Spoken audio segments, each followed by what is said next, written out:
This young man is Qiao. He was reincarnated onto this apocalyptic planet 18 years ago, and today was finally the day he'd been waiting for. The day he could enter the virtual world, choose his class, and officially become a player. The class assignment formation began to activate. Welcome, player Qiao, to the virtual world for the first time. Would you like to begin the class lottery? Begin. Qiao prayed to his ancestors to bless him with a good class. The system is drawing a class. Let the game of chance begin. Congratulations, player. You have drawn a hidden mage-type class. With mana, a single person could become a one-man army.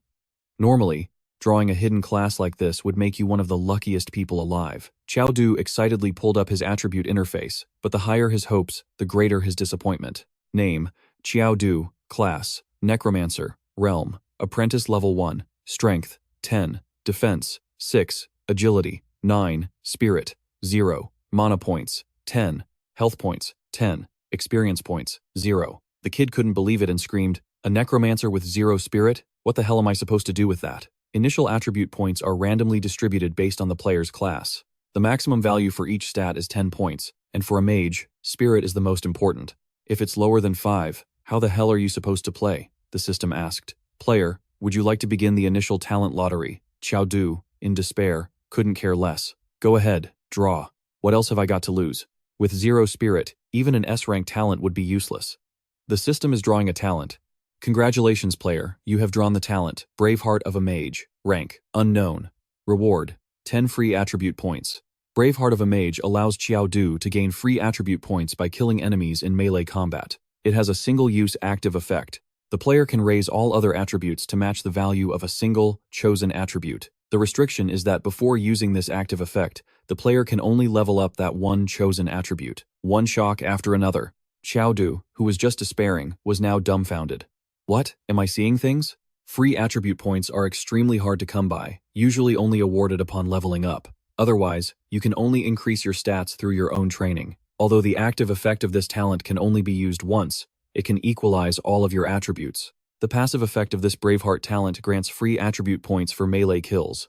If he used the active effect now, Qiao could become a perfectly balanced warrior with all stats at 10. Having all stats at 10 during the novice stage would make him an unprecedented monster in the game's history. Qiao stared at the system panel and thought, what if I wait until my strength attribute reaches 1,000?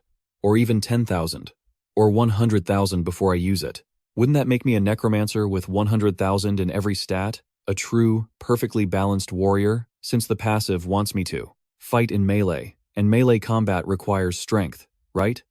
Qiao made his decision and shouted, System, put all 10 free attribute points into strength. Congratulations, player Qiao, for the successful allocation. Strength increased by 10. Next, he had to register and complete the novice quest. Only by completing the novice quest could he be considered to have truly succeeded in his class assignment.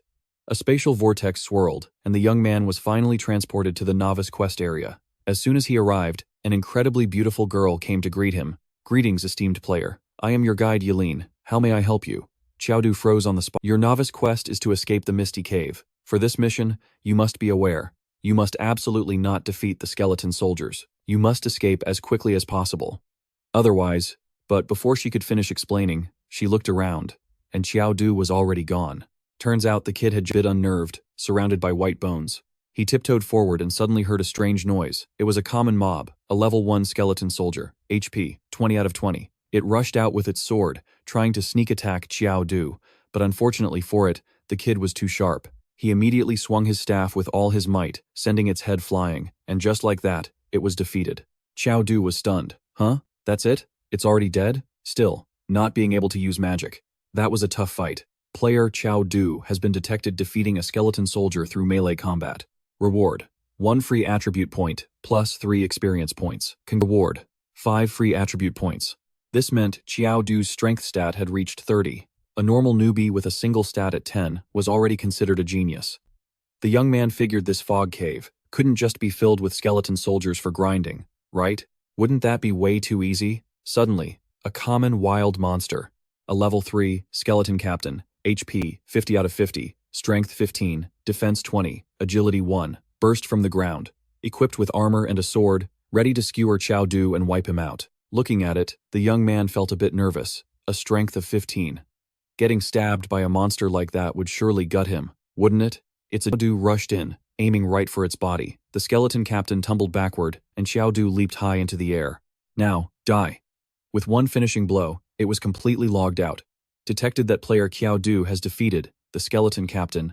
It would have been so much better if it were permanent. Just when he thought it was over, he heard a noise from behind.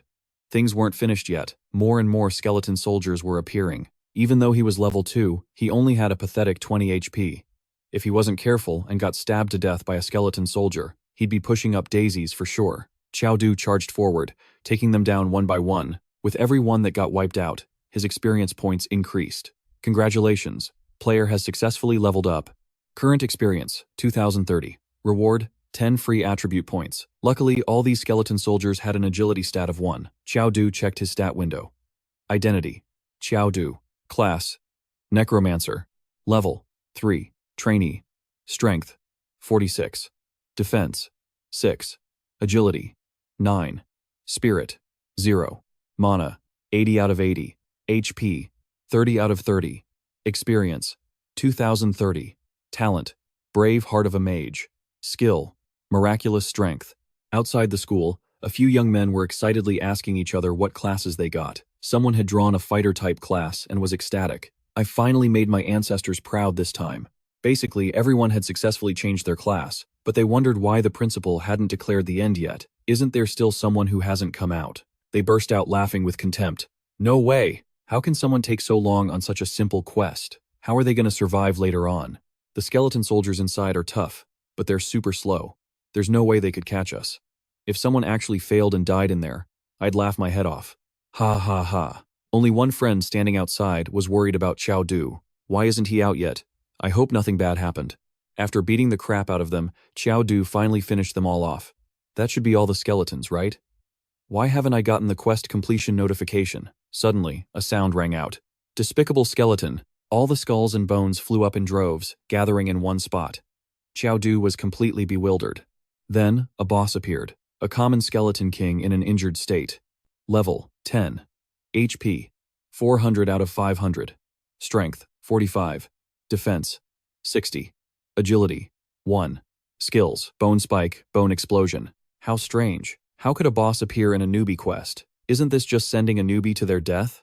The boss began to roar in fury. It launched a decisive attack at Qiao Du, but he managed to jump away just in time. Whew, that was close. Luckily, he dodged it. If that hit had connected, he would have been a goner. This thing might have high strength, but its agility is still as low as ever. This was Qiao Du's only advantage. But still, its defense was a whopping 60. The young man was worried his strength wouldn't even be enough to break through its defense. Qiao Du used his agility advantage to chase it down and continuously attack its body. The attacks finally had an effect, though they only dealt 32 damage. That meant he just needed to successfully hit the Skeleton King a dozen more times. This was almost over. The Skeleton King let out a growl, making Qiao Du freeze. For all the years I have guarded this fog cave, I have never seen a player fight their way this far in. If not for the fact that so many skeleton soldiers were defeated, I would not have fallen into an injured state. And now a mere newbie can break through my defense? I cannot allow you to leave here alive. After it resolved to take down Qiao Du, its strength increased significantly. The boss entered a berserk state, and its speed increased as well. It brought its weapon down in a single cleave, cracking the stone floor. Looks like I can't attack it head-on anymore. I have to restrict its movement first. Qiao Du observed carefully, and predicted that the boulder behind it looked like it was about to collapse. The young man started moving quickly, distracting it. He taunted it repeatedly. Come on, you big oaf. It swung its weapon wildly and it down in one blow. The young man leaped high and used the skeleton gauntlet. D-rank skeleton gauntlet, a single-use item. After use, the next attack will be a 100% critical hit. Qiao Du delivered a final, critical blow with all his might. The stone ground shattered, and he had finally completed the newbie quest, Escape the Fog Cave. Congratulations, player Qiao Du has officially become a player in this virtual world. Congratulations, player Qiao Du has defeated the Fog Cave boss, the Skeleton King. You are rewarded with 30 free attribute points. Detected player Qiao Du has defeated the Skeleton King using physical attacks. Reward, 10 free attribute points, plus 50 experience. For the boss kill reward, the player instantly gained 3 levels. Congratulations to the player for leveling up consecutively. Current XP, 0 out of 50. The reward for completing the newbie monster clearing dungeon is the Ring of the Skeleton King. The young man never expected to receive the boss's equipment as well. The Ring of the Skeleton King is a C-rank piece of equipment. Effect after equipping. The player's first basic attack deals 50% increased damage. Cooldown, 24 hours. No class restrictions. Qiao Du was intrigued. Not bad. Although its power isn't on par with the Skeleton Fist gauntlets, I can use it for a long time.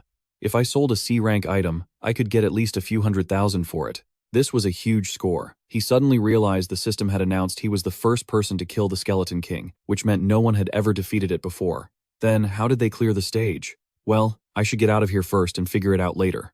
Qiao Du's current status window had changed. Level 5. Strength. 76 incredibly powerful. Defense. 6. Agility. 9. Spirit. 0. Mana. 200 out of 200. HP. 50 out of 50. Experience. 0 out of 50. Talent. Braveheart of a Mage. Skill. Miracle appears. Equipment. Ring of the World is what really matters. Do you even know what my class is? Qiao Du couldn't care less about him, but the guy just had to come over and start trouble. Just then, the principal announced with his arms crossed, "All of you have completed your registration in the virtual world. Tomorrow, the entire class will form teams to participate in the newbie trial. Let's introduce our classes and talents to get to know each other first." One by one, the students proudly showed off the classes they had received. I'm a warrior with a D-rank talent. I'm an assassin. But alongside the excited show-offs, there were also those who felt hopeless. My talent is D-rank. I guess my life is over. The curvy Zhao Ziyue introduced herself. I'm a mage-type healer, level 2, strength 3, defense 6, agility 5, spirit 6. Another girl, Zuo Yu, also introduced herself. I'm a tank, with a B-rank talent. My class is Holy Knight, level 2, strength 5, defense 9, agility 6, spirit 3. Ma Fei, holding his sword and acting all high and mighty, announced, Principal, my class is Sword Cultivator, level 3, strength 9, defense 6, agility 8, spirit 4, with a B-rank talent. After Ma Fei finished his introduction, the other students started buzzing, looking at him with eyes full of admiration. The Sword Cultivator is an extremely powerful class in the virtual world. A single sword, a flask of wine, living to settle scores with ease. The class president truly is a genius. The principal also thought to himself, a B-rank talent is already considered genius level. It seems this student is quite promising. The next person to introduce themselves was Qiao Du. My class is Necromancer. As for my talent, it's not convenient to disclose it for now. He said it wasn't convenient. But the truth was, he didn't even know what his talent rank was. The principal jumped in surprise. A Necromancer! That's a hidden class. The students went from one shock to another. Holy crap, for real? I heard a Necromancer once single-handedly wiped out an entire guild. Ma Fei stood there, judging him. A Necromancer? How is that possible? But so what if it's a hidden class? Mages are notoriously fragile and are weakest in close combat. And because of their year-round contact with the undead, a Necromancer's body is even weaker than a normal person's. Their summoning spells also have a very long cast time. You could say that without teammates to protect them, powerful classes like assassins or sword cultivators are the natural counters to necromancers. He didn't mention his talent rank, so it must be so low that he's too ashamed to say it. In contrast to Ma Fei, who was already acting like a big shot, Qiao Du remained very calm. This also surprised the others. Whoa, look, everyone. Qiao Du is so calm and not arrogant at all. Isn't that the mark of a true genius? He's so cool, to have a hidden class and still be so humble. I'm nothing compared to Qiao Du. Is this the difference between a genius and an ordinary person? Even his personality is so composed. If I got a hidden class, I definitely wouldn't be as calm as Qiao Du. While everyone was either jealous or in awe, only Qiao Du himself felt worried and embarrassed. A necromancer who can't even cast spells, with only a bit more physical strength than a normal person. I don't even know if I can protect myself during the newbie trial. How could I dare to be in the spotlight? What am I going to do when my classmates find out I can't even summon a single undead creature? The principal was still silently appraising him and nodding in praise. Qiao Du, you've done very well. After you complete the newbie trial, you'll surely be accepted into a top university in the country. After everyone had finished their introductions, the class was dismissed, and everyone went home to prepare for the newbie trial the next day. Yang Xiang was excited for Qiao Du. Dude, you're incredible. That's so awesome. How did you manage to get the Necromancer class? But hey, at least my spirit is at 8 points, and my other stats aren't too bad. I'm a level 2 mage, with strength 5, defense 6, agility 3, and spirit 8. These talents are decent, right?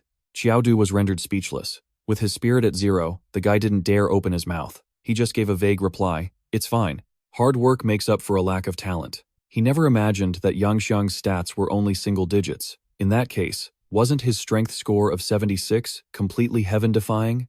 This was Qiao Du's house, left to him after his parents went missing. Every time he came home, out of habit, he would say, "I'm home." In his memories, the capital, and then they suddenly and mysteriously disappeared. From that day on, Qiao Du became an orphan. It had been 12 years, and he still had no clue where they had gone.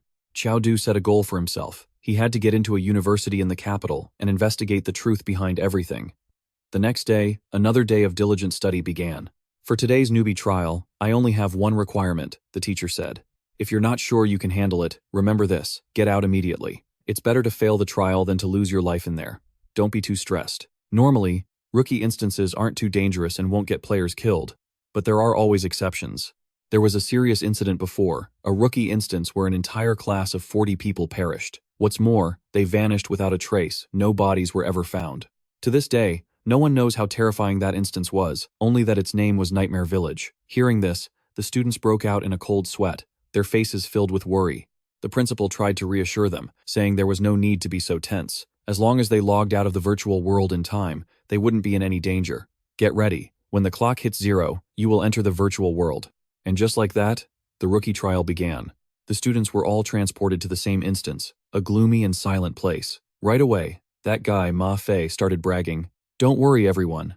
I, Ma Fei, will definitely protect you all." He even demanded to be the leader. "Come with me, and I'll lead everyone through this." He was doing all this out of jealousy for Qiao Du, thinking to himself, "So what if you're a necromancer, Qiao Du? I'll prove that only I, Ma Fei, am fit to be the leader of this class. I'm the strongest one here." Qiao Du couldn't be bothered to care. What he was wondering about was what kind of instance this was, and why the system hadn't sent a notification yet. Just then, an old man, purple from head to toe, with a demonic face and sunglasses, walked out and sighed. What a pity. Such a pity for one so young. All the students immediately took a defensive stance. "Who's that? An NPC? Hey mister, what do you mean by that?" The old man announced, "Welcome to Nightmare Village. Welcome to the rookie trial. Nightmare Village, rookie difficulty, S rank. Note: the difficulty level of a rookie trial is calculated separately from other instances. A rookie S rank is equivalent to an E rank in a normal instance. Trial requirement: survive and leave. Find the core secret of Nightmare Village." It was like a bolt from the blue. Everyone's faces turned pale with absolute terror. Isn't this the instance that killed those 40 people? Some of the terrified students broke down crying, wanting to go home and quit on the spot. Ma Fei, though scared himself, had to put on a brave face to the very end. "Don't be afraid, everyone. I, Ma Fei, will definitely lead you out of Nightmare Village," Qiao Du calculated. An E-rank instance required at least an initial stage rank to clear. We're all just apprentices. How are we supposed to clear this? The ranks in the virtual world were divided into apprentice, initial stage, intermediate stage, and high stage. Levels 1 through 10 are apprentice, and levels 11 through 20 are initial stage, and so on. A few cowards quickly tried to escape through the portal, but they were bounced right back as they got close. It seemed there was no way out. The old man added to their fear. "Don't bother struggling. Once you enter Nightmare Village, you can never leave." The weaker students cried out in despair. "We're done for now. We're all going to die here, every last one of us. My family is super rich. I don't want to die. Boo-hoo-hoo." Even at a time like this, Ma Fei was still arrogant and trying to show off. "Everyone, focus. I, Ma Fei, will definitely lead you out of here. Just trust me." Qiao Du felt a bit worried. No wonder the previous class was completely wiped out. The mission is to find the core secret of Nightmare Village. This old man, although he's talking nonsense, doesn't seem hostile, so he's probably not an enemy. The old man walked around telling everyone not to worry. "Since you're already here, you might as well just settle in." Ma Fei showed his determination. "I get it. You want us to face this with confidence and ease, right?" "Like hell I do." The old man shot him a dangerous look. "No, what I mean is, now that you're here, you might as well be buried here. All right, no more joking. I am the chief of Nightmare Village, Gauguin. There are 2 rules for living in Nightmare Village. First, you can stay in any empty room you want, but you must absolutely not touch the black stone on the door. Second, you must return to your rooms before nightfall, and you must keep the windows shut tight. No matter what happens, do not open them." Sensing something mysterious was afoot, Qiao Du asked, "Village chief, why can't we go outside after dark?" Gauguin narrowed his eyes and replied, "You'll find out soon enough." Night was already falling, so everyone decided to follow the chief's advice and find a room to hide in for now. They split into 4 groups of 11 people each. Qiao Du's group decided to rest on the 2nd floor. A girl named Zhao Ziyue came over to start a conversation. Classmate Qiao Du, if we run into danger, you have to protect me, okay? My class is a healer. I can restore a lot of your health. Seeing this, Zuo, you rushed over, annoyed. Zhao Ziyue, have some shame. There are so many other students watching. These two girls hated each other's guts. Zhao Ziyue immediately turned smug. I'll do what I want. What are you gonna do about it, you washboard? A war of words broke out. You think being a cow like you is so great? At least it's better than having nothing at all. That's just 'cause you're fat. While the two girls were at each other's throats, one of the boys unconsciously glanced out the window. Suddenly, the image of his late grandmother appeared, bringing tears to his eyes. Grandma, Grandma, I miss you so much. The grandmother looked him straight in the eye and said, Hey you, my dear grandson, I'm so cold. It's so scary outside. Can you open the window and let me give you a hug? Yu immediately started to push the window open. Seeing this, Qiao Du panicked and yelled for him to stop, but it seemed he was too late. Stop, that's not your grandmother. The moment the window flew open, the grandmother with blood-red eyes lunged straight at Yu. Yu, still under the illusion, reached out to touch his grandmother's face. Yang Xiang quickly used his snake vines to wrap around and temporarily stop the monster. Hurry up, I can't hold on much longer. Yu snapped out of it just in time and made a run for his friends. The monster then revealed its true form. Common monster, Nightmare, level 3. HP, 5050, Strength, 25. Defense, 5. Agility, 25. Skill, Charm. Everyone was shocked. A nightmare this strong is just a common monster? Are even the mobs in an S-rank rookie instance this insane? Yang Xiang was running out of strength to hold it back. It broke free and charged straight for him. The young man broke into a sweat. Damn it, stay away from me. A fat guy like me won't taste good. Luckily, his friends knew how to help each other out. Just when he thought it was over, that girl Zuo, you quickly jumped in to help. Zhao Ziyue, help me. Qiao Du, summon your undead to restrain this nightmare. They all looked determined. Zhao Ziyue activated her healing spell, Gentle Wind like Wood, and Zuo Yu's health began to steadily regenerate. Zuo, you thought to herself that as long as everyone coordinated well, dealing with this nightmare wouldn't be difficult. Now all they had to do was wait for Qiao Du to summon his undead, but the greater the hope, the greater the disappointment. For some goddamn reason, Qiao Du just grabbed his weapon and charged full blank expression. Zuo, you got curious. Qiao Du, did you notice something? It's nothing. Maybe I'm just overthinking it. The next day, everyone went outside and talked about the monster from last night. Thank goodness Zuo, you and Qiao Du were there. Just thinking about that, nightmare still gives me the chills. I think sticking close to Qiao Du was the right call. He's so strong, he dealt with that nightmare in the blink of an eye. And not just him. Zuo Yu was at the front, directly blocking the nightmare's attacks with her shield. Zuo Yu is amazing too. Hearing this, Ma Fei felt resentful and jealous. Yeah, if I were there, I definitely wouldn't have let a girl like Zuo Yu go up and take the damage. Hiding behind a girl isn't something a real man should do. It's just a nightmare. I could kill it with a single sword strike. Ma Fei thought to himself, and then jumped up, striking a delusional cool guy pose. But just then, to his embarrassment, Qiao Du came out and casually mocked the class president. Exercising so early? You're really working hard. Yang Xiang joined in on the mockery. How else would he be the class president? Just this effort alone puts him ahead of so many people. They were truly brothers in arms, masters of sarcasm, but it seemed Ma Fei had no clue he was being made fun of. Ahem, I was just training casually. Then he ran over to hit on Zuo Yu. Hey Zuo, you stay in the same room with me tonight. I'll make absolutely sure you don't get hurt again. Zuo, you replied with extreme aloofness. But my class is a heavy tank. If I don't take the damage, are you going to? Embarrassed, Ma Fei became flustered. That's not what I mean. I meant I can handle the nightmare by myself. You don't even need to do anything. After hearing that, Zuo, you scolded him. Ma Fei, you're wrong for thinking that way. The teacher said we must unite and help each other. You can't always think about going it alone. You should learn a thing or two from Qiao Du. Just then, a major incident occurred. The village chief arrived with a group of people, shouting angrily, "Seize them all. Don't let a single one escape. Tie these people to the stakes and cleanse their sins with fire. Anyone who resists will be killed on the spot." Ma Fei spoke up and asked, "What's going on, village chief? Has there been some kind of misunderstanding?" The chief retorted indignantly, "No, misunderstanding. Just think about what you all did last night." Qiao Du glanced around. The number of villagers was about the same as their class, and they all seemed to be around the same age. "Last night? You mean when we killed a nightmare?" Goguen yelled. "Silence. That was the guardian spirit of this nightmare village. You must have broken the rules of Nightmare Village last night. That's why the guardian spirit punished you. When that happens, the guardian spirit will naturally be enraged, and we villagers will suffer disaster as well. You all deserve to die 1,000 times over. Ma Fei, his face tense, asked, Village Chief, if we accidentally killed the guardian spirit, is there any way to fix this? Gogan replied, there is. The one who angered the guardian spirit must stand outside their room when night falls. Do any of you dare? Ma Fei thought to himself. No one knows how many monsters are in Nightmare Village. There might be even more dangers lurking when night falls. Standing outside the room would be a deathly protect everyone. As a true sword cultivator, with one man and one sword, I can slay all the enemies in the world. A moment of careless boasting, and he got smacked in the face by the monster. Ma Fei's face scrunched up as he entered a state of stunned confusion.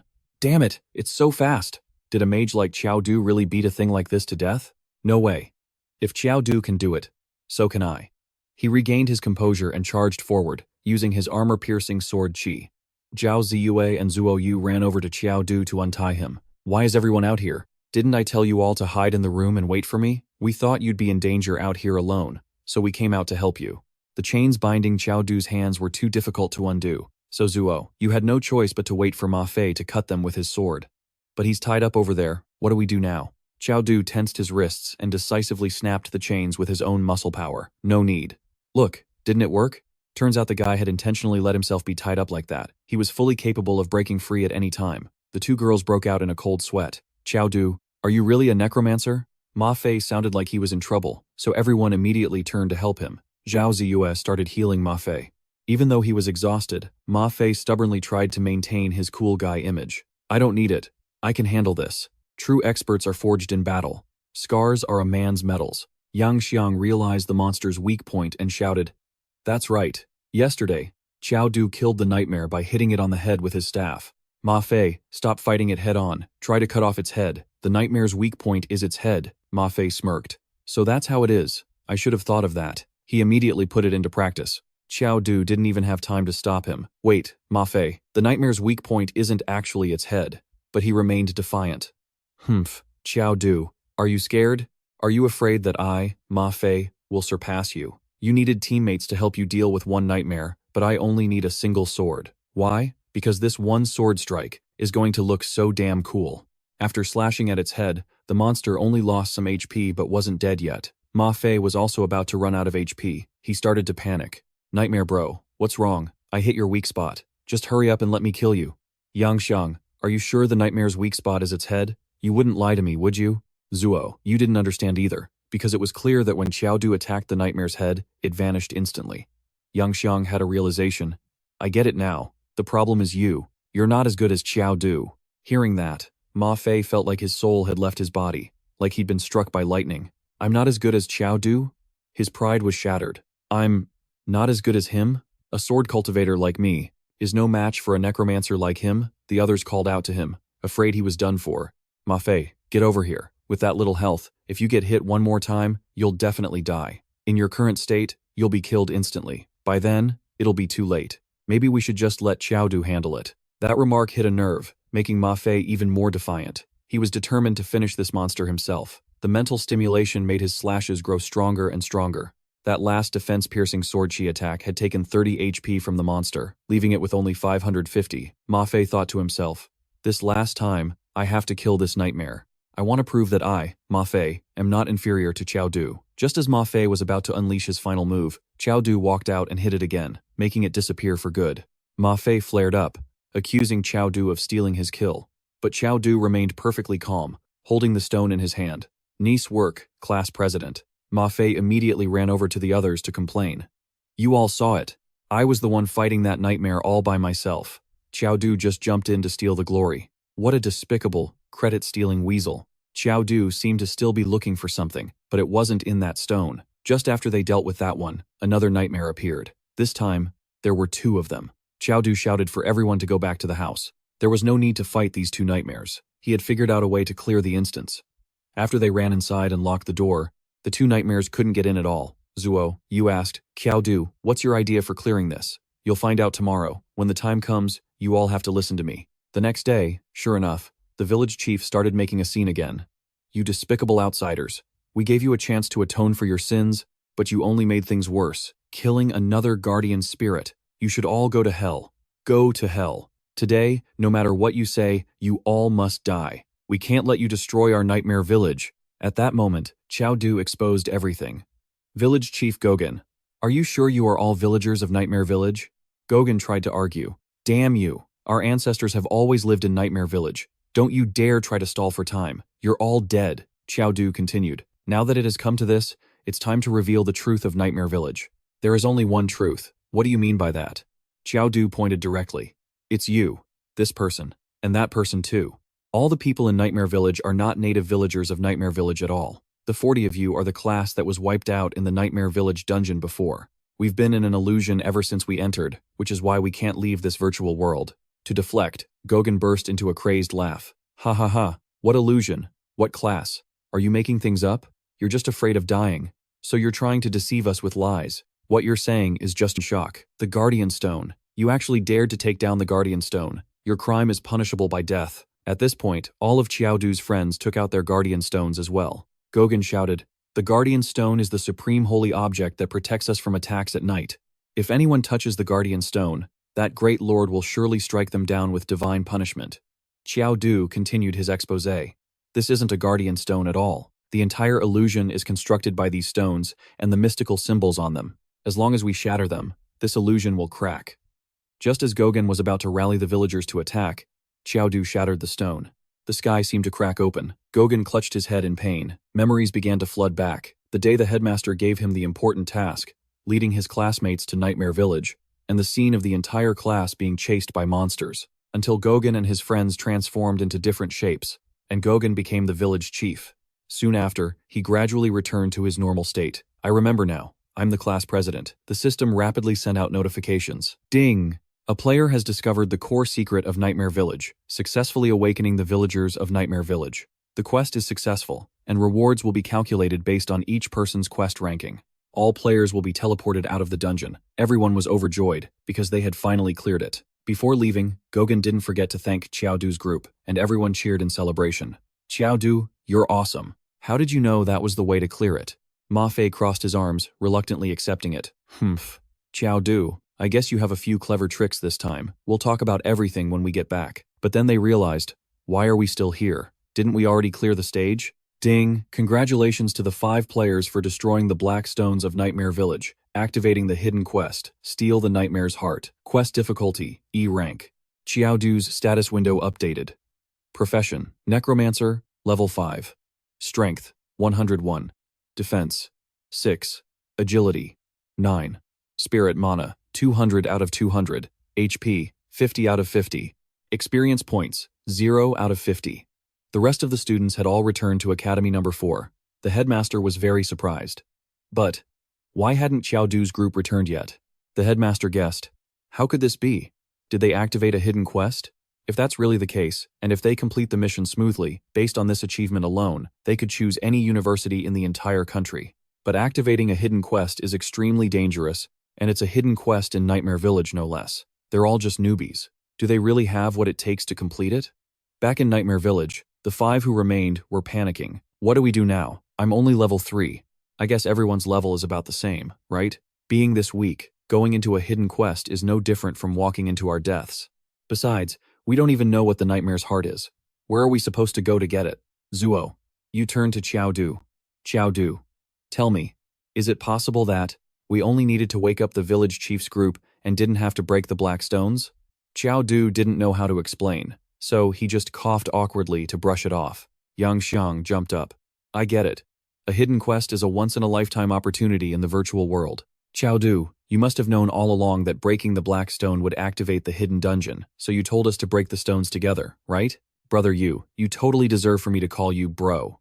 You're not hogging this hidden quest. You're actually letting us all in on this opportunity. Ma Fei thought to himself. He never expected Qiao Du to be willing to share this kind of chance. Just you wait. Even though I was weaker than you in the novice trial, I will definitely finish this hidden quest before you. Suddenly, level 5 normal monsters, nightmare fiends, appeared. They had 5,050 HP, 25 strength, 5 defense, and 25 agility. The monsters charged forward, screaming, "You all must die! You all must die!" Yang Xiang went into panic mode. Damn it, 4 of them at once? How are we supposed to fight this? Zuo, you tried to stay calm, telling Ziyue to be ready to buff her at any moment. While blocking with her shield, Zuo Yu commanded her teammates. Yang Xiang, control it. Ma Fei, Attack now. Yang Xiang immediately activated his encircling golden sand, while Ma Fei unleashed his armor-piercing sword Qi. Ma Fei was in total shock when one of his attacks only dealt 10 damage, while a single strike from Qiao Du instantly finished off a monster. Zhao Ziyue urged everyone on. Hurry up, you guys. I'm almost out of mana. Zuo Yu was also running low on health. Qiao Du decisively charged forward with his weapon, smashed the monster attacking Zuo Yu, and took it down, earning 1 free attribute point. Zuo, you shouted from behind. Qiao Du, be careful. There are 2 of them coming from behind you. Without any trouble, the 2 remaining monsters were taken down with a single hit each, and just like that, they were all wiped out. Qiao Du handled them all himself, earning 1 free attribute point and 10 experience points for each kill. The young man was pretty excited. A hidden dungeon, indeed. The drop rate for equipment is amazing. He curiously opened it, wondering what it could be. The item he received was an S-rank Little Fairy's necklace, with an effect of plus 5% damage, a skill limited to the Mage class. Although it was a great piece of equipment, he couldn't use the skill. This would be better for Yang Xiang. Every time they finished off a wave of monsters, it was time for a little celebration. We're done. Luckily, no one's hurt. Great teamwork, everyone. See that? Ma Fei? I'm pretty amazing too. Qiao Du remained perfectly calm amidst the chaos. Let's go. We'll continue hunting nightmare fiends. Qiao Du's current status window showed Academy Realm Level 5, Strength 100, 1 times 2, Defense 6, Agility 9, Spirit Mana 200 out of 200, HP 5050, XP 40 out of 50. He only needed to kill 1 more nightmare fiend to reach level 6, and there was a high chance it would drop equipment he could use. Qiao Du was really enjoying this hidden quest. Qiao Du, if I remember correctly, doesn't the hidden quest require us to obtain a nightmare heart? Qiao Du smiled and replied, the nightmare heart must be on a nightmare fiend's body. Killing them isn't wrong, just trust me. Suddenly, the ground shook and cracked open, forming a deep pit. All 5 of them fell in. Qiao Du still hadn't figured out where he was falling, and after feeling around a bit, he remarked with satisfaction, why is the ground so soft? Yang Xiang screamed, Qiao Du, can you get off my butt? Damn it. And here I was wondering why the ground felt so soft. After landing, everyone was thankfully okay, but the smell here was awful. It seemed like they had fallen into a sewer. The air down here was stagnant. Feces, urine, and the corpses of microorganisms were all decaying. It made sense that it smelled. Zhao Ziyue looked terrified. No, that's not it. Everyone, look over there. That smell is its breath. It was a rare boss. The Nightmare King, in a deep slumber. Level 10, HP 1000 out of 1000, Strength 65, Defense 20, Agility 60, Skills, Poisonous Head, Nightmare Realm. Friendly reminder, waking the Nightmare King will result in being relentlessly hunted by the frenzied Nightmare King. It seems this is the rare boss. They're both level 10, but this Nightmare King is much stronger than the Skull King. Do you guys think the Nightmare Heart is the heart of the Nightmare King?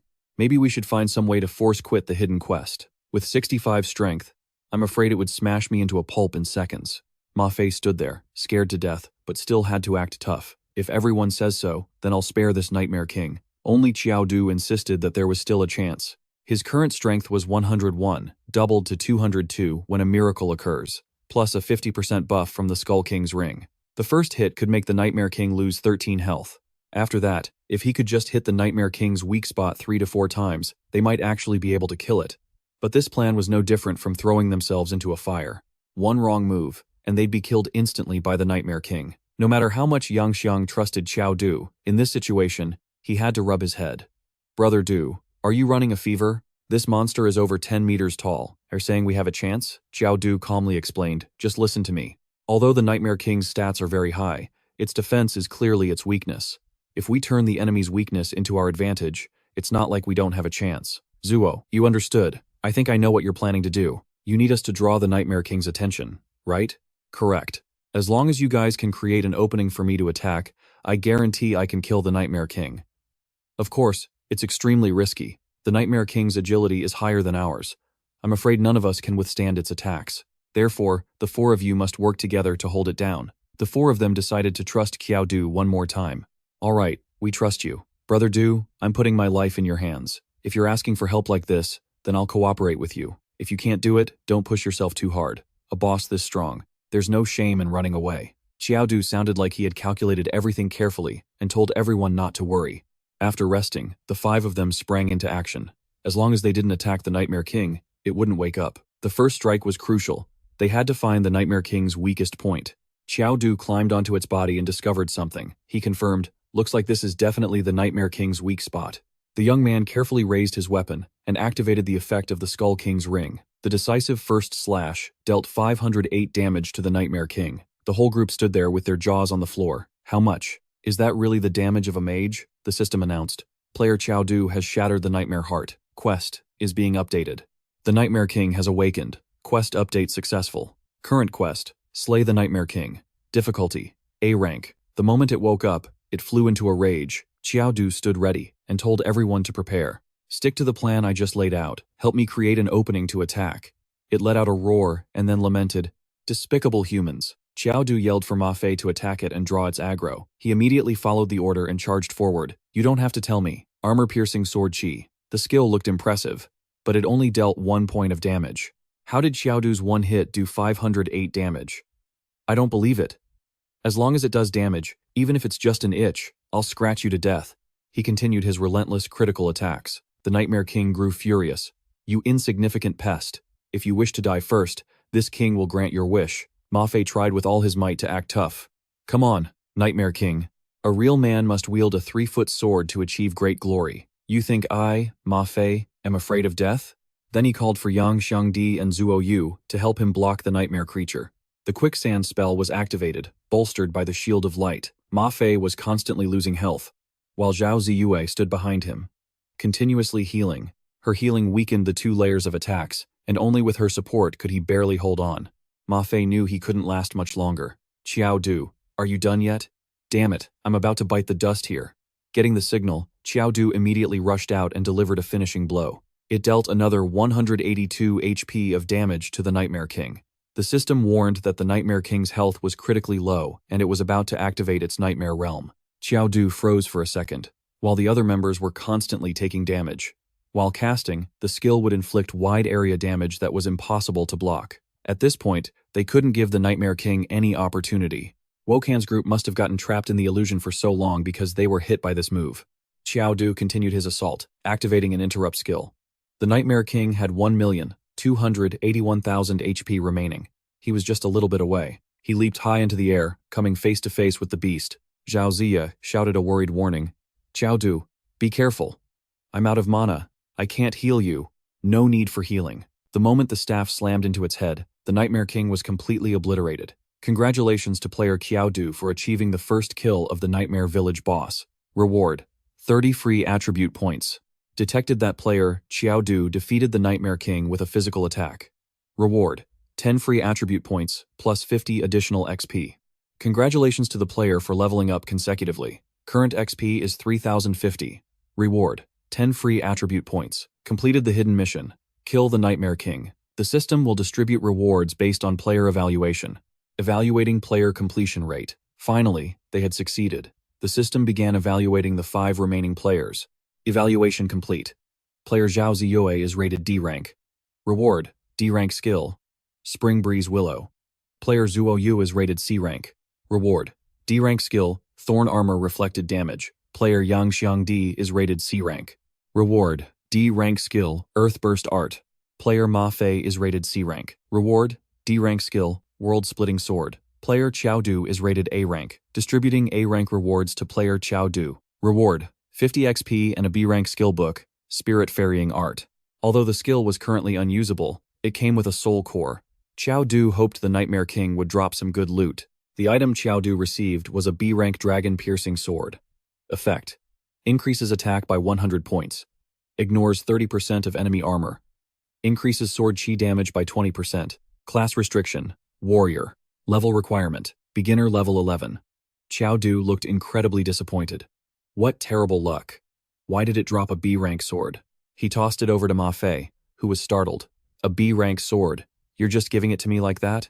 You're the only one here who uses a sword. Who else would I give it to if not you? Don't you know how much B rank equipment costs? Many players spend a fortune and still can't buy one. If you sold this, you could buy a house in the capital. Qiao Du didn't seem to care much about the money, telling Ma Fei to just take it and play around with it. Then, the young man eagerly went back to looting the Nightmare King's corpse. He couldn't believe this piece of trash only dropped one piece of equipment. He checked his status panel again. Name, Qiao Du. Class, Wind Spirit Master, Level 7. Strength, 151.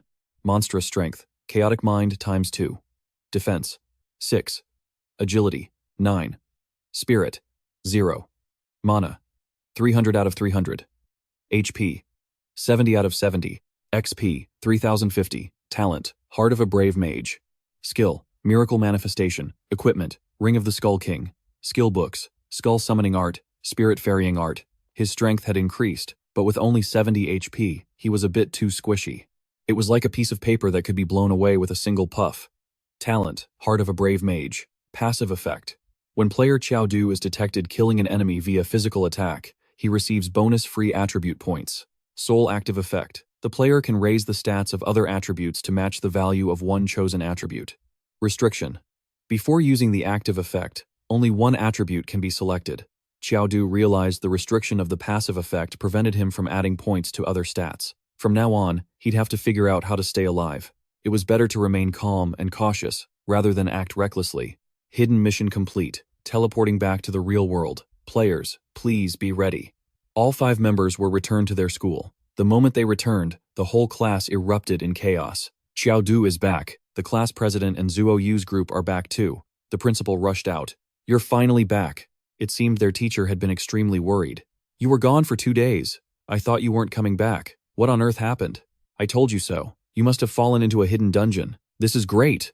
The 5 of you will definitely be sought after by all the top universities. The other students in the class were also filled with pride. Wow, our class has 5 geniuses who are going to be directly recruited by top schools. Our class is going to be a true genius class from now on. When will I ever be as outstanding as Qiao Du and the class president? Although Qiao Du didn't care, Ma Fei was already thinking about how to get ahead the moment they returned. He thought to himself, just you wait, Qiao Du. The next time we enter a dungeon, I'll make you regret giving me the dragon-piercing sword. With the help of such powerful equipment, once I reach beginner level 11, I'll definitely be able to beat you.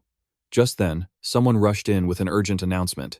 Principal, people from the capital's Huaqing University have arrived. They're looking for the 5 of them. The principal hadn't even reported the news yet. He had no idea how the top universities got their information so quickly. The old teacher rejoiced internally, thinking he could put a perfect finishing touch on his teaching career before retiring.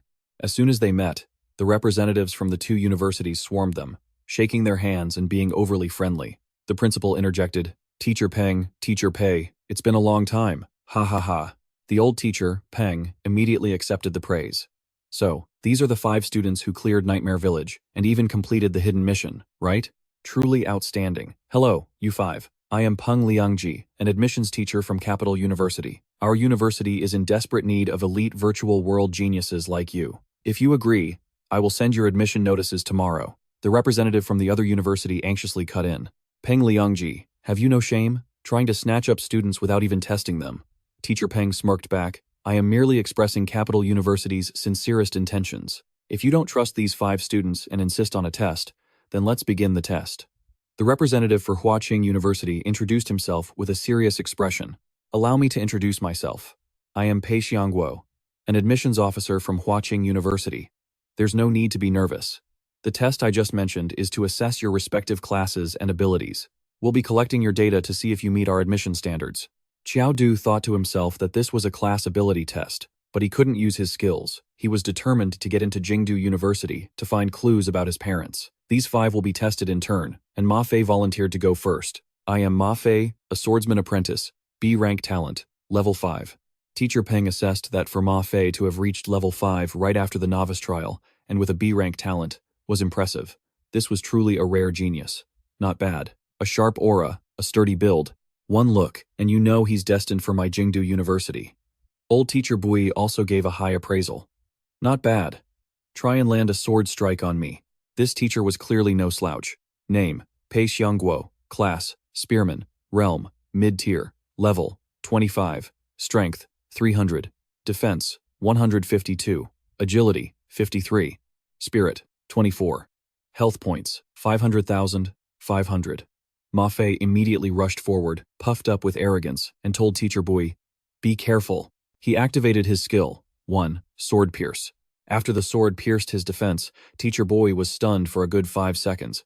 He actually broke through my defense?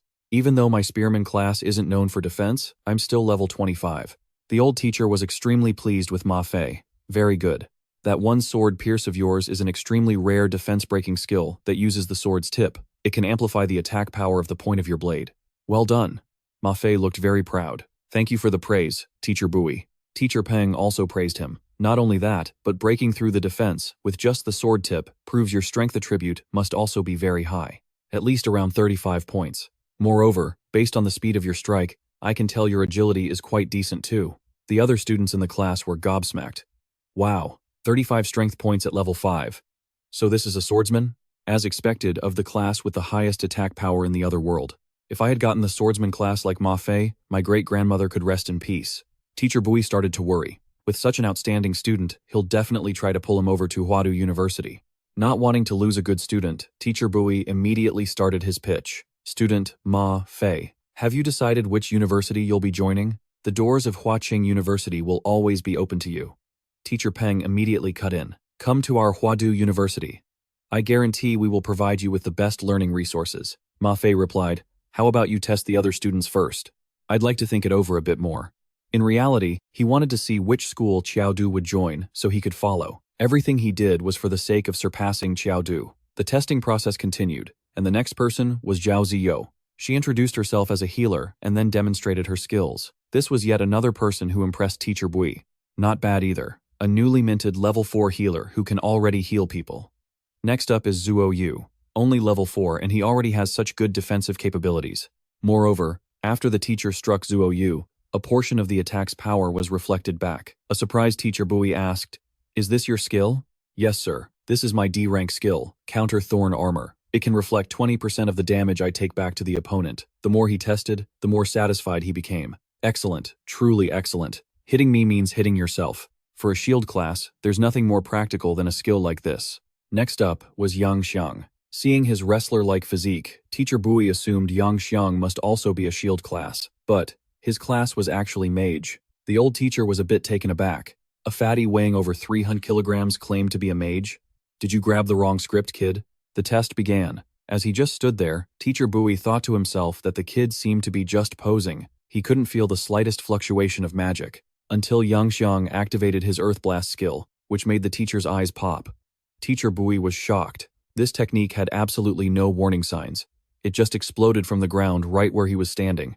If a level 25 spearman like me wasn't paying attention, even I would lose 3 HP from that. Pay close attention to Shi Jinlong. For a school to produce 5 geniuses in an instant, it could be that a hidden master is secretly teaching here.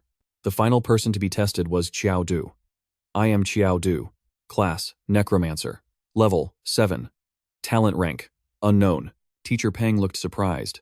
Level 7? That's a full 2 levels higher than the other 4 students. But his talent is unknown. Could it be that his talent rank is so low he's too ashamed to say? Teacher Bui decided to test him and see for himself. In truth, he wanted to see what kind of undead creature Qiao Du could summon. Getting injured by a novice apprentice once was one thing. But if he was repeatedly injured by novices, he, Pei Xiangguo, would have no face left in society. Suddenly, he was startled to see Qiao Du simply wind up and charge straight at him. A necromancer. Not summoning undead and charging at me instead?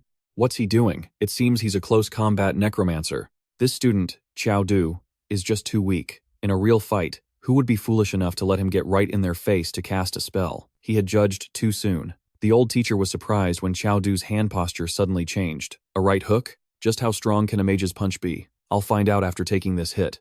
And then, he slammed his fist right into Teacher Bui's face, instantly deducting 200 HP and knocking him completely to the ground. Everyone was stunned. What just happened? Qiao Du took down a level 25 teacher with a single punch. After struggling to lift his head, a bewildered Teacher Peng asked, Pei Xiangguo, what's wrong with you? How could a single punch from a level 7 necromancer put you in this state? Necromancers are universally known for being the physically weakest class. Is this Qiao Du a relative of yours or something? Are you intentionally putting on a show? Teacher Bui yelled indignantly. Putting on a show my ass.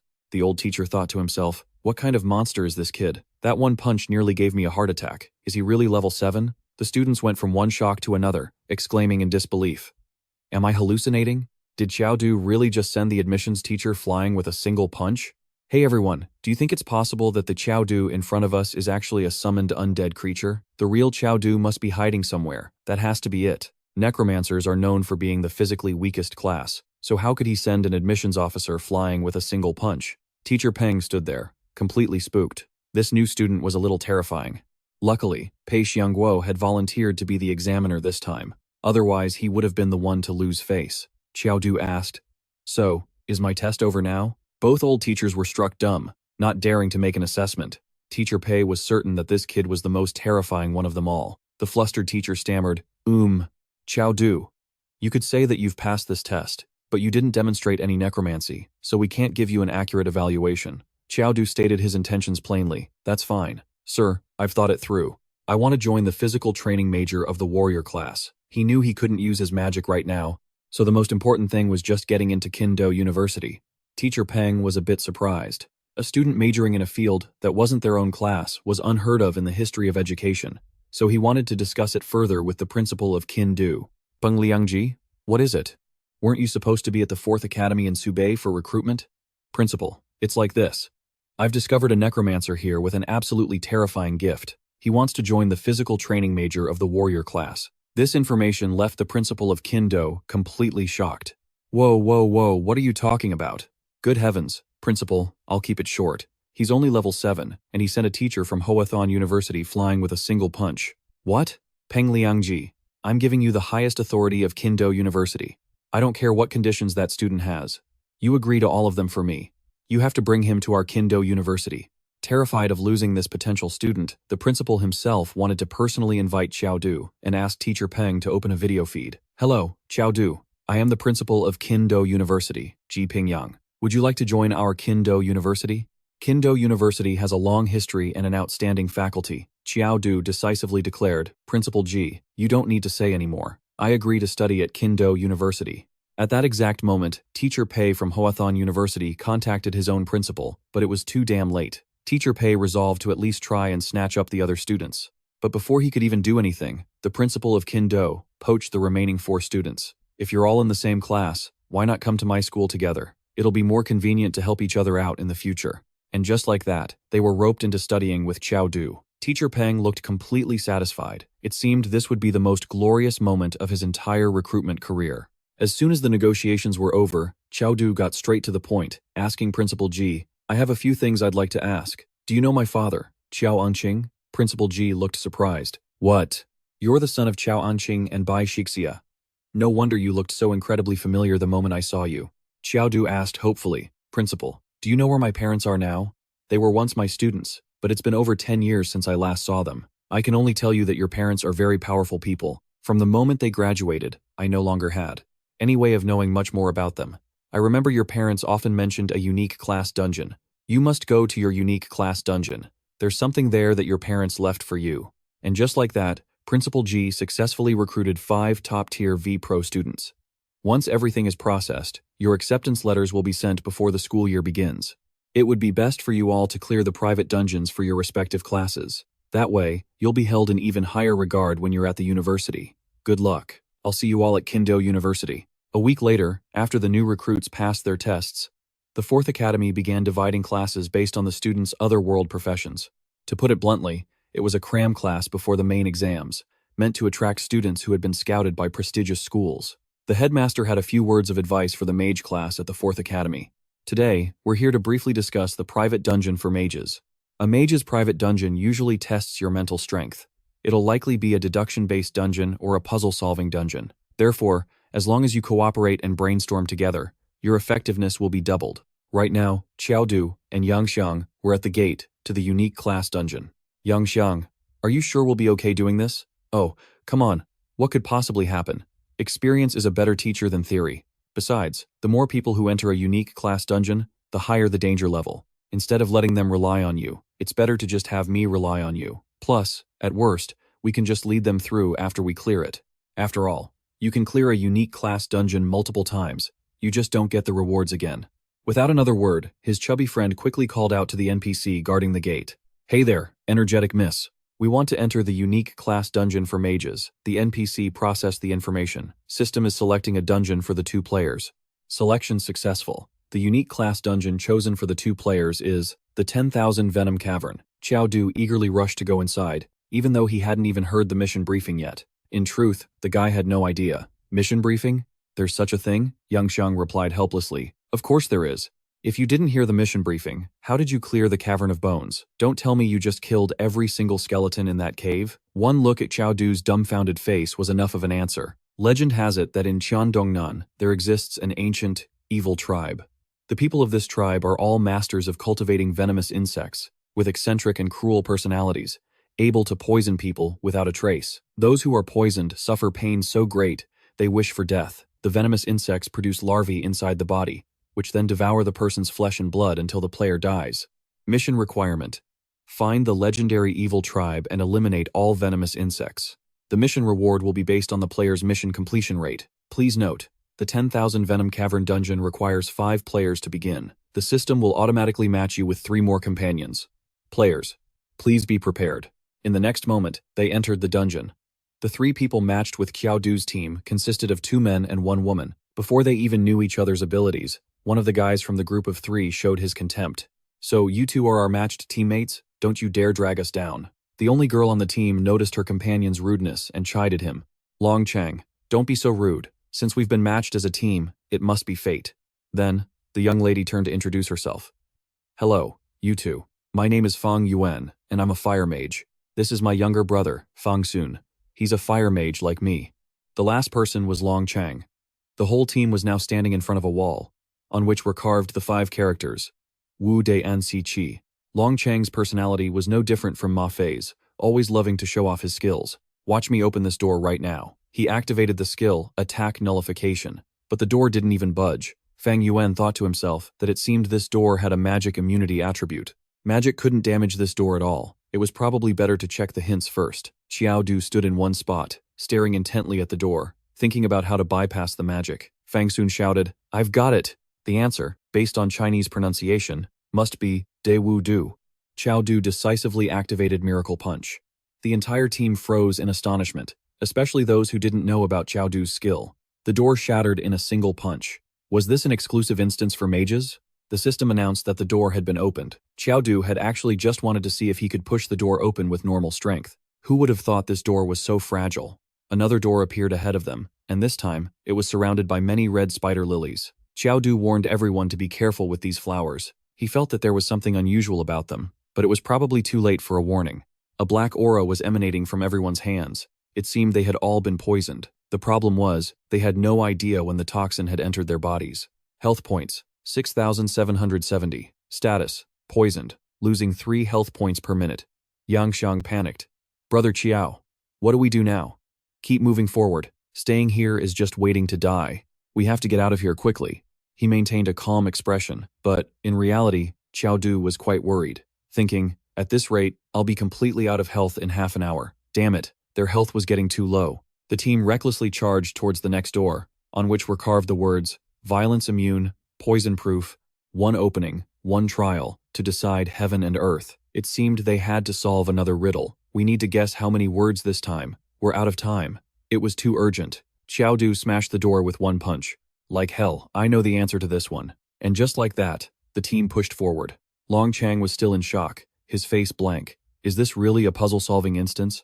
Why does it feel like we don't need to use our brains at all? The system announced, "Congratulations, players, on completing Quest 1, successfully finding the legendary evil tribe of the Myriad Poison Cave." So, this was the Myriad Poison Cave. Suddenly, the group encountered a young, tangent-skinned girl. "Hello everyone, my name is Xun Dong.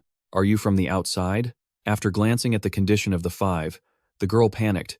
"Oh, you've all been poisoned. It's the poison from the spider lilies. Quick, follow me back to the Myriad Spirit Cave for the antidote. If the poison seeps in too deep, you won't be able to be saved." Qiao Du was a bit suspicious. When did this kid even show up here? Plus, did she just say, Myriad Spirit Cave? Fang Yuan figured, now wasn't the time to overthink things. Getting the antidote was the priority. As soon as she led everyone back to the Myriad Spirit Cave, the girl excitedly shouted, "Mom, Dad, come quick and see who I brought back." "Who are these people?" "They're from the outside. I met them while picking herbs on the mountain. They've all been poisoned by spider lilies." Everyone, quickly brew a pot of 5 poison soup. Her mother told everyone to sit inside and brought them the 5 poison soup. The bowl of soup was filled with disgusting centipedes and cockroaches, and the murky liquid gave off a rank, fishy smell. The sight alone made everyone want to vomit. Long Chang tried to push Yang Xiang to drink it first as a test, but he refused. Qiao Du ignored them, immediately picked up the bowl, and chugged it down. This wasn't the time to be picky about delicious food. He had to drink it quickly. Any longer, and his health would drop to half. As soon as he finished, Qiao Du flashed a confident smile. Not too salty, not too bland. The flavor is just right. The 5-poison soup really works. My poison status is gone. You guys should drink up too. Hurry up and get back to your original state. We don't know what other dangers lie ahead. The moment he finished speaking, the other 4 members started vomiting uncontrollably.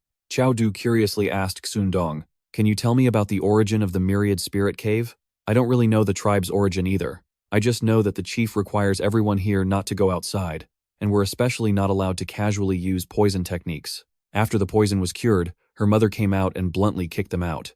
All right, the poison is gone. You're all safe now. Hurry up and leave. Our Myriad Spirit Cave doesn't really welcome outsiders." Xundong looked indignant. "Mom, why are you being like this? It's been so long since we've had people from the outside visit. Why are you chasing them away?" Then she turned to the group with a bright smile and told them to rest assured and not listen to her mom. "You can all stay for as long as you like." Qiao Du, curious about the strange attitude of Xundong's mother, took this opportunity to stay. "Well then, we'll have to trouble you. We've just recovered from a deadly poison, so our bodies are indeed not feeling very well." And so, Xundong excitedly opened the door, inviting everyone inside to rest, while her family went out for a while. Night fell, and Xundong's family set out. Tonight is the full moon. It's time to proceed. The people of the Myriad Spirit Cave were gathered in front of a skywell. The village leader shouted loudly under the moonlight, "We ask for your protection, for favorable weather, and to be free from the plague of disease. We will offer you the freshest flesh and blood of these humans." The man then let a drop of blood from his finger fall into the well. Immediately after, myriads of ants flew down and swarmed the 2 human sacrifices. A moment later, only their dry skeletons remained. Witnessing this scene, Qiao Du's team was utterly horrified. "Oh my god, they're eating people." Qiao Du told everyone to head back first so they could talk. Poisonous insects, plus so many tribesmen, wouldn't be easy to deal with. He actually knew that although his attack power was very high, he didn't have a single group skill. The purple-haired girl, the chief of the Myriad Spirit Cave, happened to spot Qiao Du's group. A few little mice. She ordered a subordinate named Zhu Xie to capture them all alive. As soon as they returned to the house, Fang Xun bolted the door shut. Fang Yuan was worried. What do we do now? Seeing how devoted those tribe members are, if they find out we're the ones who killed the poisonous insects, we'll probably become insect food ourselves. Suddenly, Qiao Du noticed a strange sound coming from all 4 sides of the house. It was the sound of a great number of insects appearing. Fang Yuan activated Blazing Flame Barrier to temporarily protect everyone. Qiao Du also took out his weapon and jumped in to help. "These melee targets are too weak. I can't get any attribute points." Qiao Du thought to himself. If killing these insects gave attribute points, I would have been searching everywhere to douse them with boiling water by now. Yang Xiang activated 2 skills, Sand Beast Restraint and Earth Burst Technique, blowing up the house and wiping out the insects along with it. Qiao Du praised him with satisfaction. "Nice one, Yang Xiang. You can even use those 2 skills as a combo." But using these 2 moves back to back, powerful as they were, almost completely drained Yang Xiang's mana. That Zhu Xie guy loomed up behind them, looking furious. "You people have some nerve. I was just going to teach you a little lesson, but you used some kind of dark magic to kill all the insects in my Myriad Poison Cave. Now all of you will become food for my larvae. You'll die in the agony of having your hearts devoured by 10,000 insects." Yang Xiang activated his Earth Blast technique right where he was standing, but it didn't seem to faze him at all. You don't know your own limits. You really think a bunch of nobodies like you can hurt me? As for this man's information, he was a level 10 common NPC named Zhu Xie, with 289,300 health points, 40 strength, 20 defense, 15 agility, and the skills Insect Devour and Poisonous Insect Control. Unlike bosses and wild monsters, an NPC's attributes in this world could be completely hidden as long as they weren't injured. Long Chang was already freaking out. How are we supposed to fight this? This Zhu Xie guy's stats are almost on par with a boss. Fang Yuan was also worried, saying that a mission in the Myriad Poison Cave was definitely not something a newbie could complete. Qiao Du thought to himself, could it be that this exclusive instance is different? With that, he clenched his fist and charged toward Zhu Xie. The man stood there, smirking contemptuously at Qiao Du's display. You overestimate yourself. You think you can charge at me with that tiny, soft fist? Your legs aren't even as thick as my arm.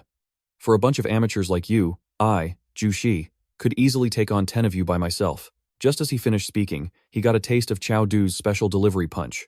A single hit dealt 121 points of damage. Zhu Xie finally started to take him seriously and fought back. This is impossible. How can a mere human injure me? He began to activate his insect devour state. Zhu Xie's attributes skyrocketed, and his defense increased several times over. He declared, "No one can get through my defense. I will use your blood as a sacrifice for my insects." Qiao Du's expression remained unchanged as he got right back to it, landing another punch that left Zhu Xie with only 23,500 health. He fell to his knees, his face bruised and purple. Qiao Du turned back and said coldly, "Next time, you'd better tell the truth. What was that ritual you were performing? And who was that woman?" Ever since they teamed up with Qiao Du, his teammates had barely needed to lift a finger. He handled everything himself, to the point where they were now even a little scared of him. With a swollen face and puffy eyes, Zhu Xie stammered his reply. "That was our tribe's chief, leading the sacrificial ceremony. We of the Myriad Poison Cave have a pact with the Insect Queen. On the full moon, we must offer fresh flesh and blood as a sacrifice. That well, made of blue stone, is the Insect Queen's home and breeding ground." Yang Xiang suddenly realized something. "Yuge, I think I get it now. Why Sun Dong and his family helped us detoxify. They wanted to turn us into offerings for the next insect sacrifice." Qiao Du asked one last question.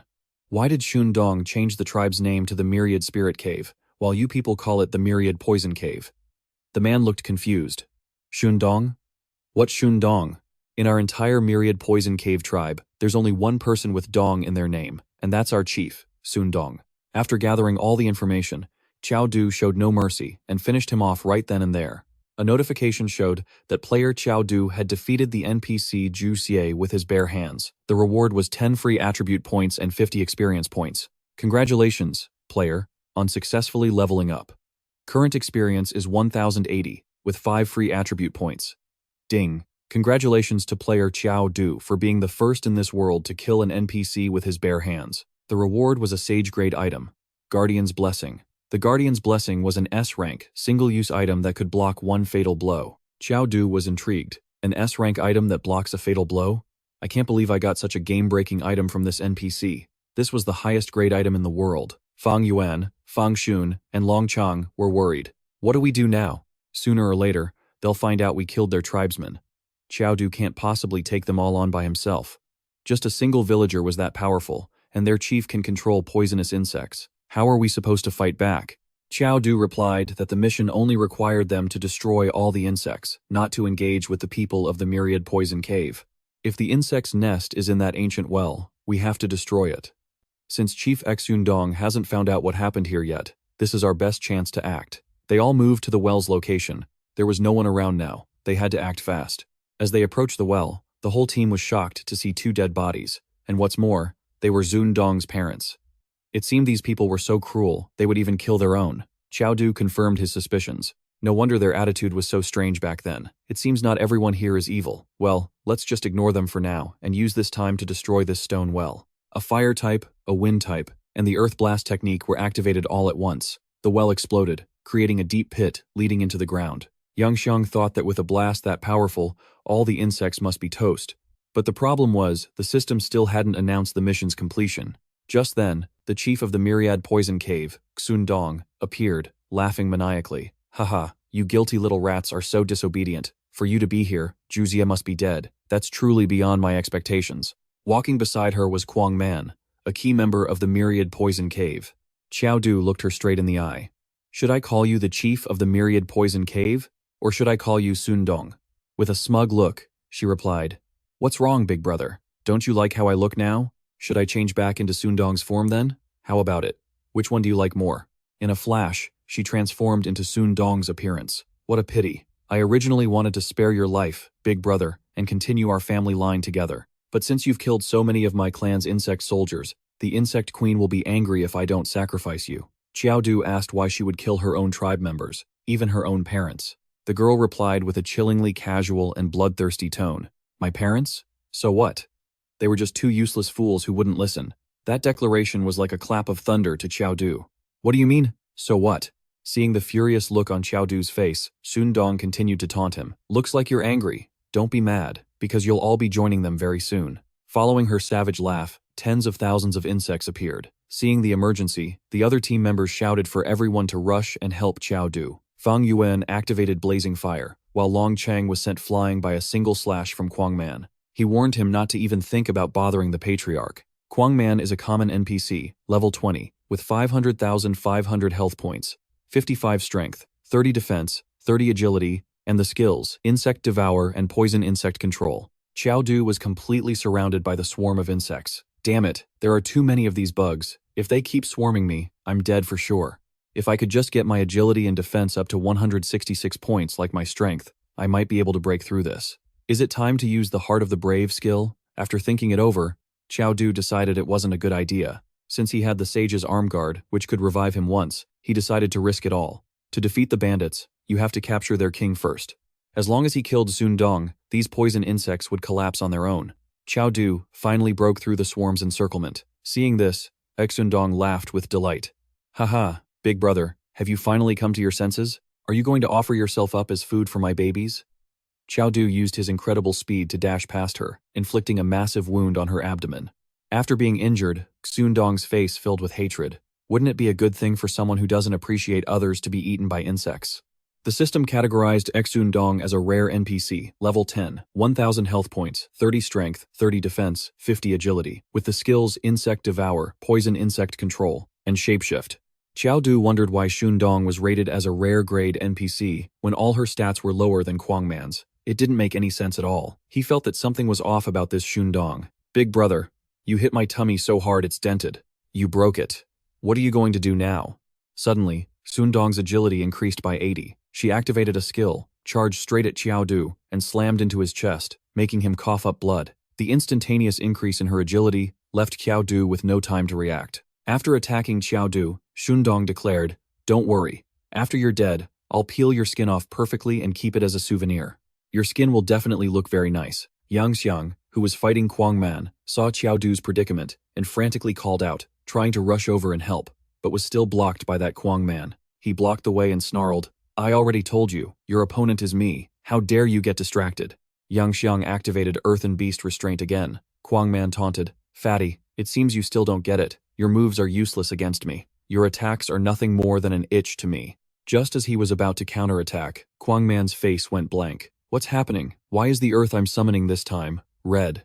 Yang Xiang activated Earth Blast and finished him off, dealing 312 points of HP damage to Kwangman. Having used too much energy, Yang Xiangdi was now in a state of fat burning. After the weight loss, his new form was so handsome that Fang Yuan and Fang Sun were left dumbfounded, wondering who this dashing man was. After finishing off Kwangman, the young man rushed over to help Qiao Du. Qiao Du was bewildered, not understanding how his friend had transformed like this. "I don't know what just happened either. I was in a rush, and all my body fat just burned away, and now my spirit attribute is almost at 300 points.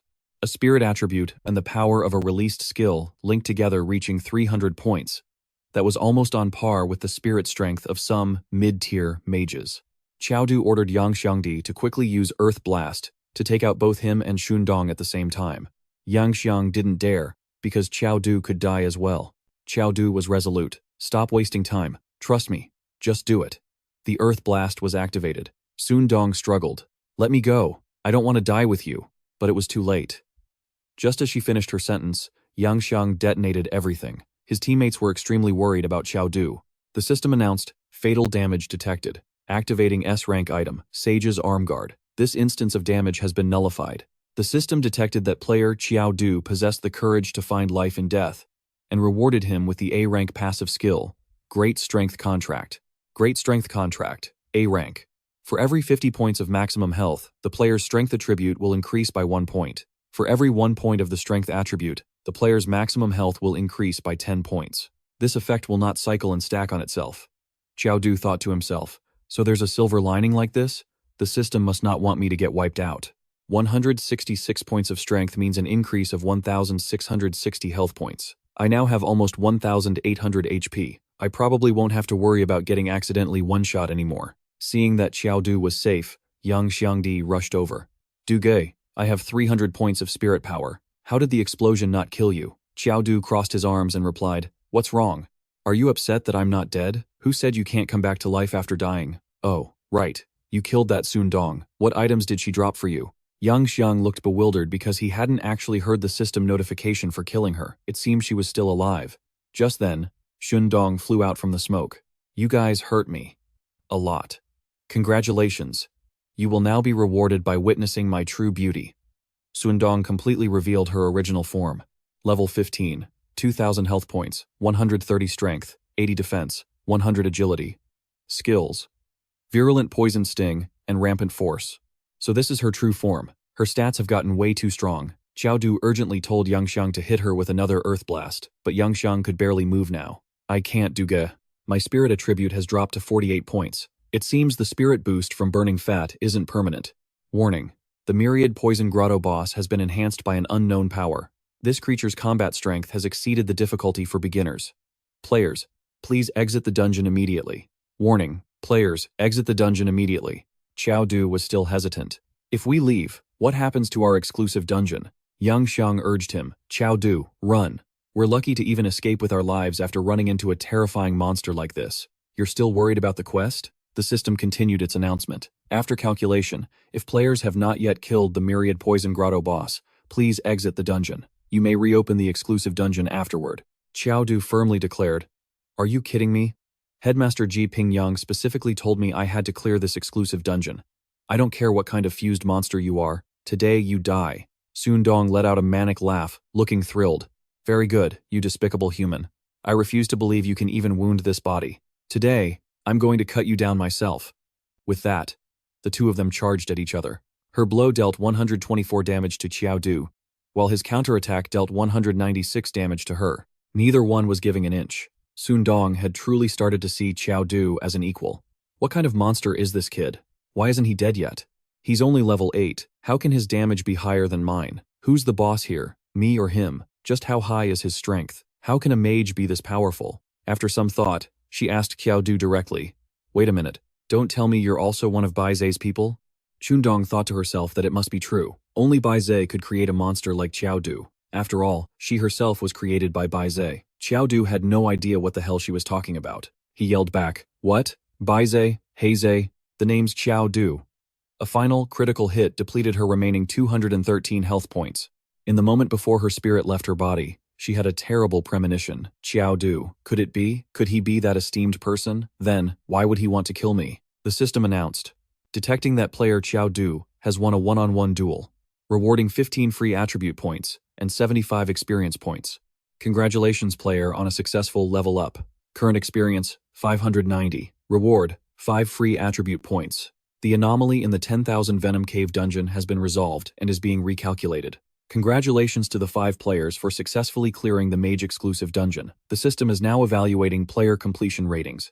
Player Longcheng's completion rating is F rank. Player Feng Shun's rating is E rank. Player Fang Yuan's rating is E rank. Player Yang Xiangdi's rating is A rank, and player Qiao Du's rating is S rank. The system will now distribute rewards based on player ratings. S rank reward for player Qiao Du, plus 100 experience, plus 10 free attribute points. A rank skillbook, Gate of Evil. Congratulations, player, on a successful level up. Current experience, 151,000. Reward, 5 free attribute points. Qiao Du had now reached level 10. Only after entering the novice tier could he be considered a player capable of protecting himself in Thew. Items received include the B-rank Mad Spider armor, which increases the player's health by 800 points. Requirement: novice tier, level 11. Qiao Du figured this armor was a perfect fit for his all-out contract skill. System announcement: Mysterious Cube, a Rubik's Cube sealed by some unknown power. There's a strange cube here too? The mysterious cube has recognized its owner and bonded with the host, activating the mysterious cube. The host has gained the ability to inspect the attributes of characters within a 10-level difference. The young man focused his thoughts. This cube had suddenly bonded with him on its own, and it even had abilities waiting to be unlocked. This ability alone was already extremely powerful. Just then, an NPC walked out from a portal. Congratulations to the 5 of you for completing the 10,000 Venom Cave dungeon. As an additional reward, I will increase your spirit by 20%. Yang Xiang was shocked by this reward. Holy crap, boss, this reward is awesome. A 20% increase. Qiao Du forced a pained smile. Right. In reality, he was thinking, my spirit is 0. Isn't a 20% increase of 0 still 0? This reward was completely useless to him. Fang Yuan thanked Qiao Du on behalf of the team. Thank you for saving us and helping us clear this dungeon. Yang Xiangdi, Qiao Du, which universities are you guys applying to? We got early admission into Jingdu. We'll definitely apply to Jingdu University too. Qiao Du returned to school. In the academy cafeteria, Yang Xiang was already showing off his level. Ma Fei was shocked. What? You're level 10, too? He thought to himself that there were far more monster-hunting dungeons for the warrior class than for the mage class. Logically, warriors should definitely level up faster than mages. How is Qiao Du even possible? But what shocked the two girls even more was Yang Xiang's dramatic change in appearance. Compared to that, Qiao Du, are you sure that's Yang Xiangdi? I find that hard to believe. Yeah, the change is just too sudden. He's even more handsome than Ma Fei now. Yang Xiang just kept stuffing his face while he talked. What's the point of looking good? I need to eat a lot and get fat again. Otherwise I won't feel safe the next time I go into all. Just then, Zuo Yu remembered that they all got early admission. I wonder if we still have to take the AO exam this year. On Kaiji Star, the most important day of the year was the University Entrance Exam Day. The University Entrance Exam was meant to select the most talented individuals. Most students who received early admission would participate anyway. They all had one goal, to be the top scorer of the entrance exam. Becoming the top scorer not only brought fame but also a Tier 3 item as a reward. Ma Fei immediately volunteered. I'm in. I'll definitely take first place for the warrior class. I heard from my dad that the reward this year is different. This time, the top scorer will receive an S-rank item. As Qiao Du walked, he was lost in thought. If this year's prize was an S-rank item, he had to get it. Strange sounds echoed from a tall building. 7438? Is it really this kid? He's level 10 at most. How could he possibly win? 9527. Whatever. Let's just grab him and interrogate him. After their discussion, the two figures leaped down from the rooftop, landing in front of Qiao Du. His character attribute inspection ability activated. Who are these two? Qiao Du asked tensely. Can I help you too? You're Qiao Du, right? The brown-haired man's name was 9527, class assassin, novice tier level 16, strength 95, defense 28, agility 100, 25, spirit 25. The blue-haired one's name was 7438, class assassin, novice tier, level 18, strength 105, defense 30, agility 135, spirit 25. Just by looking at Qiao Du, they couldn't believe this was the mage who had killed Shundong in the 10,000 Venom Cave. Qiao Du thought to himself, they came all this way just for a dungeon boss. Could they be the Bise that Shundong mentioned? So Bise isn't a person, but an organization? I was so focused on the fight back then, I should have asked for more details. Qiao Du decided to try and trick them. You must have the wrong person. I'm Ma Fei. The gullible 9527 immediately fell for it, scratching his head and apologizing. See, I told you it couldn't be him. So sorry, we got the wrong person. For his stupidity, he received a slap from 7438. Damn it. Are you stupid? You believe everything this guy says? As soon as he finished speaking, he signaled his partner to attack. If he's the mage, we have to take him. With lightning speed, they closed in on Qiao Du, but what shocked them even more was that Qiao Du didn't even try to dodge. Assassins are the natural predators of mages.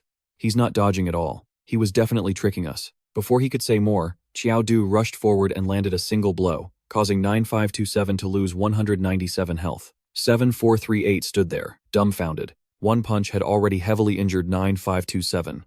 Even I can't do that. And he took hits from both of us but looks completely fine. With that defense and strength, it seems he really isn't a mage. Qiao Du glanced over at 7438 and asked, Still want to fight? At this point, he could only laugh awkwardly and reply, Haha, no hard feelings. Just a little sparring to get to know each other. My friend, Ma Fei, we mean no harm. We got the wrong person. We are terribly sorry. I'm just an insignificant member, ranked 7,438 in the organization. Let's just end this here. Qiao Du was quite surprised that a level 18 assassin was ranked over 7,000 in Bise. He figured he should probably let them go back and report. Otherwise, a much bigger retaliation would surely come soon. With that, Qiao Du turned and walked away, but not without getting in one last jab. Well, I hope you two find that Qiao Du guy soon. If you need any help from me, Ma Fei, just let me know. Overcome with curiosity, Qiao Du immediately went home and searched online for Bise. The Bise is a mythical beast from legend, with a body as white as snow, 2 horns on its head, the form of a lion, and fiery patterns on its limbs. The Bise knows the name, appearance, and exorcism method for every demon in the world, so it has long been considered a divine beast that wards off evil and brings good fortune. What kind of organization was this Bise? He couldn't seem to find a single piece of information. Qiao Du sighed. His identity would be exposed sooner or later, so it seemed he couldn't stay here any longer. With his current strength, he was no match for a large and mysterious organization like Bise. The only way was to participate in the university entrance exam. Even an organization like Bise wouldn't dare to harm a university entrance exam candidate. That would be a crime against all of humanity.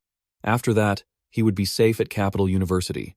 The principal, Ji Pingyang, is the #1 sword cultivator in all the world, known as Sword God Pingyang. If Capital University isn't safe, then no place in the world is. He was also curious about the Rubik's Cube that had dropped in the Myriad Venom's cave. Could it be the special feature of the personal dungeon? He guessed that this might be something his parents left for him. But how did they know he would clear this dungeon? And how could they have left something inside it? Zundong, Bise, Mom, and Dad.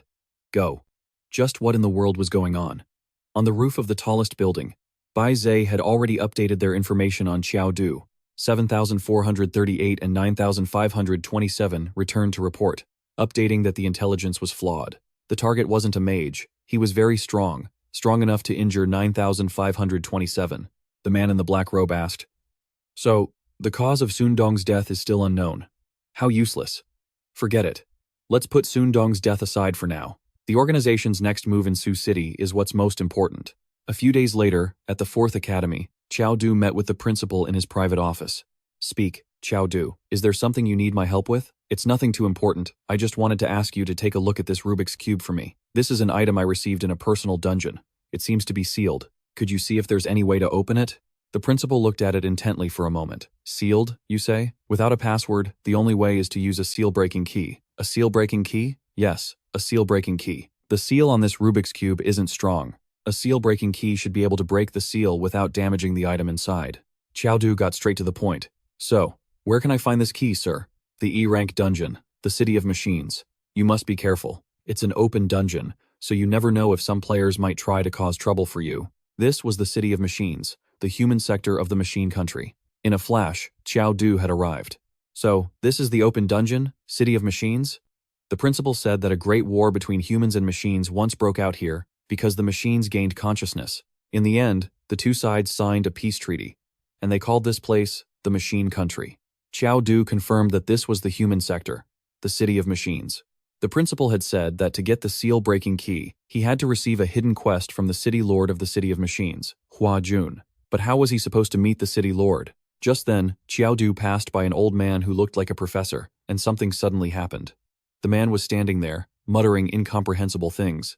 It was like he was calculating that E equals mc squared is actually due to particles, not the speed of light in a vacuum. Assuming the efficiency of both is similar. No, that's not right. Lost in thought, he didn't notice where he was going and bumped into two tall, burly young men. The old man's frail body tumbled backward. He panicked and stammered out an apology. The young man said cockily, "Old man, what's your problem? How do you manage to walk into people? Was it on purpose? You hurt me. You'll have to pay up." Seeing this, the guy next to him chimed in. "Yeah, you definitely have to pay up." The frail old man could do nothing but apologize, but they were determined to bully him and wouldn't let it go, immediately trying to extort him. "I'm asking you, where's the money? Don't tell me this old geezer doesn't have any?" Qiao Du found the scene unsightly and couldn't just stand by any longer, so he stepped forward. "In broad daylight, the two of you dare to openly bully an elderly person on the street. How can a model youth of the new century like myself simply ignore this?" They immediately glared and threatened, "Qiao Du, mind your own business, kid, or do you want to pay for him?" Qiao Du didn't waste time arguing. He clenched his fist. For him, when words fail, violence prevails. With a single, decisive punch, the gray-haired thug went flying. Whether he landed in Cambodia or not, who knows? The blonde-haired thug froze in fear, clasping his hands and begging, then scrambled away for his life. Qiao Du carefully asked, "Sir, are you all right?" The old man stammered, I only have this much money." Qiao Du confidently declared, "I am a model youth, born in happiness and raised under the red national flag. Please don't lump me in with that trash." Thank you, young man, but I'm afraid I don't have anything to thank you with." Qiao Du took the opportunity to ask, "Sir, you don't need to repay me, but could you tell me how to find the Lord of the City of Machines?" The old man looked rather surprised. "You want to find the City Lord?" "Yes, sir. I need to find an item called the seal-breaking key, and only the City Lord, Hua Jun, has it." The old man seemed to ponder for a moment before replying, "What a coincidence. I can't help with other things, but if it's this matter, I can help you meet the City Lord." Qiao Du was thrilled. "Really? Thank you so much, sir. Let's go. But I must tell you first, getting the City Lord to give you something is no easy task." Qiao Du boasted confidently. "That's only because you haven't seen what I, Qiao Du, can do. In fact, I was only using a fraction of my strength just now." Perched on top of a building, the two young men who had bullied the old man were talking curiously. "Hey, man, do you think the City Lord found the person he was looking for this time?" "I don't know. That kid was the strongest player I've ever met. In the machine country, BL rank, that Professor Hua Jun wants to hold another academic seminar tomorrow. This time, I don't care what methods you use, but you must capture him and bring him to me. Yes, Lord Mengde, we've finally arrived. Young man, the city lord you wish to see is inside. This is City Lord Hua Jun's castle, so why is that old man able to walk around so freely in here? The moment he turned to ask, the old man had vanished. Whatever, I'll stop thinking about it. Find the city lord first, get the sealing key, and then figure out the rest. As soon as he pushed the door open and stepped inside, Qiao Du was shocked. What, you? And those two guys? That's right. In reality, I am the city lord of the City of Machines. These two are the strongest guards in the City of Machines. Qiao Du was still stunned. But, why you? Why did you want to put on that act? Because I needed to find a human who was strong enough. Someone even stronger than my own guards. That person is you, Qiao Du. Don't you want the key to break the seal? If you just do one thing for me, I'll give you the key. A system notification announced that a hidden quest had been opened. Tomorrow, I will be holding an academic conference to announce my research on machines and organic life. But the robot faction that wants to steal my research will definitely not pass up this golden opportunity. I get it. You want me to protect you during the conference. No, I need you to defeat the ruler of the Machine Nation and destroy the Machine Heart. Quest: defeat the ruler of the Machine Nation, Mengde, destroy the Machine Heart, Marta, and obtain the key to break the seal. They're just a bunch of robots. No problem. I accept this quest. The next day, in the main hall of the research conference.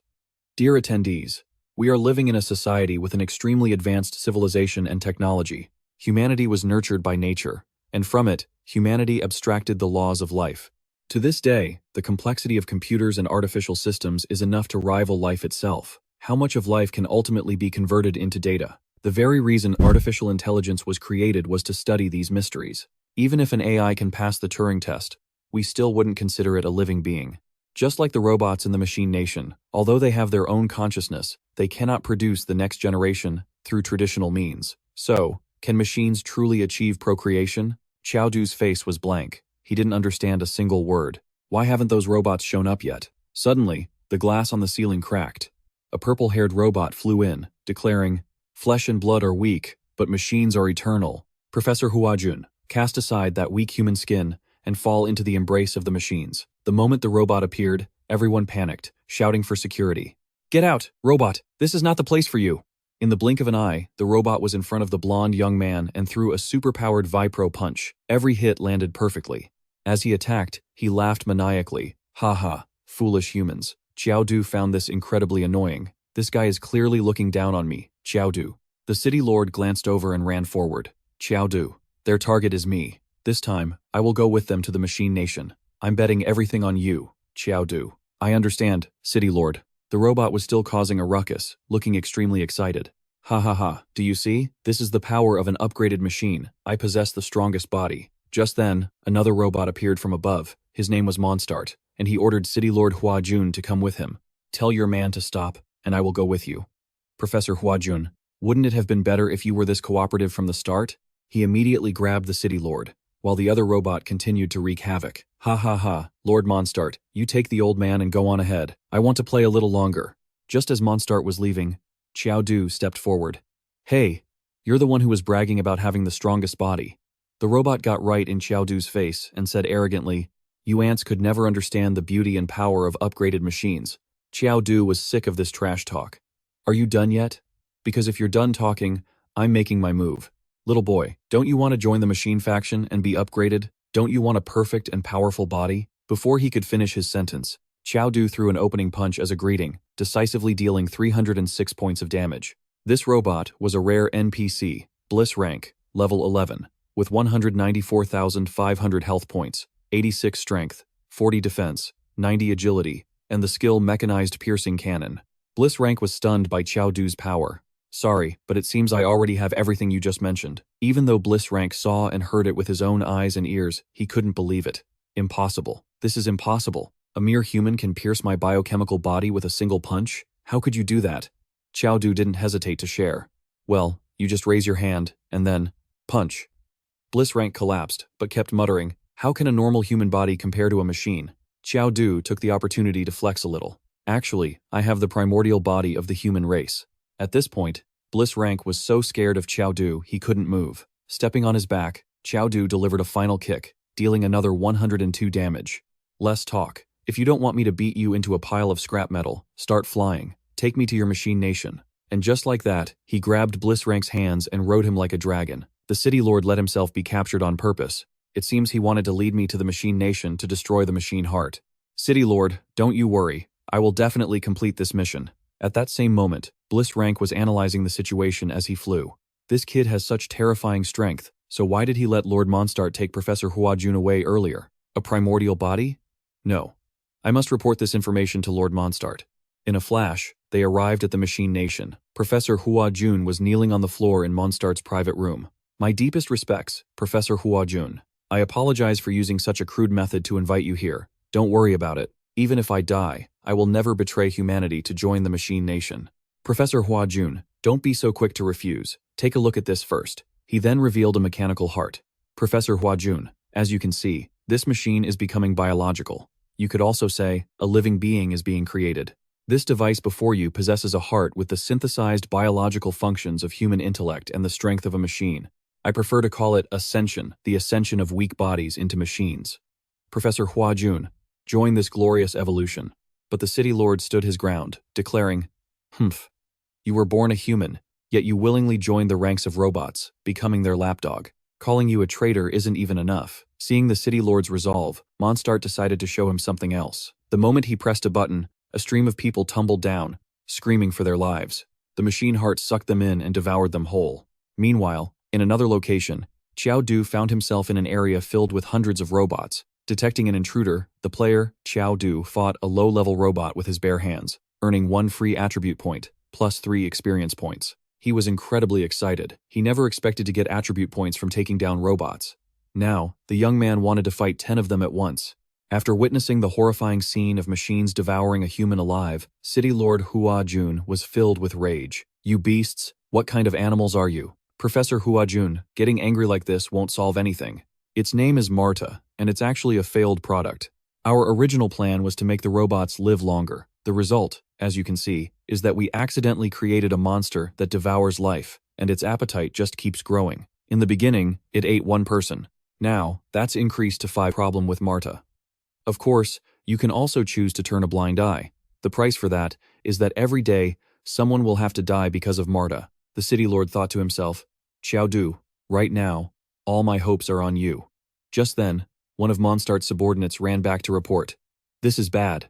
Lord Mondstadt, a human with a primordial body is attacking our base. Is it the same primordial body that Blissrank reported? In an instant, Qiao Du had destroyed everything and appeared inside. The moment the city lord saw him, he was overjoyed. Qiao Du, you're finally here, Mondstadt inquired. So you're the human with the primordial sacred body that Blissrank mentioned. Welcome to the Machine Nation. Blissrank was the top titan in our Machine Nation. I can't believe he fell at your hands. Qiao Du identified Mondstadt as a rare NPC, level 15. Health points, 20,000. Strength, 118. Defense, 100. Agility, 180. Skills, mechanical bug, mechanical hegemony. Qiao Du stepped up to challenge him. Is it so shameful to be wiped out by the primordial sacred body? What's wrong? You want to avenge him? As they all charged at him in a frenzy, Qiao Du felt a thrill, seeing a future of rapidly increasing attribute points. One punch, then another. The system announced, player Qiao Du detected defeating a low-level robot bare-handed. Reward, 1 free attribute point, plus 3 experience. Mondstadt was now speechless with shock. A normal human body was stronger than a robot modified by the Queen. The primordial sacred body. Was what Blissrank said true? If I can convince him to join the Machine Nation and undergo mechanical modification, I can't even imagine what kind of monster that would create. He would definitely become the strongest warrior in the world. Right after dealing with those grunts, Qiao Du ran over to the city lord to check on him. Are you all right? I'm fine. Qiao Du, look over there. That's right. That is the Marta organ. Mechanical heart Marta, level 15. Health points, 20,000. Strength, 0. Defense, 0. Agility, 0. It seems to be undergoing some kind of change. The moment he saw it, Qiao Du realized something was wrong. They were using humans to nurture this living machine, so that's how it is. City Lord, even if you hadn't asked, I was going to destroy this mechanical heart. Professor Huajun placed his complete trust in Qiao Du. It's all up to you. Mondstadt stood there with a different plan in mind. He had to recruit Qiao Du at any cost. He didn't hesitate and got straight to the point. Primordial sacred body of the human race. Abandon your weak flesh and join the glorious evolution. Qiao Du ignored his nonsense and slowly moved towards the mechanical heart. Marta. Mondstadt stood there, still not understanding what Qiao Du was planning to do. The young man then leaped inside and launched a direct punch. Mondstadt tried to stop him, but was too late. The punch dealt 404 damage to the mechanical heart. Mondstadt couldn't just stand by and watch any longer. He immediately flew in to stop Qiao Du. Primordial sacred body of the human race. Stop. Qiao Du glanced over, finding him incredibly annoying. Don't get in my way. Just as he was about to attack Qiao Du, the system issued a warning. Danger detected. Danger level. Hell. Please, Master, flee immediately. I repeat, please, Master, flee immediately. Before Mondstadt could even process what was happening, he was hit by an attack, losing 288 health and sent flying into a wall. He bared his teeth in terror of Qiao Du. Such incredible power. I absolutely must keep him in the machine nation. Standing before the heart, he wanted to finish it off for good. The young man activated a flurry of continuous punches, and Marta's health was repeatedly drained by 404 points. As he punched, he cursed, "You wicked, evil thing, shatter!" After a moment, the heart exploded. Player Qiao Du has successfully destroyed the mechanical heart Marta. Experience points plus 100. Player Qiao Du detected defeating the Marta heart barehanded. Reward: 3 free attribute points. Seeing this, Mondstadt panicked and went berserk. How dare you destroy Marta? Do you know how much hope she carried for us machines? Qiao Du sighed with pity. I can't imagine just how many people you fed to it. After taking a closer look at Mondstadt, he stated firmly, Tisk, Tisk, you're clearly a human, yet you call yourself a machine. Don't worry, you're next. Mondstadt quickly replied. Wait, listen to me. Primordial sacred body of the human race. Although you are powerful, compared to our great queen, you are not even worth a fingernail. Even though you destroyed Marta, Her Majesty the Queen will not blame you. On the contrary, she will give you a chance to atone. As long as you come with me now to meet Her Majesty the Queen and embrace the ways of the machine, Her Majesty will surely pardon you for your crimes. Qiao Du was stunned. Her Majesty the Queen? Isn't Mondstadt the ruler of the machine nation? City Lord Hua Jun shouted. Qiao Du, don't let him deceive you. Don't worry, City Lord. I have no interest in siding with the machines. I only believe in my own body. Mondstadt thought confidently to himself. Once you witness the greatness of the Queen, you won't be thinking that way anymore. Qiao Du agreed to go with him to meet the Machine Queen. As he followed, Mondstadt started playing dirty, releasing a mechanical bug to attach itself to Qiao Du. The mechanical bug can parasitize a human and gradually transform the host into a machine. Mondstadt was already celebrating internally. If I can successfully parasitize this primordial sacred body, Her Majesty the Queen will surely reward me. The moment its proboscis was about to pierce his neck, Qiao Du gave it a light smack, squashing it flat. The young man flew into a rage. I knew you weren't being honest. Mondstadt acted innocent. What? The consequence for playing dumb was a direct punch to the gut, dealing 240 damage. Even after taking a hit like that, he was still standing firm. As expected of a level 15 NPC, you can really take a punch, Mondstadt yelled. You bastard, don't you want to see Her Majesty the Queen? You wait until we get all the way here to turn on me. If I'm not mistaken, the Queen you mentioned is somewhere close by, isn't she? If that's the case, I don't need you to lead the way anymore. Worried that Qiao Du might refuse, he made a threat first. Primordial sacred body, you'd better not choose the hard way when I'm offering you the easy one. I can just break all your limbs and hand you over to Her Majesty. It's all the same. After all, Her Majesty will just rebuild you with a new mechanical body. Mondstadt activated his machine punch and lunged straight for Qiao Du. Qiao Du landed a decisive, heavy blow, dealing 233 damage. What's wrong? Did you skip breakfast? What was that? Little bro? Is this really the primordial sacred body? That was his all-out attack. Qiao Du casually grabbed his hand. Oh, right, I forgot. You piles of scrap metal don't need to eat. He gave him a bonus attack, draining another 240 HP. Seeing that he was about to get wiped out, Mondstadt suggested a truce. Stop, let me go. He panicked, finding himself unable to move as he took another hit. Qiao Du moved in close, right in his face, and he lost another 260 HP. Mondstadt's current health points were only 4,322,000. You're the human race's primordial sacred body. I have to admit, I underestimated you at first. From now on, I will give you the respect you deserve. Mondstadt rose once more, revealing his true form. Qiao Du stood there, judging him. His true form is so ugly. I wouldn't choose to evolve by turning into a robot even if it killed me. Mondstadt activated his machine punch again, rushing straight at Qiao Du. Since he was getting serious, Qiao Du decided he should get a little more serious too. The young man threw a normal punch, followed by a heavy blow that deducted 480 health points. That last situation was actually quite dangerous for Qiao Du. A system notification popped up. Player Qiao Du has been detected, defeating the NPC Mondstadt with his bare hands. Reward: 15 free attribute points, experience increased by 75. Congratulations player, you have successfully leveled up. Current experience value: 151,100. Reward: 10 free attribute points. Congratulations player Qiao Du on becoming a novice mage. Qiao Du was quite pleased with this achievement. Congratulations to the player for completing the hidden quest and obtaining the key to undo the seal. The City Lord's mission was considered complete, and the key had been acquired. Qiao Du's next objective was to meet the Machine Queen. Who knows, she might give him some more top-tier equipment. The young man stopped in front of a door that required a passcode. He kept entering it incorrectly. If he'd known this would happen, he wouldn't have smashed Mondstadt to pieces. He got another incorrect password notification. What a headache. Who was he supposed to ask for the password now? It seemed the girl sitting inside was the queen. Hearing the constant incorrect password alerts, she was certain it was a human. A human? Based on past experience, they usually considered the mission complete after dealing with Mondstadt. Why would one come looking for me? Annoyed with wasting time pressing buttons, Qiao Du threw a punch and shattered the door. Heh, this is way easier. Just then, the young man was surprised to see a human girl in front of him. Hello, miss. Why are you here? This guy really is a weirdo out there. Seeing the girl just staring blankly, the young man asked again, Miss, can you speak? What's your name? The Machine Queen. Qiao Du jumped in shock when he heard that. Damn it, she said she's the Machine Queen. Epic NPC, Machine Queen, level 48. Health points, 100,000. Strength, unknown. Defense, unknown. Agility, unknown. Skills, Machine Puppet, Divine Ray, Death Storm.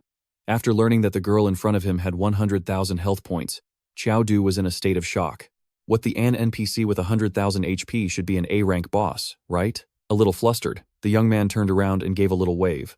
Miss O, wait, no, Your Majesty the Queen, I seem to have taken a wrong turn. My deepest apologies. I'll be leaving now. Not letting him get away so easily, the Machine Queen immediately bound him with wires. Qiao Du panicked.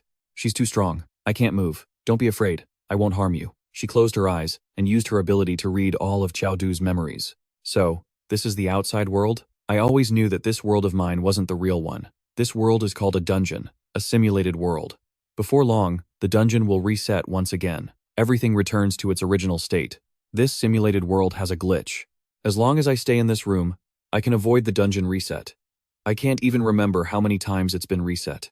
In all those countless resets, you're the only one who has ever reached me. I absolutely will not let this rare opportunity slip away. Qiao Du had just figured out what the Machine Queen had done. Did you just read my memories? No, it was an exchange. I'll let you see mine. It was only then that Qiao Du understood. No wonder a boss of her caliber had such high stats and level. You want to get out, don't you? Then just get rid of me. A puny level 11 like me can't possibly fight against the rules of this world.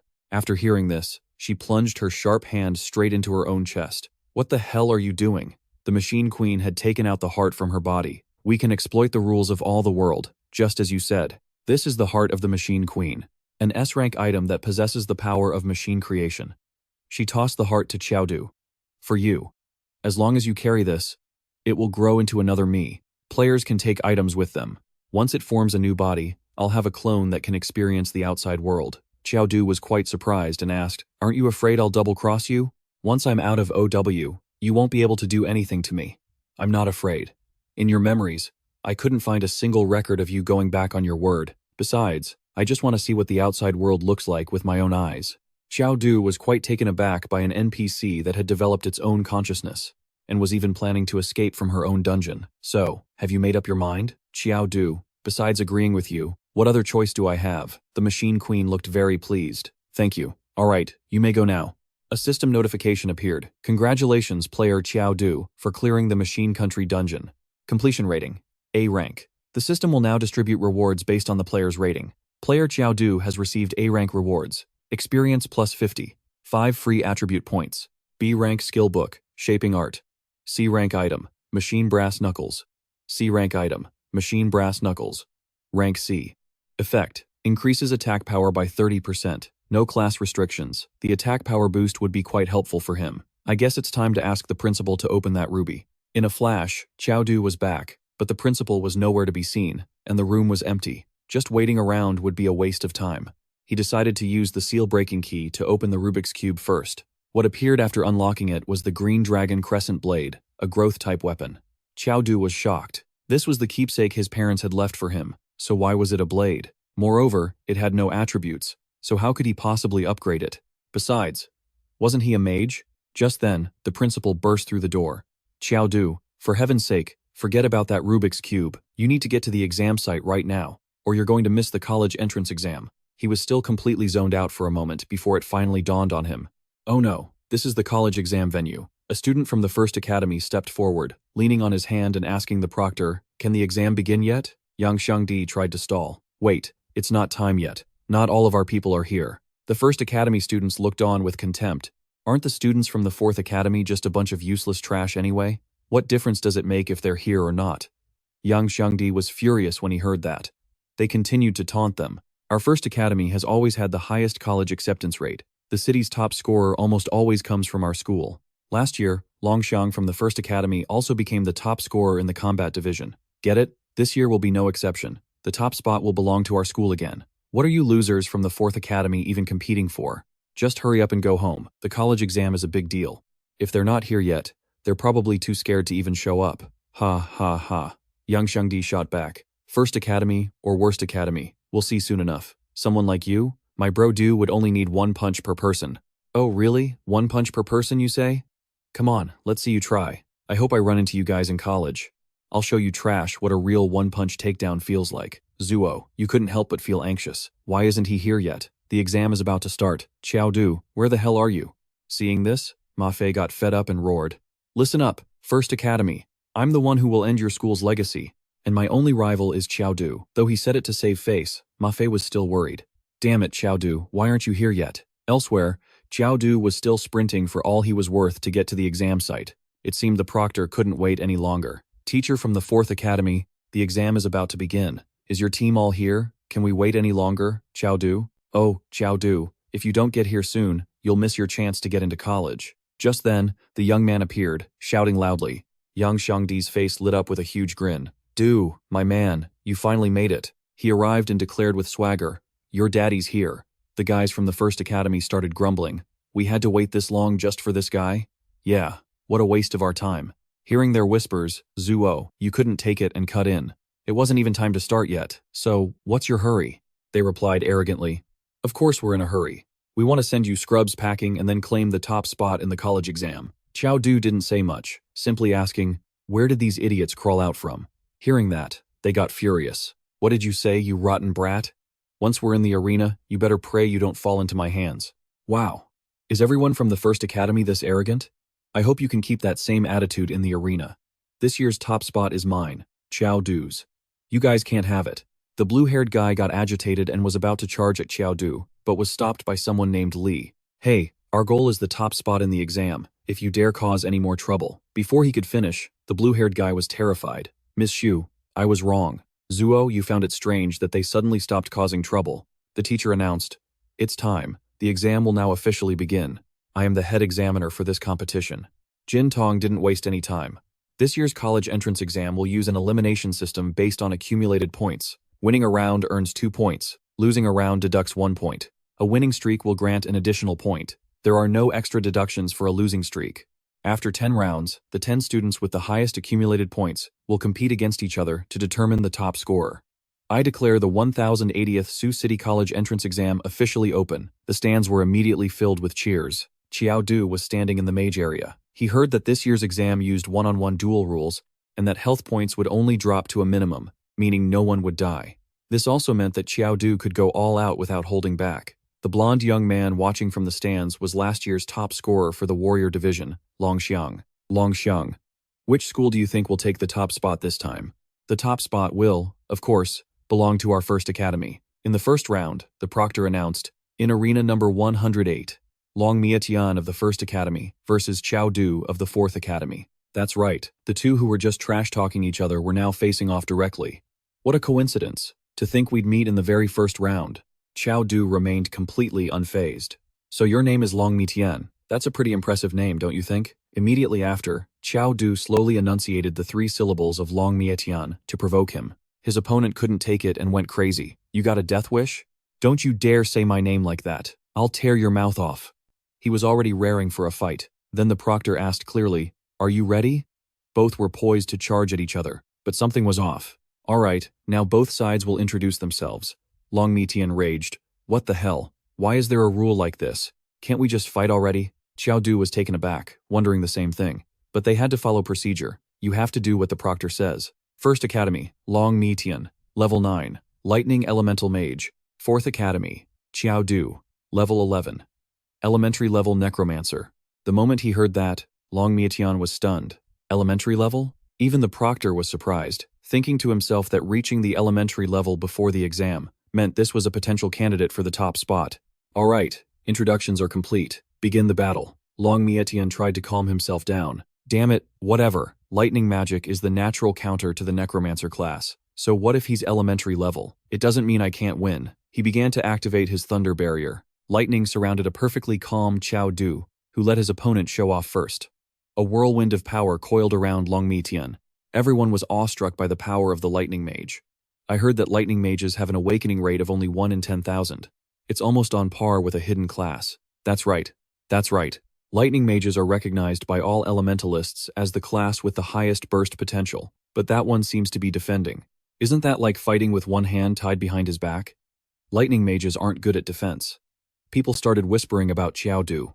Is that kid really his opponent? What could make a lightning mage choose to do that? Long Mietian issued a challenge.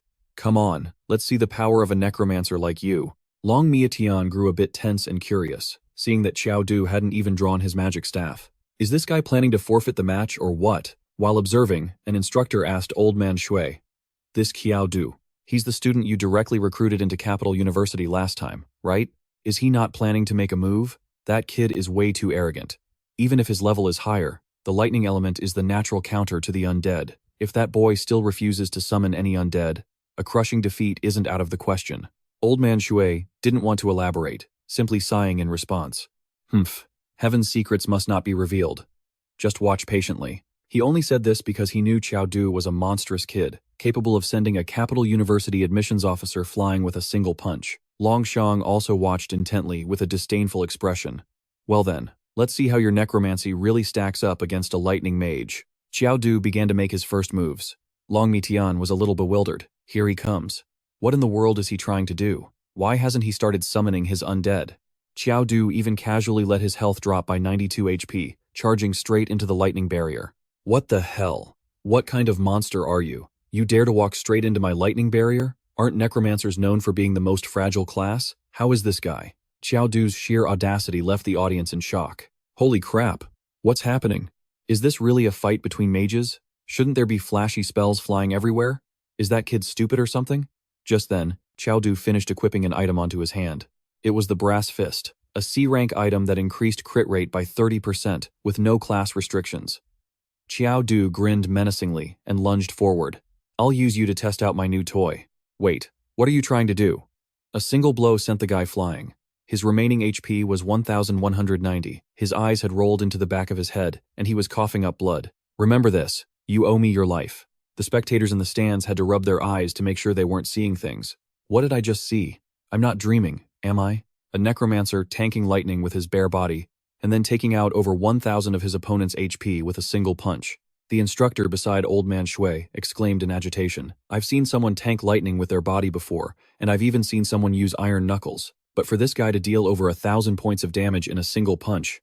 And you call that a necromancer? Old Man Shui replied excitedly. So what if a necromancer hits a little hard? Qiao Du has practiced martial arts since he was a child. His movements and striking power are well honed, so this is perfectly reasonable. Longxiang began to smile, intrigued. A necromancer who could do that.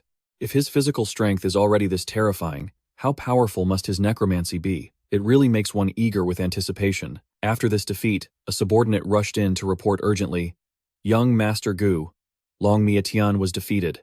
It was by a guy from the 4th Academy. After Acha. With a single punch. I know. That guy has some skill. Go and stir up some trouble for him. The top rank in this exam can only belong to the 1st Academy. Meanwhile, the crowd outside was still buzzing in astonishment. That has to be a physical cultivator who snuck into the mage's exam, right? Taking a lightning mage's attack head-on. Even Iron Man couldn't pull that off. A random person asked, "Excuse me, are you Saitama?" Qiao Du stood there, laughing heartily with excitement. "Thanks everyone for the acknowledgement." Just then, Qiao Du was approached by the examination committee. "Hello, young man. We'll have to ask you to come with us. Your performance just now was so unexpectedly impressive that someone has filed a report accusing you of cheating. We need to conduct an inspection." Qiao Du was floored. "What the hell? You're hauling me in for testing just because I did too well? Is there no justice in this world? Is there no law? Then how do you explain it? A mage dealing that much damage with a physical attack?" The young man's reply was concise. "I was born strong." The old instructor sighed. "Just take him away." Despite Qiao Du's struggles and his attempts to explain his natural strength, they dragged him off anyway, leaving everyone stunned. That necromancer got taken away. He must have been cheating, right? That explains it. There's no way a necromancer could deal over 1,000 damage with just their fists. One person was especially pleased by this. "Old man Xue, your prized student was just hauled off by the proctors. You don't think that little brat was up to no good, do you? Haha. We'll know if we go and see for ourselves." Seeing Qiao Du get dragged away, Ma Fei began to feel hopeful again. When Qiao Du was so incredible back in Nightmare Village, could he have been cheating then too? Before anything was confirmed, the students from the First Academy were already standing there smugly with their arms crossed.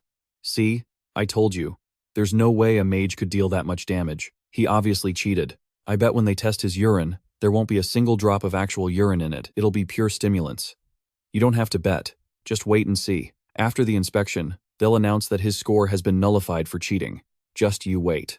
Hearing this, Yang Xiang was absolutely furious but managed to hold his tongue. "That's right, just you wait and see," Yang Xiang retorted. "When my brother Yu comes back to claim that #1 spot, you'll be the ones crying." They scoffed back. "Ha, you should worry about whether he's even allowed back in the arena first." Elsewhere, Qiao Du had been brought to the testing room. He strode majestically through the detection gate without the slightest hesitation. It figures. The life of a genius is always filled with suspicion. Right after he passed through, the machine announced, "No abnormal data detected." The old instructor, still skeptical, demanded that Qiao Du go through it again. At this point, Qiao Du was ready to walk through it 100 times, just for kicks. Again, the machine announced that no abnormal data was detected. The instructor stubbornly insisted on checking if the gate itself was broken. After the staff completely dismantled the device, they confirmed there were no issues with it. There are no problems. So, this kid really can dish out over 1,000 points of damage just with his physical strength alone. A melee mage? A class like this has never existed before. So, are we letting this student go back to the arena and continue competing? But the old man wasn't satisfied. If the data scan came up with nothing, then send that kid for a urine test. Let's see if he's using any forbidden substances. Model. If his urine sample is normal, he'll be allowed to return to the exam. Meanwhile, the second match is about to begin. Gusu stands there arrogantly, thinking that guy probably won't be back for another hour and a half. Once the match timer runs out, he'll automatically be declared the loser. His friends are still waiting for Qiao Du to return, getting a little anxious. Is the absent contestant that Necromancer? He's still not back yet? Could it be that he really cheated? I knew that kid was cheating from the start. Otherwise, how could one punch deal over 1,000 points of damage? Qiao Du is escorted to the restroom by a proctor. According to the rules, during the who still wants to compete? A mage dealing over 1,000 points of damage with a single punch? If it were you, would you believe it? That guy's probably been expelled and won't be coming back. Just then, Zuo Yu gets an update and is furious. The examination board said, someone reported him. That's why Qiao Du was taken away for testing. It was you guys, wasn't it? Whoa there, little lady. You can't just make wild accusations like that. Do you have any proof it was us? And even if it was, what are you going to do about it? An attack with that kind of ridiculous power would make anyone suspicious. Am I wrong? You see, even the examination board thought that guy was cheating, right? Otherwise, why would they have taken him away?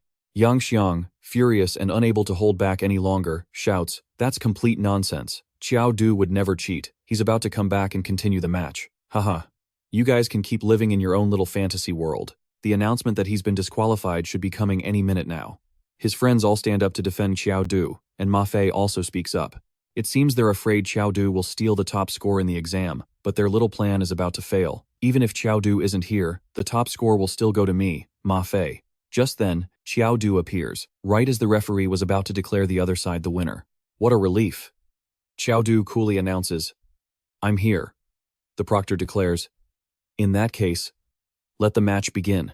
You can tell from the look on Qiao Du's face that he's about to make those guys pay. And so begins the familiar pre-match introduction.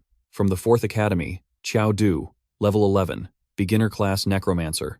At this glorious moment, the crowd in the stands starts buzzing. It's the Necromancer! He's back! So that means he didn't cheat. He really can deal over 1,000 damage with a single punch. The faces of the 1st Academy students darken. They never expected Qiao Du to actually return. Qiao Du's opponent declares clearly, "You don't need to know my name, because now that you're here, I forfeit. I have no desire to get hit by a punch that deals over 1,000 damage." After saying that, the young man quickly runs off and hides. Qiao Du, craving a fight, has to chase after him, begging for a match. "Hey, just let me punch you once. Just one punch, please?" But before he can even finish pleading, the referee declares Qiao Du of the 4th Academy the winner, earning him an additional 3 cumulative points. And just like that, Qiao Du has won 2 consecutive matches, for a cumulative score of 5. He's not exactly a fan of these easy, effortless wins. The group from the 1st Academy huddles up to discuss things with Gusu. That Necromancer is back. Now what? Reporting him was just to make people hate him. Since he didn't cheat, of course he'd come back. But it doesn't matter. I have a way to eliminate him. No one can steal the top university score from us.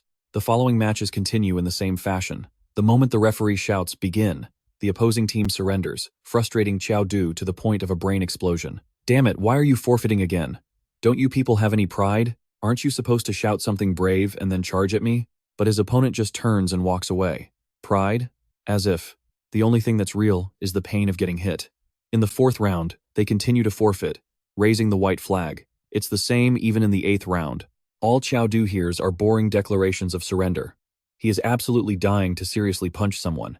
The 1st Academy starts to worry. That Necromancer has already won 8 consecutive matches. At this rate, he's going to enter the single elimination open tournament round with his winning streak. Gusu then sets his plan in motion. Go pull some strings with our connections and arrange for Shi Xiaorong from the 2nd Academy to fight Qiao Du in the 9th round. Shi Xiaorong? Will she listen to our arrangement? But Gusu has already calculated everything. This is the university entrance exam. She doesn't get to do as she pleases. If she wants a good score, she'll be forced to fight with everything she's got. All the arrangements are successfully made. In the 9th round, Shi Xiaorong of the 2nd Academy will face Qiao Du of the 4th Academy. Her beauty captivates all the young men watching from the stands. Oh my god, that's Shi Xiaorong. She's so beautiful. I'd gladly break my own ribs to make soup for her. The referee announces for both sides to begin their introductions. This girl seems very straightforward and strong. From the 2nd Academy, Shi Xiaorong, a level 11, beginner class ice mage. The teacher from the opposing team seems quite pleased and confident. Hey, old Shui, isn't that the best prospect from your 4th Academy? Facing Shi Xiaorong. This is going to be a tough match for him. Old Shui just sighs. Ha, you people don't understand Qiao Du at all. Qiao Du once again proudly introduces himself. The young man is quite surprised, thinking his opponent in this match would forfeit again, but she doesn't. She even asks him back, "And why would I do that?" Hearing that, Qiao Du is thrilled. Wow, I finally found someone who won't forfeit on their own. The gossiping spectators in the stands start to feel sorry for the beautiful girl. Holy crap, is this kid really going to use the same fighting style from the preliminaries against Shi Xiaorong? Does he dare? If he hurts Shi Xiaorong, I'll throw dog crap at his door in the middle of the night. That's just outrageous. How could he use such a terrifying weapon against a girl that beautiful? In fact, without anyone needing to say a word, Qiao Du saw their anger and replied with a bright smile. Ha ha, you guys are just kidding. How could I possibly use such a violent method against a beautiful woman? Qiao Du began to wave his hands to activate his power, and instantly, the referee's jaw dropped. Oh my god, is this guy really a necromancer? Shi Xiaorong looked incredibly worried. She had never met such a peculiar mage before. The moment Qiao Du charged towards her at full speed, Shi Xiaorong activated an ice wall. The young man smiled as he shattered it, as if he were just relieving stress. Shi Xiaorong was flustered. She couldn't let him get close, but her skills could only hold Qiao Du back for 2 seconds at most. The instant he broke through the ice, Qiao Du leaped high into the air. Shi Xiaorong's face tensed up as she concentrated with all her might. She had finally waited for the moment he left the ground. Qiao Du, you're very strong, but you're too arrogant. Your 8-match winning streak ends here. The girl activated her eternal ice wall, easily freezing Qiao Du in place at that very moment. The young men watching were thrilled. Whoa, the goddess is so skilled. They're both beginners, but she managed to freeze her opponent without taking any damage. Shi Xiaorong truly lives up to her name as the daughter of ice. Qiao Du doesn't seem so tough after all. Knowing this, I wouldn't have surrendered so early. I regret it so much. Just then, the teacher from the 2nd Academy said smugly, Old Xie. It seems our Xiaorong is still a cut above your student. Old Xie calmly replied. Don't be so hasty. Just keep watching. Xiaorong confidently turned to the referee and asked, Sir, haven't I won already? According to the rules, I win when the opponent either surrenders or their HP drops to 1. But look, his health is still decreasing. This proves his HP hasn't hit rock bottom yet. Powerless, Xiaorong turned to Qiao Du and urged him, just give up. You've lost. What's the point of holding on? Are you just prolonging the agony? At this rate, your health will be depleted soon enough. Qiao Du, still looking innocent, thought with wide eyes. But it's clearly not depleted yet. Just then, the block of ice began to crack. Xiaorong activated her eternal ice wall again, making the layer of ice even thicker. The girl started to worry. Just how strong is he? He can actually struggle free from my ice wall. Qiao Du flashed a friendly yet sinister smile and asked, Hey, how much mana do you have left? Xiaorong broke out in a cold sweat. Why isn't his health gone yet? I'm completely out of mana. At that moment, Qiao Du shattered the eternal ice wall with a single burst of force. Hee, sweetie, I'm out now. Qiao Du pointed his weapon at her. It seemed this stubborn girl still wouldn't admit defeat. Well, she may be a girl, and a pretty one at that, but I've been going too easy on her. Qiao Du finished her off with a single blow, deducting 260 points from Xiaorong's health. The guys in the audience erupted in fury. Oh, my goddess. That bastard. Not only does he not know how to treat a lady, but he dared to be violent with our goddess. The young man just chuckled. How can you blame me? This is a competition. Xiaorong's health dropped to 1. The referee announced Qiao Du as the winner of the match, earning him +3 accumulation points. Old Xie stood tall and proud. See, what did I tell you? In this competition, no one can stop Qiao Du. Xiaorong mustered the last of her strength to stand up. Ma'am, I'm sorry. It's all right. You did your best. Don't worry. Your accumulation points are enough to get into the arena. This isn't your fault. It's all because of that kid. He's not a mage at all. He's an insult to the mage profession. Qiao Du stood there, judging them. She calls herself a teacher, yet she's so prejudiced against talented students. Do they really think a mage who trains their body is no longer a mage? Just then, a member of the First Academy returned to report to Gusu. Xiaorong couldn't beat Qiao Du from the Fourth Academy either. What do we do now? That guy has won 10 matches in a row and has advanced to the arena. Even our dirty tricks didn't work. Gusu was furious.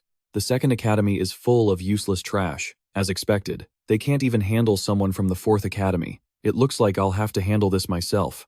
In the Second Academy's break room, Xiaorong was called in by her teacher. Xiaorong, how did you feel fighting Qiao Du today? He possesses an absurd amount of strength. I just went to the judges' panel to look at the matchup bracket. It turns out your original opponent wasn't Qiao Du. Are you saying someone switched my opponent? Xiaorong was stunned. Was this to stop me from entering the arena? No, that's not right. In terms of strength, the one being targeted was probably Qiao Du. Does he know about this? Should I tell him?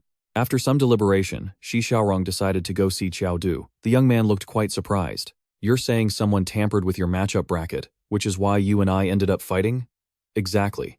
It seems his target is you. You should be careful. He'll most likely try to deal with you in the arena. T-esque, resorting to such low-handed tricks again, and still not showing his face. If he dared to show himself, one punch is all it would take to send him to heaven. In the arena, Qiao Du and Gusu stood near each other, but the young man paid no attention to the person who was scheming behind his back. The 10 preliminary rounds have concluded. I won't go over the arena rules again. The arena officially began, and the 10 strongest contestants were revealed, standing on the highest. The moment he stepped out, Qiao Du was filled with anticipation. Come on, you coward, hiding in the shadows and plotting. I'm standing right here. Come and try to stop me. His appearance made the atmosphere even more explosive. Whoa, it's the Necromancer. He went up first.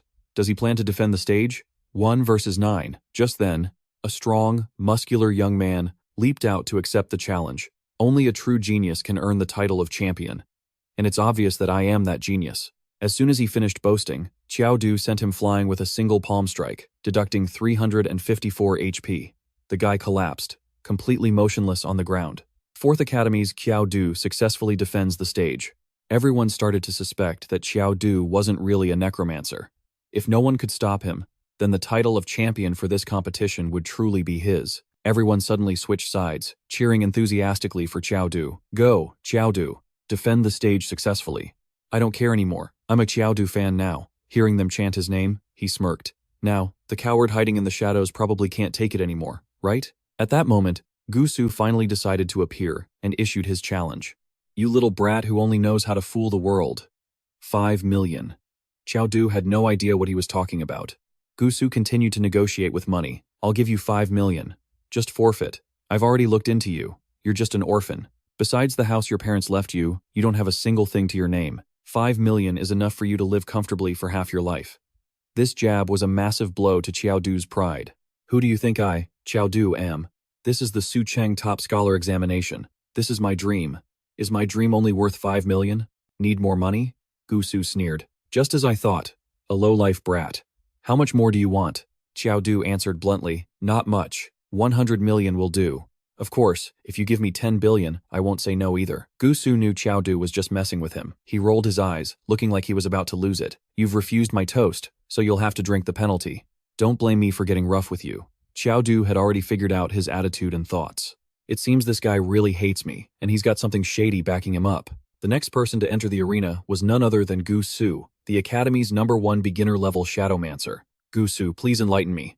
Gusu activated his Shadow Soldier skill, a Shadowmancer. A Shadowmancer versus a Necromancer. Now this match is worth watching. Are these both summoning classes? Will Qiao Du summon some undead? Qiao Du let out a sigh. He had no intention of summoning any of that stuff. He alone was enough. Facing the Shadow Soldiers, Qiao Du felt a little hesitant. What the hell is this? Is that all? Obsidian minions with skin of bronze and bones of iron. This is the first feast I've prepared for you. Do you like it, Qiao Du?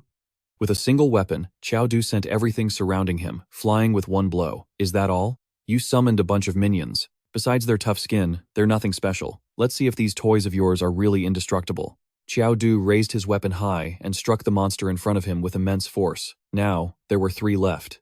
Gusu started to panic. Even his obsidian minions were blown to pieces by this guy. With that kind of muscle, I'd believe it if someone told me he was a human-shaped beast.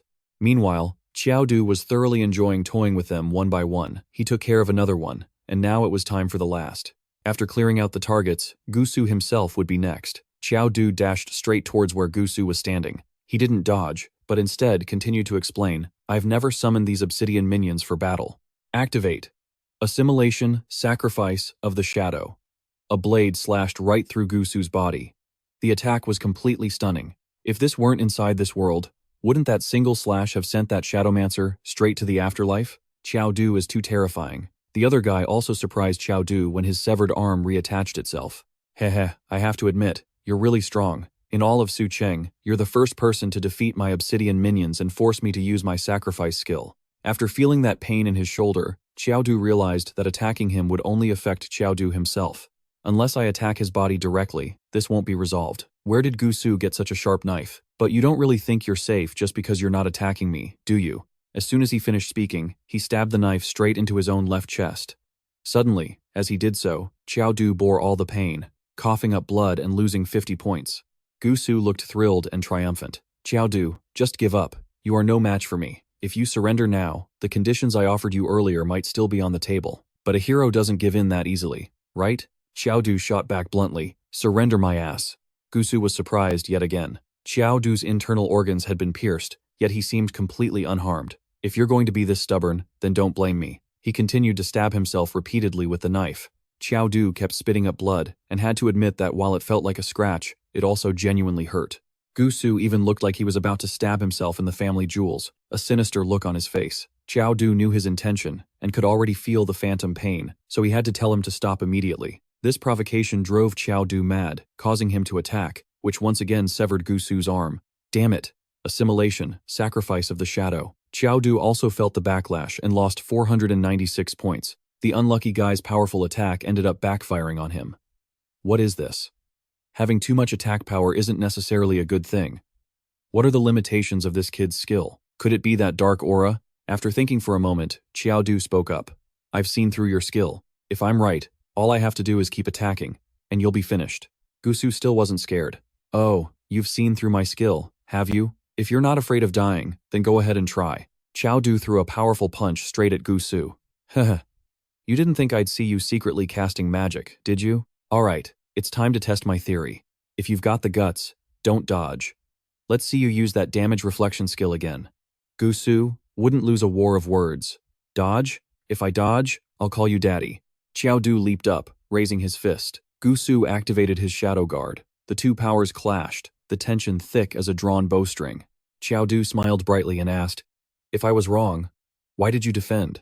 You said you wouldn't dodge, didn't you? Gusu lost 125 points. He panicked as he tried to strategize.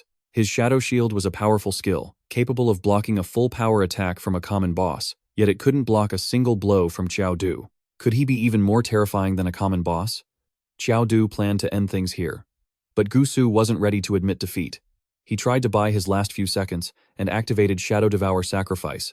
After completing his transformation, he declared, "In this state, not even a body cultivator of the same rank can defeat me. What do you have to fight me with?" He confidently asserted that, in his current form, absolutely no one stood a chance of winning against him. Gusu screamed, "The title of Su Cheng's top scholar is mine. As for you, get lost." Seeing him so fired up, Qiao Du was also thrilled and unleashed 100% of his power. Despite the incredibly powerful attack, he was tougher than before.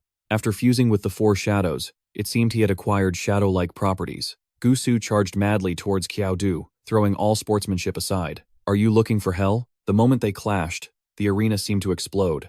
With his nimble speed, Qiao Du dodged every one of his kicks. For a split second, he managed to grab Qiao Du's leg, so Qiao Du had no choice but to give him a taste of his divine foot palm. The crowd in the stands grew more and more excited. "This is a mage arena, right? How come those two are fighting like gladiators? Don't tell me close combat mages are the new trend now?" In the stands, two guys were chattering away. These two were from the Bise guild, the ones who had been tricked by Qiao Du. Now they just stood there, fuming. "His name is Qiao Du, not Ma Fei at all. Who cares who he is? For all I know, they've all joined our Bise." Down in the arena, Gusu was growing more and more stunned. "Impossible. What kind of dark magic did you use? How can you be on par with me?" "On par? Are you sure about that?" Gusu was getting worried. His Shadow Devour was limited and had been active for a while, so he had no choice but to risk it all. "You forced me to do this, Qiao Du." Sacrifice. Shadow Devour. The teachers from the first academy noticed their student was losing control and immediately told Gusu to stop. He had now completely fallen into a state of madness. "It's too late. The championship is mine. I will prove that I'm better than my brother." The champion from last year's tournament stood there, thinking to himself. It seems his older brother was also a champion, which is why he's under so much pressure today. Seeing him go berserk like this, Qiao Du wasn't scared at all. Instead, he started jumping around in excitement. "That's it. This is more like it. Go on, scream out your reasons, and then come at me." Gusu charged forward, landing an uppercut on Qiao Du's chin for about 141 points. Qiao Du glanced at the score and immediately counterattacked. Things had clearly gone far beyond the limits of the competition. "Jin Tong, are you just going to let them go at it? Wait a bit. The problem is, no one can stop those kids right now." An unidentified girl decided she would take both of them out and prepared to make her move. Gusu was still screaming like a madman. "Why? Why are you still standing there unfazed?" Qiao Du provoked him. "Don't ask me. It's because I'm the final boss." The more he taunted, the more enraged Gusu became, punching like a maniac. Waiting for the moment he lost all composure, Qiao Du threw a punch straight to his face, shattering the black shield. In that instant, Gusu froze. "Did I lose?"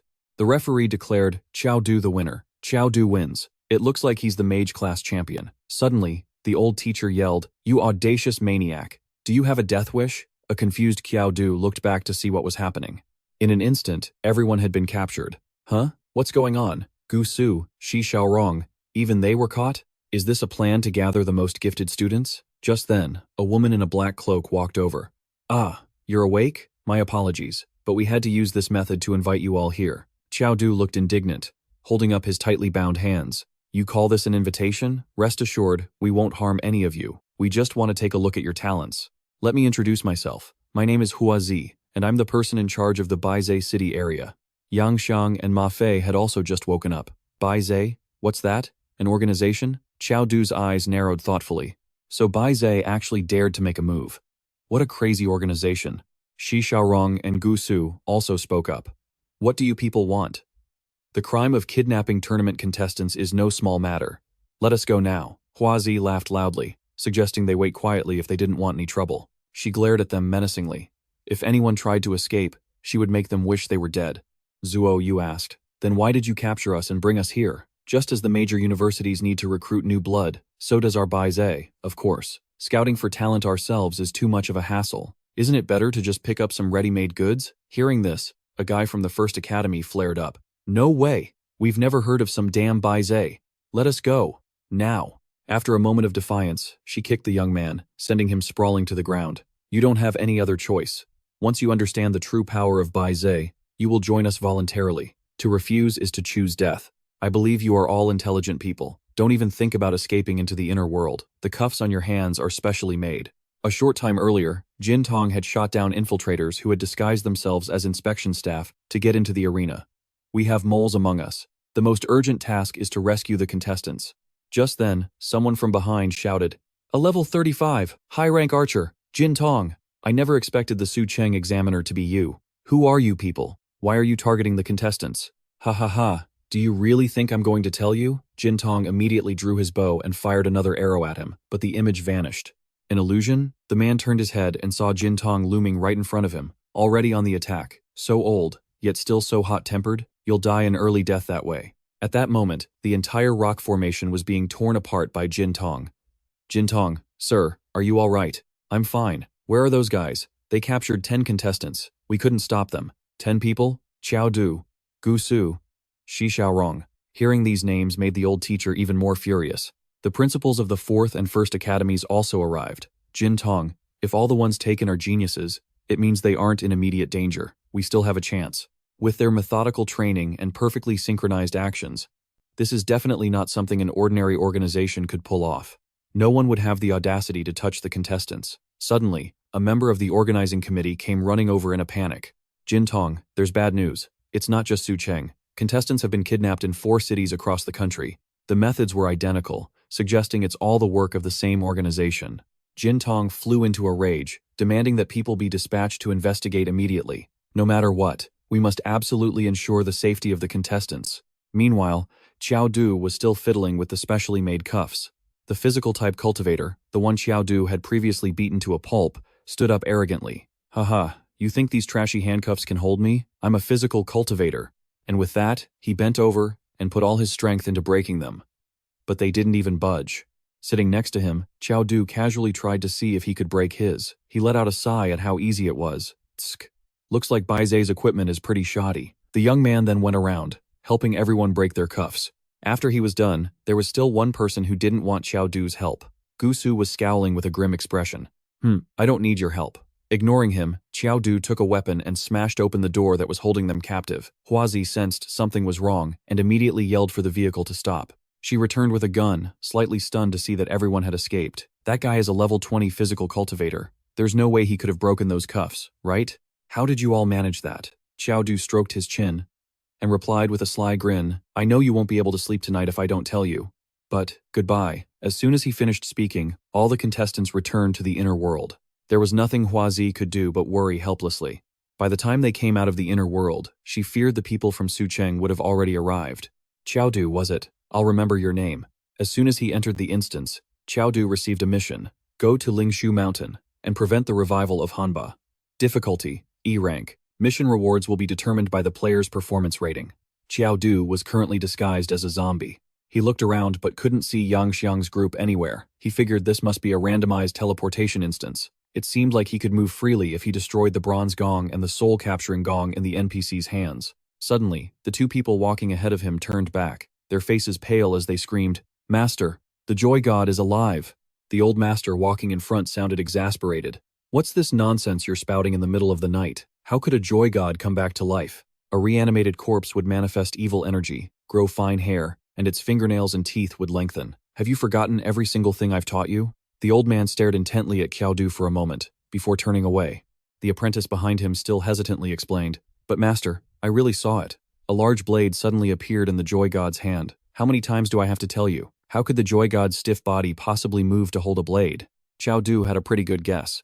It seemed these 2 corpse herders were NPCs, and following them would likely lead him into the dungeon's storyline quickly. He decided to stick close to them, holding his arms out like a zombie. As they entered a room filled with numerous talismans, the master told the young man to stay outside and watch the Joy God while he went inside to take care of some things.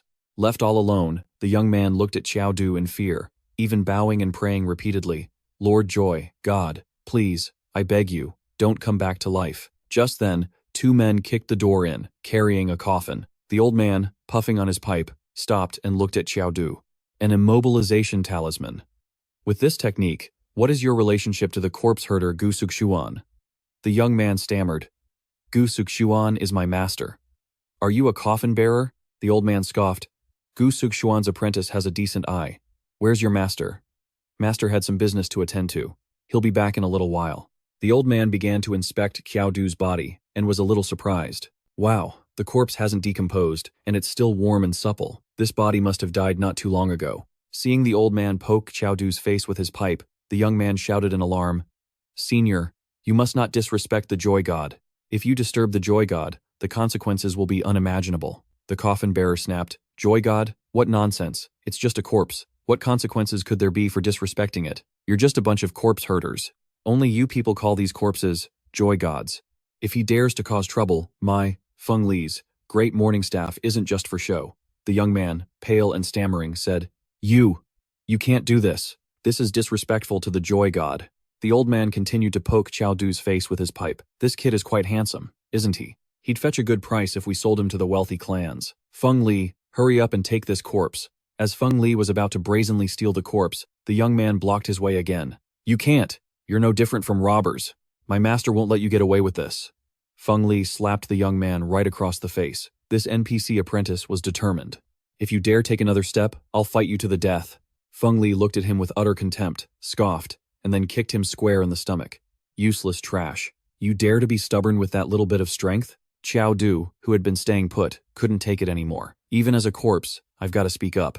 After he let out a sigh, all three people there jumped in shock. Qiao Du ripped the talisman off his head and began to complain. The NPC apprentice was horrified. The joy god, it really is alive. Qiao Du gripped the staff tightly and declared, I didn't intend to interfere, but I haven't even made it to Lingshu Mountain yet.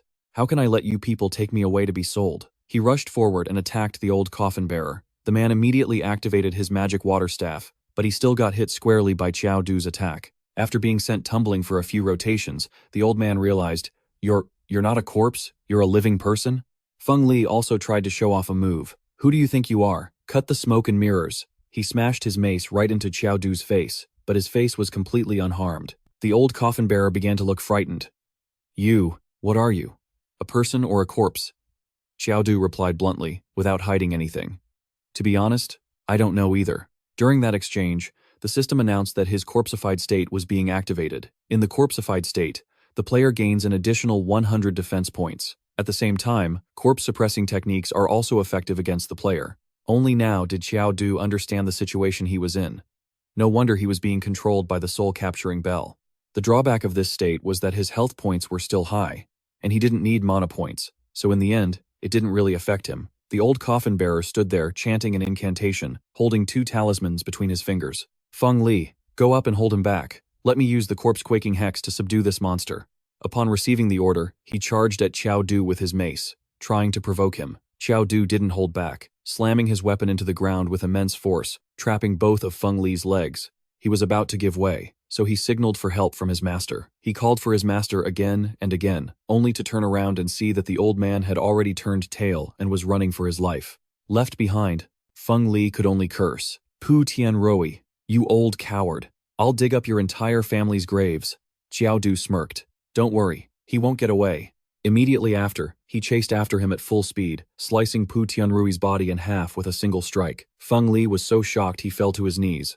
After finishing the old man off, Qiao Du turned back to deal with Feng Li. I almost forgot about you. He rushed forward and punched him square in the face. The system announced that player Qiao Du had defeated the NPC Pu Tianrui. Experience increased by 75 points. Player Qiao Du, by defeating NPC Feng Li, received an additional 10 attribute points, and experience increased by 50. After cleaning up, Qiao Du curiously went to check out the coffin. What is this thing? Let's take a look. That box was a spirit-suppressing coffin, identifiable by the strange patterns carved on it. Lying inside, it could grant a special effect. The moment he opened it, the young man jumped in shock. This Ma Pingchuan is Zuo Yu? The girl suddenly shot up. Is this how you planned on recognizing me? Qiao Du laughed awkwardly. Ah, haha, so you're awake? Zuo, you had a confused look on her face, not knowing why she was in a coffin. Qiao Du crossed his arms, observing. I'm starting to get the picture. It seems that all of us who entered this instance will turn into undead to complete the dungeon's objective. The young NPC had been standing there dumbfounded this whole time. What in the world is happening before my eyes? Another joy god has appeared? Are they corpses? Qiao Du instinctively glanced over at him. The young man was so scared he blurted out a question. Lord Joy, God, Is there something you need to ask? Qiao Du got straight to the point. We want to go to Lingshu Mountain. Take us there. That works. My master and I were heading to Lingshu Mountain anyway. Just then, Gu Xuan returned.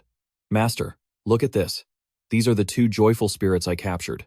You little brat, you have this kind of skill? Never mind, let's go. We have urgent business to attend to. After a few hours, they arrived at Xiaoxing village on Lingshu Mountain. According to the final, abrupt conclusion of the Divine Dragon, ahead lies an exposed burial site. The strange energy doesn't gather, the dragon's spine is planted high, the distant grass is burnt, and the ley lines are clear. The site must be moved back and higher up. The guardian dragon lowers the beast, and the coffin is placed in the deep grave. Tian Boming's Hall of Worship is repaired to complete the creation. With the creation complete, talismans were seen fluttering everywhere. As soon as Gu Xuan arrived, the bald-headed master called him inside, saying his brothers would be there soon. The old man turned to give his student instructions. My disciple, keep a close watch on those joyful spirits. Outside, all of Qiao Du's classmates were lined up in a row. Yang Xiangdi and Qiao Du were overjoyed to see each other. The NPC guy was stunned, his jaw hanging open. How are all the joyful spirits alive again? Am I going crazy? The 5 masters were meeting inside. Are everyone's joyful spirits ready? This is our 5th attempt at the yin convergence. I hope no one makes any mistakes. After the others confirmed they were ready, the Grand Master decided they would enter the Emperor's mausoleum tonight. As night fell, they led the corpses to the mausoleum. The eerie atmosphere and the evenly dispersed talismans remained. Senior brother, the joyful spirits have all been delivered. Can we leave first? This Grand Master didn't seem to agree with the others' opinions and immediately grumbled. Where do you think you're going? Immediately after, he knelt and cried out. For 1,000 years, for the supreme ruler, the yin corpses have arrived. The heavenly emperor's reign begins. Using the yin corpses as a conduit and human blood as a sacrifice, we respectfully welcome the heavenly emperor to rule the world. The other masters were shocked, not knowing how to react to being betrayed by their senior brother. Senior brother, are you planning to sacrifice all of us? Not willing to die so easily, the masters immediately ran for their lives. Enough talk, let's just get out of here first. The bald grandmaster turned back. Run? Where do you think you can run to? Just then, a horde of ghouls clawed their way out of the ground. They're slaughter fiends. So you plan to lead us into a death trap all along? Qiao Du's group of classmates was still assessing the situation. Qiao Du, it looks like they're having some internal strife. What should we do now? He repeated the mission objective. We need to stop the awakening of Hanba. This Hanba must be the heavenly emperor that senior brother was talking about. At that moment, all the classmates charged forward to fight the slaughter fiends. The system announced, player Qiao Du's performance in eliminating slaughter fiends through melee combat has been evaluated. Reward, 5 attribute points. Experience points increased by 25. The Grandmaster stood there, laughing with manic delight. The 9 yin corpse puppets have already entered the Emperor's mausoleum. Master, you can finally be revived. He thought it was a done deal, but when he turned around, he saw Qiao Du's group decimating all the slaughter fiends. The Grand Master was shocked. The yin corpses are still alive? How audacious, to dare ruin my great plan. Immediately, the old man drew a talisman to cast a spell. With one stroke, the world trembles. Above, the 3 pure ones are summoned. Below, the spirit responds. In the middle of an exhilarating fight, Qiao Du was startled to find his movements, and speed had suddenly slowed. He thought his corpse transformation state had worn off. The Grand Master behind them continued to chant and draw symbols. With a second stroke, the ancestors create. The great gods are invoked. The grand army is mobilized. With a third stroke, evil flees. What spirit dares to watch? What fiend dares to stand against my command? As he finished speaking, Qiao Du and his friends could no longer move. The old man was exhausted but still smiled smugly. Don't you worry. You yin corpses are nourishment for my master. I can't let you stay like this. Qiao Du's mind was in turmoil. We're screwed. If he keeps us controlled like this, he might actually awaken that Hanba creature. The young man turned and spoke urgently to Gu Xuan. Hey, are you still alive? We have to stop that Hanba from reviving. Don't you guys have any way to break the restriction on us? Gu Xuan looked surprised. Hanba? You mean the imperial corpse in that stone coffin is Hanba? What else could it be? Is it that strong? How could the one thing we didn't want to happen actually happen? The dragon's chi returned to the mortal world. The system announced, Hanba has been resurrected. Modifying mission. Modification successful. Mission requirement. Eliminate Hanba. Difficulty. D rank. Information on Hanba. Epic boss. Level 20. HP. 40,000. Strength. 223. Defense. 177. Agility. 158. Skills. Crimson Flame Corpse Toxin. Corpse Progenitor's Aura.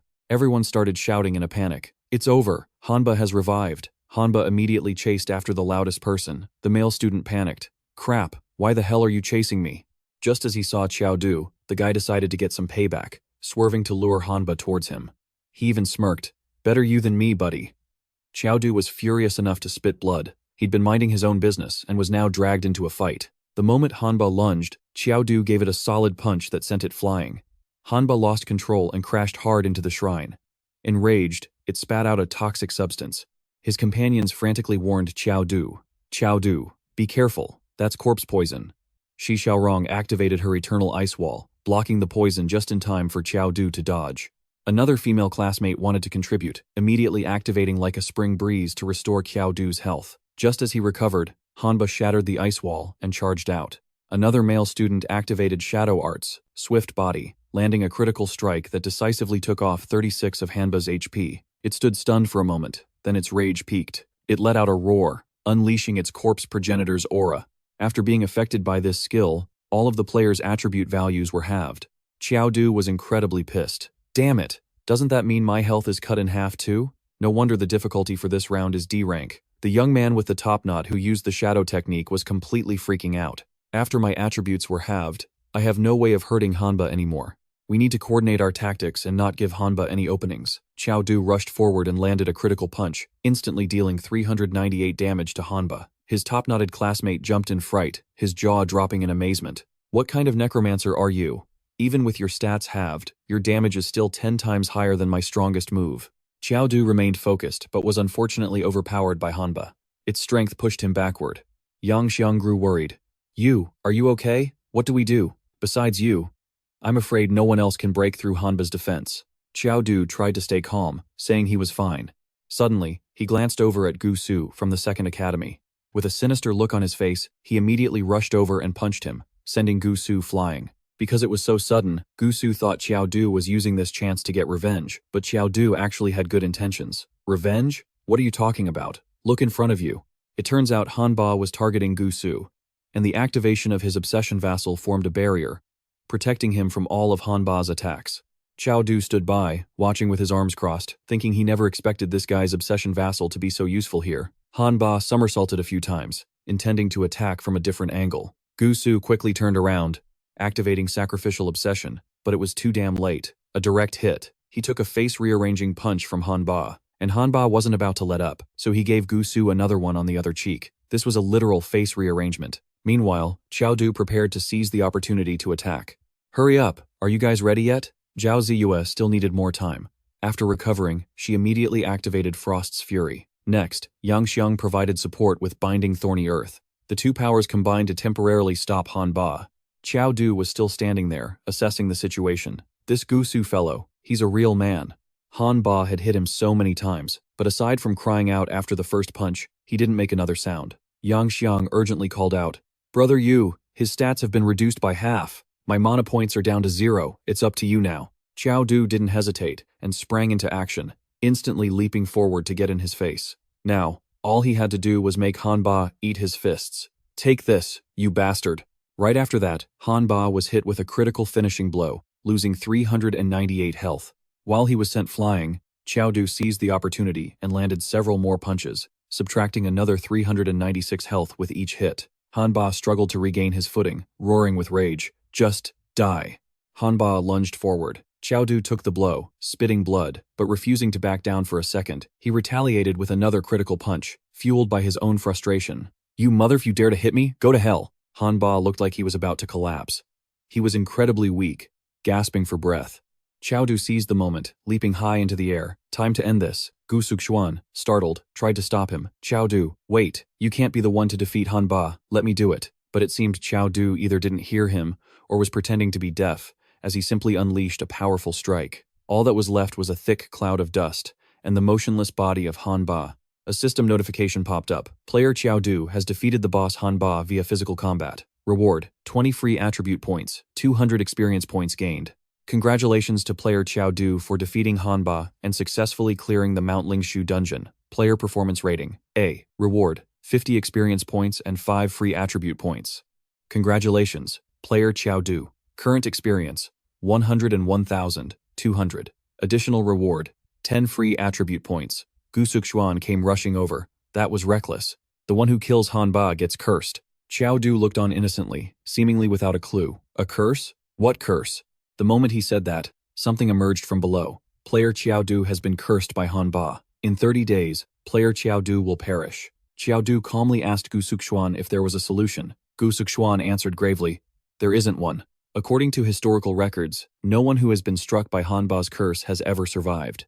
The other students, still unaware of what had happened, ran over cheerfully. Brother Yu, are you all right? Yeah, I'm fine. Though his mouth said one thing, his mind was already calculating. A curse from a level 20 boss.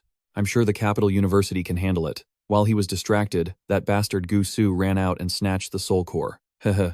Qiao Du, thanks for dealing with Hanba for me. You set me up once, now it's my turn.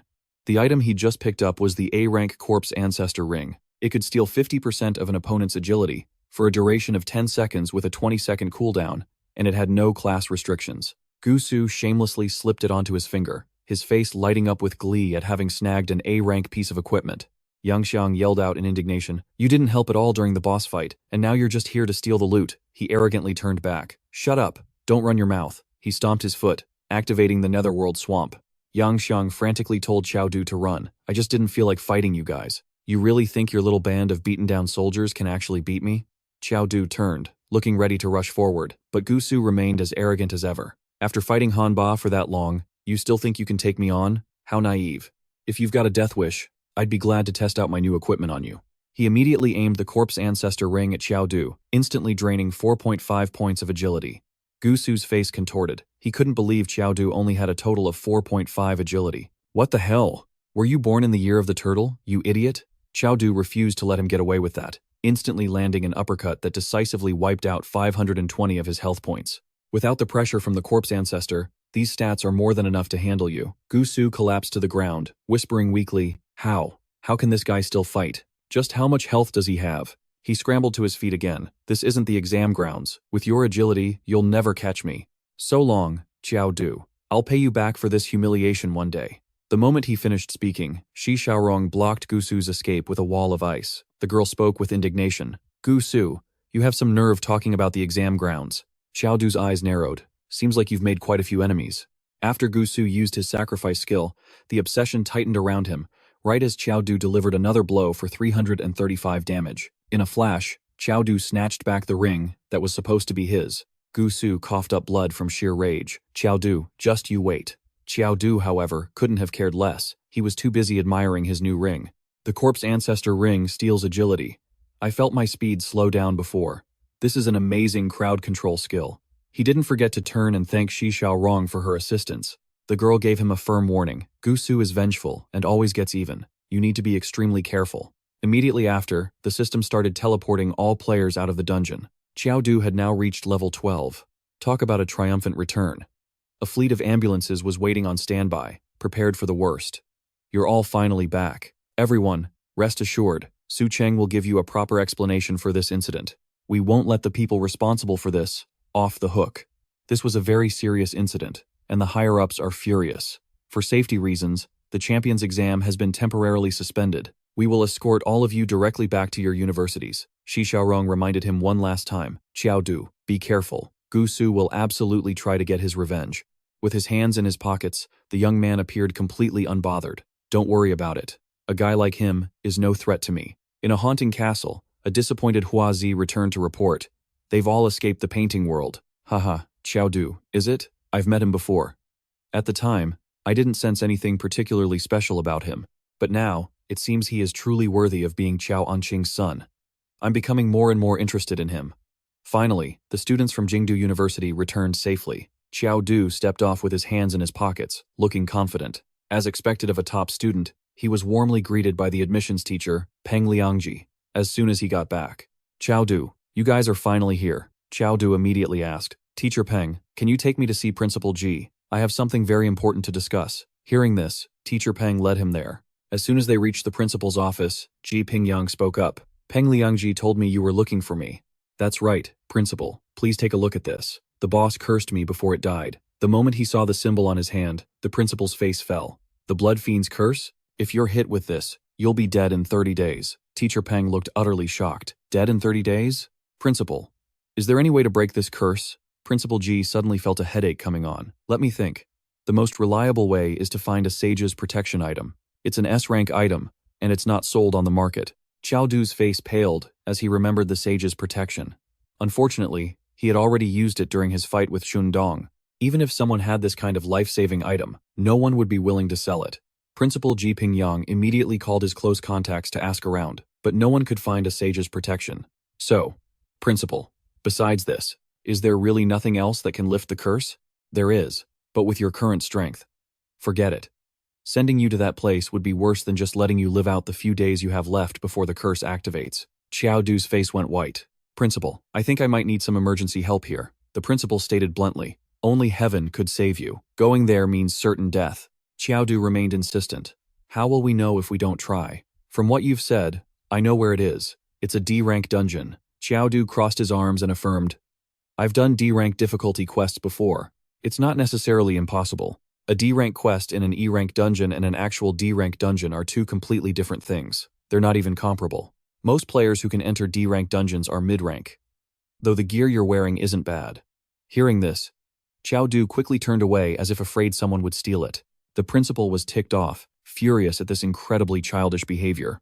I am the esteemed principal of Jingdu University. You think I'd covet the equipment of a student like you?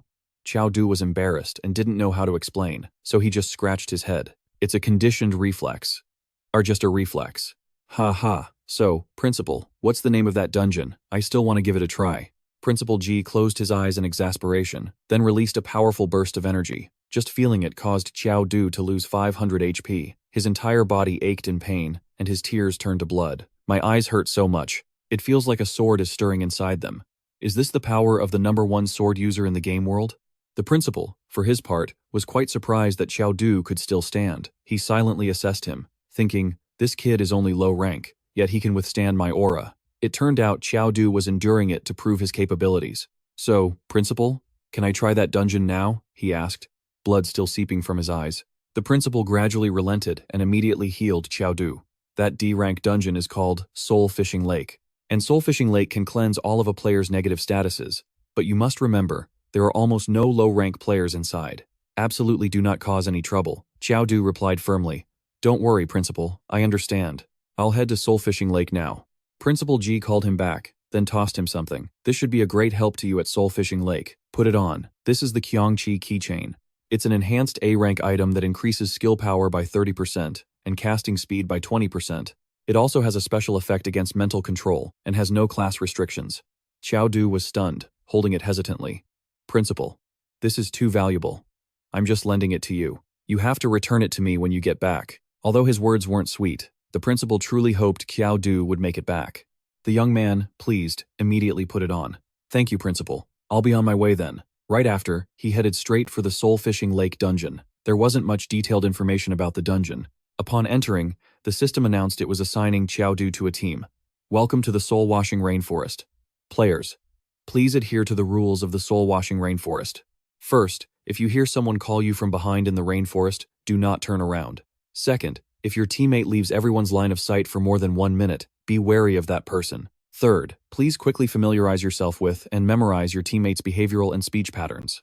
Fourth, if you suddenly hear strange singing or whispering in your ear, please immediately start shouting the most vicious curses you can think of until the sound disappears. Fifth, if a strange person in the rainforest asks you a question, absolutely do not answer. Sixth, according to feedback from other players, the soul-washing rainforest is extremely safe, and no unexpected incidents will occur. Finally, we wish you all a pleasant time in the soul-washing rainforest. Just then, a guy spoke up indignantly. Save my ass. The people who ran into trouble all died in here, so of course they couldn't give any feedback. The white-haired girl, Qin Tianshui, a level 22 mid-rank water mage, introduced herself with a bright smile. All right, as per the rules, let's introduce ourselves first to get familiar with each other. I'm Qin Tianshui, a level 22 mid-rank water mage. I'm Cao Zhao, a level 22 mid-rank blade user. Tang Lan, level 22 mid-rank wood mage. Mi Yuan, level 25 mid-rank sword user.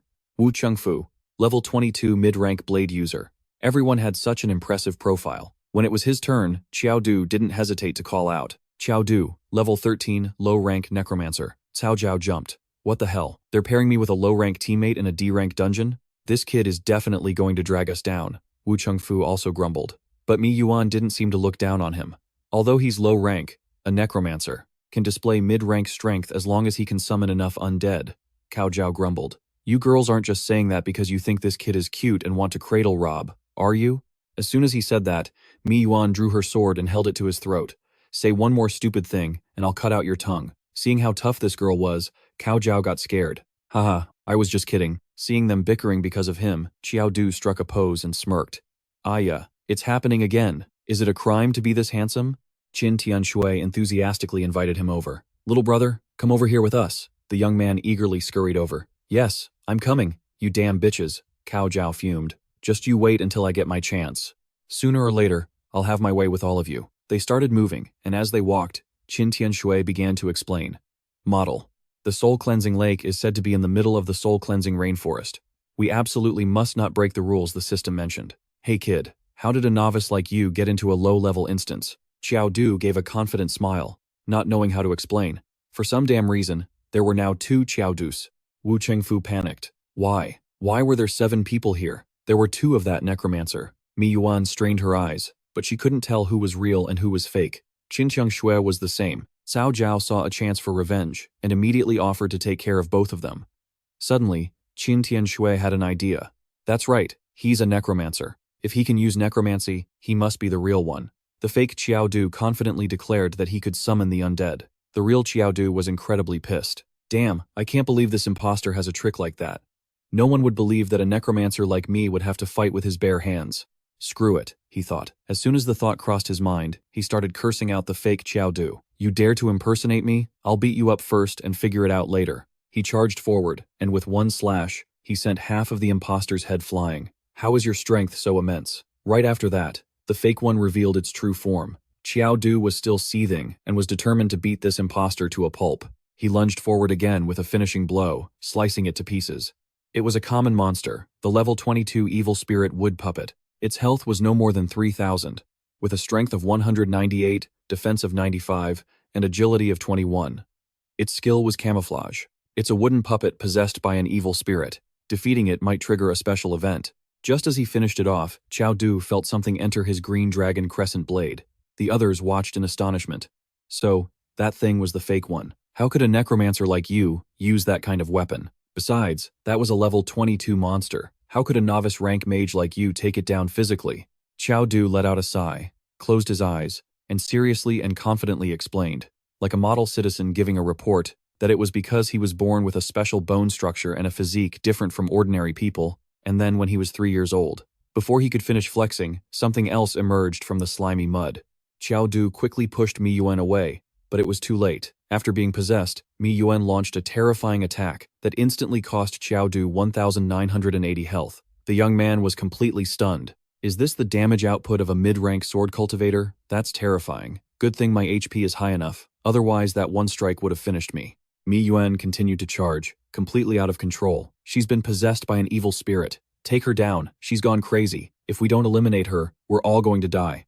Right then, Qin Tianshui activated Water Dragon Encirclement, successfully trapping Mi Yuan. They planned to take Mi Yuan's life while she was contained. Mi Yuan was completely unfazed, laughing contemptuously as she activated Falling Spirit Dragon Slash. After taking the hit, the others were all sent flying. Qiao Du seized the opportunity from behind and landed a critical punch straight to Mi Yuan's face. Immediately, the girl was knocked out cold. The others who witnessed this couldn't help but be flabbergasted. A novice rank guy like him knocked out a mid-rank sword cultivator with a single punch? Right after, the evil spirit escaped from Mi Yuan's body. Seizing the moment, Qin Tianshui told everyone to deal with it right away. Qiao Du immediately activated his weapon, focusing his gaze on the evil spirit. So this is the demon that was controlling her mind? Qin Tianshui said urgently, Mi Yuan is the strongest among us, and even she couldn't fight back. So what are we supposed to do? As soon as the evil spirit was out, Mi Yuan regained some of her senses, but her condition didn't look good. Qin Tianshu immediately began to heal Mi Yuan, activating Water's Blessing. Mi Yuan couldn't help but feel bewildered. That thing that entered my body just now, I couldn't control it. After recovering, the group continued on their way. Qiao Du didn't forget to remind them, everyone, be careful. This soul-hanging rainforest isn't simple. Mi Yuan turned to Qiao Du and said, "Little brother, thank you so much for this time. If it weren't for you, I'm afraid I would have still been possessed and killed by those two. But that punch of yours really hurt. How can a necromancer like you have such insane physical strength? Back then, we all thought you were the fake one." Qiao Du looked embarrassed and coughed to change the subject. "I was just born with incredible strength, that's all." Eventually, the two guys, Cao Zhao and Cheng Fu, got separated from the group. "What do we do now?" "We got separated from them. Those wretched women didn't even bother to check if everyone was behind them." Just then, a raspy voice came from behind. "Old fellow, do you think I look like a man or a god?" This was the rare wild monster, the level 29 yellow-skinned weasel, whose main skill was luring its prey. Cao Zhao turned around, his face filled with panic. "Yellow-skinned weasel of the grasslands, you look neither like a man nor a demon. To me, you look like a freak." Hearing this, it went berserk and launched a fatal attack. "Why is this beast so ferocious? Stop talking to it. The instance prompt already warned us not to give stupid answers."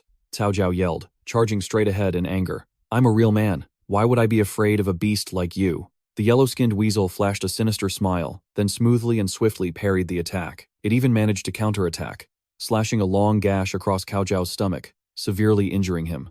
Seeing it close in, Cheng Fu immediately drew his blade, but the beast bit it in half. Right after, it belched out a foul-smelling gas that was unbearable. "Ugh, it stinks so bad. And it's poisonous too." Qiao Du's hearing was sharp, and he heard the sounds of fighting. Qin Tianshui recognized the sounds. "That's those two blade cultivators." She glanced back to confirm and became even more certain. "They're not behind us. They must have run into something." Following his intuition, Qiao Du led everyone to the right spot. At that moment, Cao Zhao was still on the ground, barely conscious and crying for help. Qiao Du immediately recognized the yellow-skinned weasel in front of him. It turned and rasped its familiar question. "Old fellow, do you think I look like a man or a god?" Qiao Du, completely forgetting the system's warning, crossed his arms with a bored look and answered firmly. "I think you look like a weak, 1.5-meter tall, beast-eared girl, with red eyes and white hair." Hearing this, the yellow-skinned weasel seemed a bit dazed as it processed the thought. A 1.5-meter tall, red-eyed, white-haired, weak, beast-eared little girl? After picturing it, the creature went berserk and charged at them. Qin Tianshui shouted worriedly, "Be careful!" It was able to defeat those two blade cultivators, so it must be very strong. Tong Lan, a wood element mage, stood ready to assist, using binding vines to wrap around it, but they were instantly bitten through. When the yellow-skinned weasel got an opportunity to attack, it managed to inflict 369 damage on Qiao Du, leaving a light wound on his face. Seeing Qiao Du still standing so firmly, the yellow-skinned weasel looked slightly shocked. "How can this be?" Qiao Du gave a slight smile. "Didn't eat your breakfast, kiddo?" He followed up with a critical divine palm strike, dealing 1,042 damage to the yellow-skinned weasel. Watching from the side, the two strongest girls turned pale with astonishment. "Qiao Du, is he really just a novice?" Cao Zhao and Cheng Fu, who were slowly recovering, also managed to lift their heads. "Impossible. How can a novice like him have that much power? Isn't he a necromancer? How in the world is that kid doing it? Is it because he has a handsome face or something?" After a massive explosion, Huang Pizi was completely crushed under Qiao Du's foot. Stepping on its head, he let out a weary sigh. This dungeon really is full of all sorts of weird things. But in his teammates' eyes, the dungeon wasn't the weird thing Qiao Du was. What's with that guy? Could he be possessed or something? Cao Zhao started to speculate. Think about it.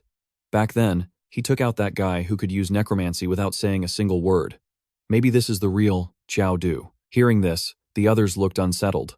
Qiao Du, unaware they were suspicious of him, happily ran over.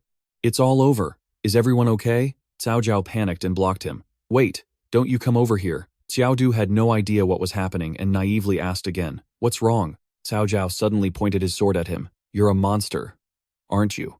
Otherwise, how could a novice necromancer like you defeat a level 20 monster with your bare hands?" Qiao Du was exasperated and simply explained, "What are you talking about? What kind of monster would save you?" Cao Zhao was still adamant. "Who knows if you're just putting on an act for us? This Dihun Wu Lin is just too strange. If you're not a monster, then prove it to us. Otherwise, please leave our party." Qin Tianshui still had faith in him. "That's impossible. Qiao Du was with us the whole time. How could he be a monster?" Mi Yuan agreed. "I also feel like he's not faking it." Qing Fu, who was completely useless, was only good at making things difficult for others along with Cao Zhao. "Then how do you explain a necromancer having such high physical strength?" Qiao Du immediately took out his items. "Tell me, what kind of monster would have items like these, huh?" Qin Tianshui was overjoyed and immediately replied, "That's right. Only players have items. Monsters don't have things like that, so Qiao Du must be the real deal. Cao Zhao, still unconvinced, kept sneering, but was suddenly startled when he saw that the item Qiao Du was wearing was an A-rank item. Cao Zhao and Qing Fu suddenly looked at each other and smirked, seemingly hatching an evil plan. They suddenly became unusually cheerful. Looks like this was all a misunderstanding. Don't take it to heart, Qiao Du. After all, you don't really look like a necromancer, so it's understandable that everyone was suspicious. Now that your identity is proven, that's great. Let's keep moving forward. Qiao Du was sharp enough to notice this strange change in attitude and immediately guessed what these two were up to. The group then continued to move, with only Cao Zhao and Qing Fu lagging behind. Did you see that? He has items on him? Yeah, I saw. And 2 A-rank items at that. He's just a novice. Where did he get so many A-rank items? Exactly. How does he deserve so many A-rank items? I never expected we'd run into such a great opportunity in this dungeon. He's just a novice. Won't it be as easy as flipping our hands to take him down?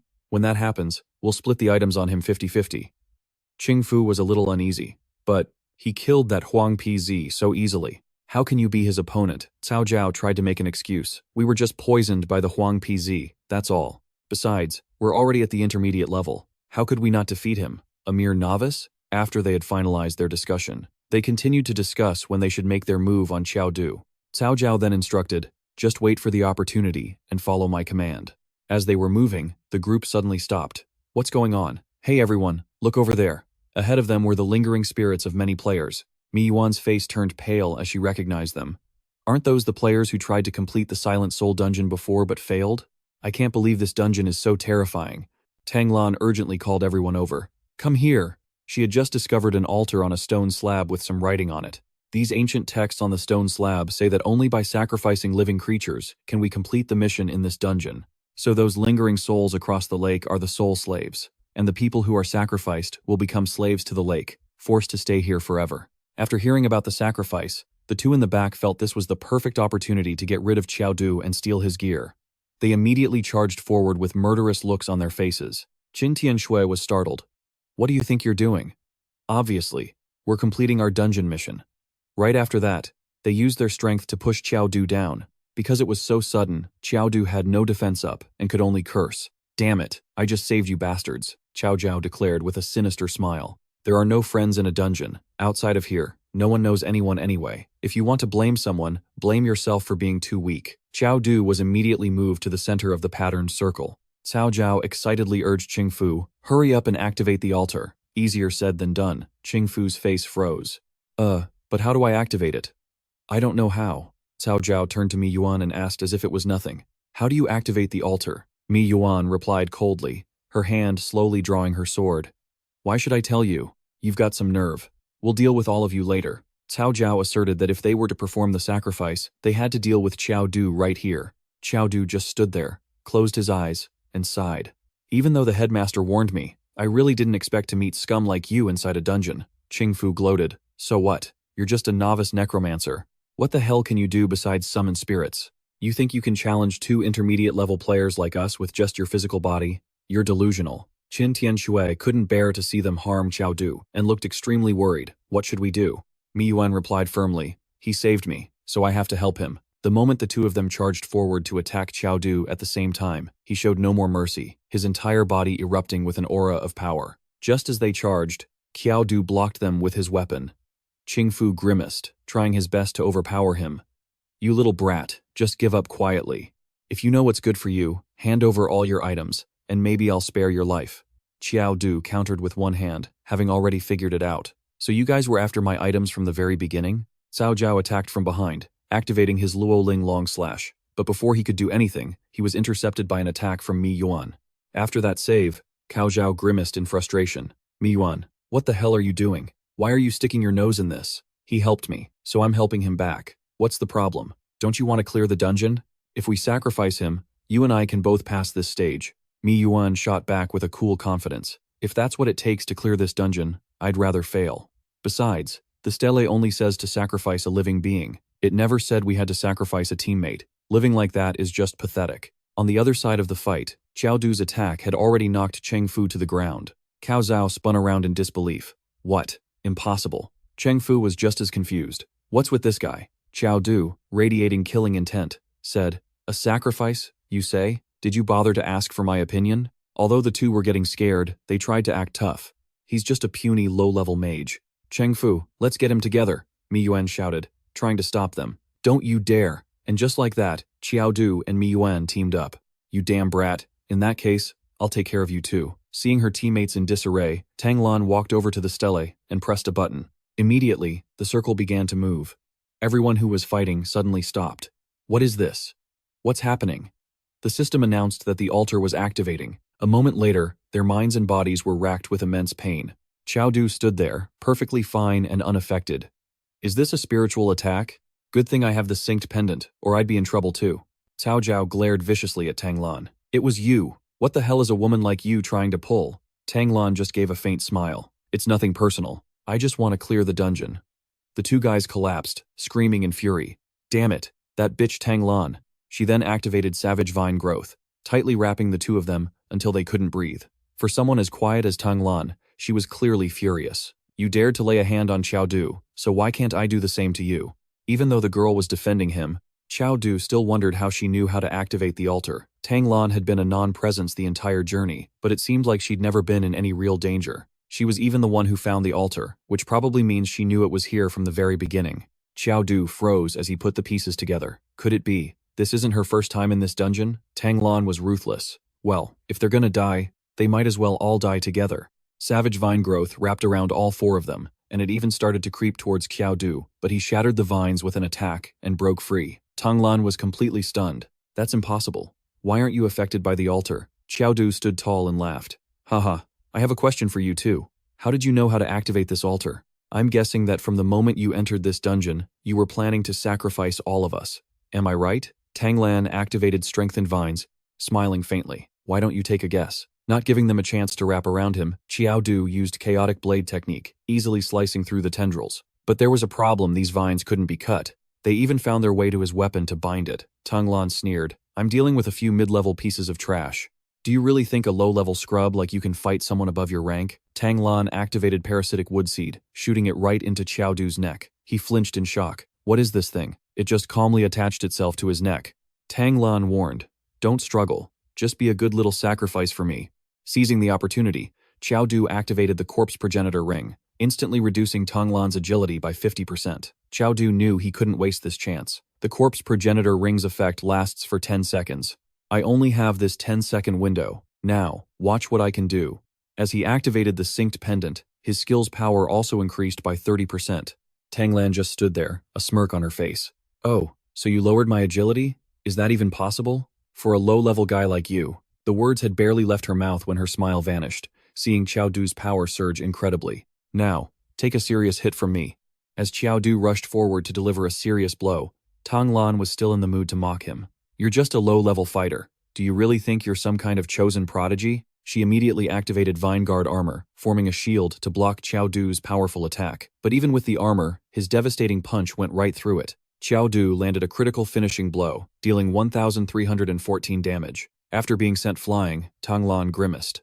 A low-level Necromancer. How can a low-level Necromancer have such terrifying damage output? She charged forward again, activating Guardian Vines.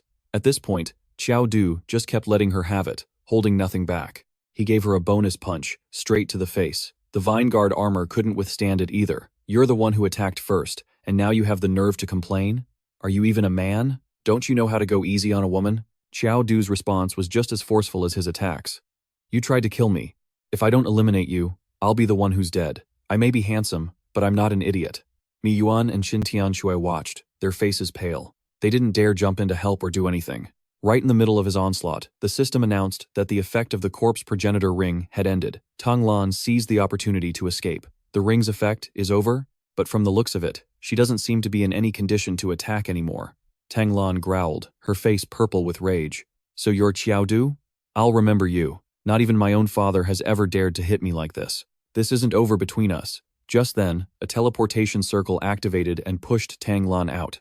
Qiao Du felt a wave of relief. If it weren't for the headmaster's synced pendant this time, I would have been a goner for sure. The moment he turned to check on Qin Tianshui and Mi Yuan, the two girls flinched as if they'd seen a ghost. You! Don't you come over here! Qiao Du didn't know what to say and could only explain, Hey, ladies, I don't hit women. They then moved to the central circle to check on Cao Zhao and Cheng Fu. At this point, there was truly nothing left of them. Judging by the scene, it looked like they had been sacrificed by the altar.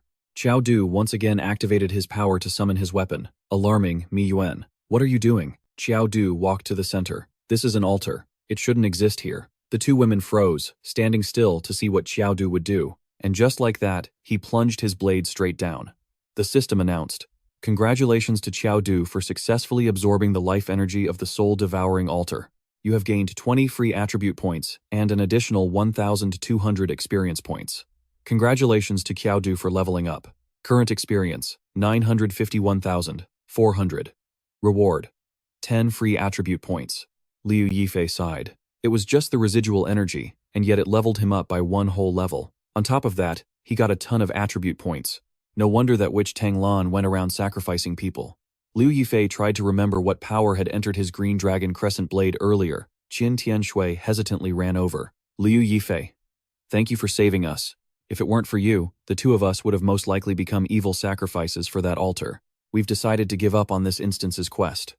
Liu Yifei grinned, his eyes shutting tight. "Don't be so polite. Everyone knows I'm a good person." Shortly after, they arrived at the soul-cleansing lake. The water's surface was clear and sparkling. "So, this is the soul-cleansing lake? The souls of the gamers.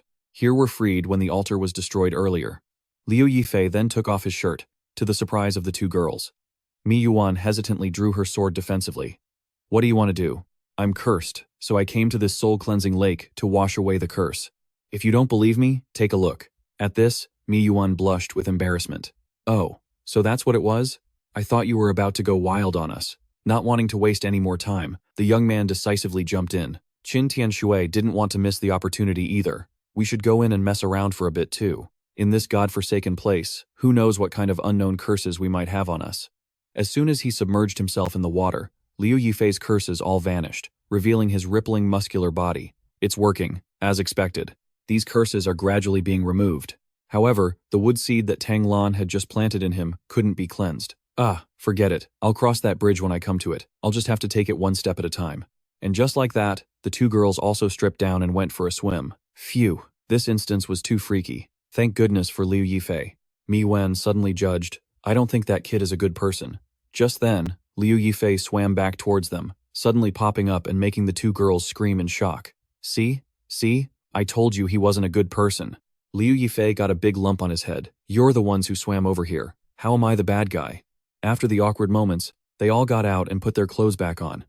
Qin Tianshui shyly suggested, "Liu Yifei, Mi Yuan, let's be friends." Suddenly, the system announced that the soul-cleansing instance had not been cleared.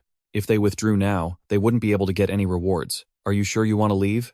Hearing this, Liu Yifei decided this instance was just too bizarre, and he couldn't explore it any further right now. "I'll come back and explore it again later." After leaving the instance and returning, he went to see the headmaster. The headmaster was very surprised and excited, jumping to his feet. Well, look who it is, you brat. You actually made it back alive?" The headmaster now saw him in a completely different light. This kid is definitely not simple. A novice stage necromancer managed to survive a D-rank instance. Business is business. The headmaster immediately demanded his item back. "It's good that you returned safely. Is my item still in one piece?" "Yes. Thanks to your necklace, headmaster, I was able to survive and return from the soul-cleansing lake." Liu Yifei seemed reluctant to let go of it, so much so that the headmaster had to snatch it away. "You rotten brat. You're even eyeing my equipment? Fine. If you can beat me, I'll give you this necklace, and this issue's special prize." Liu Yifei scratched his head foolishly after getting a good knock on it. Headmaster, what's that +5 on your necklace?" "That's enhancement. Equipment above A rank can be enhanced with enhancement stones, making it much stronger." Liu Yifei was stunned but also quite surprised, as the method to enhance his green dragon crescent blade seemed different from what the headmaster described. "So, how's that drought demon curse of yours?" "Don't worry, sir, it's been dispelled." "That's good. Alright, if there's nothing else, hurry back. Don't come bothering me anymore." The moment he stepped outside, someone was already waiting for him. A rather dashing, blonde-haired young man greeted him. Junior brother, Liu Yifei. The young man was confused, wondering how this person knew him. The man continued his introduction. "I'm Long Xiang, also from Sioux City. I took the big exam in Sioux City." It was only then that Liu Yifei vaguely recognized him, so it was senior brother Long Xiang. This guy was the top scorer in the recent warrior class exam. Liu Yifei had also seen Longxiang on TV. He couldn't understand why the guy was so enthusiastically approaching him. We're all from Sioux City. If you run into any trouble, just come find me. I'll do my best to help you. Can we be friends? Liu Yifei found it strange. This senior brother was being a little too friendly. However, Liu Yifei was too naive, and things were not as they seemed. As soon as he left, Longxiang's true, murderous face was revealed. Night fell. As soon as he laid down on his bed, Liu Yifei went into deep thought mode. The curse has been dealt with. As for the wood seed, I'll just have to ignore it for now. First, I need to get stronger as quickly as possible. Updating Liu Yifei's current information. He had reached Novice stage, level 14. Strength, 369. Chaotic Divine Strength. Health points, 4,630. Experience, 951,400. His equipment included the C-rank Skeletal King's Ring, the C-rank Jiaoguang Finger Tiger, the D-rank Green Dragon Crescent Blade, the B-rank Vermilion Armor, and the A-rank Corpse Ancestor's Ring. Today was Liu Yifei's second day at the university. As soon as he arrived, he was questioned by his advisor, Teacher Zhang. Student Liu Yifei, can you explain to me why a necromancer like you has chosen to switch to the body cultivation major? Liu Yifei clenched his fists, looking resolute. Sir, I don't want to be a mage meat shield. That's not what a good mage does. Without a strong body and a resilient physique, I can't protect myself. Now, student Liu Yifei, the university's education system primarily focuses on one specialization. Although your file says you were born with innate divine strength, you are a necromancer. You can't possibly make it in the body cultivation major. The young man remained steadfast in his decision, completely unshaken. Sir, I want to choose the body cultivation major. He sounded determined, but inwardly he was worried.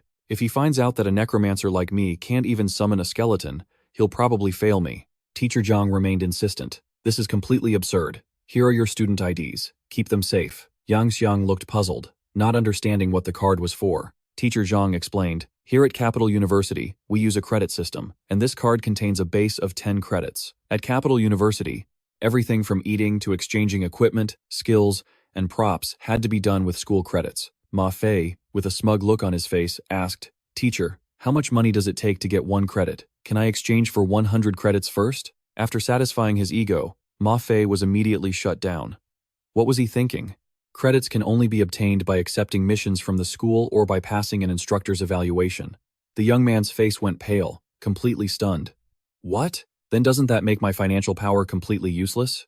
In the middle of the field, a teacher was shouting for all the students to gather. Class 2, Physical Fighters, step forward now. From a distance, the necromancy professor, Shen Jianshu, was still watching Qiao Du intently, not missing a single second. Qiao Du flinched, seemingly sensing something was off. Why does it feel like something creepy is staring at me? After the physical fighters of Class 2 had assembled, the old teacher introduced himself. My name is Wan Lihao, and I'm a level 35 high-rank physical fighter.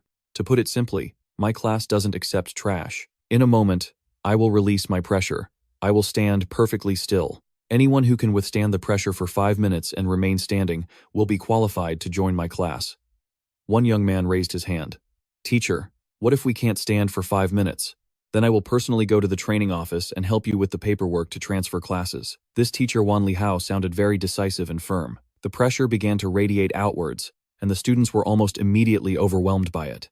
This pressure is terrifying. How are we supposed to last for 5 minutes? Another young man encouraged everyone. Don't worry, everyone. Even though the teacher is high level, he's not moving. If we work together, we might have a chance to win. Wan Lihao looked intrigued. He's got courage, daring to stand up and face the challenge. Lin Lang, not bad, a truly promising candidate. The boy who spoke introduced himself boldly. My name is Lin Lang. Everyone, let's gather together and discuss a strategy. I believe no one here wants to be eliminated. We can't face the teacher head on. Why don't we split into 2 groups to defend against Teacher Wan and try to survive for 5 minutes? If no one has any objections, let's start forming teams. We'll make sure the strength is balanced. That's the only way we'll pass this. The other students agreed, then started looking around to pick their groups. When most people had already formed their teams, Lin Lang walked over to Qiao Du and made an offer. You're Qiao Du, right? How about you join my group? Qiao Du was easygoing, so he was fine with anything. Lin Lang asked curiously, Qiao Du, may I ask your specific level? And why do you want to be a physical fighter? Your body looks so frail. Qiao Du answered bluntly, a physical fighter? I'm not one. I'm actually a necromancer. Lin Lang was completely floored. His name was Lin Lang, but for a second, he thought he was going deaf. Lin Lang was so surprised he had to ask again to be sure. What? You're a necromancer? That's right, a level 14 Necromancer. Lin Lang broke out in a cold sweat. This guy isn't even a physical fighter, he's a Necromancer? The other guys stood with their arms crossed, looking at Qiao Du with judgmental expressions and snickering to themselves. Lin Lang covered his face and sighed, a bit disappointed. Oh man, Qiao Du, you've really screwed me over this time. But Qiao Du was brimming with confidence. What's there to be afraid of? I'm very strong, probably stronger than a lot of other physical fighters. After this flex, the crowd around them started whispering, pointing, and laughing. A pipsqueak Necromancer? Lin Lang really messed up this time. In reality, Qiao Du had never bragged about himself before. This was the first time he dared to speak the truth, yet no one believed him, and even mocked him. It was truly hard to be an honest person. Lin Lang had to think of another plan. But this plan felt a little desperate. Okay, here's the deal, Qiao Du. I'll protect you in a bit, try to buy you some time to summon your undead. Qiao Du stood there stunned, not knowing how to respond coolly, when Wan Lihao announced, time is up, are you all ready? Yes, Teacher Wan, we're ready. Wan Lihao looked like he was anticipating this, and got right to it. His power summoned the might of a tiger. As this immense pressure was about to slam right into Qiao Du, he instinctively panicked. Oh crap, the first punch is aimed at me? Lin Lang, disregarding his own safety, rushed out to block for Qiao Du, but he was instantly sent flying. Oh my god, Lin Lang's strength is nothing to scoff at, and he still got blown away like that? This test is way too hard. If even Lin Lang couldn't block it, what is Qiao Du supposed to do? As for Wan Lihao, he was still looking forward to it, thinking these new students needed to be knocked down a peg to curb their future arrogance. Well, don't blame me for this, kids. Wan Lihao activated an even stronger pressure. This time, Qiao Du had to face it head-on. Just one palm strike made me lose this much health? Is this the true power of a high-rank physical fighter? After seeing that Qiao Du was fine and had only lost some health, Wan Lihao was incredibly surprised. What is this? How is this possible? Isn't this kid a mage? How did he block my palm strike? Wan Lihao had his pride and definitely wouldn't let things go off track. I'll have to do something different. If I let you prove me wrong, wouldn't that mean my goal can't be achieved? Once again, Wan Lihao launched a much stronger attack. Qiao Du was still bewildered. What's coming at me now? Using his full strength, Qiao Du blocked it in an instant. His current health points were now only 31,754,630. Was what was happening even real? Everyone's jaw dropped. Isn't that guy a Necromancer? How did he manage to block 2 of Teacher Wan's palm strikes? Even Lin Lang couldn't take one. So how did Qiao Du block them? As for Qiao Du, he was still doing his best to take the hits, and was feeling a little dizzy. He's hitting that hard? Is Teacher Wan planning to make an example out of me? Qiao Du decided to play along to the end, lifting his head to look directly at the old teacher and challenge him. Teacher Wan, what's wrong? Didn't you eat breakfast? Lin Lang was terrified. Qiao Du, are you insane? If you provoke Teacher Wan, you're gonna get destroyed. Wan Lihao smirked, thinking to himself, this kid's got guts. To think I'm being looked down on by a low-level Necromancer brat. How on earth did this kid block 2 of my consecutive strikes? Then the old teacher spoke up. All right, you little brat, you're pretty good. But can you take this next one? If you can, from now on, here at Capital University, I'll have your back. After speaking, as fast as the wind, Wan Lihao appeared right in front of Qiao Du, activating his physical power. Qiao Du also clenched his fists, ready for a one-on-one fight. The two forces collided, and Qiao Du was instantly sent flying, spitting up blood. The other students watching were horrified for him. This test was way too brutal. Only after seeing Qiao Du completely collapsed and seemingly unconscious did the old teacher finally stop. Lin Lang, take 2 others and help Qiao Du to the nurse's office. At this moment, Wan Lihao finally realized, oh god, what am I doing? Why am I getting so worked up over a student? He seemed immobile, but that wasn't the case. As drops of blood fell to the ground, Qiao Du stubbornly forced himself back to his feet. Despite his entire body swaying, he still managed to whisper, this palm strike, I took it. Qiao Du's current health points were now only 2,404,630. This unbelievable resilience surprised everyone. Is he really a Necromancer? As for Qiao Du, he was still trying to get his acknowledgement. Did you hear me, sir? I took the hit. After saying this, the young man collapsed, but not without flipping the bird. In his daze, he could hear the 2 teachers blaming each other.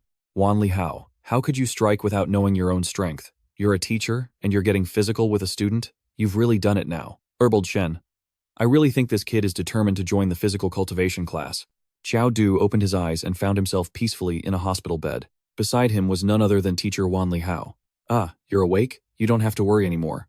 I said that if you could withstand that punch, I, Wan Lihao, would protect you from now on. and I'm a man of my word. The necromancy department's professor, Shen Jianshu, appeared out of nowhere, shielding him. He doesn't need your protection. Just go do whatever you need to do. Wan Lihao remained insistent, but he already passed my test. Naturally, he's a student of the physical cultivation class now. The two old teachers were already fighting over him. Shen Jianshu once again stated firmly, he is a necromancer.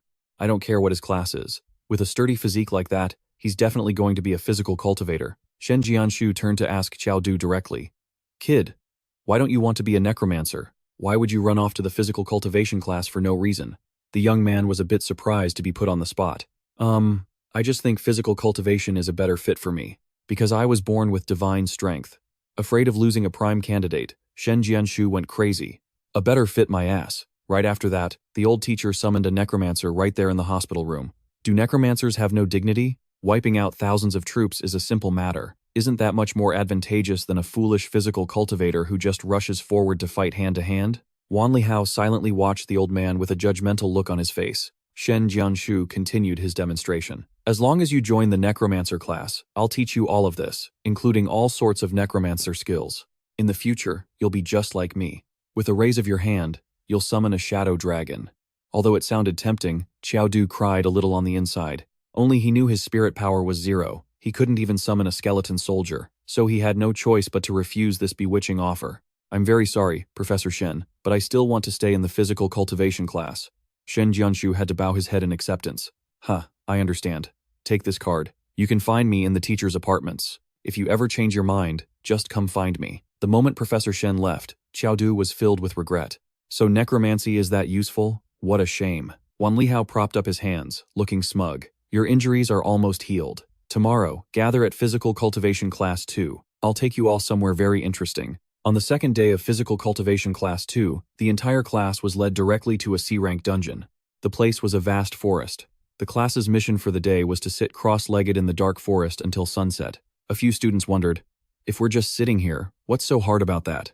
To demonstrate the difficulty, Wan Lihao directly threw a pebble to the side. What happened next made everyone's jaw drop.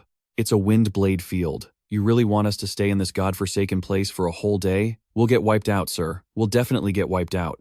Wan Lihao confidently declared. With me here, you kids won't die, but you'll definitely suffer. When a few students asked what the point of this suffering was, the old teacher answered. First, it's to train your willpower. Second, you'll find out when you step inside. Lin Lang volunteered to go first. The moment he stepped in, he was surrounded by the wind blade field. The young man tried to calm himself and sat down peacefully. Wan Lihao observed him intently and thought, this kid actually has some grit and courage, huh? He's truly a promising seedling. I wonder how long he can last. It seems he's already understood the benefit of the dark forest. The rest of you, get in there too. I'm sure none of you has a defense score below 100, right? Only Qiao Du spoke up. Teacher Wan, what if it is below 100? Well, there's a chance you might die. But why do you ask? From the look of you, don't tell me your defense is that low. It's not especially low. It just rounds to a 2-digit number. Teacher Wan Lihao was completely stunned. You only have strength and no defense. So how have you been fighting all this time? How could you have taken 3 of my punches? Qiao Du casually replied, it's because my health points are a little higher than the average person's. How much is a little? About 4,630. Teacher Wan still hadn't processed it. After the number loaded in his brain, he jumped. Oh, just 4. What the hell? How much? A beginner has a health pool of 4,630 points? Is this guy really a necromancer? Could he be a boss in human form? Without wasting any more time, Qiao Du immediately stepped inside. The windblade field continuously chipped away at his health, but not by too much. The young man understood the mechanism. So, that's how it is. Being in here can increase my defense score? As his health decreased, his defense also increased. Seeing everyone's tense faces, Qiao Du figured they must also be increasing their own defense. Might as well risk it and see what happens. He had just sat down for a moment and was still completely fine. Teacher Wan was very surprised. That kid's defense is so low. How is he having no problems? No, I have to watch him more closely. All the students were concentrating. A spider attacked from above. Teacher Wan, whose job it was to protect all the students, immediately rushed out. You damn beast, get lost. It was a common wild monster, the dark spider, level 33, with 50,050,000 HP, strength 396, defense 288, agility 345. It lived in the dark forest and liked to suck human blood. Qiao Du looked up and cursed. Holy crap, that's a common wild monster? Before it could attack the students, it was intercepted by Teacher Wan, who activated his physical power and beat it to a pulp. Qiao Du sat still, but he didn't forget to watch the show. So this is the true power of a physical cultivation teacher from Capital University. It seems Teacher Wan really went easy on me that day. After destroying the monster, Wan Lihao didn't forget to turn around and reassure the students. All right, it's okay now. Just focus on your training, but even if you can't last until the very end, don't even think I'll let you leave. Qiao Du nodded, feeling very reassured. So this is what you get from a top-tier academy. If it weren't for Teacher Wan, how could we train so peacefully in a C-rank dungeon like this? Just like that, 2 hours passed, and a few students couldn't take it anymore and gave up. Qiao Du was still trying to hold on while his health continuously dropped. My defense is too low. At this rate, I'm afraid I can't last much longer in here. Suddenly, the wood seed stored around his neck activated, acting like an instant healing potion for Qiao Du. This was the wood seed that Tang Lan had placed on him. It was absorbing the energy of the entire forest. Qiao Du smiled, letting out a sigh of relief. Thank goodness for that woman. If it weren't for this wood seed, I probably would have missed this opportunity in the dark forest. Meanwhile, Tang Lan, far away in another place, also sensed it. Sneezing continuously, she thought, Qiao Du, since you have my wood seed, where could you possibly be that I wouldn't know? Just you wait for me. Right now, the number of students still holding on was sparse. The others stood outside watching the results. They're so amazing. That's right, they've somehow managed to endure the wind blades for a whole day, especially that guy, Qiao Du. I heard his class is a glass cannon necromancer. I never expected him to last this long. As for Wan Lihao, he also looked very satisfied. These kids are a tough bunch. I really didn't expect this kid to be able to persevere until now. How on earth did he do it? But I guess it's almost over now. Lin Lang's talent isn't bad, but it seems he's not much better than that Qiao Du kid. One more person gave up, and now only Qiao Du and Lin Lang remained. Lin Lang turned to look at Qiao Du, puzzled. How can this be? Am I not even a match for a necromancer? The whole class was waiting in anticipation. Could Qiao Du actually hold on until the very end? Who do you guys think will drop out first? I'm betting on Qiao Du. He's not a true physical cultivator, and everyone already knows how strong Lin Lang is. But look, everyone. Qiao Du doesn't show any signs of struggling at all. He even looks pretty relaxed. After pushing himself for a few more minutes, Lin Lang couldn't take it anymore. He had finally reached his limit. Lin Lang looked very embarrassed under Wan Lihao's disappointed gaze. I can't believe you've reached your limit already. All right, get out. The moment they saw Lin Lang stand up and slowly walk out, the entire class was thrown into another uproar. What? Why is Lin Lang standing up? Did he really give up? As for Qiao Du, Teacher Wan was still watching his every move intently. Qiao Du, let me see just how far your limits go. The sky had turned pitch black, but Qiao Du still sat there calmly, not moving an inch. Oh my god. Qiao Du is still maintaining it. Teacher Wan became more and more intrigued and expectant. Excellent, kid, but unfortunately, it's gotten dark. I declare this session over. Qiao Du, come on out. The sun has set, and the dark forest won't wait. After dark in here, even I can't protect you guys. At that moment, Qiao Du stood up confidently, still feeling very excited inside. This dark forest is truly incredible. After a full day of hard work, his defense stat had reached 23. That means it increased by a whole 17 points.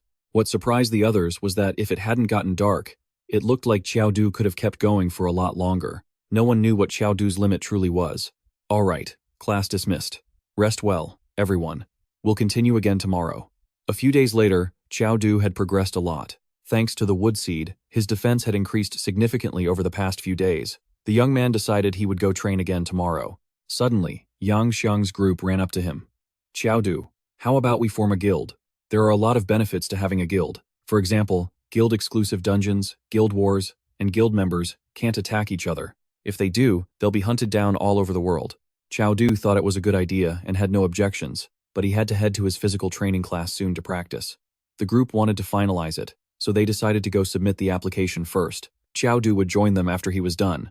Ma Fei crossed his arms cockily, true to his nature. Forming a guild is fine, but I have one condition. I must be the guild master.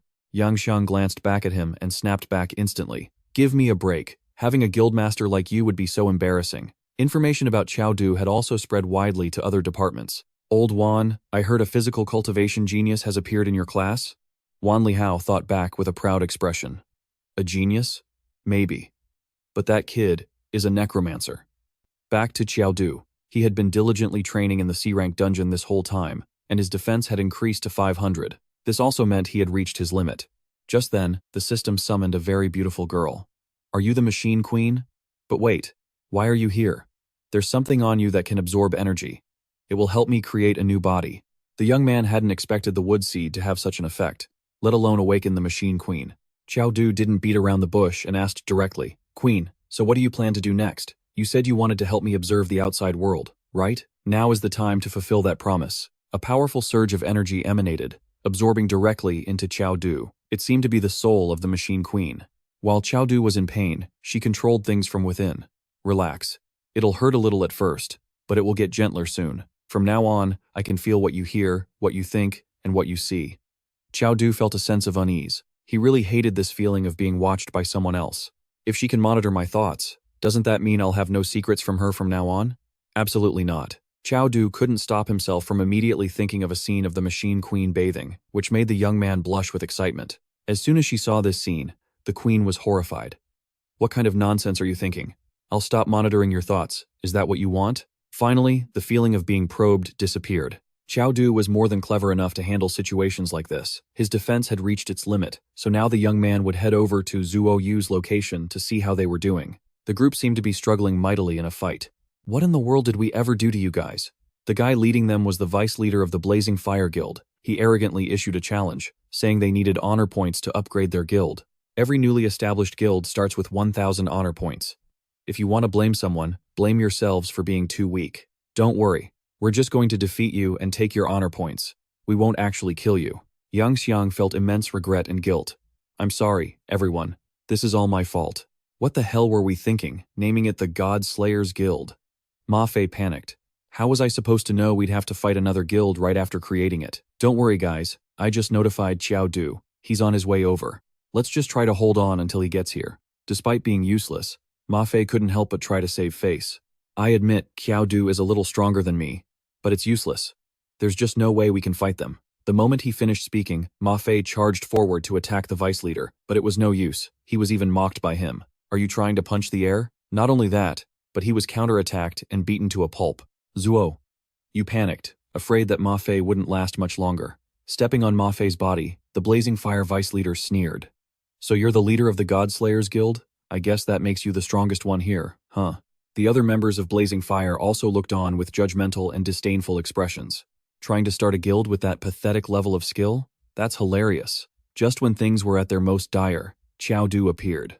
Yang Xiang felt a powerful surge of hope. Brother Qiao Du, you're finally here. The Blazing Fire vice leader turned his head and smirked. There's still an expert left? Oh, you're a fist user too? Qiao Du didn't bother to answer, instead giving a sly look.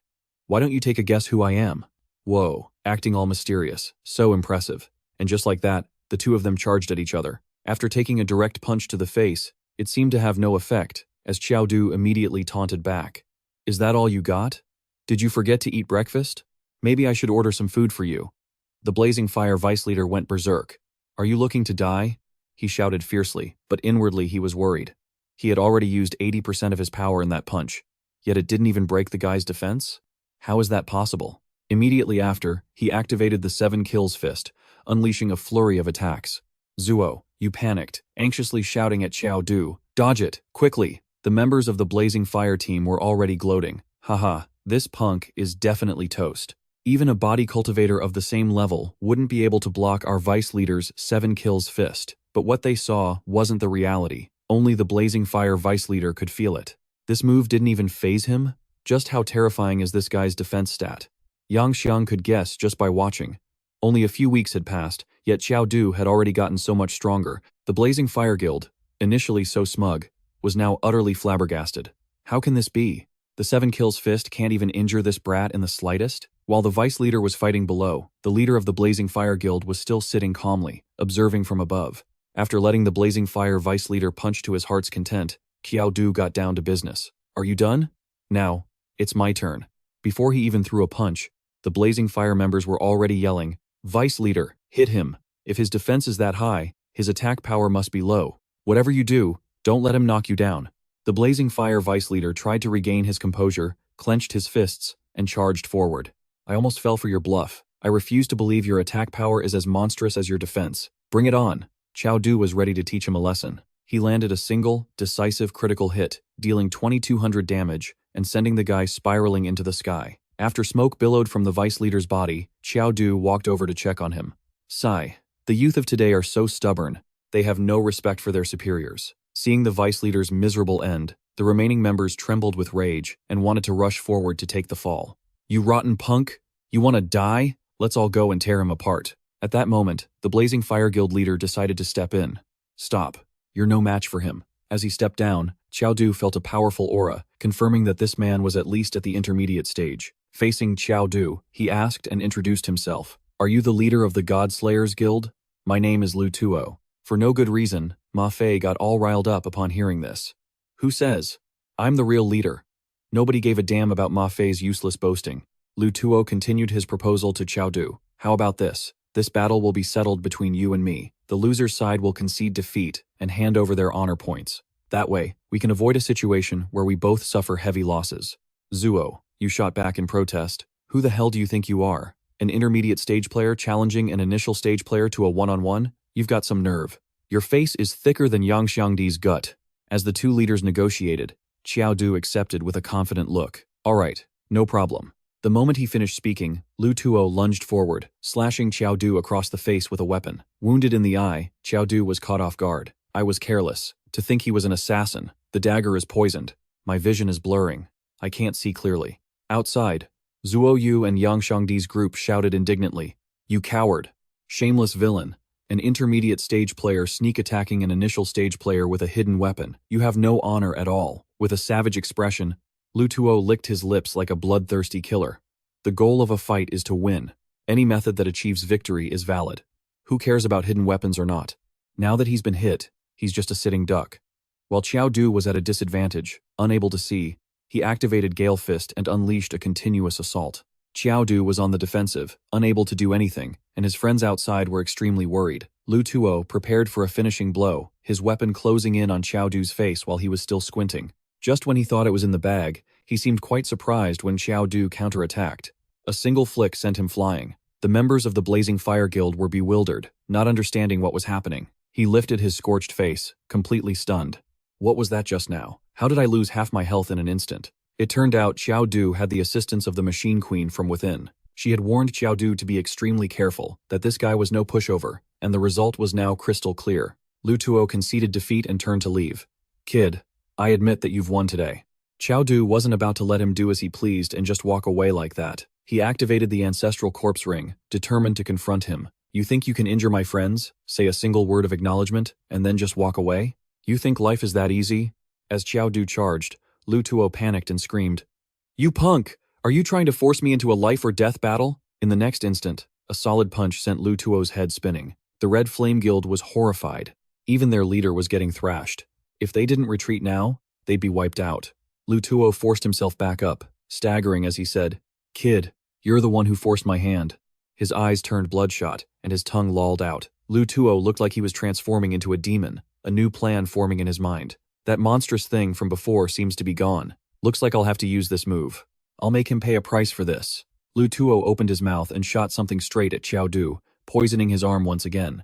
Son of a bitch, you filthy coward. You actually dare to use poison? That's it. No more holding back. Qiao Du decided it was time to teach him a lesson, landing a powerful palm strike right in his damn face. Lu Tuo stubbornly got up again. I'm a mid-level player, damn it. How can I be humiliated like this by a complete newbie like you? Lu Tuo activated Gale Fist again, combining it with an even larger barrage of poison projectiles aimed at Qiao Du. Faced with such a dense attack, Qiao Du was at a loss, wondering how he was supposed to dodge this mess. He had no choice but to spin and twist, dodging with all his might. But it was like jumping out of the frying pan and into the fire. Lu Tuo then activated Wisdom Lock and laughed triumphantly. Ha ha ha, you little punk. For every move you have, I have a better one. Any warrior class player hit by my Wisdom Lock will lose their ability to move, and then they'll become a lamb for me to slaughter. I was almost beaten by a low-level brat like you. So, how about it, you worthless punk? How does it feel to get hit by my skill? Hey, kid, weren't you acting all high and mighty a minute ago? Go on, keep acting tough. Let's see you be arrogant now. As he spoke, he continuously slapped Qiao Du across the face, while the members of the Red Flame Guild cheered loudly. Haha, the guild leader is so powerful. Look at that idiot's stupid face. Did he really think a beginner could beat a mid-level player? What a naive, stupid fool. Zuo. Yu and Yang Xiang's faces fell. Qiao Du. Are you going to lose too? Lu Tuo puffed out his chest like a toad. Kid, I have to admit, you're stronger than most low-level players, but unfortunately for you, you're still too green. Haha, Qiao Du's expression changed, his eyes taking on a completely different, snarling intensity. Have you ever considered the possibility that I'm not a warrior at all? Lu Tuo froze, thinking back. Not a warrior? Damn it, you almost had me fooled. With your attack and defense, how could you not be a warrior? Whatever, I'm done talking to you. He charged forward like a madman, like a complete lunatic. Lu Tuo didn't think twice and continued his assault. The guys from the Red Flame Guild crossed their arms and started trash-talking. Another so-called genius who's nothing special. He'll still end up crushed by our boss. That's right. And he dares to confront our Red Flame Guild? As for Yang, Xiang, and Zuo, all they could do was pray to every god they knew, constantly shouting to wake Qiao Du up. But things weren't that simple, and Qiao Du had never been one to be defeated so easily. With just one hand, Qiao Du counterattacked perfectly from his spot, turning the tables and warning Lu Tuo. I already told you, I'm not a warrior. Why won't you believe me? But this time, I've got you. A kick straight to the gut. A punch square in the face. Lu Tuo looked like a mess, neither human nor ghost. How is this possible? You were clearly hit by my wisdom lock. How can you still move? Qiao Du issued a final, decisive warning. Didn't I already tell you? I'm not a warrior. I'm just someone with a slightly stronger body than normal. I'm just a necromancer. After a critical hit, Lu Tuo lost his final 1,233 health points. He was on the verge of death, but he still tried to scream one last time before going completely limp. Qiao Du wanted to teach a lesson to all the punks who dared to challenge him. Who's next? The entire Red Flame Guild could only bow their heads and admit defeat. A system notification appeared. The Godslayer Guild has received the points from the guild battle. The honor points of the Red Flame Guild have been transferred to the Godslayer Guild. After this incredibly satisfying victory, Qiao Du's friends looked extremely proud. Are you guys okay, Brother Qiao Du? We're fine. They're just superficial wounds. We'll be okay after a few days of rest. Qiao Du closed his eyes, thinking. His defense had reached a plateau. For the time being, he probably didn't need to go back to the Dark Forest to train. The young man was considering entering a dungeon to find a new shield. In his inner world, Qiao Du spoke with the Machine Queen again. Your Majesty, the Queen, you're a boss in this world. Do you happen to know of any dungeons that tend to drop shield-type equipment? After a moment of thought, he received an answer. There is indeed such a dungeon. However, I advise you not to go. With your current abilities, you wouldn't even be able to defeat one of the dogs inside that dungeon. Hearing this, Qiao Du's face showed clear defiance. What was that? Just give me the information, and you'll see. Soon after, Qiao Du spoke to his friends with great confidence. Don't worry, just leave the shield to me. I know a dungeon where, upon clearing it, we're guaranteed to get a piece of shield equipment. Zuo, you insisted on going with Qiao Du, but he wanted to hear the Machine Queen's opinion first. According to the Queen's information, that dungeon required a minimum of 2 participants. Qiao Du decided to let Zuo Yu come along. Yang Xiang started giggling to himself, his mind clearly in the gutter. A lone man and a single woman, under the moonlit sky, heading into a dungeon together. It's like putting dry wood next to a raging fire. Zuo, you snapped around and immediately shot back. Shut your mouth, Yang Xiang. When I get back from the dungeon, I'm going to sew that filthy mouth of yours shut. This was the D-rank dungeon, the simulated underworld. Zuo Yu was a bit hesitant. Qiao Du, are you sure about going in? This is a D-rank dungeon. Don't worry, I'm here, so what is there to be afraid of? In reality, the young man had experience. The last B-rank dungeon with the soul-devouring tiger was no joke, and he couldn't afford to be careless. He had almost been defeated back then. Zuo Yu had another concern. She was afraid that by sticking close to him, she would just slow Qiao Du down. Zuo Yu didn't have a shield. She basically had no combat power. The optimistic young man patted her head, making her blush, and in the end, they decided to enter. The underworld is a world created by Hades, a place where all life must go after death. This simulated underworld was created to mimic the real one. Lost in a daze, Qiao Du had fallen unconscious without realizing it. After a frantic series of calls, the young man finally woke up. Zuo Yu, is this the underworld? Legend says this is the world of the dead. Zuo Yu's face was tense. So, are we considered dead right now? It feels similar to the Spirit Void Mountain dungeon. I don't think it's too bad. If that's the case, it should notify us that we're in a special state. Zuo, you asked again, bewildered. So we've entered the underworld as living people? Qiao Du found himself staring at Zuo Yu's necklace. which made the girl think he was looking somewhere else and she jumped. "Where do you think you're looking? You pervert." Qiao Du calmly told Zuo Yu to stay still, then took hold of the pendant. "Before we came in here, you weren't wearing this, were you?" Zuo Yu then realized there was a necklace on her that she hadn't noticed before. "That's right, I wasn't wearing a necklace. It only appeared after I entered the instance. You should check if you have one too."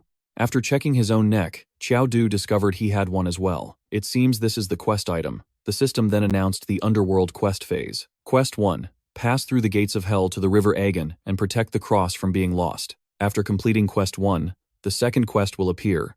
Only after completing all stages of the quest can participants receive the rewards for clearing the instance. A friendly reminder from the system. Participants should trust their teammates 100%. Zuo, you suddenly looked grave. Qiao Du, I heard this place is the gate of hell, and also the entrance to the underworld. Legend says that the dead can only reach the true underworld after passing through the gates of hell, and from then on, they can never escape from hell again. Oh, so that's how it is. If it's what the quest requires, then let's go. Zuo Yu was confused, not knowing which way they should go. Even Qiao Du couldn't be sure, but decided to follow an invisible figure in front of them. The two were led to a place filled with countless spirits. This is the legendary Gate of Hell. Besides the spirits of humans, there are also spirits of monsters. The creature that was growling was the wild monster Cerberus, the three-headed dog from hell. A quick look at its information panel showed, Cerberus, level 29, HP, 60,000 out of 60,000, Strength, 379, Defense, 288, Agility, 233. The three-headed guardian dog of hell loves to eat the flesh of the dead. In the past, anyone who tried to break into the gates of hell was devoured by Cerberus. Qiao Du broke out in a cold sweat, his face completely dumbfounded. Is this the local dog you were talking about? Your Majesty. The Machine Queen appeared and explained that Cerberus is indeed a dog born and raised in hell. Didn't I tell you that you couldn't even defeat a dog in this instance? Why didn't you believe me? Zuo Yu was just as bewildered. Although the system quest only asks us to pass through the gates of hell, can we really do this? Seeing his teammate's face pale with worry, Qiao Du could only try to encourage her confidently. Don't worry, my luck is still pretty good. This three-headed dog likes to eat whatever it can find. With so many spirits here, how could we be that unlucky? The moment he finished speaking, it lunged forward and chomped down on him. This was a classic case of jinxing it. One of the three heads spat a toxic fluid directly at Zuo Yu, causing her health points to drop uncontrollably. Zuo Yu couldn't just stand there and watch anymore. She immediately got up and fought back. You bastard, give Qiao Du back to me. Just in the nick of time, the necklace activated. The system announced that being poisoned by the hellhound, Cerberus's fluid, for over 100 seconds would grant the poison resistance adaptation passive skill. The A-rank poison resistance adaptation skill provides support in cases where, after being attacked by the same poison for more than 10 seconds, that poison will no longer be able to cause damage to the participant. Zuo Yu was surprised as the poison's effect gradually vanished and she no longer felt anything.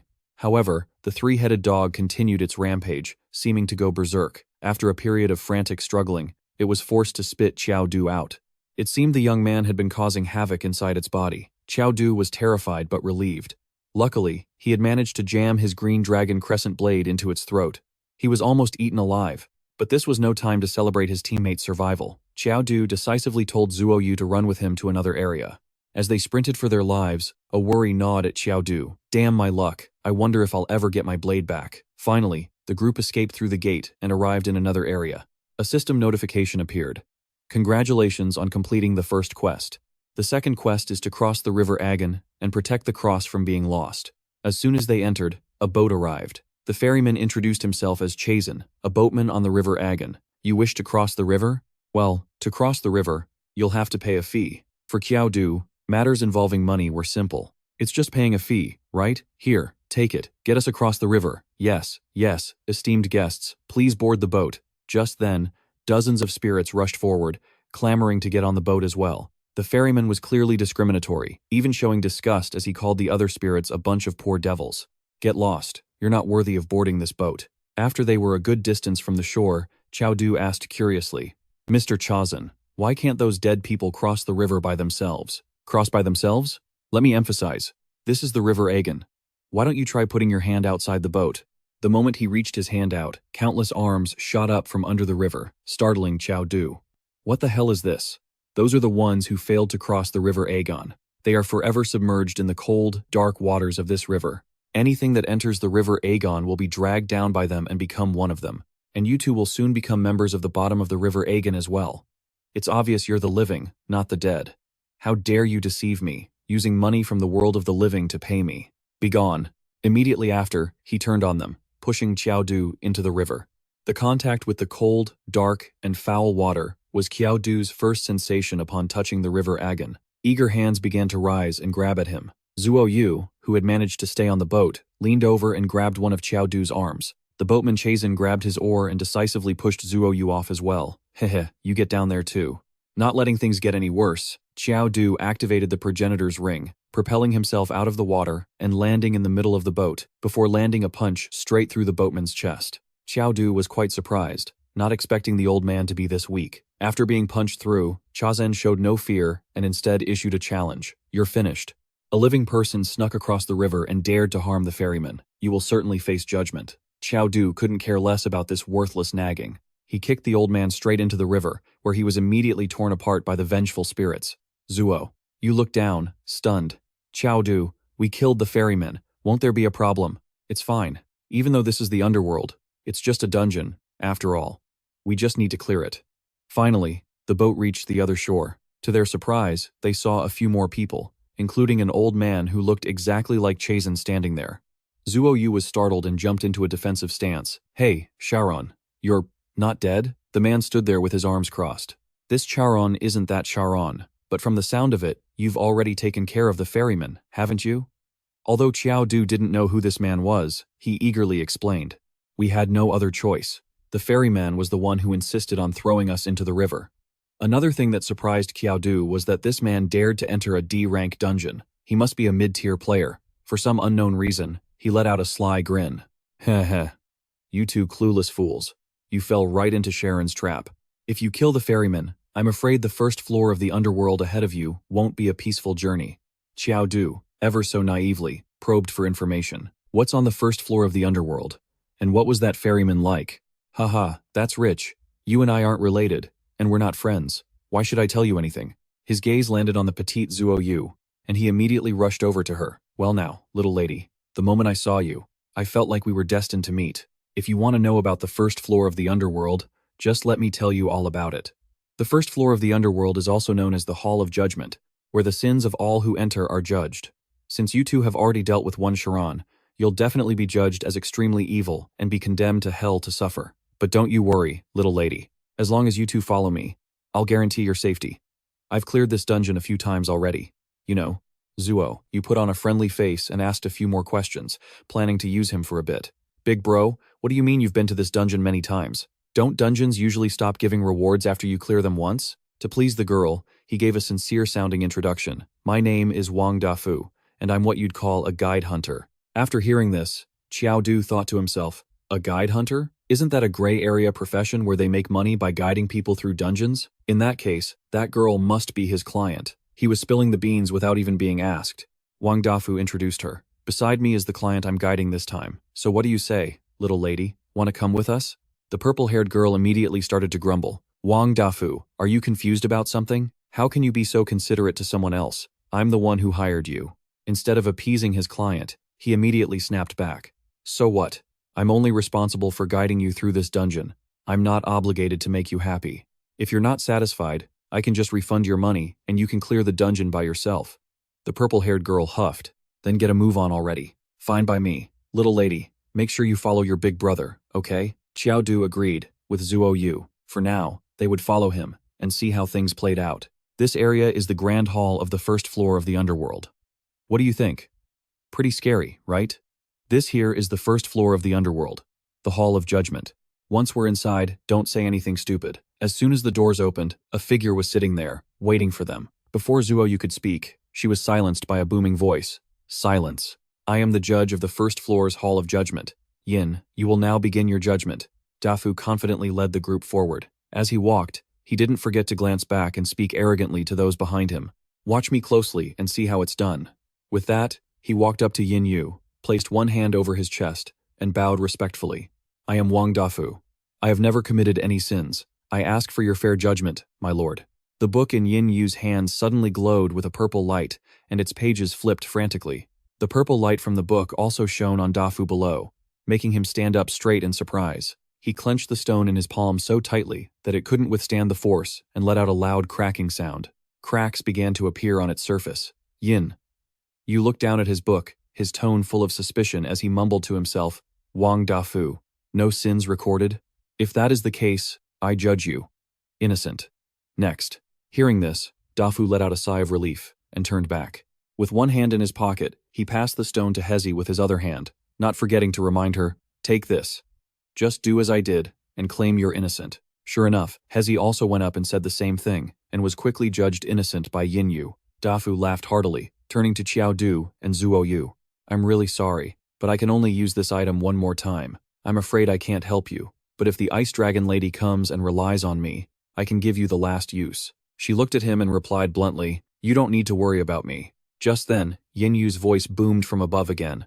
Next, Qiao Du stepped forward, placed a hand on his chest, and declared with a resolute face, Lord Judge, before, I had no choice. But now, I want to be a good person. From afar, Dafu, who was standing with his arms crossed, couldn't help but sneer at this. Wow, what a performance, buddy. I'll be sure to burn plenty of spirit money for you next year. Although he said that, he was secretly thinking, just the sin of killing the ferryman is enough to send you to hell. Suddenly, a vibrant, multicolored light erupted from the book, causing Yin Yu to exclaim in shock. Qiao Du. His face instantly turned serious as he bellowed, You are such a wicked person. It is simply unforgivable. At the same time, a beam of light shot out from the book, quickly replaying a scene of Qiao Du fighting a monster beside him. Yin Yu announced solemnly, First sin, disrespecting the bones of the dead. The large screen then switched to another scene. Qiao Du was leading a group in a fierce battle, seemingly unable to hold back. Yin Yu shot up from his seat, slammed the book shut, and roared in disgust. Second sin, destroying their peaceful lives.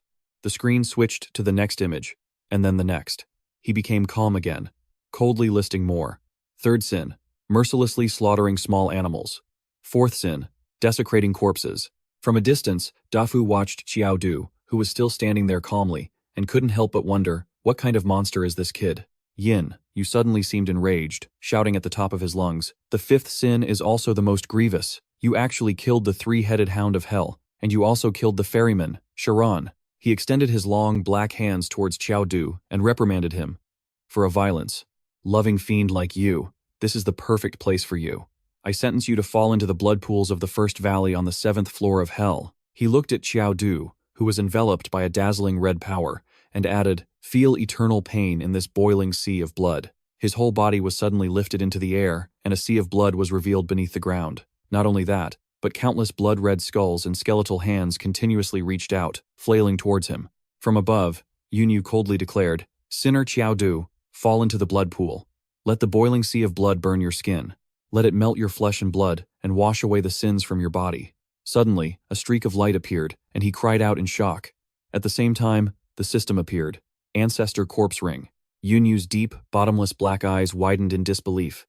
Like a bolt of lightning, Qiao Du shot from the sea of blood straight towards him. He raised his fist, and as he struck at Yin Yu, he yelled coldly, Hellish blood pool? A mere dungeon NPC actually thinks he's a judge of the underworld? Now I'll add another crime to my list, and that's beating a judge to death. As soon as the words left his mouth, he punched Yin Yu straight in the face. Unable to react in time, Yin Yu was sent flying by the punch, even shattering a large section of the wall. Wang Dafu, watching from a distance, couldn't help but gasp in shock, his jaw dropping. He thought to himself, It's over. How dare that kid lay a hand on the judge? But thinking back on what Qiao Du had done before, he narrowed his eyes and calmly reconsidered. No, wait. It seems he really does have the guts for something like this. Yin Yu stumbled to his feet from within the rubble. As if he had gone mad, he laughed loudly and asked, You're going to beat a judge to death? It's been a long time since someone with that kind of courage and strength has appeared. As he spoke, he stretched out his long hand, and a dazzling purple light shot out from his sleeve. In a flash, the purple light transformed into a long trident. He now seemed completely enraged, his voice filled with fury as he roared, I will condemn you to eternal damnation in hell. The moment he finished speaking, he and the trident in his hand dashed towards Qiao Du. Qiao Du leaned back and leaped away. The trident missed, slamming directly into the ground, causing it to crack into many pieces and sending broken stones flying everywhere. Yin Yu watched as he landed safely and lightly on his feet. He asked contemptuously, So, you've stolen my speed? Qiao Du looked up and, without denying it, replied, Your agility stat is quite useful. He said nothing more, stomping hard on the ground for momentum, creating another crater. Yun, you gripped the trident tightly in his hand and leaped high into the air. His eyes never left Qiao Du for a second. Without warning, he shot straight down towards him like a rocket. There was a flash of purple light, followed by a massive explosion. Dust and debris flew everywhere, but a black streak managed to dash out just in time. That black streak was none other than Qiao Du. He skidded a long way across the ground before managing to come to a difficult stop. Wang Dafu, watching from afar, couldn't help but exclaim, "That kid's injured." Hearing this, He asked in confusion, "How can that be? Didn't he dodge it?" Meanwhile, Qiao Du was also clutching his chest, wondering how a mere aftershock could have injured him so badly. He knew his current defense was at 500. If this had been the old me with only 6 points of defense, I'm afraid. Just as he was thinking this, he suddenly heard the voice of the Machine Queen. "Be careful. The weapon in that man's hand has an armor-piercing effect." He glanced at her and asked, "Can you do something?" She replied decisively, "I cannot. I am the boss of the Machine Kingdom, so I cannot act in other dungeons. If I do, I'll be erased." She paused, then looked at him and added, "However, I can teach you a skill." The system screen in front of Qiao Du displayed the information. 0 spirit. As soon as he heard what the Machine Queen said, he bluntly refused. "I don't need a skill." She didn't get angry, but calmly replied, "Don't worry, you still have my heart." Back in the present, Yunyu raised the trident in his hand to the sky. Plumes of black smoke had begun to rise around him. He turned towards Qiao Du and coldly commanded, "Atone for your sins." Before Qiao Du could say anything, he added, "I will personally send you to hell." Qiao Du silently watched the trident as it gathered streams of purple energy that swirled around it. The streaks of purple light swirled more and more violently around the room. Before he knew it, Qiao Du was enveloped by this aura. His expression turned grim as he thought, "This aura is incredibly powerful." He, standing next to Wang Dafu, saw that the situation was bad. He couldn't help but turn to him worriedly and ask urgently, Wang Dafu, why aren't you going down there to help? If that kid dies, we're next." Wang Dafu stroked his beard and calmly replied, I'm in no hurry. Let's just take it slow." Suddenly, a foot stomped hard on the ground, shattering it. Without stopping there, Qiao Du used the momentum to dash towards the trident in Yunyu's hand. Seeing this, He immediately yelled out worriedly towards him, "Qiao Du!" Wang Dafu crossed his arms and commented with admiration, "Oh? Taking the initiative? Don't tell me this kid still has a trump card up his sleeve." Yunyu was also frozen by this development, hesitating for a moment, unable to react. Seizing the opening, just as Qiao Du reached him, he immediately turned to flee. Wang Dafu and He, who were below, were also momentarily stunned by this action, but he quickly recovered, muttering to himself, "Looks like I'll have to step in after all." Suddenly, his eyes flew wide, as if he had seen something terrifying, and his voice began to stammer. Wait a minute. Back with Qiao Du, he had ignored everything and grabbed the trident, stabbing it straight into his own chest. But it didn't end there. He pulled the trident out and hurled it straight at Yunyu, who fell like a kite with a broken string, crashing hard to the ground. White smoke quickly dispersed in all directions. Qiao Du landed lightly on his feet, and the entire room fell into an unusually eerie silence. Yun. Yu had been impaled by his own trident. He lay completely still, not moving an inch. Wang Dafu exclaimed in shock, "How did this kid's power increase so much in an instant?" The Machine Queen then faintly drifted past him. She smiled smugly and asked, "So, what do you think? Is this skill useful?" Qiao Du clutched the wound on his abdomen, shot her a cold glance, and replied, "Yeah, it's useful, all right. But this skill costs a bit of life, you know?" He lowered his head, the corner of his mouth curling into a slight smirk. A system notification screen suddenly appeared in front of him. The Machine Queen's fury upon being injured will trigger a berserk state. For every 1% of health lost, attack power, defense, and speed will increase by 0.5%. Friendly reminder, remaining in a state of rage for too long will have certain mysterious side effects. Qiao Du ignored the wound on his chest and immediately stood up straight. His hands clenched into fists, his eyes filled with excitement as he marveled at it. This feeling, it's not bad at all. This skill is perfect for me. After being knocked unconscious, Yunyu finally came to. Hearing Qiao Du's words, he gripped the trident sticking out of his chest. His excited voice echoed, "Interesting. Very interesting indeed." On the screen, information about the epic NPC quickly appeared. Adjudicator Yunyu. Skills: 8 Direction Seeking Strike, Ultimate Force. Friendly reminder, the Adjudicator of the Netherworld's Hall of Judgment possesses the coldest heart in the world. He decisively yanked the trident out, and soon stood facing Qiao Du, his tone arrogant and challenging. "A truly heinous criminal actually managed to wound me?" As soon as he finished speaking, he raised his arm towards Qiao Du and unleashed an 8 Direction Seeking Strike. Qiao Du didn't flinch. He immediately raised his mechanical fox fist and charged forward to counter. Two powerful auras surged towards each other at the same time. Neither side gave an inch. Wherever they went, the ground was shattered by the immense force. Just as the two were about to collide, Yunyu suddenly changed his strategy, shouting, "Ultimate force!" The trident shot out, stabbing straight towards Qiao Du, but he blocked it with his fist. From a distance, Zuo, you watched him without blinking. Seeing him at a disadvantage, she silently blamed herself. It's all because I'm useless. I'm a shield-type defender. I'm supposed to be the one taking the hits. Qiao Du was stunned as the trident struck the iron ring on his hand, creating a piercing clang. Yunyu gripped the trident, pressing down as his deep, cold voice rang out, "Sinner Qiao Du, I, as the adjudicator." He paused slightly before adding, "Sentence you to death." Qiao Du furrowed his brow and clenched his teeth, showing that his situation was dire. A powerful beam of purple light shot out, piercing through the black aura. Seeing this, Zuo Yu immediately rushed forward in a panic, her face turning pale. She ran, calling out his name repeatedly. "Qiao Du, below." Plumes of white smoke continued to rise from the ground after the massive battle. Qiao Du's hand fell limply to his side, the ring on it shattered to pieces by Yunyu's attack. A dry system voice announced that the mechanical fox fist had been destroyed. Yunyu was enveloped in a powerful purple aura. He calmly walked over to Qiao Du and stopped. Zuoyu's face darkened. She clenched her teeth, trying to stop her face from trembling as she silently blamed herself again. "Qiao Du, it's all my fault. Why am I so useless?" But he didn't stop there. Yunyu turned to the other three and coldly declared, "You're next." Suddenly, a voice from beside him made him jump in surprise. Wait, Qiao Du was struggling to get up, his voice a low growl. "You broke my equipment. If you don't drop something good." He paused, then once he was standing firm and steady, he continued. "Then you and I aren't finished." A notification quickly appeared beside him. Berserk state activated. Yunyu sneered, his tone dripping with contempt as he asked, "You fool who doesn't know your place, do you think just standing up will change anything?" The moment he finished speaking, he lunged at Qiao Du with his trident, without warning. Qiao Du just stood there silently, not moving a muscle. It seemed as though the trident would run him through, but in a flash, he tilted his head. He had dodged the fatal blow and even managed to catch the trident with immense strength. At that moment, Qiao Du was like a different person, his entire body enveloped in a powerful aura completely different from before. With a swing of his arm, he sent Yunyu staggering. For a moment, his opponent was completely stunned by his action. But before Yunyu could even get a clear look, a massive explosion erupted in front of him, and a pillar of purple light shot into the sky. Qiao Du charged forward. His face was dead serious, his other hand pulled back, ready to strike. In an instant, he flashed past Yunyu like a bolt of lightning.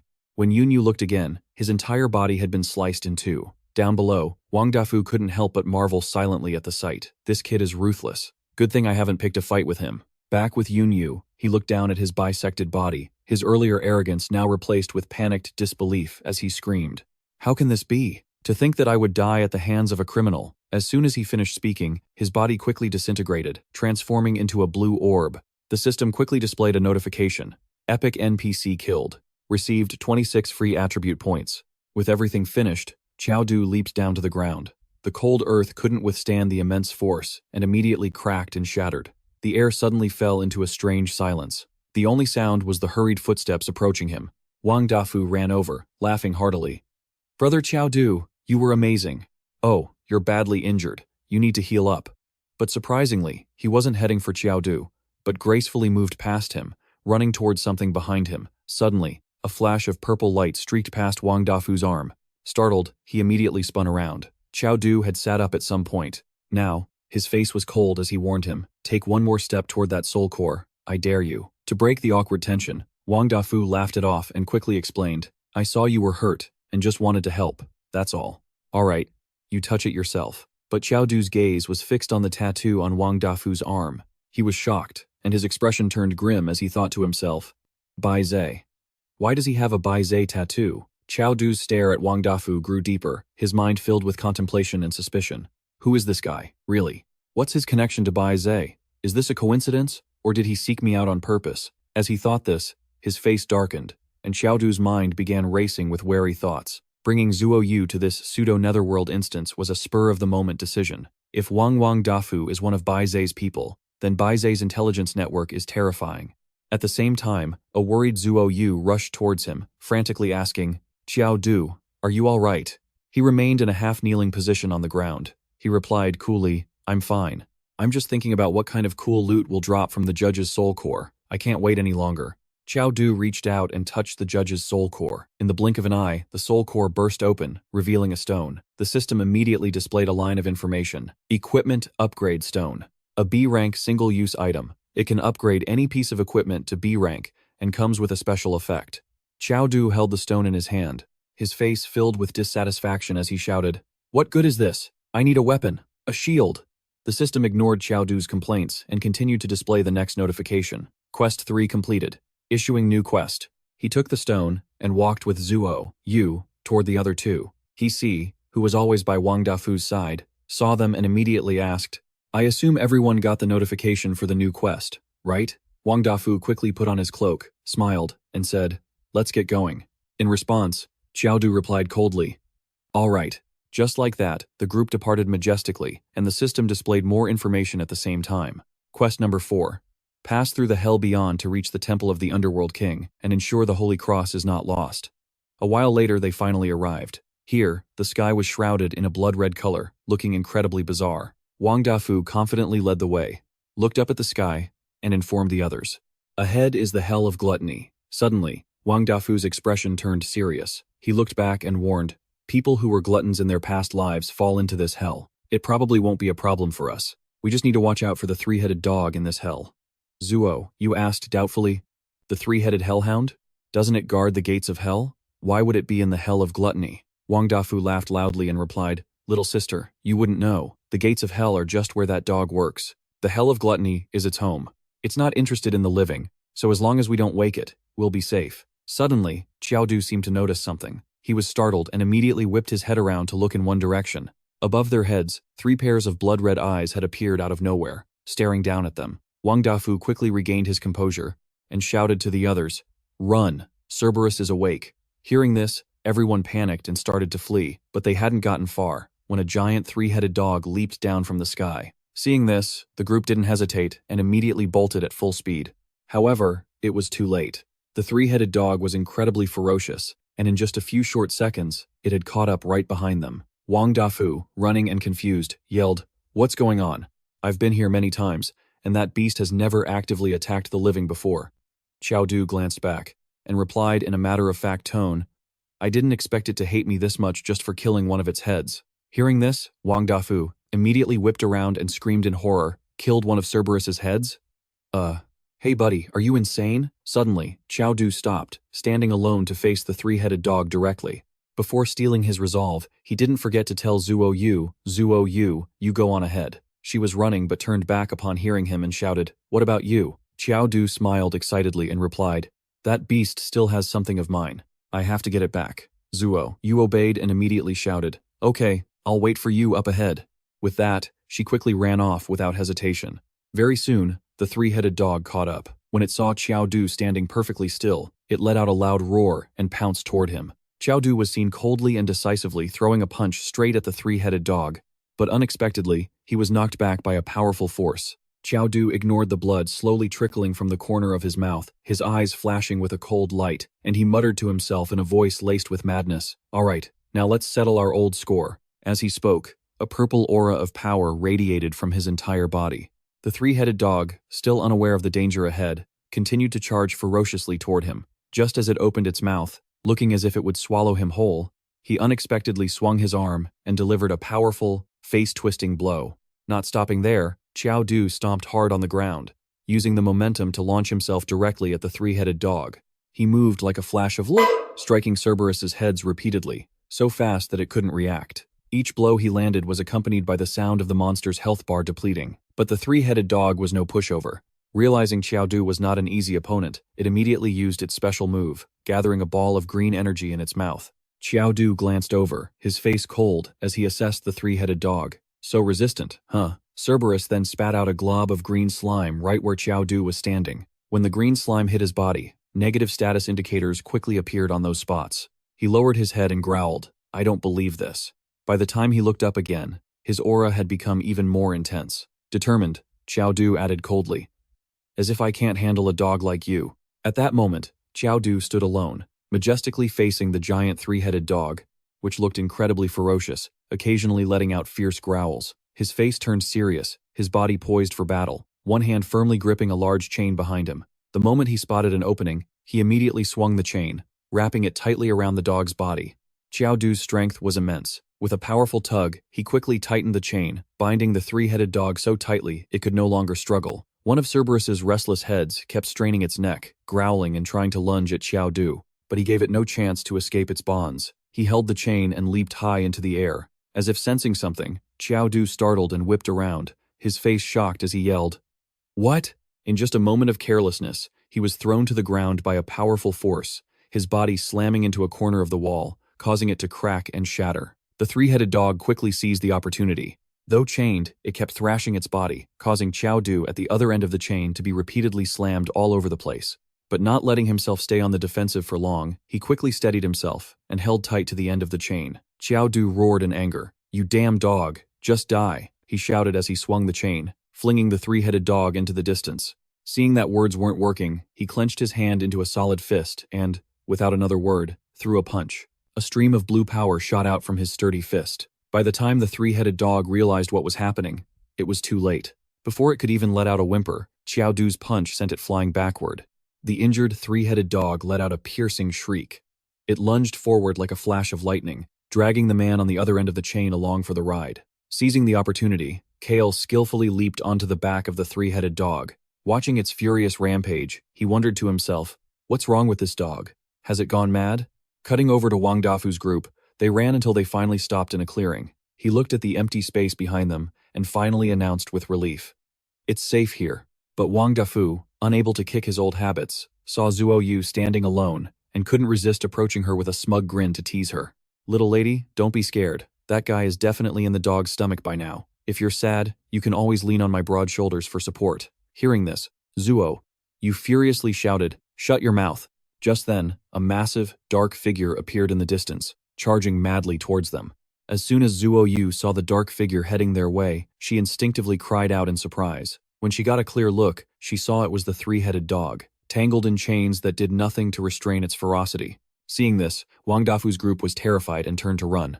But suddenly, the three-headed dog leaped right over their heads. Wang Dafu's jaw dropped as he stared in awe at the sight of Qiao riding on the dog's back, exclaiming in amazement, "Holy crap, what kind of maneuver is that?" Only Zuo Yu called out worriedly, "Qiao, are you okay?" Gripping the chain tightly, he struggled to look back and reply, "I'm fine. I gotta go." Wang Dafu watched as Qiao and the three-headed dog disappeared into the distance, shouting worriedly, "He's done for. The dog is taking him down to the seventh hell." Cerberus ran faster and faster, its body moving gracefully as it leaped effortlessly between the rocky outcrops. Suddenly, it let out a loud roar and slammed into a huge boulder, causing it to explode in an instant. Finally, it came to a stop before a massive gate. Qiao shot to his feet in alarm, mumbling to himself, "Where is this place?" Suddenly, a rectangular pit appeared in the ground, emitting a brilliant red glow from within.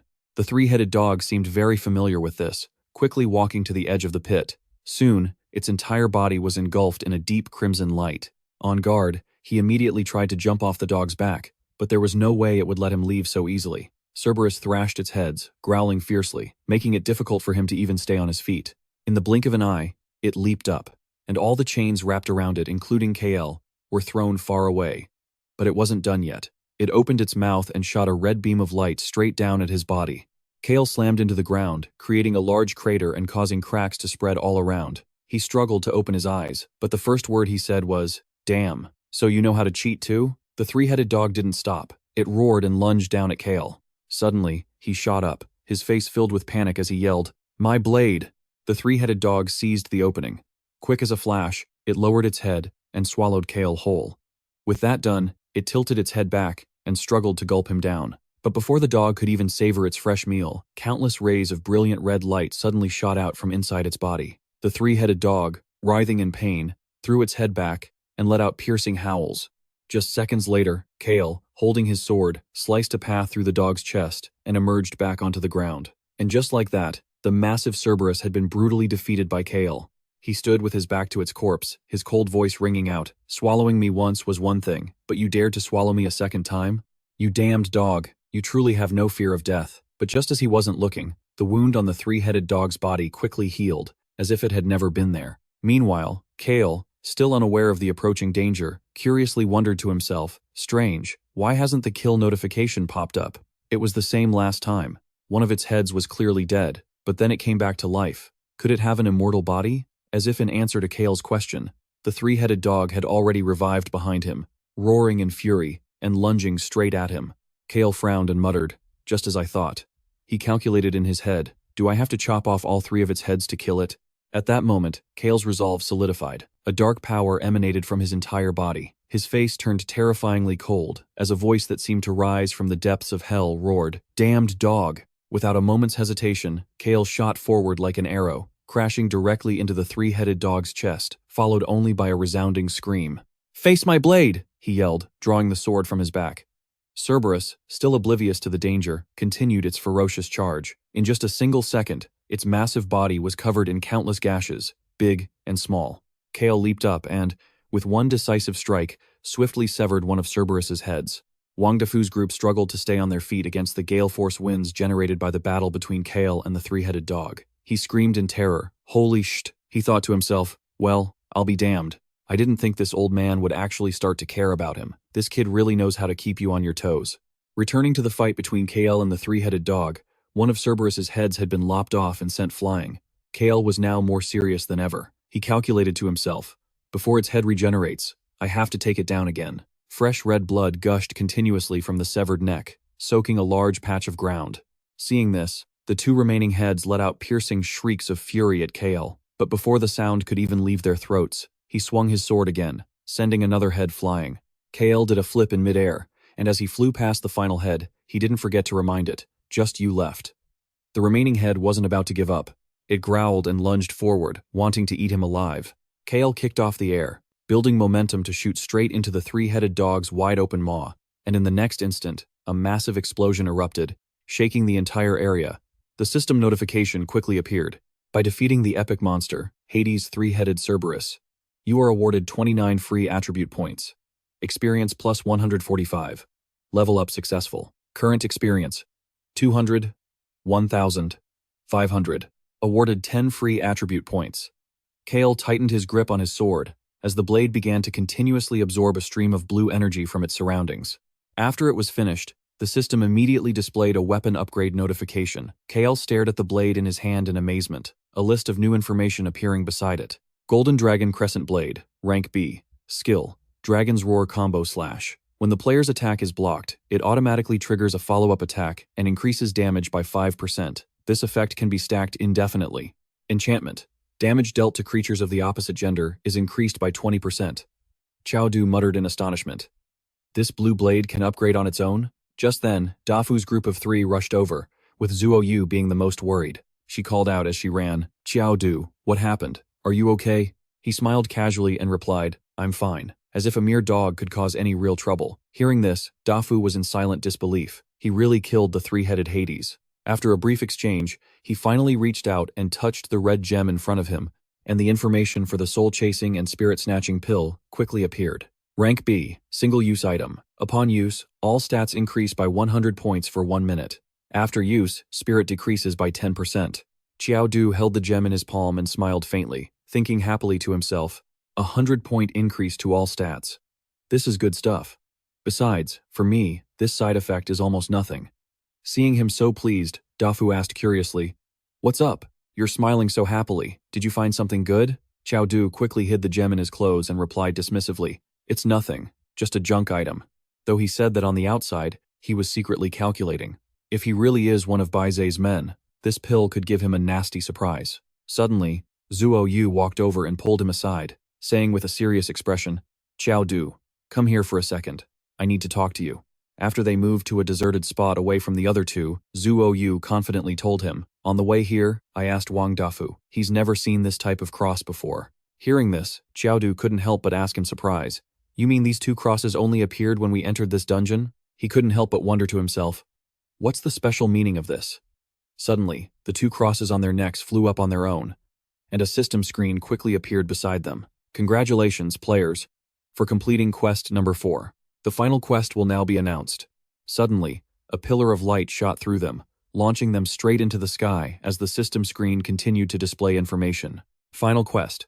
Place these 2 crosses into the slots of the Underworld King's temple. Eliminate the Underworld King, and please escape before the false Underworld dungeon collapses, or you will be buried along with it. The tremor caught the attention of Dafu and Hisi over here. He shouted in alarm, "What is this? What are you guys doing?" Qiao frowned and shot back a question of his own. "Wang Dafu, I'm asking you, what was the final quest you completed in the false Underworld dungeon before?" Dafu shouted back.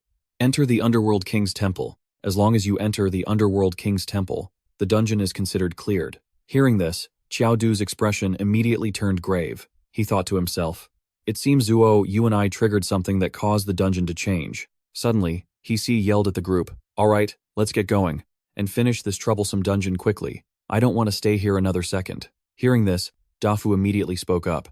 "All right, I've been here a few times. I'll lead everyone to the Underworld King's temple." After walking for a long time, until the moon was high in the sky, the group finally arrived before the gates of the Underworld King's temple.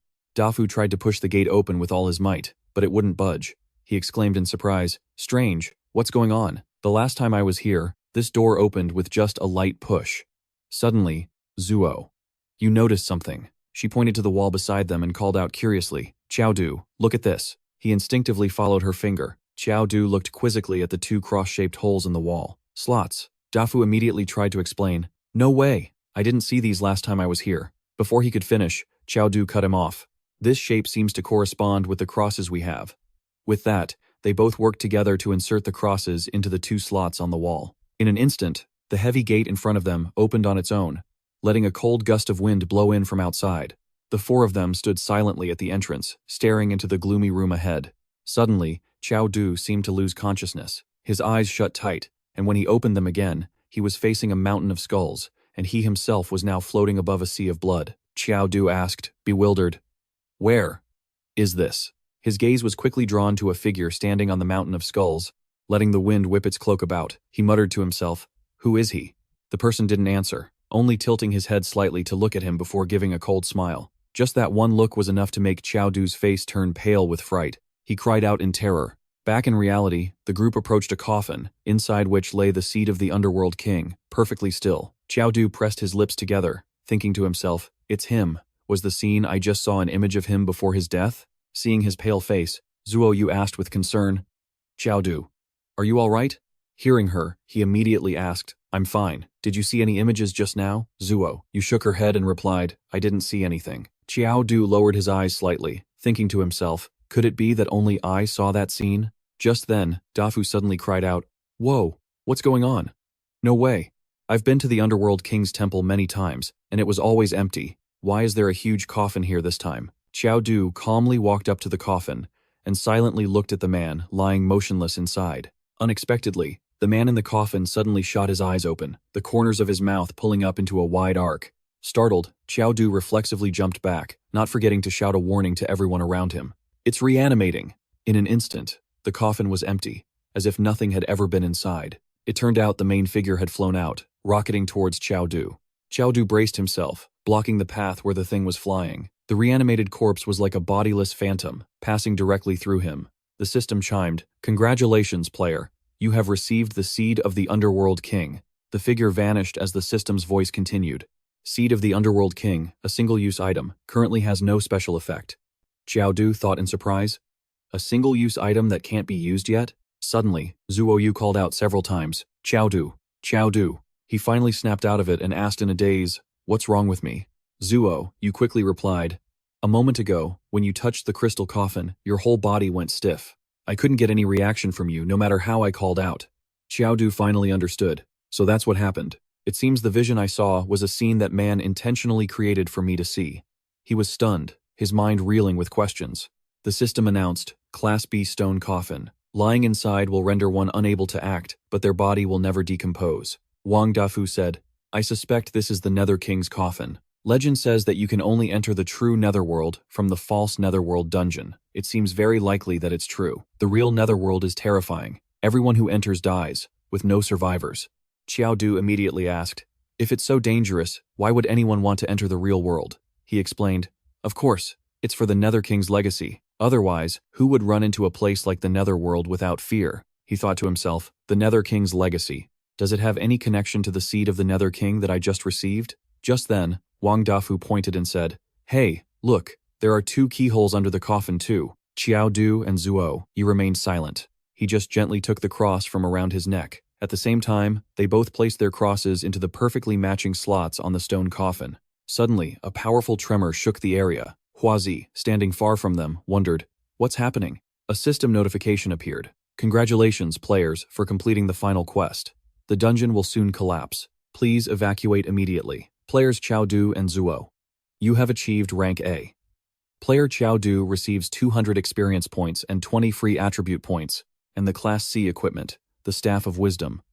Zuo, you called out from the side. Qiao Du, my reward is a shield," he quickly urged.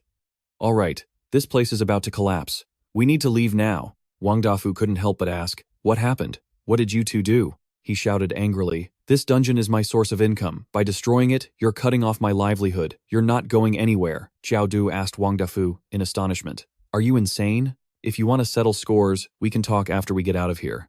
Otherwise, when the dungeon collapses, both you and I will be buried here," he stubbornly retorted. "Is that so?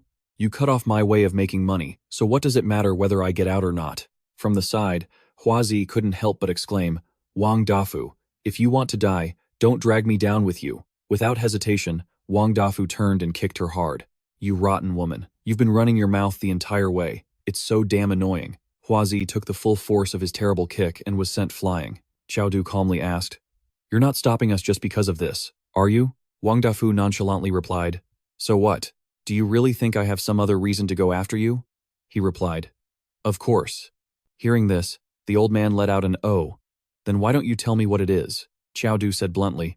"Because you're one of Bise's men." Wang Dafu laughed. "No wonder the master specifically ordered your capture. You really are sharp. I hid it so well, yet you still saw through it. Can you tell me when you started suspecting me?" Qiao Du replied calmly. "From the moment you revealed Bise's tattoo." The old man was bewildered. "That's it?" he affirmed. "Yes, that's it." Hearing Qiao Yu's reason for discovering him, Wang Dafu was left speechless. He tossed the 2 crosses at the old man's feet and asked, "If I'm not mistaken, these 2 crosses were also made by you people from Bise, right?" Seeing this, Wang Dafu smirked and laughed. "You're a clever one. Since you know everything, you should also understand that you won't be escaping today." Qiao Du then spoke up. "But I have one more question. If your only goal was to capture me, why did you have to destroy this dungeon?" Wang Dafu remarked, "I'm surprised there's something you don't know. Well then, I'll be generous and enlighten you. This dungeon is being destroyed so that the world inside can't trace you." He spread his arms. "After all, once you disappear, Ji Pingyang definitely won't let it go easily. He'll mobilize all his resources to find you. But as long as this dungeon collapses, he will never be able to find you again." Qiao Du said quietly, "I see. But you're so weak. What makes you think you can capture us?" A dark energy erupted from Wang Dafu's body. He laughed sinisterly. "You don't need to worry about that." In an instant, he lunged forward and slashed at Qiao Du, instantly costing him 193 health points. Qiao Du couldn't believe it. How can he be so fast? Even the corpse ancestor's ring couldn't lock onto him. Wang Dafu's voice came from behind him. "Go on, keep being arrogant, you little brat." Zuo Yu quickly rushed forward, shielding him with her shield and saying, "Qiao Du, be careful." Wang Dafu raked his claws against the shield, but it didn't even react, making him wonder to himself, an A-rank shield. Wang Dafu exclaimed, "I have to say, your luck is truly heaven-defying. To get an A-rank equipment drop in a D-rank dungeon. But too bad, this equipment is about to become mine." Zuo Yu snorted and said, "Have a taste of your own medicine." She thought to herself, "This time, I won't stand behind Qiao Du and be a useless burden anymore." The shield then unleashed the very same attack Wang Dafu had just used, sending him flying backward. However, Wang Dafu quickly planted his feet, steadying himself before he could fall. Witnessing this, Qiao Du couldn't help but think, "I never knew Zuo Yu was this powerful." She looked towards Wang Dafu, who was bracing himself in the distance, and shouted, "Bring it on." He then drew a sword and laughed contemptuously, saying, "Two beginners." Wang Dafu spoke arrogantly. "Do you really think you can stand against a mid-level player like me?" Wang Dafu charged forward swiftly, saying, "Now let's see how you block this." Zuo Yu thought with a gasp. "So fast, he's an assassin class." In an instant, he circled behind her shield and said, "If you're going to protect him like this, then don't blame me for not holding back on a lady." With that, Wang Dafu mercilessly swung his sword straight at Zuo Yu. Standing behind her, Qiao Du witnessed the whole thing and shouted her name in shock. "Zuo Yu." He immediately took out a red pill and swallowed it. This was the soul-snatching pill, which increased all stats by 100 points, but reduced spirit by 10%. Qiao Du's entire being seemed to have been greatly enhanced. This was the mechanical queen's fury. His eyes filled with killing intent as he aimed his fist at Wang Dafu. Qiao Du threw a single punch that sent the old man flying, shouting, "Get lost." Qiao Du then turned to ask, "Zuo, are you okay?" She quickly replied, "I'm fine." Suddenly, Zuo, you looked up high and warned him to be careful. She quickly raised her shield to block Wang Dafu's attack. The force of his blow was so immense that Zuo Yu was partially injured, and her sleeve was torn to shreds. Seeing this, Qiao Du didn't hesitate to rush over and help Zuo Yu hold the shield. On the other side, Wang Dafu was utterly astonished by this sight. He didn't press the attack, instead backing off to a safe distance. Zuo Yu softly called out, "Qiao Du." He turned his head and replied, "You're hurt. Go rest." Next, a C-rank staff of wisdom appeared in Qiao Du's hand, which increased spirit by 20% and boosted skill damage by 301. Its restrictions were the mage class and a novice level 11. Holding two staffs, Qiao Du radiated a powerful golden energy as he quietly said to Zuo Yu, "Leave this to me." Wang Dafu looked at Qiao Du in confusion. "Kid, what's with this getup? Aren't you a necromancer?" Qiao Du ignored him, lightly pushing off the ground and creating visible cracks beneath his feet. He charged fiercely towards Wang Dafu, bringing his staff down with a powerful strike as he shouted, "Ambush." The man sneered. "A necromancer trying to ambush an assassin like me?" Qiao Du softly asked back, "So what if I'm a necromancer?" At that moment, he transformed the staff in his hand into the Dragon's Roar combo slash. Qiao Du decisively swung at Wang Dafu, but the man successfully blocked it. Wang Dafu was shocked, thinking to himself, "What's going on?" His speed and strength suddenly became so much more powerful. He lamented internally. "Aren't necromancers supposed to be the weakest existence in this world? How can this kid unleash such powerful attacks?" Meanwhile, Qiao Du quickly used the corpse progenitor ring, thinking, with the support of the equipment skill and the great supplement pill, as long as the Dragon's Roar combo slash can build up stacks, I can overwhelm him.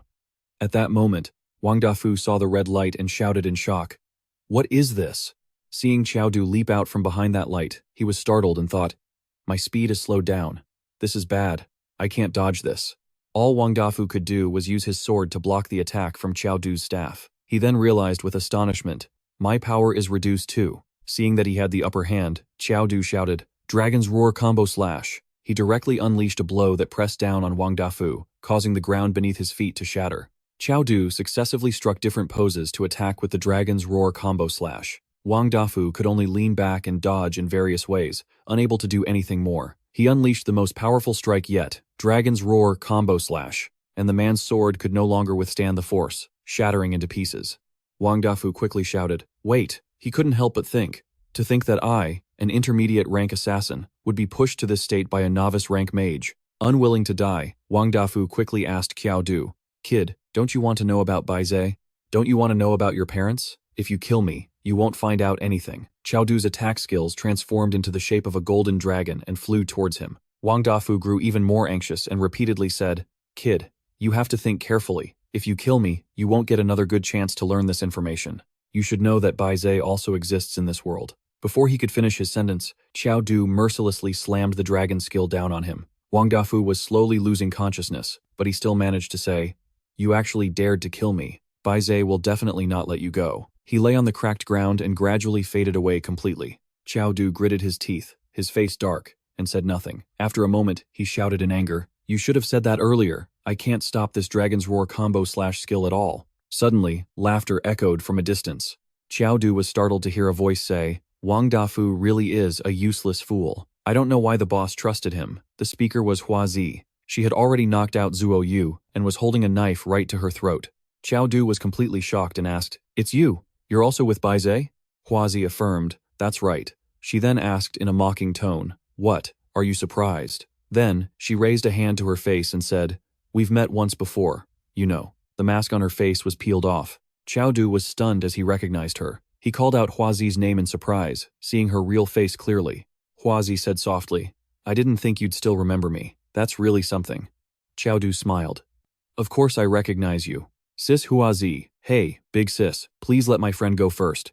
If there's something you need, we can just talk it out." On the other side, Huazi just laughed and asked him back, "You think that's possible? Are you naive? Or am I the stupid one here?" She then sighed. "I have to say, you were pretty impressive last time. How did you manage to escape with all those other candidates? But this time, let's see if you can run away again." Qiao Du said nothing, thinking to himself, Run away? My strength now is completely different from back then. He tightened his grip on the staff in his hand. Besides, the effects of Soul Chase and the soul-snatching great supplement pill haven't worn off yet. Just then, Huazi spoke up. If you're thinking of making a move, I suggest you think it over carefully. The system also displayed her identity information. Huazi class, assassination, rank, high, level 35. Qiao Du was stunned. High rank? She's actually showing me her stats on purpose? How am I supposed to fight this? Even with 10 more great supplement pills, I wouldn't stand a chance. Huazi twirled the knife in her hand and asked, Are you starting to tremble now? She once again pressed the knife against Zuo Yu's throat and said, As long as you obediently come with me, I might consider letting go of our past grievances. Suddenly, powerful tremors came from the ceiling, and the walls began to crack. The entire place was quickly filled with falling bricks and stones, kicking up a thick cloud of dust. Qiao Du clutched his staff and replied, All right, it seems I have no choice but to obey. He then suddenly asked, But I'm very curious. Did you people from Bise really go through all this trouble to destroy a D-rank dungeon just to capture me? A mere novice ranker? Is it worth it? Huazi just smirked calmly. Qiao Du, you're no ordinary novice. A novice-rank necromancer who can kill an intermediate ranker with his own physical strength. That's quite valuable. Once you see the grand ideals of our Bise, you'll be determined to join us. Qiao Du thought to himself, I've seen this kind of fanaticism before. On the face of the Queen of the Machine Kingdom, Queen, oh Queen, please show up now. He looked at the crazed Huazi in front of him and sighed. If you don't appear soon, I'm definitely going to die. Just then, she spoke up. Come on, I'll take you to witness the greatness of Bise. At that moment, Qiao Du suddenly raised his weapon and shouted, Do it! Zuo Yu, who had been unconscious in Huazi's arms, suddenly opened her eyes. She quickly struggled free from the woman's grasp. Immediately after, Qiao Du swung his staff at Huazi in the blink of an eye, but she managed to dodge it. Huazi enveloped her dagger in a purple energy and said softly, If you insist on fighting, I'll just have to break all 4 of your limbs and drag you back. She slashed down fiercely with her dagger, but Zuo Yu swiftly blocked it with her shield and yelled, Don't you dare. Huazi said quietly, I didn't realize you two had such a connection. She then redirected her attack, launching a roundhouse kick at Zuo Yu. Zuo Yu was sent flying, crashing into a wall with a massive impact. Seeing her get attacked like that, all Qiao Du could do was scream, Zuo Yu. He desperately swung his staff, thinking, if I can just stack my Dragon's Roar combo 100 or even 1,000 times, I might still have a chance to beat her. However, contrary to his hopes, Huazi effortlessly dodged all of Qiao Du's attacks. She successfully closed the distance to him and, with a smile, swung her dagger. The weapon, pulsing with powerful energy, was easily plunged into Qiao Du's body by Huazi. Despite the insidious attack, he could only quickly retreat to steady himself. Huazi remarked softly, 1 limb crippled, 4 more to go. Holding his shoulder, Qiao Du spoke up. Hey lady, can we just stick to crippling the 4 limbs? Let's forget about the 5th one, okay? Huazi just smiled nonchalantly. Haha, let me think about it. But in the next instant, she shot towards Qiao Du like lightning and slashed at his arm. Qiao Du was stunned. My defenses are useless against her. She's so fast, I can't even react. Huazi had already stopped again, positioning herself behind Qiao Du. Her swift slashes rained down on his back. Unable to withstand the assault, Qiao Du collapsed heavily to the ground. Huazi casually pointed her dagger at him and said, Tell me, why do you have to suffer like this? Wouldn't it have been better to just be obedient from the start? Without another word, she delivered a powerful kick to Qiao Du's stomach, sending him flying. Unable to control his momentum, Qiao Du shot like a bullet towards the stone coffin. He landed perfectly on top of it. Lines of energy seemed to activate around him. Qiao Du tried to get up, but couldn't, thinking to himself, what kind of power does this coffin have to restrain me like this? This is bad. Qiao Du quickly tried to relax, thinking, I'm so sleepy. Huazi looked at him with a sinister gaze and said, Sleep well. When you wake up, we'll be where we belong. A voice suddenly rang out from the distance, confusing her. Let Qiao Du go. Huazi was utterly shocked to see Zuo Yu, and she stammered. How? How is this possible? She stared in disbelief at the dazzling blue flames erupting from Zuo Yu's shield. The flames on her shield. Are those the netherworld flames? That's impossible. One of Zuo Yu's eyes was now burning with blue fire. She growled, I'm telling you, let him go. Lying on the stone coffin, Qiao Du listened to their exchange. He couldn't help but think, so this is the real Zuo Yu? Awesome. Nearby, dust still hung thick in the air, mixed with the blue energy radiating from the flames on Zuo Yu's shield. Waves of energy surged everywhere, forcing Huazi to dodge frantically. As the flames touched her, she screamed in agony. Ah, it really is the netherworld flame. Huazi exclaimed, looking at Zuo Yu. That shield in your hand can't possibly be just an A-rank shield. Otherwise, it would never be able to withstand the netherworld flame. Meanwhile, Qiao Du was sinking into another dimension, his voice filled with concern. Zuo Yu, are you okay? What on earth is happening? Qiao Du was extremely worried, thinking, how can Zuo Yu, a low ranker, fight so fiercely against a high ranker like Huazi? What in the world is going on? Outside, Huazi was furious, cursing, you're insane. You're a complete lunatic. The reflection of the netherworld flame appeared in Huazi's eyes. She let out a scream, and another cloud of dust billowed up, obscuring the entire area. Qiao Du couldn't help but shout worriedly. Zuo, Yu, where are you? Are you all right? He was in a pitch-black space, but still tried to call out to her. Don't scare me like this. Just then, Zuo Yu appeared beside the stone coffin where he lay, and replied, I'm here. Qiao Du murmured groggily, that's great. Oh, right. What about that Huazi? Did she run away? Zuo Yu hesitated. Yes. She ran away.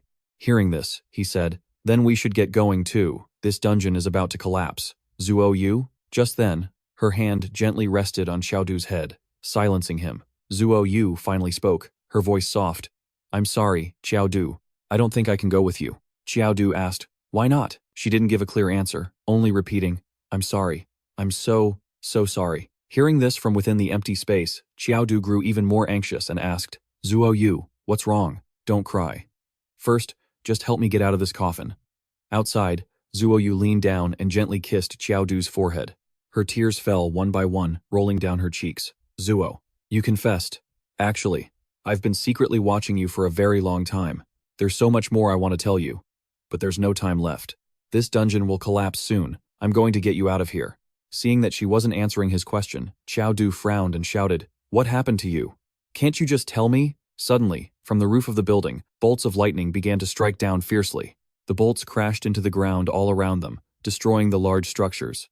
Zuo Yu had brought Qiao Du, still on the stone coffin, to the portal to leave. Sensing someone near, the portal began to pull him in. At that moment, Qiao Du suddenly snapped awake, his eyes wide with shock. Just as he was about to be sucked into the portal, he tried to call out, Zuo Yu, where are you? But as his vision cleared, he stopped calling and stammered, Zuo Yu. Before him stood Zuo Yu, next to her shield, which was engulfed in the netherworld flame. One side of her body was imprinted with a strange pattern. Zuo Yu looked up at Qiao Du, tears welling in his eyes. He was about to be pulled into the spatial portal, and could only reach out for her, thinking, what in the world happened? How did things end up like this? With only her head still sticking out, Qiao Du tried to call out to Zuo Yu. As the dimensional gate closed, she gently told him, Qiao Du, you have to live a good life. The scene shifts to another location where Qiao Du is resting in a hospital bed. Someone speaks up. Are you really not going to tell him? That's really unfair to Qiao Du. Yang Xiangdi then said, you think I want this? The doctor said, Brother Du can't handle any kind of shock. Besides, the dungeon has already collapsed, and as for Zuo Yu. Just then, Qiao Du, lying in bed, groggily opened his eyes, thinking to himself, where am I? He sat right up and asked, what happened to me? My head hurts so much. The group next to him was startled to see Qiao Du awake. Yang Xiangdi forced a smile and made up a story. It's nothing, Brother Du. We just drank too much last night and you ran into a telephone pole. Qiao Du frowned slightly in response. I don't know why, but I have a feeling you're lying to me. There's no way that could have happened. Yang Xiangdi exclaimed, it's true. You don't believe me? Ma Fei, who was beside him, chimed in. That's right. What Fatty said is true. Qiao Du clutched his head, thinking, something's not right. I feel like I've forgotten something. Something very important. The scene shifts to a castle in a very desolate and quiet place. A person stood proudly, speaking loudly to their subordinate. I already gave you a second chance, and you still failed. The person kneeling was Huazi. She spoke up. My lord, this time it was an accident. That girl was strange. She actually possessed the netherworld fire. Huazi pleaded sincerely. My lord, please give me one more chance. I will definitely succeed this time. The other person said nothing, only turning their head slightly to reveal an incredibly sharp gaze. Qiao Du's status window appeared. He calmly read through each section, from his physical information to his equipment. Qiao Du thought to himself, just as I thought. My level has suddenly jumped by a few. My stats have improved a lot too. Even the Azure Dragon Crescent Glaive has become the Golden Dragon Crescent Glaive. At the same time, he also realized, but there's a problem with my memory. I've forgotten important things and important people. Just then, Longxiang opened the door and walked in with a greeting. Junior brother Qiao Du, I heard you were hospitalized, he replied. Senior brother Long Xiang. He placed a bag of apples on the table and asked, what's wrong? Not feeling well. Qiao Du replied, I'm fine. Is there something you needed, senior brother? Long Xiang asked. Have you ever heard of the World Fighting Tournament for colleges and universities around the globe? Qiao Du was surprised. Aren't those competitions usually for the upperclassmen? He explained that this event is held once every 4 years by the Eastern Alliance and the Western Alliance. It's the biggest competition ever, the best stage for young geniuses to showcase their talents. Achieving a high rank comes with countless benefits, Longxiang continued. Last year's champion even received an S-rank piece of equipment as a reward, and this competition will be held in 9 months. Qiao Du asked, so, senior brother Longxiang, are you inviting me to participate in this competition? He replied, no. I originally wanted to invite you to a dungeon with me. Longxiang said, only those who clear this dungeon are eligible to participate in the competition's selection trials. He stood up and said, if you're injured, junior brother Qiao Du, then of course I won't force you to come. But if you do want to participate, you can contact me. Qiao Du watched Longxiang leave, who only left with a farewell. I'll be taking my leave now. He thought to himself, I'm just a freshman, yet Longxiang wants to invite me to that dungeon? I can't shake the feeling that guy is trying to trick me. Mamie. Suddenly, 2 people burst through the door, calling out, Brother Du. Qiao Du looked at the 2 bruised and battered faces before him and wondered, why are there 2 Yang Xiangdis? He quickly explained, Brother Du, this is Ma Fei. Qiao Du was shocked. Whoa, what happened? How did Ma Fei end up looking like this? Yang Xiangdi then confessed. Brother Qiao Du, I have to be honest with you. You didn't actually run into a telephone pole. The truth is, you entered a dungeon, he recounted, but no one knows what you went through in that dungeon. When we found you, you were just lying on the side of the road. Hearing this, Qiao Du immediately sat up and asked, what's the name of that dungeon? Yang Xiangdi replied, the false netherworld. Qiao Du thought to himself, the false netherworld? Just as I thought. I have no memory of this dungeon at all. Yang Xiangdi quickly explained. After that, Ma Fei and I wanted to investigate and find out what happened. It turns out a guild called the Hunters Guild is also investigating this dungeon, he continued. The people in that guild call themselves dungeon hunters. They make a living by guiding others through this dungeon. They said that one of their members, named Wang Dafu, also disappeared in the false netherworld dungeon. Yang Xiangdi recounted, there's a guy in charge of that guild. He's super arrogant, and he wanted our school's representative to investigate the false netherworld dungeon. He said, I've done things my way, my whole life. Why would I need to explain myself to you? He went on, it was mainly Ma Fei. This guy was just being way too pushy. After that, dozens of people from their guild beat us up. Ma Fei got it the worst, his whole body is swollen. Qiao Du quickly unbuttoned his shirt and said, so that's what happened. Then let's go find that guild, he thought. They got beaten up because of me, so I can't let those guys off easy. Yang Xiangdi quickly tried to stop him. Brother Du, you can't. I'd estimate that guild has over 100 members. Besides, they're a high-level guild, so they must have high-level players. We can't beat them. Qiao Du just said softly, I don't believe their entire Hunters Guild is made up of high-level players. We can't beat the high-level ones, but we can definitely take on the beginners and mid-level players. Ma Fei on the other side agreed, that's right. I, Ma Fei, have never been wronged like this in my entire life. At that moment, Qiao Du took the lead, with the other 2 following behind, as he shouted, let's go. The scene then shifts to the Hunters Guild, where a group of people stood guard outside. They remarked one by one, young Master Huang, those 2 bastards actually dared to offend you just now. They really don't know their place. It should be an honor for them to be questioned by young Master Huang, yet those 2 shrimps dared to act so high and mighty. The one called young Master Huang then shouted, all right, dealing with 2 little punks isn't even worth mentioning. The most important thing is to find out where Wang Dafu went as soon as possible. We need to find him, dead or alive. He declared, I'd like to see who dares to mess with a member of our Hunters Guild. His subordinate replied, no problem, young Master Huang. We'll definitely find a trace of Wang Dafu, even if we have to tear this place apart. The man on the other end wondered, young Master Huang, don't you need us for protection? He shot back. What? You think someone would actually dare to make a move against me, young Master Huang? Another lackey agreed. Young Master Huang is right. We're just worrying too much. Not everyone is as stupid as those 2 idiots. He just said, all right, go investigate any leads on Wang Dafu. Just as his subordinates left, young Master Huang noticed 3 people approaching him. Seeing them, he scoffed arrogantly. Well, look who it is. If it isn't the idiot we just beat the crap out of. Young Master Huang smirked and said, what's this? Brought some backup? I suggest that before you try to get revenge, you should go ask around about the reputation of our Hunters Guild. Qiao Du said calmly. If you apologize now, I'll go a little easier on you. That young Master Huang clutched his stomach, roaring with laughter. Apologize? Are you trying to be funny, you little brat? Me beating you is an honor for you guys. You're not only ungrateful, but you want me to apologize to you? He pointed a finger and said, when I hit you, you should just shut up and take it. Be good and enjoy it. Because the chairman of the Hunters Guild is my dad. What I, Huang Ying, say is the law. At that moment, Qiao Du nonchalantly pointed at him and said, see that? Ma Fei, this is what you call showing off. Your own show-off skills still need a lot of improvement. Ma Fei stood beside him, looking disdainful. What? You call that showing off? That's just being obnoxious. It's nothing like me. I'm naturally cool.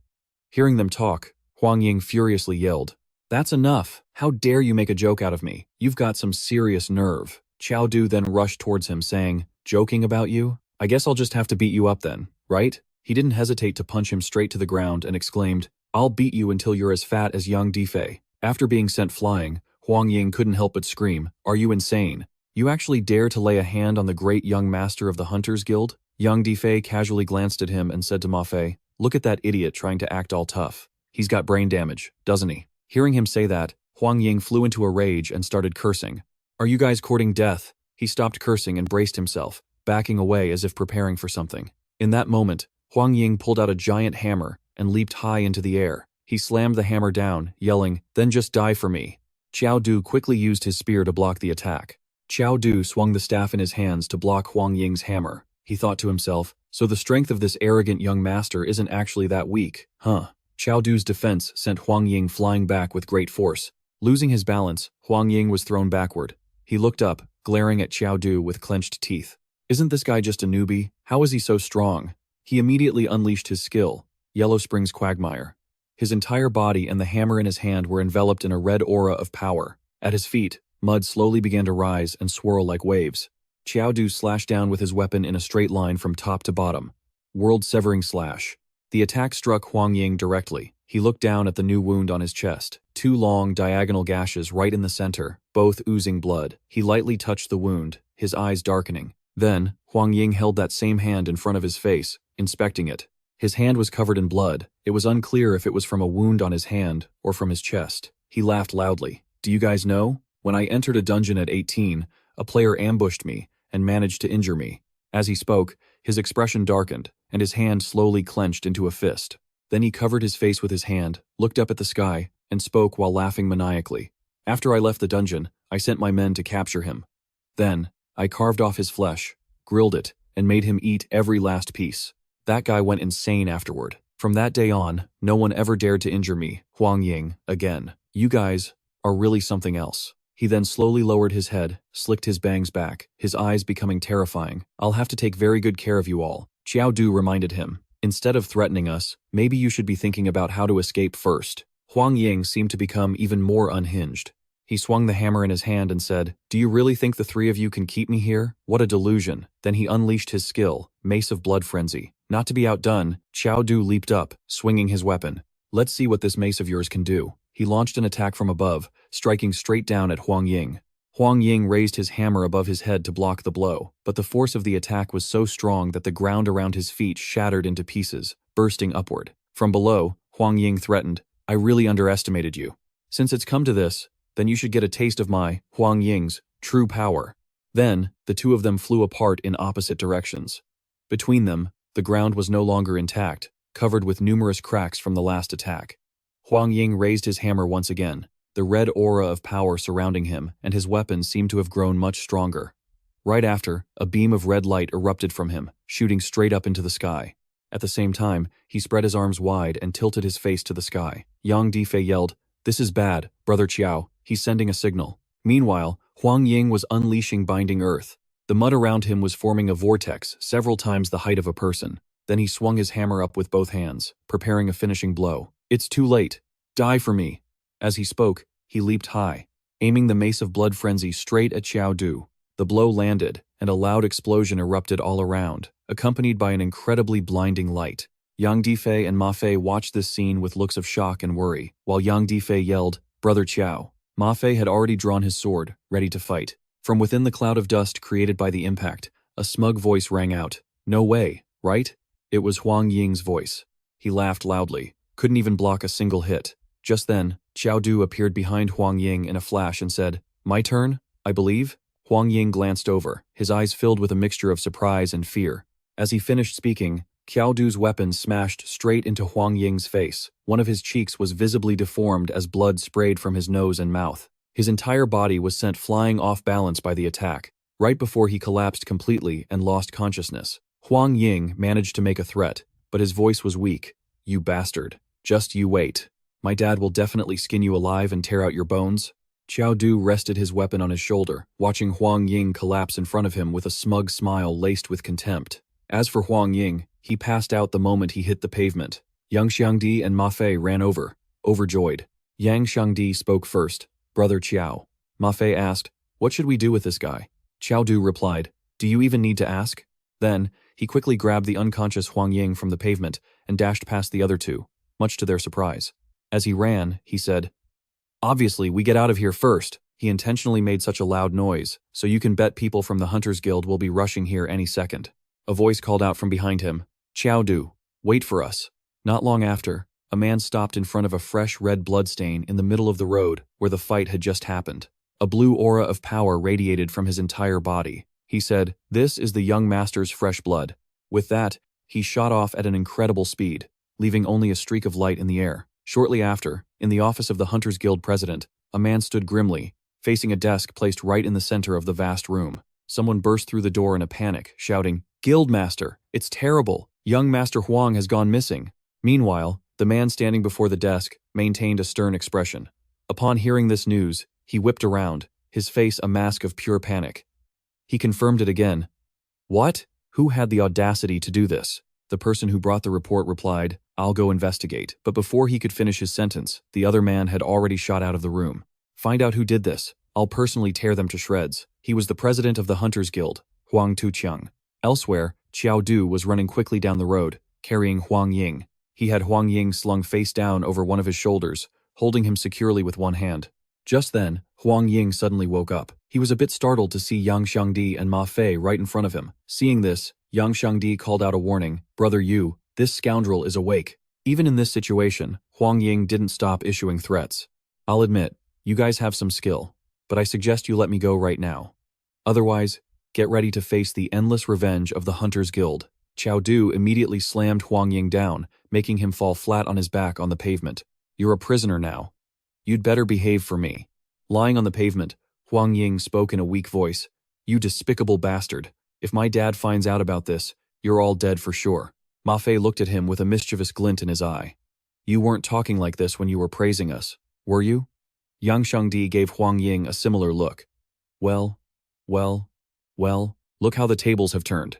Huang Ying cowered on the ground, crossing his arms over his chest and pleading weakly, Don't hit me in the face." Hearing that, Ma Fei moved in closer. "I've been waiting for this moment for a long time." Yang Xiangdi, walking beside him, also raised a fist. "My piss is yellow. Let me moisturize his face for him a bit. Let him taste the sweetness first." Just then, a blue stream of power shot between Yang Xiangdi and Ma Fei, startling them both. This large stream of power passed through the space between the two of them and slammed into the railing right above Huang Ying. Qiao Du, who was standing a short distance away, also turned around warily and asked, "Who's there?" Then he continued, "It's a light element mage. The person who just appeared is the butler, Sha Li." In his hand, he held a long, blue weapon, its tip split into 4 sharp blades. Sha Li held the weapon in his right hand, his left hand behind his back, standing tall and proud amidst the smoke and dust. He spoke up, "Ahem. You young people certainly make it easy for an old man like me to find you." Qiao Du stood straight, facing him directly. Meanwhile, Yang Xiangdi and Ma Fei, standing behind, were also on high alert. Huang Ying struggled to lift his head and screamed, "Sha Li, kill them, hurry up." Sha Li remained calm, replying gently, "Rest assured, young master, I will absolutely not spare these 3 treacherous villains." As he spoke, he slowly activated the power in the arm holding his weapon. He offered what sounded like advice, but was more of a threat. "The 3 of you should surrender now. Perhaps then you might suffer a little less pain." Yang Xiangdi swung his weapon, moving forward quickly. He leaped and cursed, "Surrender my ass, Earth Blast Art." Immediately after, a massive explosion erupted, and a great blaze shot up, shaking the very ground. Sha Li calmly brought his weapon back, holding it diagonally across his chest. His expression hadn't changed at all, as smoke and fire enveloped him. Yang Xiangdi stared in astonishment at the scene. What? Ma Fei on the other side was also staring, no less surprised. Qiao Du frowned, thinking to himself, even if this old man isn't a high ranker, I'm afraid he's not far from it. Xia Li once again moved his weapon to his right side, saying in the same calm voice, since you wish to resist, then don't blame me for what I'm about to do. On the other side, Qiao Du, Yang Xiangdi, and Ma Fei charged forward simultaneously. Yang Xiangdi raised the staff in his hand. Earth Dragon Bullet. He aimed the tip of the staff at Xia Li as a vortex of sand appeared around him. Xia Li gently raised the staff in his hand, pointing its tip straight at the sky. A dazzling sphere of light suddenly appeared at the tip. He spoke, Holy light, do you see those enemies? At that moment, Qiao Du and Ma Fei were still charging rapidly toward Xia Li. He lowered his head calmly, as if preparing to receive something. The light on his staff was also gradually growing brighter. Just as Qiao Du and Ma Fei were only a few steps away from Xia Li, the light from the staff in his hand grew large enough. It seemed that the light was already affecting the two of them. Ma Fei cried out, I can't move. At some point, that staff had transformed into a golden holy sword. He moved the sword in front of him, its tip pointing downward. As he unleashed this one strike, the surrounding space was instantly engulfed by numerous streams of light carrying immense power. Qiao Du's group struggled to dodge. Qiao Du managed to evade them all, but he lost his balance and skidded a long way across the pavement. Ma Fei was less fortunate. He was slammed straight into a nearby building, shattering a large section of the wall. Qiao Du frowned. This butler's strength is terrifying. He suppressed all three of us, with just one move. Xia Li spoke with a tone of appreciation. Oh? To be able to withstand one of my skills as mere novices. No wonder you were able to defeat the young master of our Hunters Guild. Then his expression shifted to one of contempt. But this is the end. Before me, you are nothing but weak ants. Hearing this, Yang Xiangdi retorted, Weak? Old man, you're about to find out we're not weak. He then let out a loud laugh, looking over at Ma Fei, who was lying amidst the rubble of the wall he'd just been knocked through. Ma Fei, you're seriously pathetic. Not even in the same league as Yu-Jie. That same move only made Yu-Jie take a few steps back, but you got sent flying. With his hands on his hips, Yang Xiangdi continued to taunt him. At your level, you'll never surpass Yu-Jie. Not in this lifetime. You're not even fit to carry his shoes. He noticed the pile of rubble beginning to stir and added, You're both human, so why is the gap between you two so huge? Ma Fei, did you sneak off and hide when humanity was evolving? Sigh. Some people are born in Rome, Ma Fei. But you're different. You were born to be a beast of burden. How about you become Yu-Jie's attack dog from now on? At least then he could protect you. Suddenly, a massive surge of power erupted from the pile of rubble, sending chunks of the wall flying. Ma Fei stood defiantly in the middle of it all, his bloodshot eyes filled with killing intent as a red aura of power radiated from his entire body. He got up as if Xia Li's last attack hadn't even fazed him. This took even Xia Li by surprise. What is this terrifying sword intent? The system displayed Ma Fei's stats. Self-esteem damaged 100%, damage value increased by 10,000%. He spoke in a cold, chilling voice.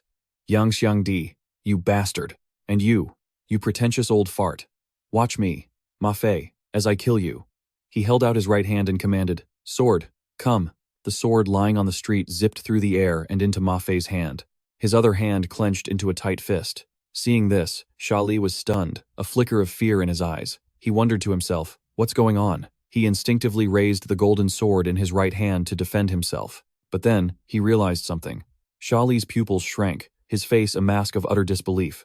Right in front of him, Ma Fei had appeared out of nowhere. Just a few paces away, he unleashed his attack. World-cleaving single sword. The sword in Xia Li's hand had already transformed back into a staff. He raised it in front of himself and chanted, "O holy light, I beseech you, protect me." A shout of earthblast art rang out. The ground was torn into tiny pieces, with massive chunks impacted so hard they were sent flying, displaced from where they once were. The tip of Ma Fei's sword struck the golden sphere that was acting as a protective shield around Xia Li. Inside the barrier, Xia Li's brow furrowed in worry. Holy light, protect me. But the tip of Ma Fei's sword had already pierced through the shield. The tip of the sword created a crack on the surface, which slowly spiderwebbed outwards, creating countless more fractures. Then, the sword plunged forward, and Xia Li's protective barrier shattered. Ma Fei's sword ran straight through Xia Li's abdomen. The old man was flung backward, crashing into the very same spot Ma Fei had been knocked into, right through the hole in the wall. Yang Xiangdi asked, Ma Fei, is that old fart dead? The three of them, Qiao Du, Yang Xiangdi, and Ma Fei, all stared intently in the direction where Xia Li had landed. Ma Fei answered, I don't know. As if he'd realized something, Qiao Du stared pensively in that direction. As he meticulously scanned the area, he suddenly shouted, "Be careful!" Startled, Yang Xiangdi and Ma Fei looked ahead. Qiao Du had jumped in front of them, taking 2 beams of golden light to his right elbow and stomach, minus 692 health. Emerging from the rubble, Sha Li no longer had his calm demeanor. Instead, his face was twisted into a scowl. He said, "I want." He then picked up his staff, slowly rising to his full height. He finished, "All of you to die." Qiao Du stared intently at Sha Li, thinking to himself, "This old geezer looks like he's about to explode." Just then, a sharp pain shot through his head, and Qiao Du cried out, clutching his head in agony. At his side, Yang Xiangdi immediately grew concerned. "Yu Ge, what's wrong? Are you all right?" An image of a young girl suddenly flashed in Qiao Du's mind. He wondered, "What's going on? It seems like there's always someone shielding us, taking all the damage, but who is it? Why can't I remember?" At that very moment, Sha Li's golden holy sword attack pierced Qiao Du's chest, much to the horror of Yang Xiangdi and Ma Fei. Qiao Du cried out, "Ah!" but his mind was still reeling from the vision. "Why can't I remember?" Yang Xiangdi screamed from the side, "Qiao Ge, are you all right?" He threw his arms out, trying to catch Qiao Du. Fortunately, he was able to grab his arm just in time. Yang Xiangdi got Qiao Du onto his back, then turned to Ma Fei, saying, "Ma Fei, we can't stay here. That butler is way too scary." With bruises all over his face, Ma Fei retorted, "That old bastard. If I were his age, I'd slaughter him like a dog." When he turned around, Yang Xiangdi was already sprinting away with Qiao Du on his back. Ma Fei shouted after him, "Hey, son of a bitch, wait for me." As he took off, Ma Fei also casually grabbed Huang Ying by his bound arms, much to Huang Ying's surprise. Moving at Ma Fei's pace, Huang Ying was practically flying through the air. He yelled, "Damn it, where the hell are you people taking me? Sha Li, save me." Sha Li immediately took off after them. He called out to reassure Huang Ying, "Don't worry, young master, those thugs won't escape." They were moving so fast that the chase was nothing more than streaks of light weaving between the buildings. A short while later, they were at Capital University. Ma Fei was still cursing under his breath. Motherf. By this time, Qiao Du had woken up. As Yang Xiangdi ran, he glanced over his shoulder at Sha Li, who was right behind them. "This old fart actually dared to chase us onto the university grounds," he said. Others on campus saw the scene and gasped in surprise. "Hey, look, isn't that young Master Huang Ying from the Hunters Guild?" Someone else chimed in, "And someone's actually dragging him onto campus after kidnapping him?" Chasing after them, Sha Li roared, "You damn scoundrels, where do you think you can run?" The rage on his face was impossible to hide. Just then, a security guard ran up to block Sha Li's path, yelling, "Hey, who are you? Stop!" Sha Li didn't break his stride, easily shoving the guard aside as he continued to chase Qiao Du's crew. "Get out of my way." Yang Xiangdi glanced back again as he ran. "This old man has really lost it," he muttered. On his back, Qiao Du silently looked back as well. Distracted by Sha Li, Yang Xiangdi ran smack into a man's chest. He stumbled and fell backward, while Qiao Du quickly leaped off his back, landing safely on his feet. It was Professor Wan Lihao, recognizable by his vibrant red hair. With his arms crossed, he asked, "Qiao Du, what in the world are you doing?"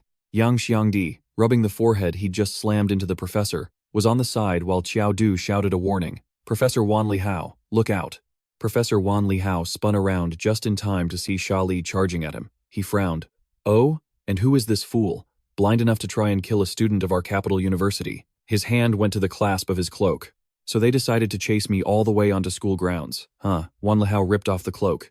He charged forward, his entire body radiating a fiery, orange-gold power. He yelled, "You've got some real nerve." Shockley activated a defensive skill, Holy Light Shield. A protective barrier formed from multiple hexagons materialized around him. Wan Lihao slammed his muscular fist directly into that shield. The collision resulted in an explosion. Immediately after, Shockley was sent flying back dozens of meters, only stopping when he crashed into a wall. Heavily injured, Shockley lay in the rubble of the collapsed wall. He thought, "So this is the true strength of Jingdu University?" Wan Lihao walked closer, looking down on Shockley from above. He demanded, "Spit it out. Who are you?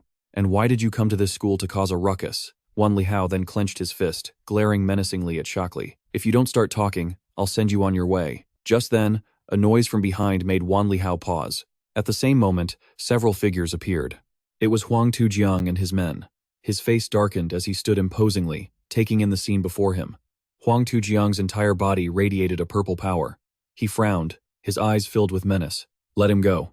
Wan Lihao glanced back, a sarcastic smile on his face. "And what if I say no?" Huang Tujiang repeated his words, his tone more tense.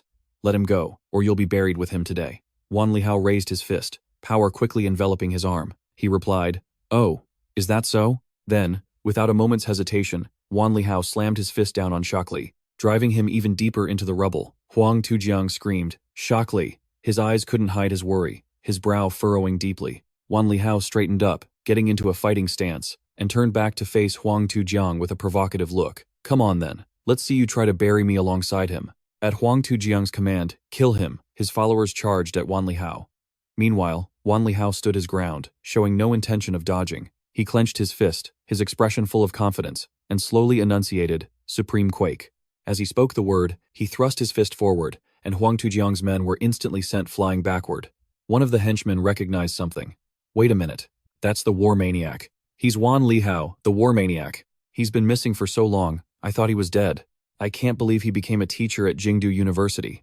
Another person asked doubtfully, Is the war maniac really that famous? The first man explained, He's more than just famous. He then recalled images of Wan Lihao's savage fighting style, his entire body drenched in blood. He continued, The man was born to fight. When he had just reached the peak of the mid-tier, he single-handedly fought above his level and killed a famous high-tier swordsman. He's a genuine madman. Huang Tujiang spoke up as well. The war maniac? Wan Lihao? You're actually still alive? Wan Lihao replied confidently, a wide grin on his face. Not only am I not dead, but I should be thanking you. Ever since I took this ridiculous teaching job, I haven't had a single chance to go all out, so thanks for coming here to pick a fight. Huang Tujiang then drew a gigantic hammer, identical to the one Huang Ying had used, but significantly larger. Huang Tujiang then swung the massive hammer in a wide arc. The attack aimed right at Wan Lihao, narrowly missing him. The attack carved a long, deep gash into the schoolyard and sent cracks spiderwebbing across a nearby wall. Wan Lihao rose from the rubble. He looked at Huang Tujiang, who stood majestically with his hammer. One of the henchmen from earlier commented, This war maniac doesn't seem as tough as you made him out to be. The other guy replied, Just wait. The real war maniac is terrifying. Wan Lihao clenched his fists so tightly that veins bulged on his arms, and his muscles seemed to swell in size. He unleashed Quake Fist. His eyes turned a murderous red as he smashed his fists together, his cloak billowing around him. Right now, he looked just like a snarling tiger. Wan Lihao shot towards Huang Tujiang, moving so fast that by the time Huang Tujiang registered the movement, Wan Lihao was already right on top of him. Wan Lihao and Huang Tujiang clashed. Wan Lihao threw a punch, which Huang Tujiang blocked with his hammer. But the force of Wan Lihao's punch was so immense, it sent Huang Tujiang flying backward into a wall. Huang Tujiang began to advance, dragging his hammer, which was now crackling with lightning. He channeled his power into the hammer, causing thick smoke to billow around it.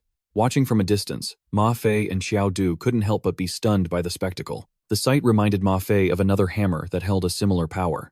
Huang Tujiang was now radiating pure killing intent. He advanced on Wan Lihao. The onlookers started to worry. Oh no, the guildmaster is serious about killing him this time. But Wan Lihao didn't look the least bit afraid. He just chuckled in amusement and said, You want to kill me? That's hilarious. Then Wan Lihao issued a challenge. Well, come on then. Just as the battle was about to erupt, a strange object suddenly shot down from the sky. It slammed into the ground right between the two combatants, creating a powerful shockwave. It was a sword, and it radiated a terrifying dark aura. The onlookers who felt its power spoke in fear. What is that thing? Its aura is terrifying. It feels like if you make one wrong move, your head will just roll right off. Seeing it, Wan Lihao lost all interest. What's this? How boring. In contrast, Huang Tujiang was sweating nervously. That's an S-rank item. The Gouwu sword. He also thought, the Gouwu sword only acknowledges one master, the greatest swordsman in the world. From a distance, Qiao Du also began to realize something. This could it be? The person he thought of was the old principal, and right on cue, an old man with a dignified air appeared right next to the sword. It was Ji Pingyang. He frowned and threatened, Give me an explanation, or the Hunters Guild will be destroyed today. Suddenly, some guy with a death wish spoke up aggressively. You're just an old man. Who the hell do you think you are? Destroy our guild? Are you even worthy? At the same time, he swung his whip fiercely towards Bin Duong. Seeing the man's foolish act, Huang Tujiang immediately turned and screamed, Stop it, you bastard! But it was too late. The whip had already wrapped itself completely around Bin Duong's body. The man held the whip triumphantly and said, Don't you worry, Guildmaster. This old geezer is all tied up by my Xianda. No matter how strong he is, there's no way he can escape. But Bin Duong just calmly flicked a finger, and instantly, the rope binding him shattered into pieces. Seeing the rope he was most confident in get destroyed in a single move, he cried out in disbelief. How is that possible? My divine chain is a B-rank item. How could it be destroyed just like that? Then, he was engulfed by a wave of power. No, don't. Help me, somebody help me. In the end, he was vaporized into nothingness by Bin Duong. Another guy standing nearby trembled and said, he took out a high-level player with just a casual move? Is this the true power of the world's #1 swordmaster? He didn't even bother to draw his sword. With that business settled, Bin Duong finally spoke up. Explain yourselves. Hearing this, Tu Kuang looked toward Ma Fei's group and replied, students from your university kidnapped my son. I was forced to storm this place to rescue him. Bin Duong then furrowed his brow and said, is that the main reason you people came to cause trouble in front of my capital university? Tu Kuang replied, yes. Just return my son, and we can forget everything that happened today. I promise I won't pursue this matter any further and will leave immediately. If you are the headmaster of Capital University, then... Before he could finish his sentence, Bin Duong unleashed a wave of killing intent and growled menacingly, you have two choices, get lost or die. Watching from a distance, Ma Fei's eyes sparkled with excitement as he said, oh my god, now that's a true swordmaster. That's how you be a badass. I've been wasting my life up until now. Despite the threat, Tu Kuang refused to back down and said to Bin Duong, you're a man of status. How can you be so unreasonable? After hearing this, he scowled angrily and said, and were you thinking about being reasonable when you caused a ruckus at my school and injured my students? Tu Kuang continued to argue stubbornly with Bin Duong. It was your student who kidnapped my son. Are you telling me you're just going to condone their actions? Shu Mi, standing nearby, also shouted at Tu Kuang, get lost. Your guild was the one who came after us first. At that moment, Bin Duong added, that's right. I am letting them get away with it. What are you going to do about it? Hearing that, Tu Kuang was left speechless, uttering, you. Then, Bin Duong began to draw his sword, saying, if you have nothing else to say, get lost. I'm only going to count to 3. Bin Duong then began to count, 3, 2. Tu Kuang could only stand there sweating in silence, not daring to make a move. Before he could even get to one, the man immediately turned and ordered his people, let's go. Just then, Qiao Du appeared, dragging someone with one hand. He called out, hold on, don't be in such a hurry. Guildmaster Huang, right? Qiao Du flashed a friendly smile and proposed, let's make a deal. But to Tu Kuang's ears, these words sounded like a provocation. He yelled at the top of his lungs, are you trying to extort me? How dare you? But when his eyes met Bin Duong's nearby, he calmed himself down. Speak. What do you want to let him go? Qiao Du, knowing Tu Kuang's hesitation, replied, don't worry. This is nothing a little money can't solve. Just hand over the great hammer. Faced with such an outrageous demand, Tu Kuang waved his hand dismissively. Impossible. That's an A-rank item, enhanced to +12. If you insist on that condition, you can have my son. I'll just go home tonight and make another one. Seemingly taken aback by the man's resolve, Qiao Du remained silent. Huang Ying, hearing this, was also scared stiff. After a moment, Qiao Du took a step back and lowered his voice to negotiate. All right, how about this? I need a complete set of C-rank equipment. Once I have it, you can have him back. This was a much more feasible request, so he no longer hesitated and immediately agreed. He also couldn't resist adding, release him first. Qiao Du quickly shot back a refusal. Nope, you hand over the items, then I'll release the person. Tu Kuang glanced over at Bin Duong in the distance, seemingly contemplating something. Finally, he threw a set of equipment in front of Qiao Du. Take it. With the deal complete, he didn't hesitate to release the person he was holding. Off you go, young Master Huang. Just when it seemed like everything had ended peacefully, a voice rang out, you kids have lost your minds. Bin Duong appeared with a stern expression. You're weak, yet you go and provoke a powerful guild. After all, they're a guild that specializes in leading people through dungeons. In the future, you could easily be ambushed when you're in a dungeon. Ma Fei immediately protested. Headmaster, it's not like that. It was their guild. Before he could finish, Bin Duong cut him off. Right and wrong don't matter. Even if you're in the right, that won't stop the Hunters Guild from coming after you. Might makes right. Qiao Du, who had been silent all this time, suddenly spoke up. Headmaster, do you think what we did was wrong? In response, the man's voice replied, wrong? Your only mistake was being sloppy and letting them track you all the way back here. He growled. If I had done something like this when I was young, Huang Tu Kuang wouldn't have just gotten a slap on the wrist. He'd be dead without ever knowing who did it. With that, he turned, sighed, and walked away. Compared to me at your age, you kids are still a long way off. He left, leaving behind 3 young people staring after him with eyes full of admiration. They all gave a thumbs up in unison, showing their respect for the headmaster. A while later, They all headed back to the dorm and placed the set of equipment they had acquired on the table. Yang Xiangdi said excitedly, "Bro, Qiao, man, those guys were seriously loaded." Qiao Du, standing to the side, urged them on. "Stop messing around. Each of you pick 2 items." A second later, the information panel for the Swiftwind boots and the Silver Lion helm appeared before him, and he silently assessed them. The Lion helm's special ability is useless. Even though it can block a headshot, the cooldown time is too long. On the other side, Ma Fei and the others had also chosen their equipment. Yang Xiangdi was still exclaiming, "That shakedown was so satisfying. Bro Qiao, what are your plans next?" Qiao Du quickly gave his answer, "Keep going to class. What else is there to do? After that, I'll try to find a way to recover my memory. I have a feeling that blank part of my past is very important." The other 2 tacitly remained silent. The next day, quite a few people had gathered at the training grounds. The air was buzzing with discussion. "Hey, just how strong do you think the headmaster really is?" A second later, someone replied, "In this world, anyone who can be called a true powerhouse has to meet one condition. They have to be able to single-handedly slay a Blackgate world serpent. Last year, the headmaster killed one with just 5 sword strikes."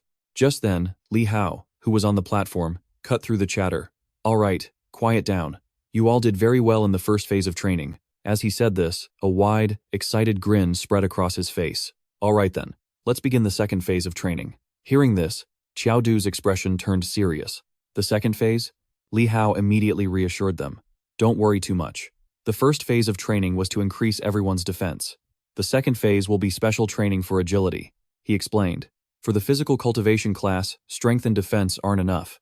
If your body's flexibility can't keep up, you'll just become a big, living target. You'll be killed easily. That's why the physical class is the hardest one to advance in.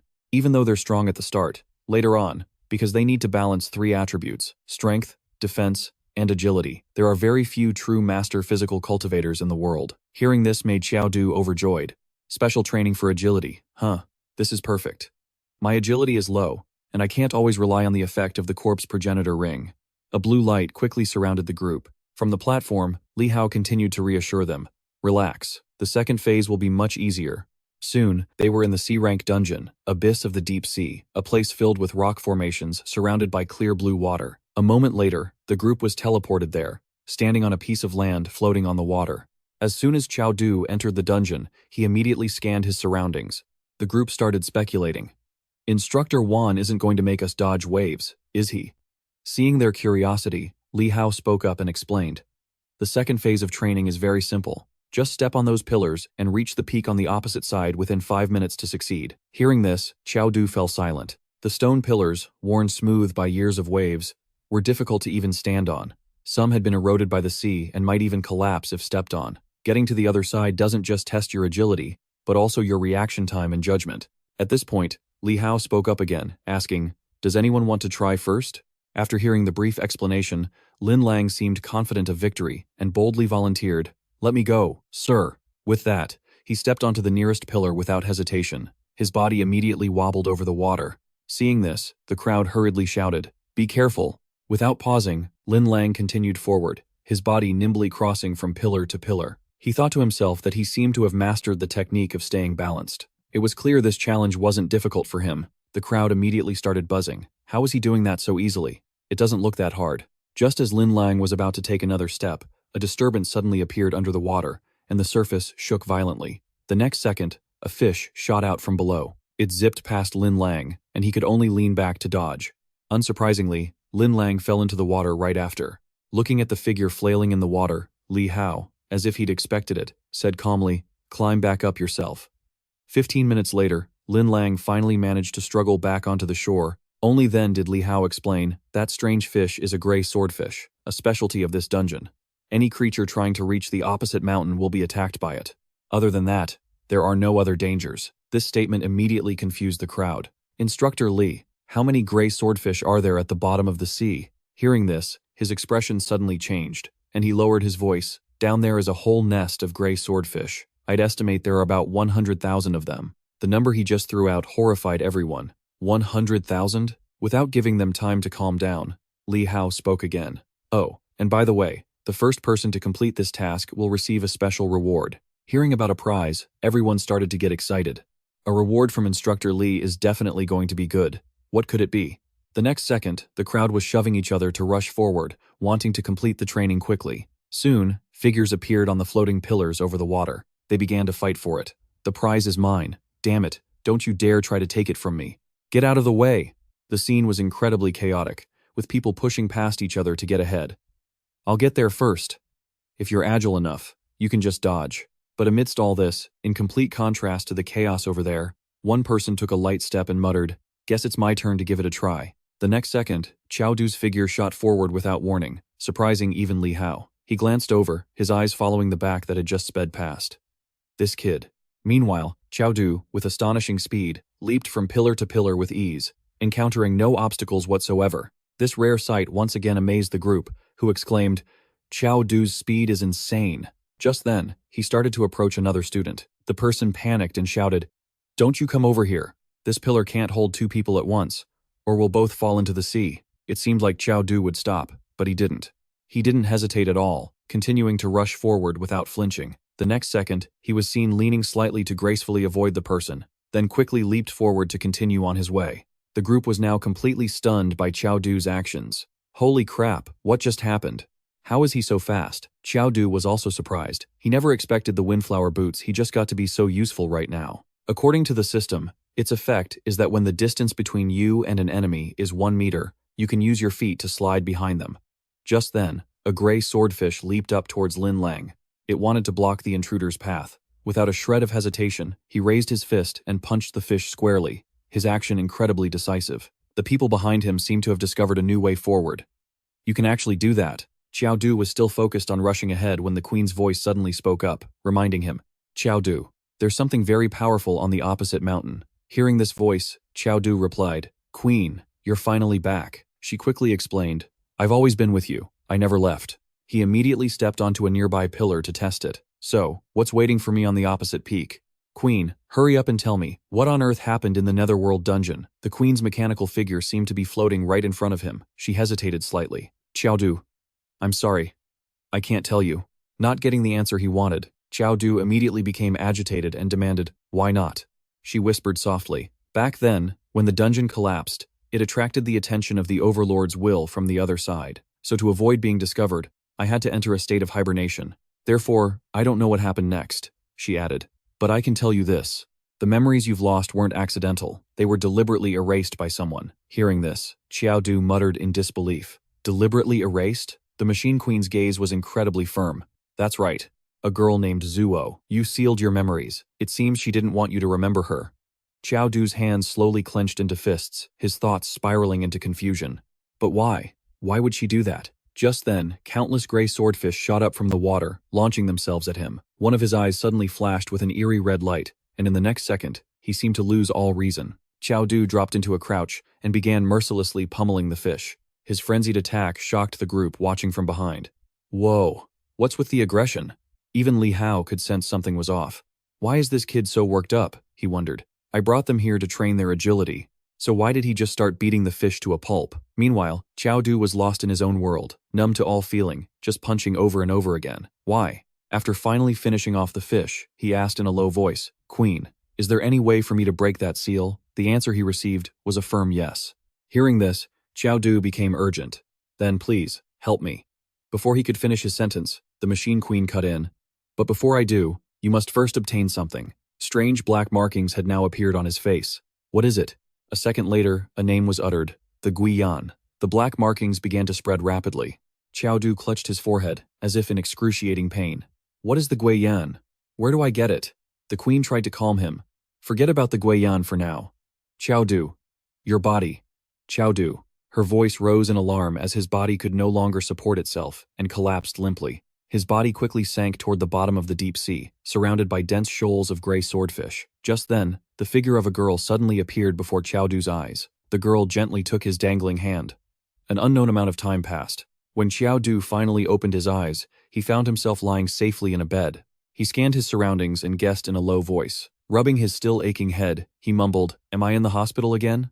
Suddenly, the door burst open, and Shi Xiaorong walked in. "You're awake?" Looking at her, he asked in surprise, "Shi Xiaorong, why are you here too?" She explained softly, "Your friends, Ma Fei and Yang Xiangdi, told me." Handing him a glass of water, she added, "Be careful. it might still be hot. Qiao Du had no choice but to take it. Thanks. Suddenly, the door was violently kicked open again, the loud bang echoing through the quiet room.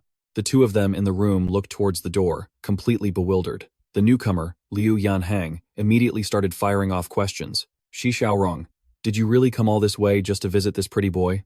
Liu Yanhang yelled, while Qiao Du, having no idea what was going on, just sipped his water. Shi Xiaorong, however, glared at Liu Yanhang. Qiao Du silently set his cup down and watched as Shi Xiaorong tried to kick the other guy out.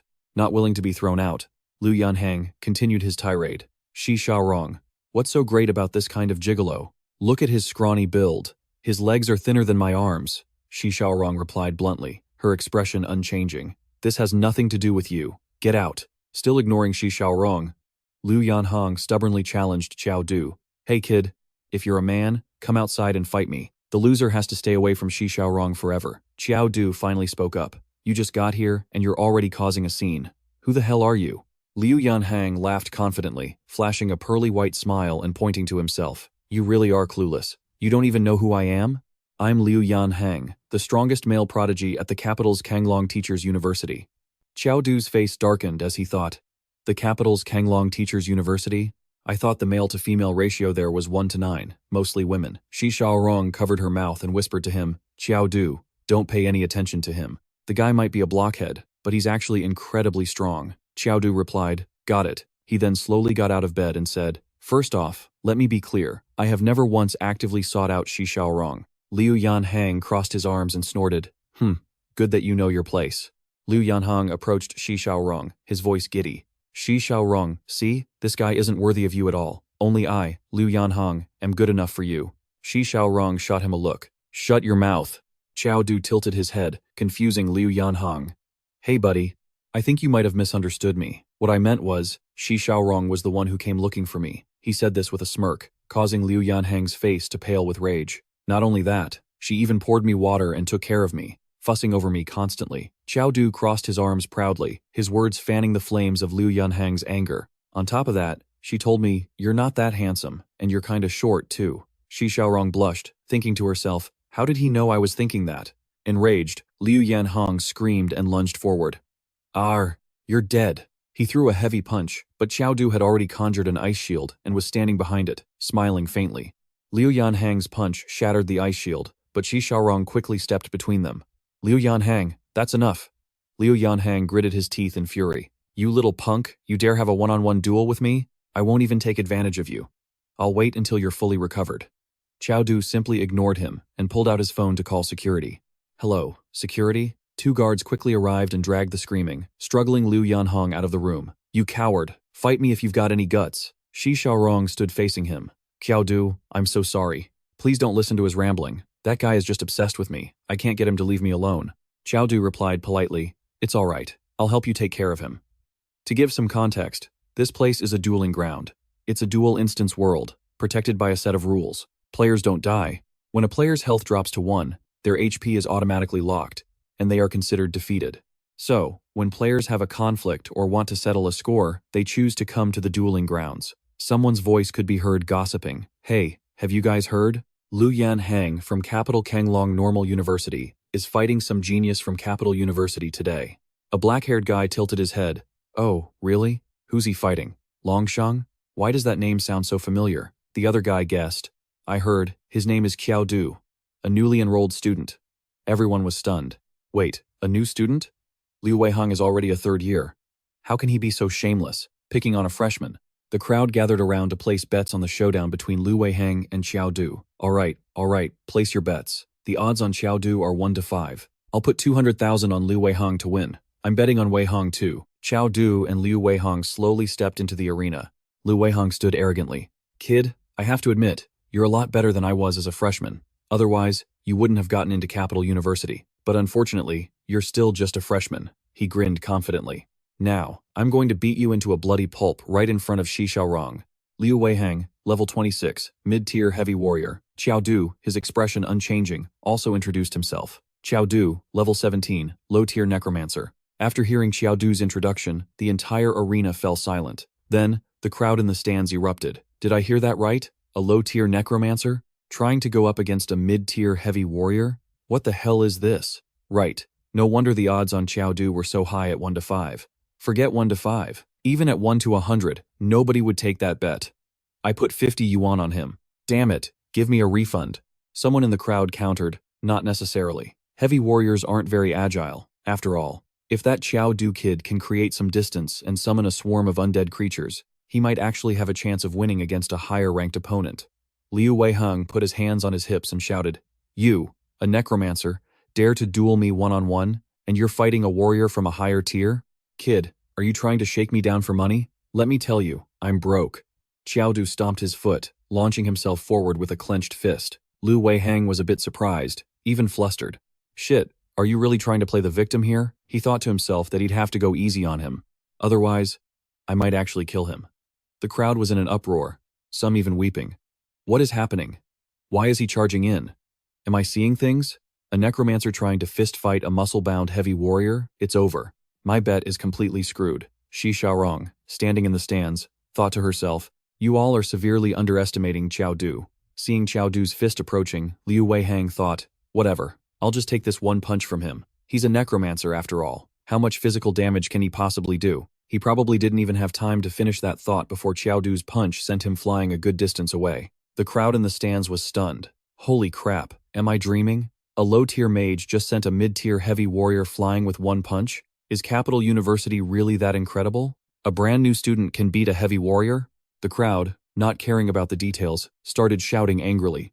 Something's fishy. That Qiao Du guy must have reported the wrong class. Damn it, refund our money. A few people who saw Liu Weiheng get hit just sneered. Haha, what a loser. That useless Liu Weiheng, a mid-tier getting wrecked by a low-tier. Give me my money back. Liu Weiheng slowly got back to his feet. Oh. Liu Weiheng is getting up. His face was dark, his eyes filled with killing intent. Kid, that punch of yours actually hurt. All right then, I'll use my real power now. You better not underestimate me. Qiao Du quickly dashed in front of Liu Weiheng, ready to strike again. Liu Weiheng blocked the punch and roared, "Don't you underestimate me." Qiao Du put all his strength into the next punch, but Liu Weiheng used his other hand to block it. The two were locked in a struggle of pure strength. Liu Weiheng unleashed his special move, and Qiao Du couldn't dodge in time, taking the full force of the blow. The crowd gasped. How is that possible? That's his signature move. Qiao Du was sent flying. Qiao Du's face darkened as he staggered, dazed. What the hell was that? Liu Weiheng leaned over and smirked. Heh, I told you, don't underestimate me. His eyes widened at something. Qiao Du charged forward, wielding a staff. Liu Weiheng raised his two large muscular arms. As Qiao Du swung the staff down, Liu Weiheng blocked it. He tensed his arms, trying to pull the staff back, and thought, I can't pull it free? Liu Weiheng yanked the staff away with one hand while throwing a punch with the other. He powerfully knocked Qiao Du back, leaving him no chance to retaliate. Qiao Du was sent flying some distance away. He steadied himself, thinking, this guy is even stronger than I thought. Good thing the effect of my silver lion helm just activated. Liu Weiheng rotated his wrist and said with a malicious grin, Heh, your strength attribute must be especially high, huh? I could feel it from those last two attacks of yours. It must be at least 500 points. The crowd in the stands stirred, their faces turning pale. What the hell? A necromancer with a physical attack power of 500 points? Too bad attribute points alone are useless. Two people can have 500 points in strength, but one person can fully integrate and master those 500 points, while another can't even bring out half of its effectiveness. Liu Weiheng shook his hand as he explained. This is the conversion rate.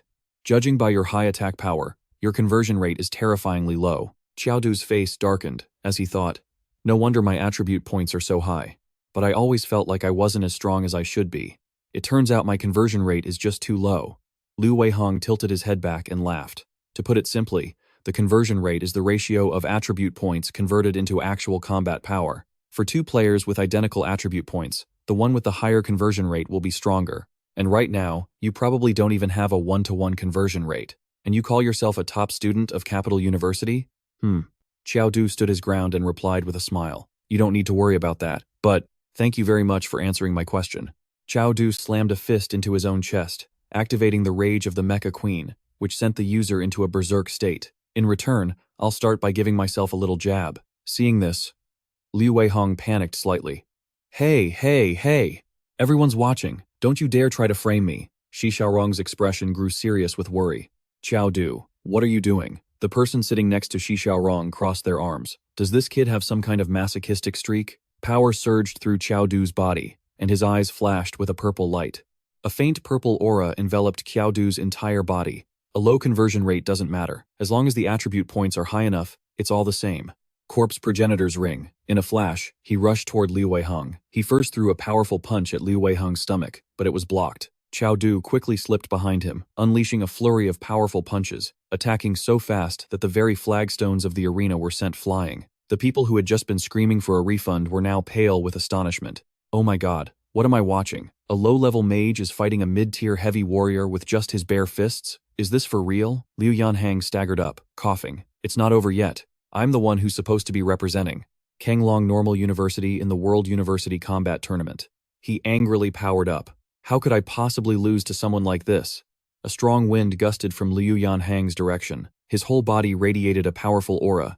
I was originally saving this move for the tournament, but I didn't expect to use it on you first. 3 heads, 6 arms form. He laughed maniacally as he charged forward to attack. Heh, kid. Open your eyes and witness the true power of your master, Liu. The flurry of punches from Liu Yanhang's ultimate move came so fast that Qiao Du couldn't block them. Rage state has been activated. Liu Yanhang pummeled Qiao Du relentlessly. What's wrong? Weren't you so arrogant just a moment ago? Huh? Keep being arrogant. Why don't you? He raised his hand for the final blow. The outcome is decided. Now die. But unexpectedly, Qiao Du caught Liu Yanhang's fist, making his eyes widen in shock. Qiao Du smirked. The rage state has reached its limit. You're right. The outcome is decided. He grabbed Liu Yanhang's arm and said, having so many arms is pretty intimidating, so let me help you get rid of a few. Liu Yanhang's face darkened as he broke into a cold sweat. What are you trying to do? In a flash, one of Liu Yanhang's arms was gone. He roared in fury. I'm going to kill you. Qiao Du moved so fast that Liu Yanhang couldn't even see his movements as he was struck again and again, screaming, Arg! You! The crowd's sweat dropped in awe. Holy crap, this is insane. Can a necromancer's physical strength really reach such a terrifying level?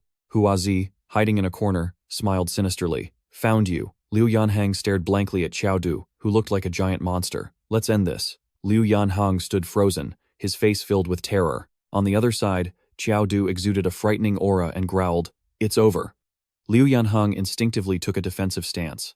Qiao Du rushed forward and punched him straight in the face, making him stagger. He was quickly sent flying 100 meters away. Liu Yanhang was now flattened against a wall, with his health points down to 1. In the stands, everyone was stunned that a newly enrolled first-year student, a low-level necromancer, in a one-on-one duel, had just defeated a level 53 mid-tier heavy warrior who was about to participate in the Global University Combat Tournament. Am I dreaming? After the battle ended, Qiao Du walked away expressionlessly. Amidst everyone's shock, he stepped outside and suddenly slowed his pace. Suddenly, he coughed up a mouthful of blood, thinking in pain. To fully charge the Mecha Queen's rage skill, I had to endure so many of that guy's punches. This skill is incredibly powerful, but it really takes a toll on my life. Now I'm completely spent. The system then displayed a notification. The rage state has been dispelled. Due to the player remaining in a prolonged rage state, a mysterious side effect has been triggered. Debuff duration, 1 hour. Player is prohibited from taking any action. He suddenly cursed and fell backward. Someone rushed over and caught him. With the last of his strength, he asked who she was. Xiaorong thought, this isn't the right scent. She brought her hand down hard on the top of his head. His vision blurred. Before he completely passed out, he heard her say, I've finally found you, Qiao Du. When he woke up again, he was in an unfamiliar room. He mumbled, where am I? Qiao Du shot up, holding his head. I remember I fought a battle with Liu Yanhang, and then some weird girl knocked me out. Suddenly, 2 maids appeared, saying, Young master, you're awake. He asked dazedly, whose bedroom is this? As soon as he finished speaking, he jumped out of bed, causing the 2 maids to panic. Young master, where are you going? Without the young lady's permission, you can't go anywhere. Hearing this, he asked, who is your young lady? The 2 maids couldn't help but be surprised. Have you lost your memory? You don't even remember the young lady? Ignoring them, Qiao Du stormed off, saying, what young lady? I'm getting out of here. The 2 maids hurriedly tried to stop him. Young master, you can't go. Just as he opened the door, a white-haired girl stood right in front of him. It was Tanglan. Twirling her hair, she smiled and said, you're awake. He immediately remembered meeting her before and said with a look of surprise, it's you. Tanglan seemed very pleased. Why so surprised to see me? I told you we'd meet sooner or later.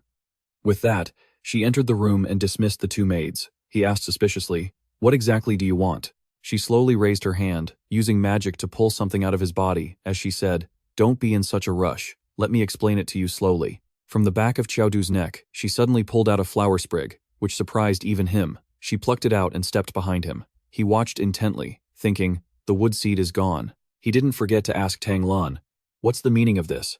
Why are they calling me young master? Tang Lan maintained her smile and said, I am the young lady of the Tang family.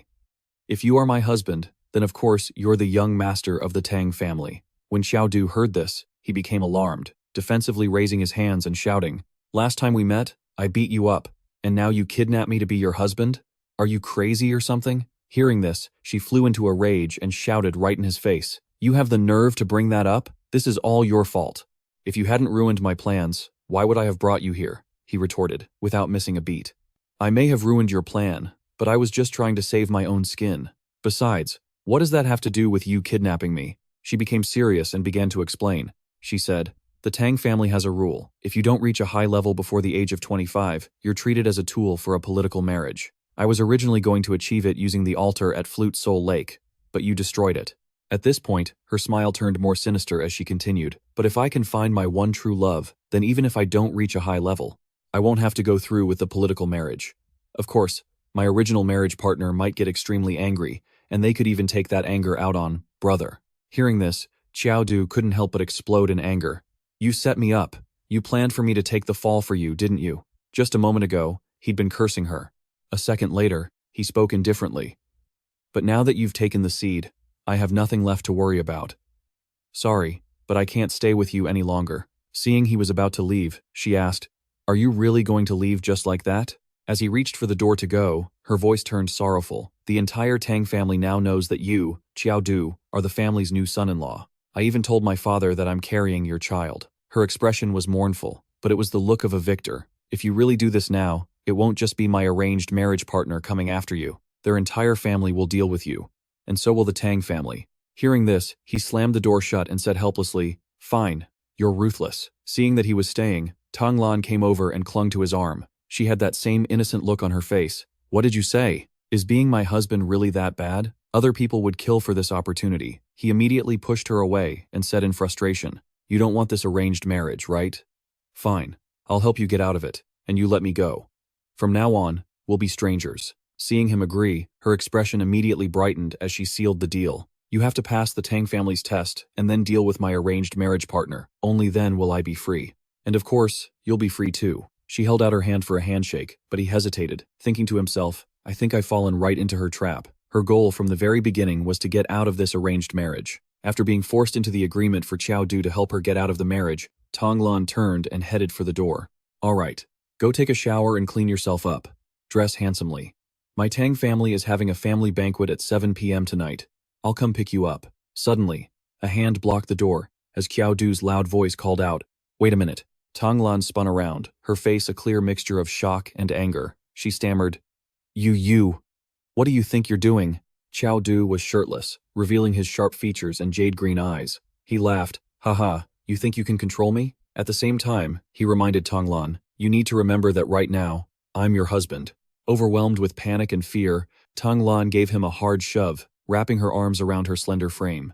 Don't you dare try anything funny. This is the Tang family estate. Their eyes locked in a glare. If Tang Lan's expression was one of anger, Qiaodu's dangerous demeanor made the atmosphere tense.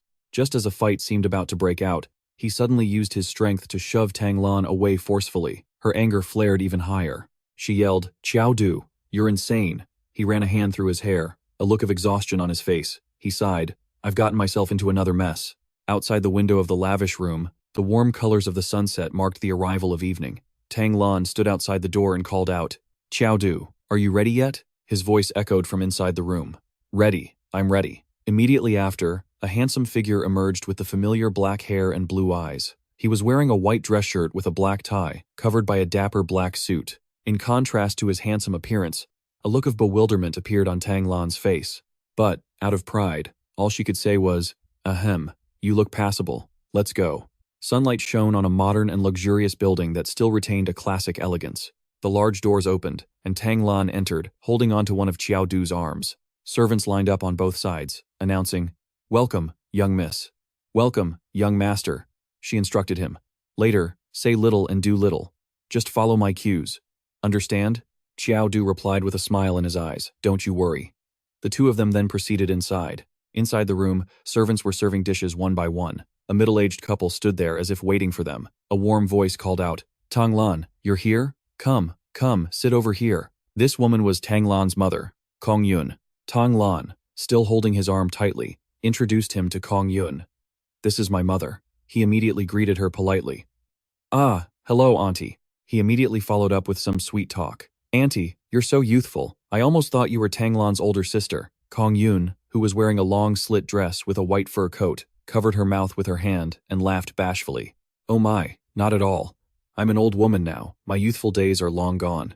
Tang Lan felt annoyed and thought to herself, calling me Tang Lan, is this brat trying to get overly familiar with me? Suddenly, with a huff, the middle-aged man spoke disapprovingly, all flattery and smooth talking. Just a good-for-nothing wanderer.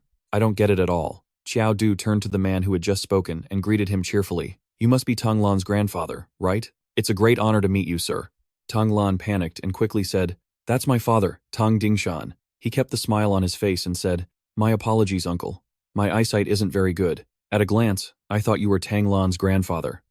I truly apologize, the man thought to himself, his face wrinkled with anger. This brat, if he weren't the father of my unborn grandson, I would have slapped him across the face already. Tang Lan quickly pulled him closer and whispered, Can you please act normal? He replied with a bright smile, Don't worry. But in his head, he was already plotting his revenge. How dare you scheme against me? Just you wait, the real show is about to begin. Let's see if I don't ruin your family's little banquet. A pair of black shoes came into view, and Tang Lan immediately grew nervous. This old man with long, silver-white hair, dressed in traditional-style clothing, was the head of the Tang family, Tang Wumu. The servants bowed their heads to welcome the family head. Kong Yun spoke up, Father. Tang Lan also bowed her head. Greetings, grandfather. The moment he saw the old man appear, Qiao Du's first thought was, This old guy is no simple character. Her expression remained the same as she saw him appear. She said to Qiao Du, This is my grandfather, the head of the Tang family. The old man's glowing white eyes shot out blasts of white wind. While everyone else squeezed their eyes shut, Qiao Du's eyes remained wide open. This act earned him the old man's approval. Not bad. A hero emerges from the youth, indeed. This young lad has some of my old style. Tang Lan immediately stepped forward to explain. Grandfather, I'm sorry. Qiao Du has never attended a family banquet like this before, so he might be a little impolite. I apologize on his behalf. The old man said cheerfully, It's quite all right, no need to be so formal. Go on, take your seats. During the meal, he stuffed huge pieces of meat into his mouth, holding 4 chopsticks in 2 hands to skewer 2 large chunks of meat. To the embarrassment, helplessness, and anger of Tang Lan and her parents, he thought gleefully, I want to see just how long you people can tolerate this. Looking at the tall stack of empty plates piled up in front of him and his bulging stomach, Tang Wumu finally spoke. Everyone's had their fill, correct? In that case, you may all leave us. I wish to speak privately with young friend Qiao Du for a moment. Tang Lan showed her concern. Tang Dingshan also spoke up. Father, what if this brat? However, ignoring his granddaughter's desperate plea, the old man remained firm. All of you, leave. Do I need to repeat myself? One by one, they all left the room. In response to Tang Lan's backward glance, he gave her a signal. It's okay, don't worry. The family head then spoke. Qiao Du, young friend Qiao, you don't need to worry. This old man bears no ill will. Although I may be old, my mind is still sharp. If I'm not mistaken, you're the one Tang Lan brought back with her, aren't you? That girl has been spoiled by our Tang family since she was a child, so it's normal for her to be a bit unruly, but she's not a bad person at heart. After everything that's happened, you call that not a bad person at heart? Although those people weren't exactly saints either, but interrupting his train of thought, old Tang Wumu continued. I've kept you here alone to ask for your help with a matter concerning our Tang family. Right now, the younger generation of our Tang family is lacking. Tang Lan is the only one we can present. But every year, the capital holds a grand family tournament to decide the new 4 great families. Only those of the younger generation under 25 years old are allowed to participate. I hope you can attend on behalf of our Tang family. Upon hearing this, he immediately looked indifferent and uninterested, flatly refusing. Not interested, I'm not going. This is your Tang family's business. Why should someone with the surname Qiao get involved? Tang Wumu reasoned. You are the son-in-law of our Tang family, so of course you are qualified to participate. Naturally, we won't let you help us for free. I can make an exception and allow you into our Tang family's sacred ground. where the secret to our family's growth lies. The old man's condition made him think. The ancestral land of the Tang family. The Tang family is one of the 4 great families of the capital. There must be countless precious treasures in this sacred ground. Tang Wumu poured himself a cup of tea and said in a low voice, "Young friend Zhao, this old man truly has no other choice," he explained grimly. "If we fail at the Grand Family Tournament, the Tang family will certainly lose its position among the 4 great families of the capital. For the rest of my life, at the very least, I cannot let the Tang family decline under my watch." Hearing this, Qiao Du raised an eyebrow and asked, "But how can you be so sure that I can help the Tang family?" Tang Wumu cleared his throat and replied, "Don't underestimate our Tang family. Since Tanglan chose you, we've naturally investigated you. Your combat record is clear for all to see." Knowing he couldn't refuse, Qiao Du set a condition beforehand. "Let me say this first. I can participate in your so-called Grand Family Tournament, but I'll only do my best. I absolutely will not risk my life for the Tang family." Receiving his assurance, Tang Wumu smiled warmly and nodded in agreement. "Good, that's enough. On behalf of the Tang family, I thank you, young friend Qiao Du. For the coming days, please feel at ease staying with the Tang family." After the decision was made, Qiao Du turned and left. The old man watched his retreating back, his face darkening. Just as he stepped out the door, Tanglan immediately walked up and called his name, Qiao Du. Seeing Qiao Du walk past her without a word, she furiously chased after him, demanding, "What did you do? Why did grandfather want to see you alone? What did he say to you?" Qiao Du frowned and replied, "He said, he's going to disown you. From now on, I'm your new grandfather." Tong Lan knew immediately that he was teasing her. She yelled angrily, "Are you looking for death? This is the Tong family residence. If you don't believe me, your corpse will be thrown into the gutter tomorrow." Hearing her threat, Qiao Du turned his head back and smiled pleadingly. "I'm begging you, please turn me into a corpse, but it's best not to let your grandfather know." Seeing that he was completely unfazed, Tang Lan was so angry her eyes bulged as she screamed, "You!" However, as if she had a plan, Tang Lan suddenly rushed forward and acted cute, startling him. "Brother Qiao Du, just tell me, please." Qiao Du creeped out, dodged to the side and said, "Grandfather just asked me to participate in this grand family tournament on behalf of the Tang family." Tang Lan frowned and asked back, "So you agreed?" He replied immediately, "Of course." She frowned and argued, "You're the one I forced to come here. You shouldn't have agreed. Could it be that you did it for?" Hearing this, Qiao Du quickly cut her off. "Don't get any funny ideas." With that, he turned and walked away, leaving her to be ignored. Tang Lan snorted angrily and shouted, "I don't care about you." A few days later, the 3 of them, Qiao Du and the Tang family grandfather and granddaughter, arrived before the Grand Family Tournament. Seeing him, Tang Wumu immediately smiled and greeted him. "Since young friend Qiao Du has arrived, let's be on our way." In the blink of an eye, the 3 of them had teleported to Mount Chuanling, where a massive crowd was gathered at the fighting arena. As soon as they arrived, they ran into the 4 great families of the capital, which included the Tang, Qin, Ji, and Xiao families. Tang Wumu looked at the group before them and spoke up. "So, you've arrived, patriarch of the Xiao family?" Xiao Tianse heard this and snorted derisively. "Your Tang family is truly arrogant, aren't you? Must you always make an entrance at the last possible moment?" Tang Wumu's face darkened as he replied in a low, threatening voice, "Xiao Tianse, if you're not happy about it, we can fight it out." As if he'd heard a ridiculous joke, Xiao Tianse sneered, still talking tough. "After this grand family tournament, I'd like to see how the Tang family manages to hold on to its position among the 4 great families." Being taunted by him, the old man said coldly, "You don't need to worry about that." Meanwhile, behind the crowd, Qin Tianshui looked at Qiao Du's back and frowned in confusion. Strange, why does that person's back look so familiar?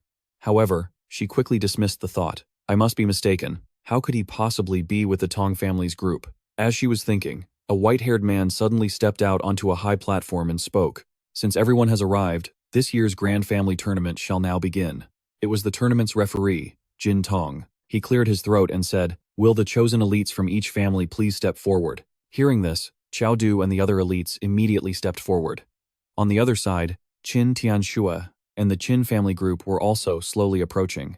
When she got a clear look at his face, she was utterly shocked and thought, "It really is Qiao Du." The people from the Xiao family looked at Qiao Du and whispered among themselves, "Strange, who is this kid?" The elites from the Ji family also frowned, wondering, did the Tang family have someone like this before?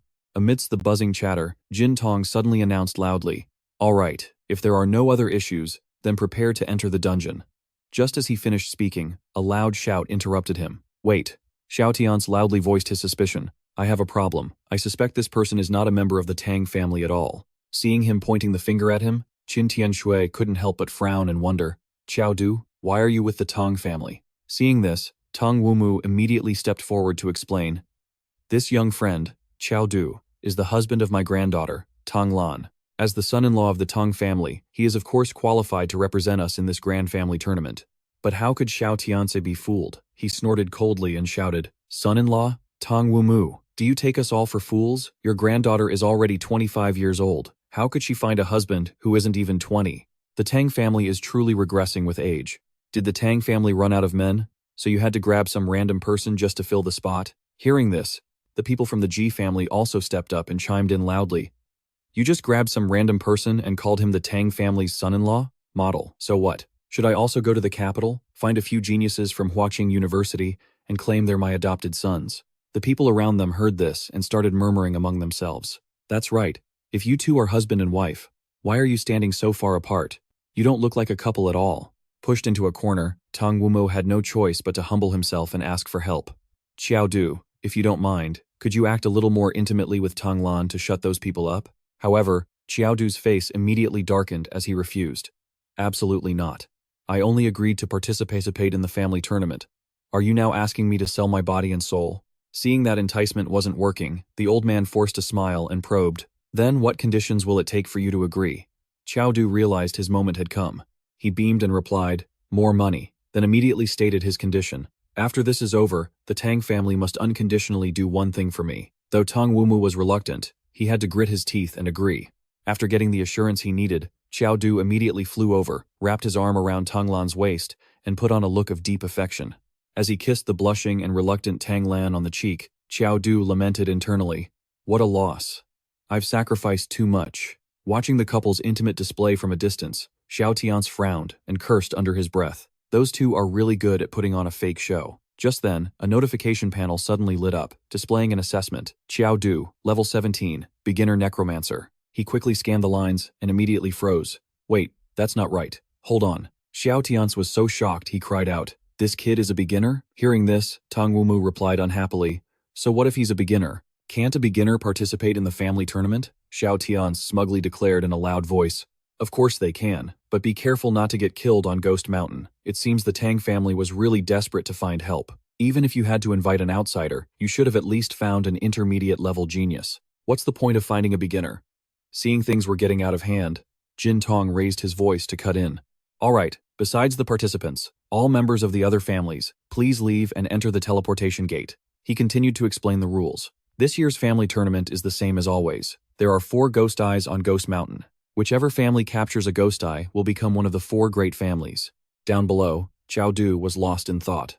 In the other 3 families' teams, there were at least 3 intermediate-level members, while the Tang family only had 1. As he thought about this, a detail suddenly popped into his head, causing Qiao Du to stop and exclaim, wait, what did the referee just say? After going on about the rules for a while, Yishu announced, the family tournament begins, activating the Ghost Mountain instance. Following his announcement, the participants below began teleporting into the instance. In the end, only Yixiu was left on the stage, with Sha Li calling out from below, Brother Yixiu, hurry up and take out your divine artifact. The old man complied, raising his hand to conjure a gleaming mirror. On the vast stage, only the small image of Sha Li and a tiny glint of light from the mirror were visible before it gradually closed. In another place, a dark and eerie land illuminated only by moonlight, people often called it Ghost Mountain. On that deep and misty mountainside, someone was still stubbornly climbing, but unfortunately for them, all that was left in the end was an echo. Qiao Du wasn't bothered. He just frowned grimly and thought to himself, this ghost fog is terrifying. Looks like my luck isn't too bad. Outside, the large screen continued to show the image of the unlucky person falling into the deep abyss. Someone raised their hand in anguish. No, Tanger, you had high-level potential. But the person next to him sneered with contemptuous mockery. Anyone who goes up Ghost Mountain before the ghost fog dissipates will die. Swallow your grief, old man. Another observer outside widened their eyes, exclaiming in surprise. Wait, how is the Tang family so lucky? It's only been a moment, and they've already gathered all 4 members. Tang Wumo watched and prayed silently. I can only hope heaven smiles upon our family. But before he could finish that thought, he shot up, coughing violently while cursing repeatedly. You bastards. Meanwhile, back on Ghost Mountain, Tang Aotian and Tang Xiao Xiao had successfully met up with Qiao Du. The man spoke up, asking, Your name is Qiao Du, right? Then he arrogantly spread his arms. He stood tall and introduced himself. My name is Tang Aotian. I don't care how you deceived Tang Lan or tricked Grandpa into trusting you, but in this Ghost Mountain instance, you will listen to me. Qiao Du didn't really care, but he still turned with an annoyed look and simply asked, why? The man replied with the same conceited expression. Why? You dare ask me why? Ha!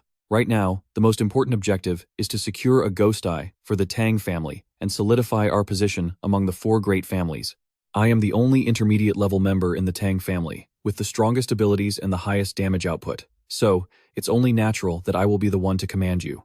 Xiao Xiao, standing beside him, chimed in. Brother Aotian is the #1 genius in our Tang family. If we don't listen to him, are we supposed to listen to a live-in son-in-law like you? In my entire life, the thing I despise most are freeloading men. Hearing this, Qiao Du didn't bother arguing, and just quietly agreed. Fine. I'll listen to you. I'll just hide in the back. Hearing this, Xiao Xiao became even more smug. Just as I thought. No backbone at all. On the outside, Tang Wumo was trembling with rage, his grip on the cup in his hand tightening with each passing moment as he muttered curses. Those damn fools. Before they left, I gave them clear instructions to follow Qiao Du's command, and they completely ignored me. Aotian, acting like a leader, shouted, Everyone follow me, let's move, we need to get a ghost eye before anyone else does. Otherwise, we'll be in trouble. Qiao Du once again sank into his own thoughts, his face pensive for a long time. I just need one ghost eye to restore my memories. The Tang family also needs one, but there are only 4 ghost eyes in total. What should I do? They continued to advance slowly. Suddenly, a figure with snow-white hair appeared ahead, lying on a wooden recliner. Xiao Xiao jumped and screamed loudly. Despite her shrill cry, the person lying there remained motionless. Seeing this, Aotian spoke to avoid trouble. It's probably an NPC in the Ghost Mountain instance. Let's walk past quietly and not provoke her. With that, he led the team to turn and head in a different direction. Just then, the bratty Xiao Xiao let out a sigh of relief. Phew, I'm okay. But at that moment, the old woman lying in the recliner suddenly woke up and issued a warning. Mountain Ghost Hell. The living must not enter. Mountain Ghost Hell. Enter and you'll surely die. Hearing this, they were startled and spun around. Xiao Xiao stammered, Grandma, what do you mean by that? The next second, she stood up, laughing eerily. I won't tell you people anything. I can only tell you that on this ghost mountain, there are real ghosts. But just as she finished speaking, a sword flashed past her again. Qiao Du soared high into the air, controlling the blade to restrain her, while his threats never ceased. Stop playing games. If you know something, spit it out. The 3 people below were scared stiff, their faces darkening with a fear they couldn't put into words. Outside, Tang Wumu smiled and turned to the person beside him, asking proudly, Tang Lan, has he always been this brave? Tang Lan just smiled and didn't answer. However, someone inside wasn't so pleased. The old woman glared resentfully at Qiao Du, but the next second, she took a heavy blow right from him. He spoke up, still trying to pull that spooky act. Tang Long, Xiao Xiao, and Aotian could only stand there, frozen in fear, sweat pouring down their faces. But even after being hit, the woman's mouth didn't stop, and she kept screaming, trying to fight back. Qiao Du understood. He leaned in, clenched his fist, and provoked her. You asked for this. After a round of beatings, she was finally subdued by Qiao Du, who looked pleased. Her face was bruised and swollen. Finally, in her fear, she stammered out the words, Stop hitting me. Stop. I'll talk, okay? Only then did he politely help her up and sit her down slowly, not forgetting to smirk. Now that's more like it, isn't it? If you had just cooperated with me a little sooner, you wouldn't have had to take a beating, right? All right, start talking. The old woman sat down and began to recount in a low voice. Legend says that Ghost Mountain is the intersection between the underworld and the world of the living, a place where countless evil spirits exist. They cannot be reincarnated. Unable to enter the cycle of rebirth, they can only live on this Ghost Mountain for all eternity. Qiao Du listened while cautiously looking around. The old woman's story continued. The ghostly fog on the mountain is the hiding place for these vengeful spirits. As soon as they smell the breath of a living person, the spirits will appear, attack, and harm them. Suddenly, countless dark figures appeared before Qiao Du's eyes, their voices echoing, Give me back my life, give me back my life. They wailed, my death was so unjust. The souls seemed to unconsciously drift towards him. But luckily, in the next second, the voice of the system goddess rang in his ear, Wake up. That sound was just enough to awaken him from his dreamlike state. Only then did he believe it was real and marveled to himself.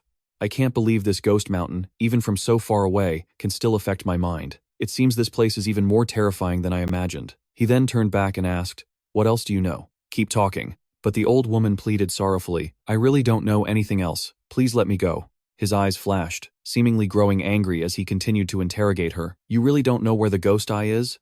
She could only stutter a few words. The ghost eye. Outside the screen, everyone was simultaneously surprised. Xiao Tianze exclaimed in shock. "You can do that?" The person next to him also wondered, "Can you really ask for the ghost eye's location like this?" Tong Wumu on the side couldn't help but be surprised too. "Tong Lun, isn't Qiao Du a wind spirit mage? Why is he using a blade?" Tong Lun beside him awkwardly covered her face, not daring to answer. There was no way Qiao Du would let the old woman off so easily. He threatened her through gritted teeth. "Don't worry, if you really can't remember, I absolutely won't use this blade to cut you." She raised her hands to block him, replying with a tremble. I know, but I only know the location of one of the ghost eyes." As she spoke, she recalled a figure with a bald head and fierce red eyes. She continued her story. "That ghost eye is on the body of the ghost monk. You just need to kill the ghost monk to get it." Qiao Du spoke up in surprise to confirm. "The ghost monk." She nodded. "Yes, the ghost monk." Her mouth continued to narrate. "He was originally an enlightened high monk who vowed to save all the wronged souls on this ghost mountain. That day, he bathed, lit incense, draped himself in a golden kasaya, and, holding a crystal staff, bravely ascended the ghost mountain. In just a moment, a brilliant Buddhist light erupted on the mountain, transforming into a giant golden Buddha statue. The scene was like the Buddha himself had descended. However, it wasn't long before that golden Buddha statue was swallowed by the ghostly fog. Later, when people saw that enlightened high monk again, he had already become a ghost monk. Reaching this point, she pointed forward, still rambling. "There's an abandoned temple on the ghost mountain. The ghost monk is always there. If you want to deal with him, you can make your blade even more filled with killing intent. Killing intent can suppress the ghost monk's demonic aura." As soon as he heard the story, Qiao Du turned and said, "All right, I'll trust you this once. I'll go to that abandoned temple to check it out." But as he was distracted, a glint flashed in her eyes, and she thought to herself, "Damn brat." Just like that, in the next second, she swiped her claws, and a green light shot toward the back of his neck. He didn't hold back either, immediately spinning around, his weapon slashing through her as he spoke smugly. "I knew you weren't being honest." Just like that, before she could react, she could only scream, "What?" Then she was cut by a single slash, sent flying far away. After the blade stopped, the system's voice rang out. "Detected player Qiao Du has eliminated a regular NPC empty-handed. Killing intent value of the Golden Dragon Crescent Blade increased by 1 point. Killing intent value, 1,100. When the killing intent value reaches its maximum, the Golden Dragon Crescent Blade will receive the additional magical effect, Ghost Slaying." Hearing the system announcement, he smirked to himself. "Ghost Slaying, huh? So this is how you gain killing intent." After the series of beatings, he finally put his weapon away and turned to the 3 members of the Tang family. Their previous arrogance vanished in an instant, and they flinched when he looked at them. Xiao Xiao was trembling but still managed to ask, "Brother Aotian, is he possessed by something unclean?" Aotian was also scared out of his wits but still tried to act tough. "Qiao Du, I'm warning you, don't you dare try anything." Qiao Du flashed a wicked smile in return. "What are you talking about? Aren't we teammates? Why would I ever do something like turn you all into killing intent?" Hearing this, they flinched once more.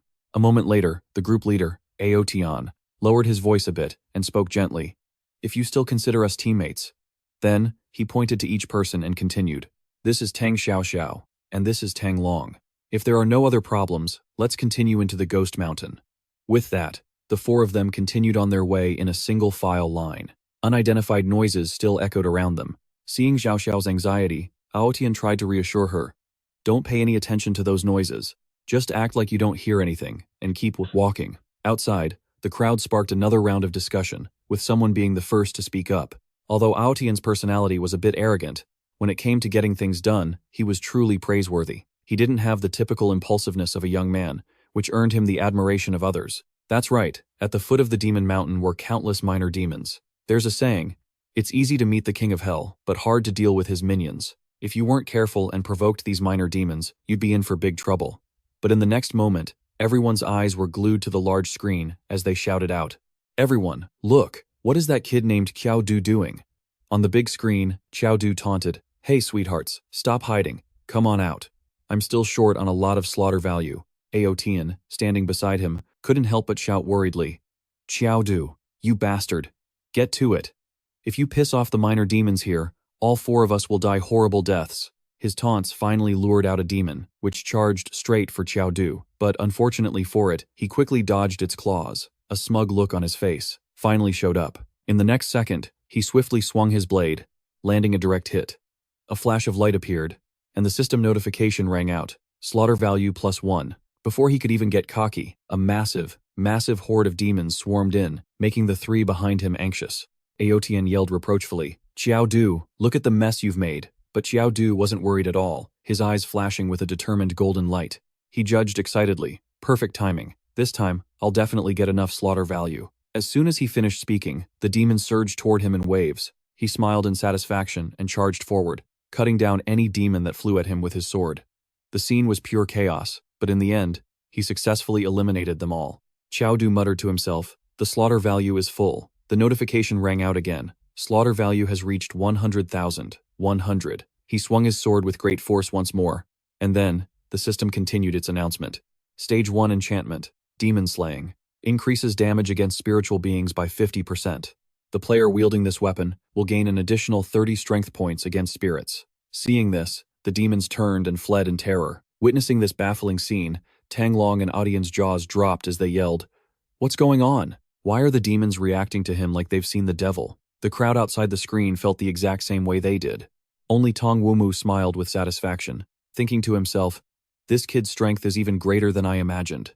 Qiao Du was also surprised and said to himself, "I didn't expect this slaughter value to have another stage." But he didn't give up and continued to chase after the demons, not forgetting to shout cockily, "Don't run."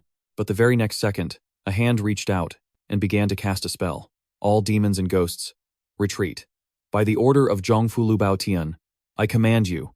The swarming demons were engulfed in flames. Seeing the scene before him, Qiao Du was stunned and yelled, "Who the hell is stealing my slaughter value?"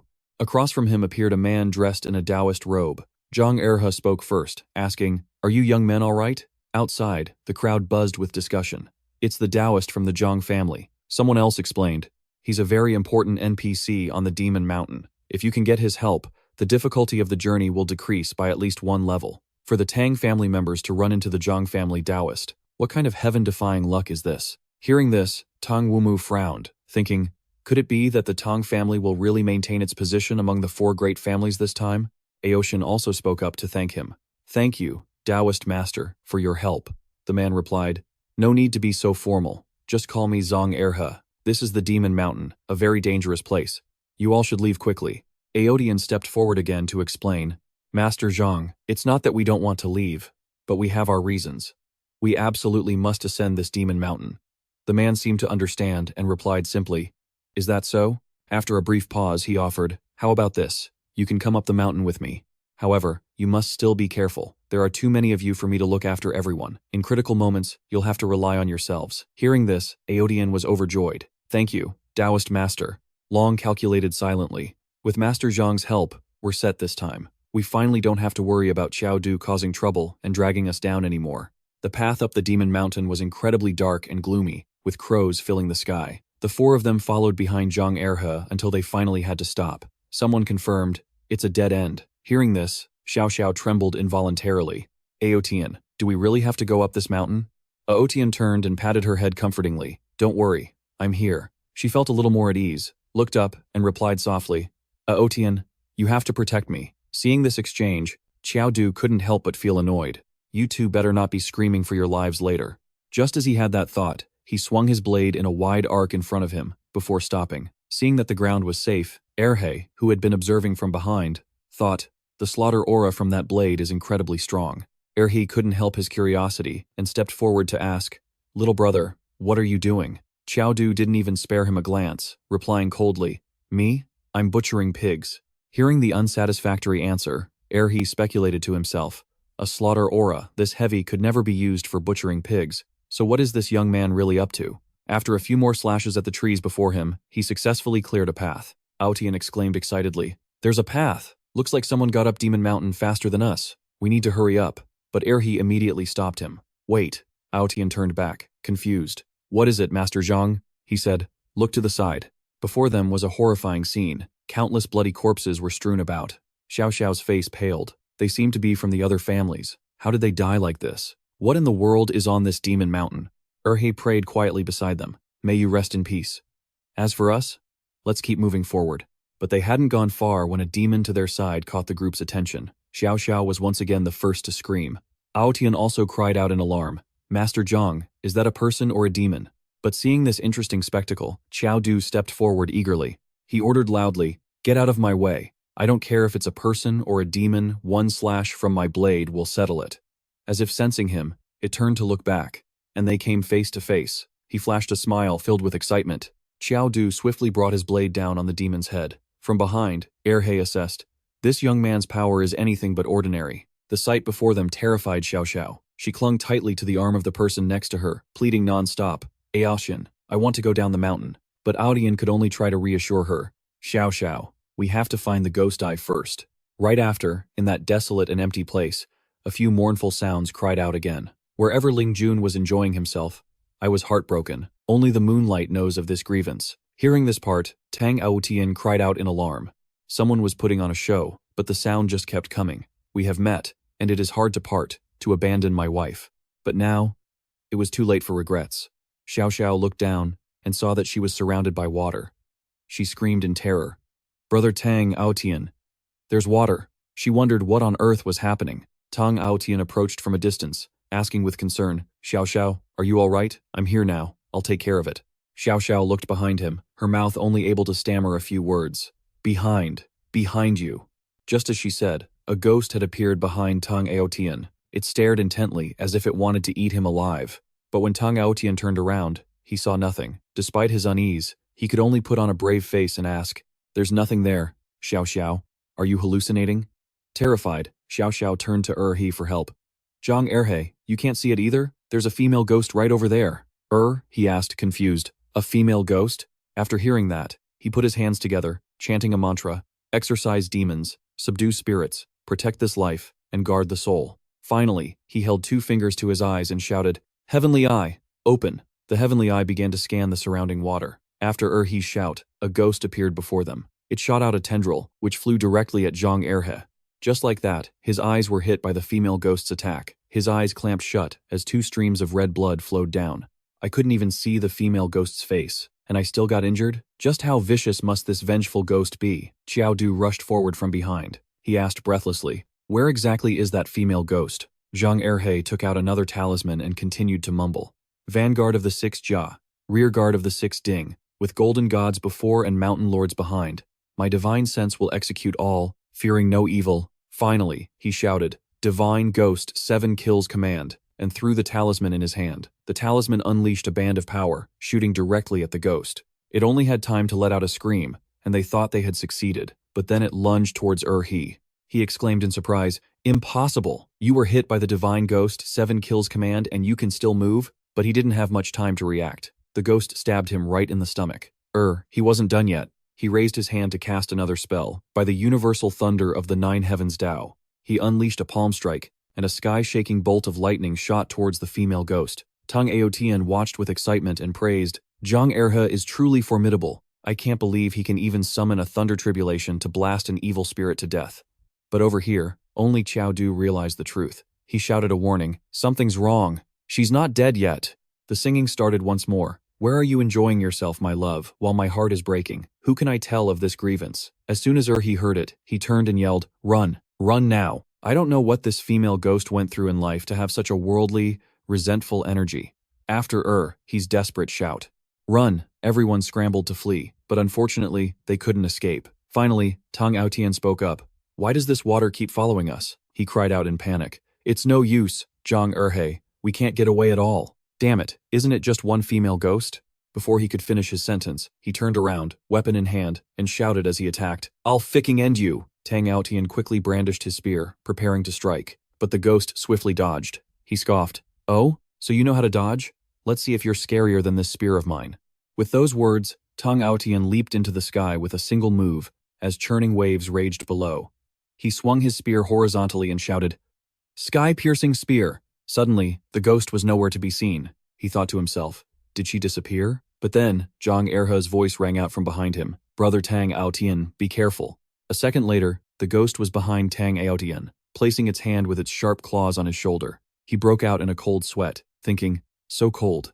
My entire body is frozen." In an instant, the ghost swung its arm and flung him far away. Over here, Zhang Erhe thought to himself, this is really bad. It seems I have no choice but to use that technique. But Qiao Du, beside him, calmly stepped forward. He said to himself, this killing intent, it's from little brother Qiao Du. He immediately tried to stop him. Little brother, you should run. Don't waste your energy. This female ghost's resentment is sky high. Her power is terrifying. Normal spells are completely useless against her. Qiao Du turned back with a smirk and replied coolly, Zhang Erhe, the times have changed. I'll show you what it means to break all techniques with pure force. With that, he bent his knees and began to walk on water. He launched himself forward, his spear powerfully charging toward the female ghost. He unleashed a precise strike at her. Zhang Erhe's eyes widened as he let out a cry. At that moment, Qiao Du's spear swept out again, but it only hit empty air. He thought to himself, disappeared again? Behind him, Xiao Xiao saw something that made her jump, but suddenly, Qiao Du sensed something was off. When he turned his head, he was met with a horrifyingly white face staring right at him. But Qiao Du showed no fear and continued to provoke her. Hey lady, you're looking awfully pale. The agitated ghost was about to lunge forward when a lion's face suddenly appeared. The system announced, Silver Lion Helm, Gale Battle Greaves. Just like that, Qiao Du gained momentum and spun around to attack. The female ghost was thrown on the defensive, fleeing in panic. The system announcements continued, Dragon's Roar combo, another slash came down. Finally, one of Qiao Du's spear strikes turned the female ghost into a puff of black smoke that flew away. Qiao Du stood there, enjoying himself as he taunted, don't run, just let me get one good slash in. The people watching the situation on the screen erupted in chaos. Am I seeing things? Why is Qiao Du chasing after a ghost, demanding to slash it? What kind of monster is he? The person next to him chimed in, but I don't know why. I have this urge to just punch him. At this moment, Qiao Du was busy chasing the black smoke the female ghost had turned into. The smoke dived into the nearby water. Qiao Du raised his spear and shouted, still trying to run? He immediately threw his weapon at the black smoke. The spearhead zipped past the female ghost's face and then plunged straight into the ground, sending up a huge splash of water. The water in that area began to recede, leaving only the lone spear standing there. A system notification popped up, killing intent plus 100. Qiao Du walked over and placed his hand on the spear's shaft. Only then did everyone calm down and approach Qiao Du. He spoke first. Little brother, thank you for your help. Qiao Du replied modestly, not at all. It was all thanks to Zhang Erhe wearing down her strength. At this point, Tang Ao Tian was no longer arrogant. He calmly stepped forward and said, Brother Qiao Du, thank you. Qiao Du waved his hand dismissively and replied with a smile, we're all family here. Outside, on the big screen, Xiao Tian's approached Old Master Tong and questioned him loudly. Tong Wumu, isn't that son-in-law you found just a beginner level? How are you going to explain this to us? Tong Wumu shot him an annoyed glance and chuckled sarcastically. Explain? Since when do I need to explain my actions to you? With that, he unleashed a warning attack that flew right past Xiao Tian's face. He was furious but didn't dare get any closer, so he could only shout, you old brute, you've actually reached that realm? Tang Wumo just let out a cold snort and said nothing more. Xiao Tianzi could only swallow his anger and leave. Jianwo, who was beside him, also spoke up, asking, Family head, if that's the case, should we put our plan against the Tang family on hold for now? He frowned, stopping him. That's not necessary. Although that old brute has advanced his realm, he's like a lamp running out of oil. He won't live past this year. The scene shifts back inside the instance, where Xiao Xiao struck up a conversation, Brother Qiao Du. She quickly clung to Qiao Du's arm and whispered, Why aren't you paying any attention to me? There are mountain ghosts here. I'm so scared. Can you protect me? Outside the screen, Tang Lan frowned in annoyance, but thankfully, Qiao Du quickly shook her hand off and warned, Stay away from me. With an irritated look, he raised his fist. Or you'll get a taste of this. Xiao Xiao was so shocked she just stood there, frozen. Seeing this, Aotian asked with concern, Xiao Xiao, are you okay? The very next second, she latched onto Aotian's arm again, her voice cloyingly sweet. Aotian, I'm sorry. I was just possessed for a moment. You're still the best to me, Xiao Xiao. He fell for her sweet talk and smiled back. Oh, it's okay. I don't mind. Up ahead, he was also getting annoyed. He said with a serious face. Quiet down. The demonic energy up ahead is very strong, and I can hear fighting. He turned around, his expression cautious. I don't know if they're friend or foe. As he spoke, he suddenly froze, noticing someone was missing from the group, and yelled, Why is there one person missing? The moment he finished speaking, a figure shot past. Qiao Du took off like a flash, excitedly leaping forward while not forgetting to add his 2 cents. Helping others is the greatest joy of all. Don't be afraid, my friends ahead. I am Qiao Du, a specialist in exorcising demons. I'm here to save you. He might have sounded righteous, but he had a very different plan in his head. Slaughter points, you say? Here I come. Quick as a flash, Qiao Du landed on the ground, appearing right in front of a group of people. Before them was a monster with a blurry figure. Next to them were members of the Qiao family, Xiao Zun, and a wolf with intense eyes. The monster had no face, its head was just a smooth surface. When Zhang Erhe saw the ghost, he screamed in terror, "It's a painted skin. They say it peels off people's skin and wears it to disguise itself as that person. Its power is much greater than the female ghost from before." Shielded by Qiao Du, Xiao Zun gradually regained his composure and spoke up. "I am Xiao Zun of the Xiao family. I ask for Brother Qiao Du's assistance in subjugating this evil spirit." Upon hearing this, memories related to the Xiao family flashed through Qiao Du's mind. He turned back, his gaze sharp, and said, "The Xiao family? In that case, I won't help." With that, he turned to leave, leaving behind only 2 words, "Farewell," and a pale-faced Xiao Zun. Outside, Xiao Tian's watched this scene, grinding his teeth in fury. That little brat. Inside the instance, Xiao Zun took a gamble and rushed forward to stop him. "Brother Qiao Du, please wait a moment. If you help us escape this painted skin demon, we can pay you a sum." Hearing this, Qiao Du turned back with some interest and asked, "Oh? Is there such a good deal? Since Brother Xiao Zun is being so generous, then I'll just take 5 million. A paltry sum like that probably won't hurt the Xiao family much." So, when Xiao Zun heard this, he agreed without a second thought. This made Qiao Du even more wary. He thought to himself, "That agreeable? There must be a catch." But that was just a thought. He still turned back to face the painted skin directly and began to chant, "Watch this. 6 Jaya of the left mansion, 6 Ding of the right palace, Yellow Emperor before me, Mountain Lord behind me, my divine will executes all, sparing no evil, 7 slaughters of gods and ghosts." Ere he frowned with suspicion, but Qiao Du continued, shouting one last word, "Now." Then he quickly charged forward with his spear. The astonishing power erupting from the spear slashed cleanly across the painted skin's body, which could only raise its hands to block. Qiao Du pressed his advantage, pushing the spear down and controlling it with even greater force. Behind him, Xiao Zun was truly amazed. The 5 of us couldn't even hold back that painted skin demon, yet he suppressed it all by himself? I thought he was a necromancer, so how can he fight an evil spirit head-on? Could it be that he's possessed by another evil spirit? At that moment, Qiao Du turned and ordered, "What are you all standing there for? Get over here and help." Only then did Xiao Zun snap out of it and respond, quickly getting into a ready stance to advance. He gave a decisive command, "Go." After his shout, all 5 members of his team shot forward like lightning. Each one brought a blade down on the painted skin, sending a spray of blood into the air. The group surrounded the painted skin, intending to finish it off. Xiao Zun stood by with his sword, waiting silently. The gash on the painted skin's face opened up, revealing a single red eye. Xiao Zun shuddered involuntarily. He felt as if thousands of eyes were staring at him. Suddenly, his expression changed, and he shouted excitedly, "There's no mistaking this feeling. It's a ghost eye. This painted skin demon has a ghost eye on it." Then he laughed out loud. The ghost eye appeared so quickly. "The heavens are truly helping my Xiao family." Hearing his monologue, Qiao Du made his own calculations. "A ghost eye? The heavens are truly helping me.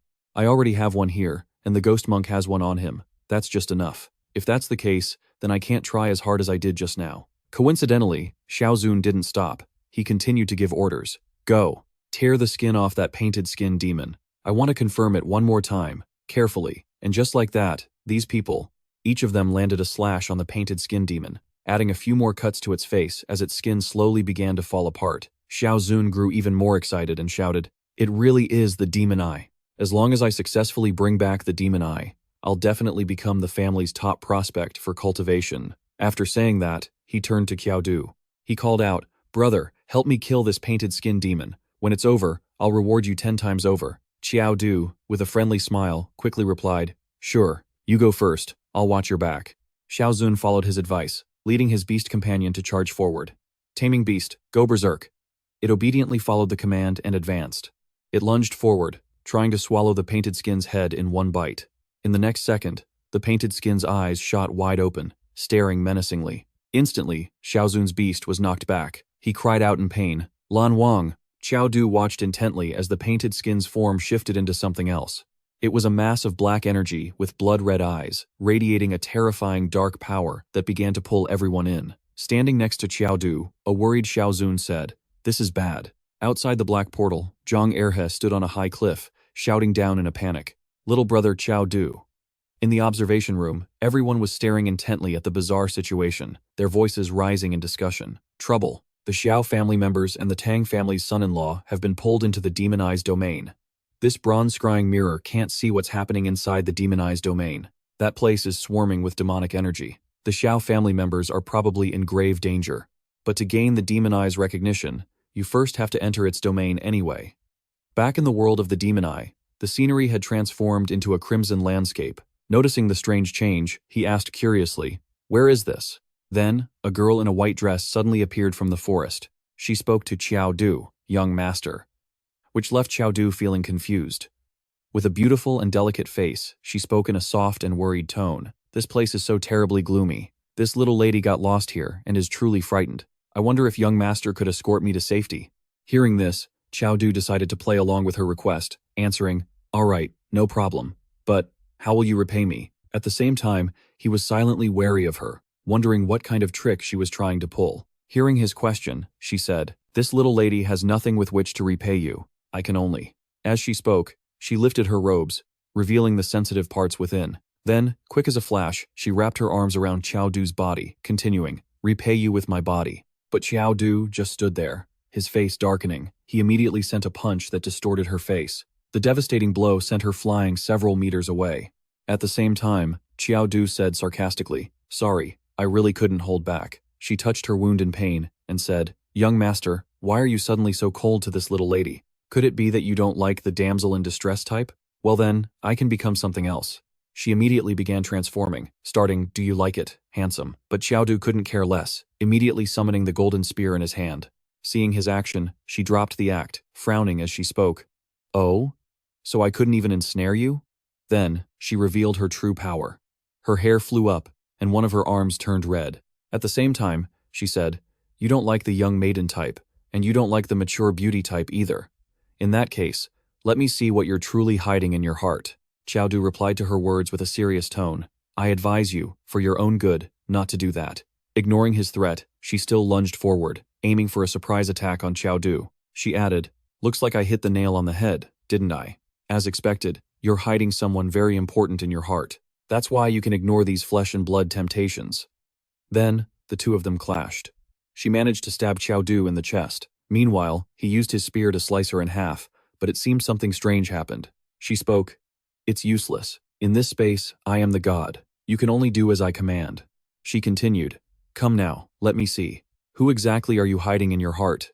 As she spoke, she suddenly began to fade away. She then transformed into a small figure with a mischievous smile. It was Zuo Yu. She said, "I never would have guessed.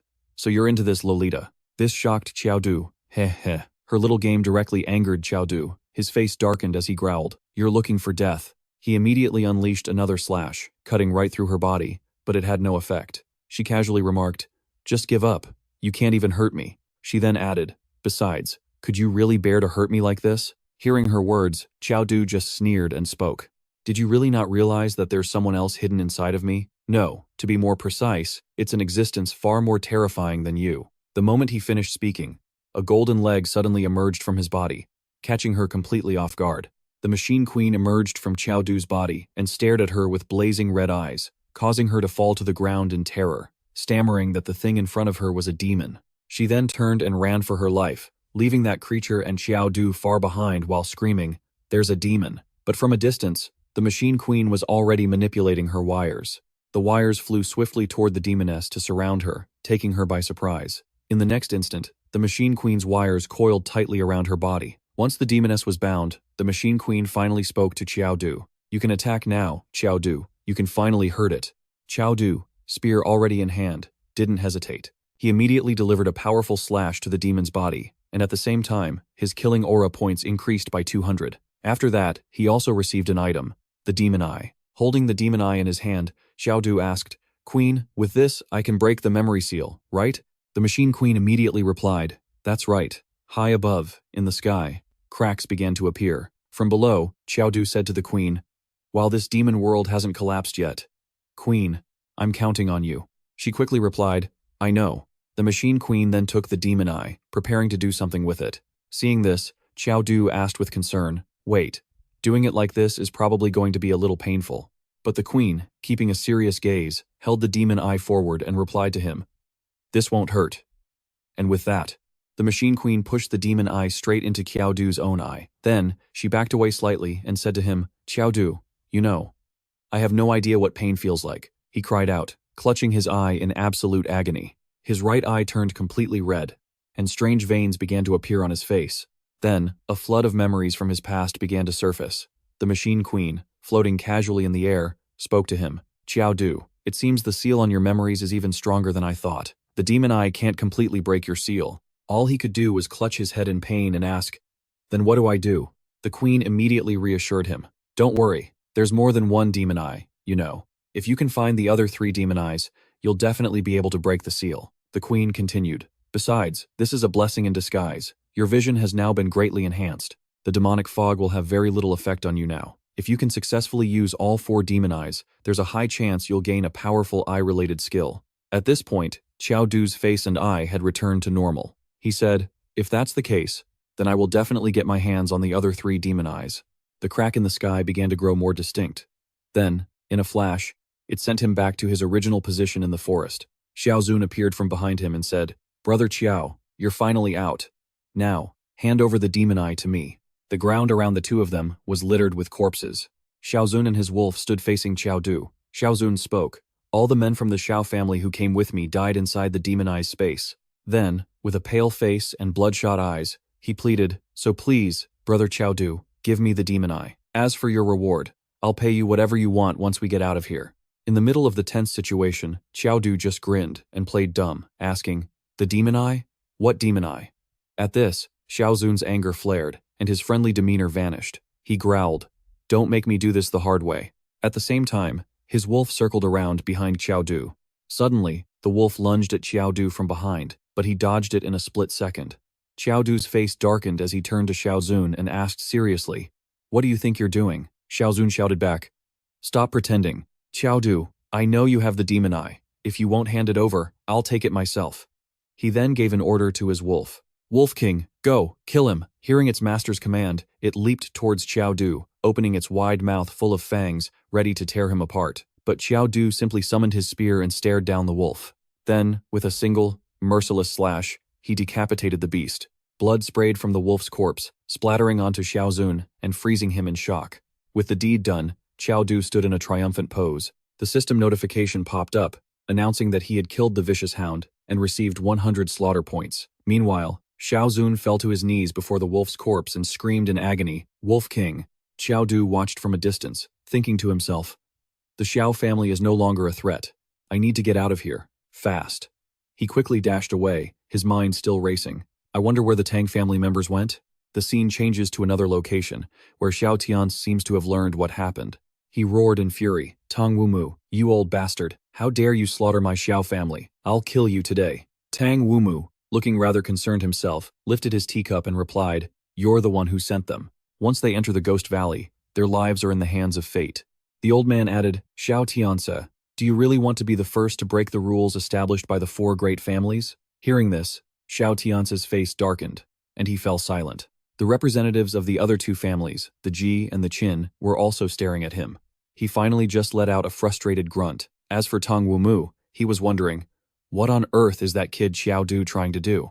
This Ghost Mountain expedition, it seems to be getting a little out of control. Back with Qiao Du, somewhere in the forest, he appeared and landed on a tree branch. He called out loudly, "Zhang Erhe, Tang Aotian, where are you?" Just then, he heard a faint, weak voice cry out, "Aotian, save me. I'm begging you, please come save me." Hearing it, he immediately took off, thinking, that's Tang Xiaoxiao's voice. Qiao Du landed in a clearing and discovered someone lying on the ground. It was a body, drenched in blood. Seeing it, he asked in confusion, "How did this happen?" Looking down at the corpse, Qiao Du said, "This woman was a sycophant, but she didn't deserve to die. I can't believe this." Then he said with a serious look in his eyes, "Rest assured, I will destroy the monsters in this fog." At that moment, a pillar of light erupted from the other side of the forest, accompanied by a voice. "Expel evil, bind wraiths, protect this body." He instantly recognized the voice. It was Zhang Erhe. He immediately leaped from his spot, landing right where Zhang Erhe and the others were. Qiao Du called out, "Zhang Erhe." The man recognized him instantly and said, "Little brother, it's great to see you're okay." Qiao Du then turned to Tang Aotian and asked anxiously, Tang Aotian, where's Tang Xiao Xiao? The question made the man freeze. Qiao Du immediately raised his voice. I'm asking you, where is she? Wasn't she always with you? Sweat beaded on Aotian's forehead. He began to stammer, looking down at the ground. I'm so sorry. It's all my fault. He then recounted what happened. The fog. It was so thick. Xiao Xiao was right behind me. But then she suddenly screamed and vanished. The fog was just too thick. I was too scared to go in.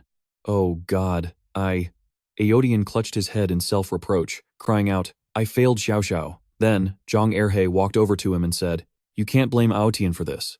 The one who killed Xiao Xiao must have been a skin stealer ghost, one of the skinning ghosts from the fog. Hearing this, Qiao Du asked, confused, A skin stealer ghost?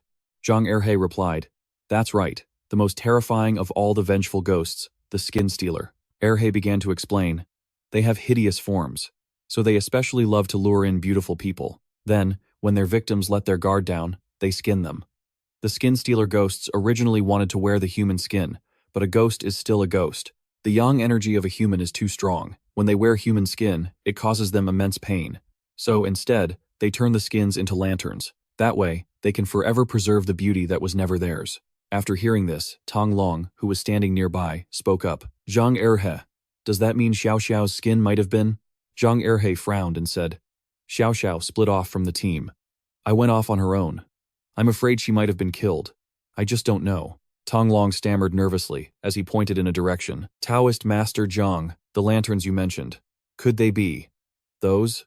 Qiao Du then turned his head toward where Tong Long was pointing, where dozens of bizarre lanterns had appeared.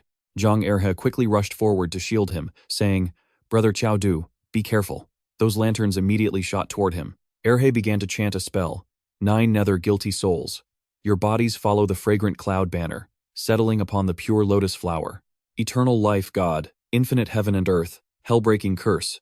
Erhe chanted with intense concentration. The moment he finished, a wave of destructive power swept out, wiping out all the grotesque lanterns. Then Erhe continued to unleash a barrage of sword chi at the lanterns. Seeing this, Qiao Du immediately jumped into the battle, while frantically shouting, Holy crap, my kill points, leave some for me. Then he also quickly joined the fight, slashing continuously and immediately racking up a bunch of kill points.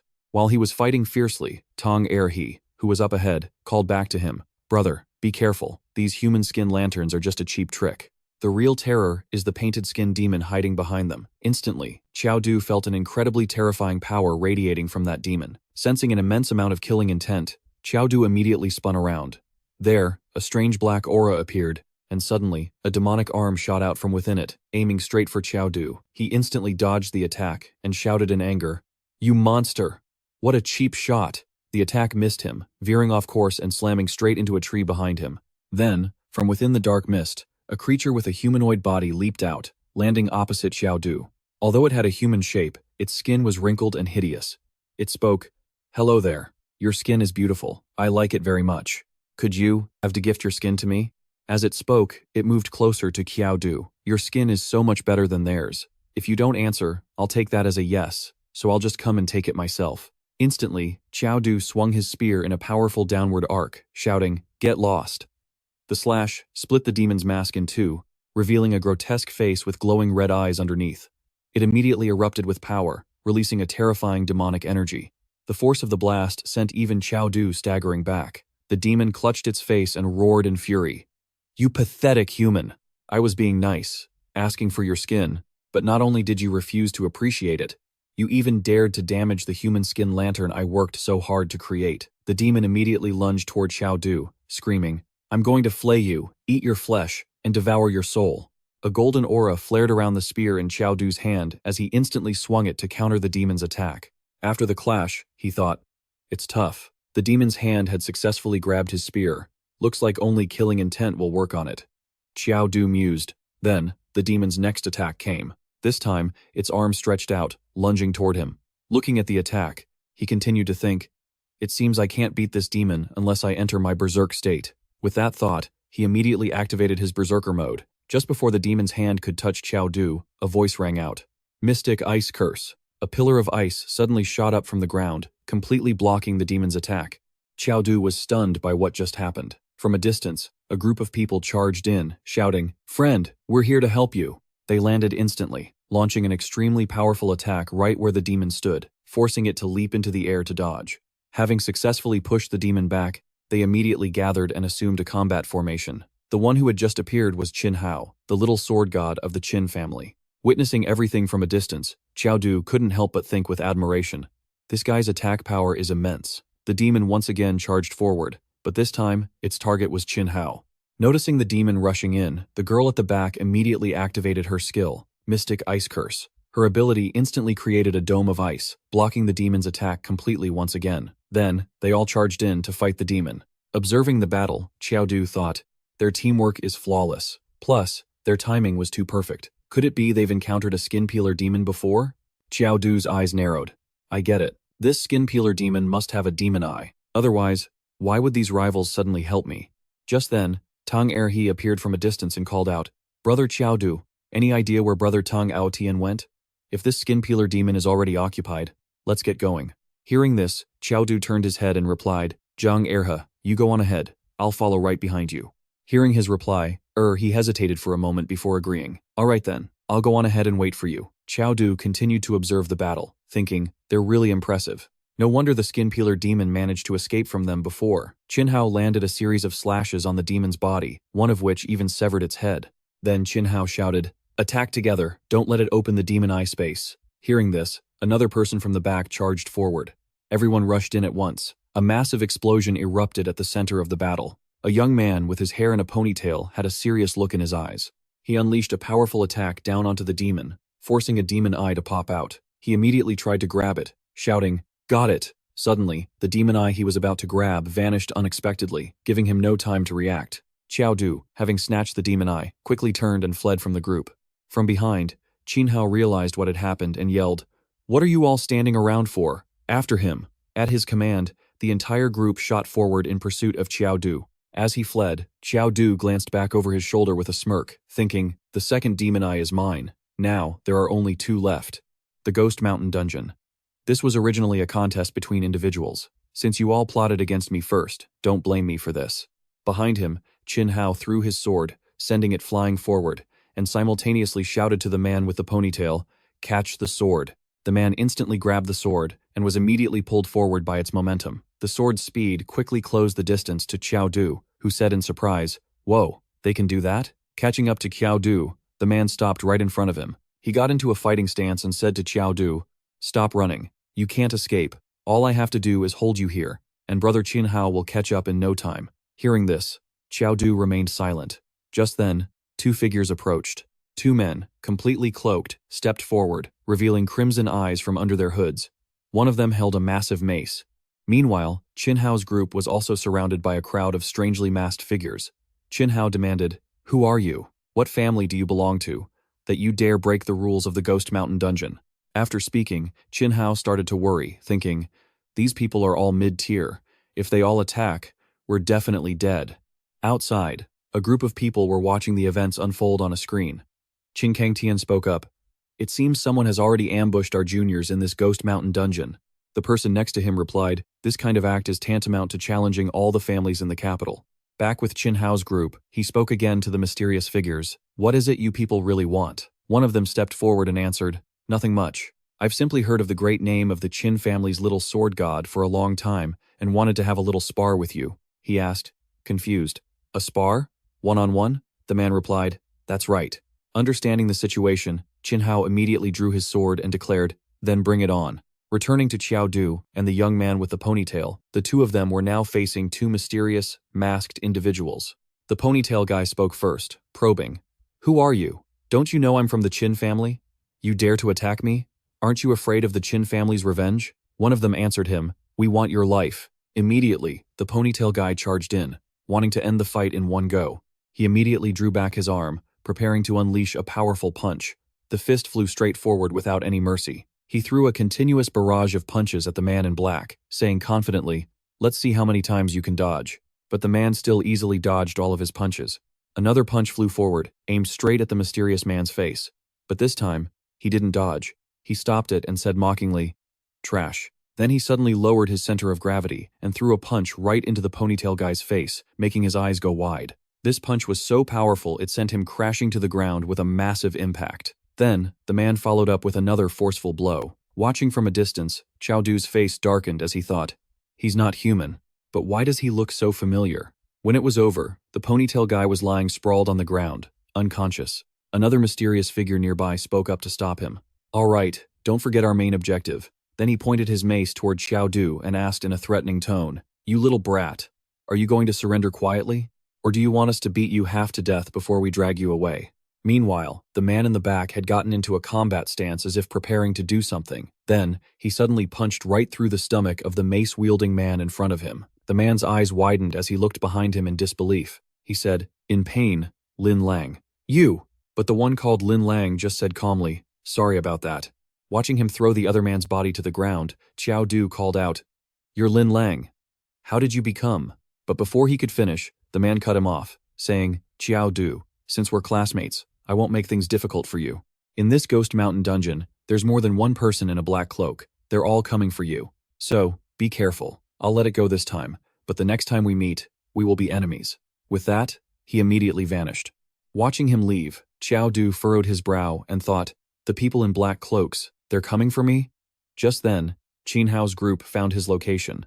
They stopped in their tracks, then looked at the corpse lying near Qiao Du and exclaimed in shock, "What? How did this happen?" At that moment, Qiao Du's face turned pale as he thought, "Damn it, there's no way I can clear my name now." Outside, the head of the Qin family, Qin Changtian, said to Tang Wumu, "Tang Wumu, if your son-in-law killed a junior of my Qin family, he must be handed over to us." But Tang Wumu remained silent. Nearby, Jin Tong also thought worriedly, "No way. Qiao Du, he could never do something like this." Back to Qiao Du, he spoke to Qin Hao's group.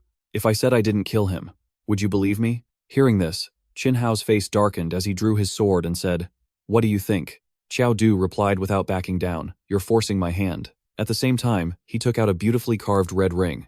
A system notification rang out. Ring of the Progenitor. Then, Qiao Du quickly ran back into the forest to escape.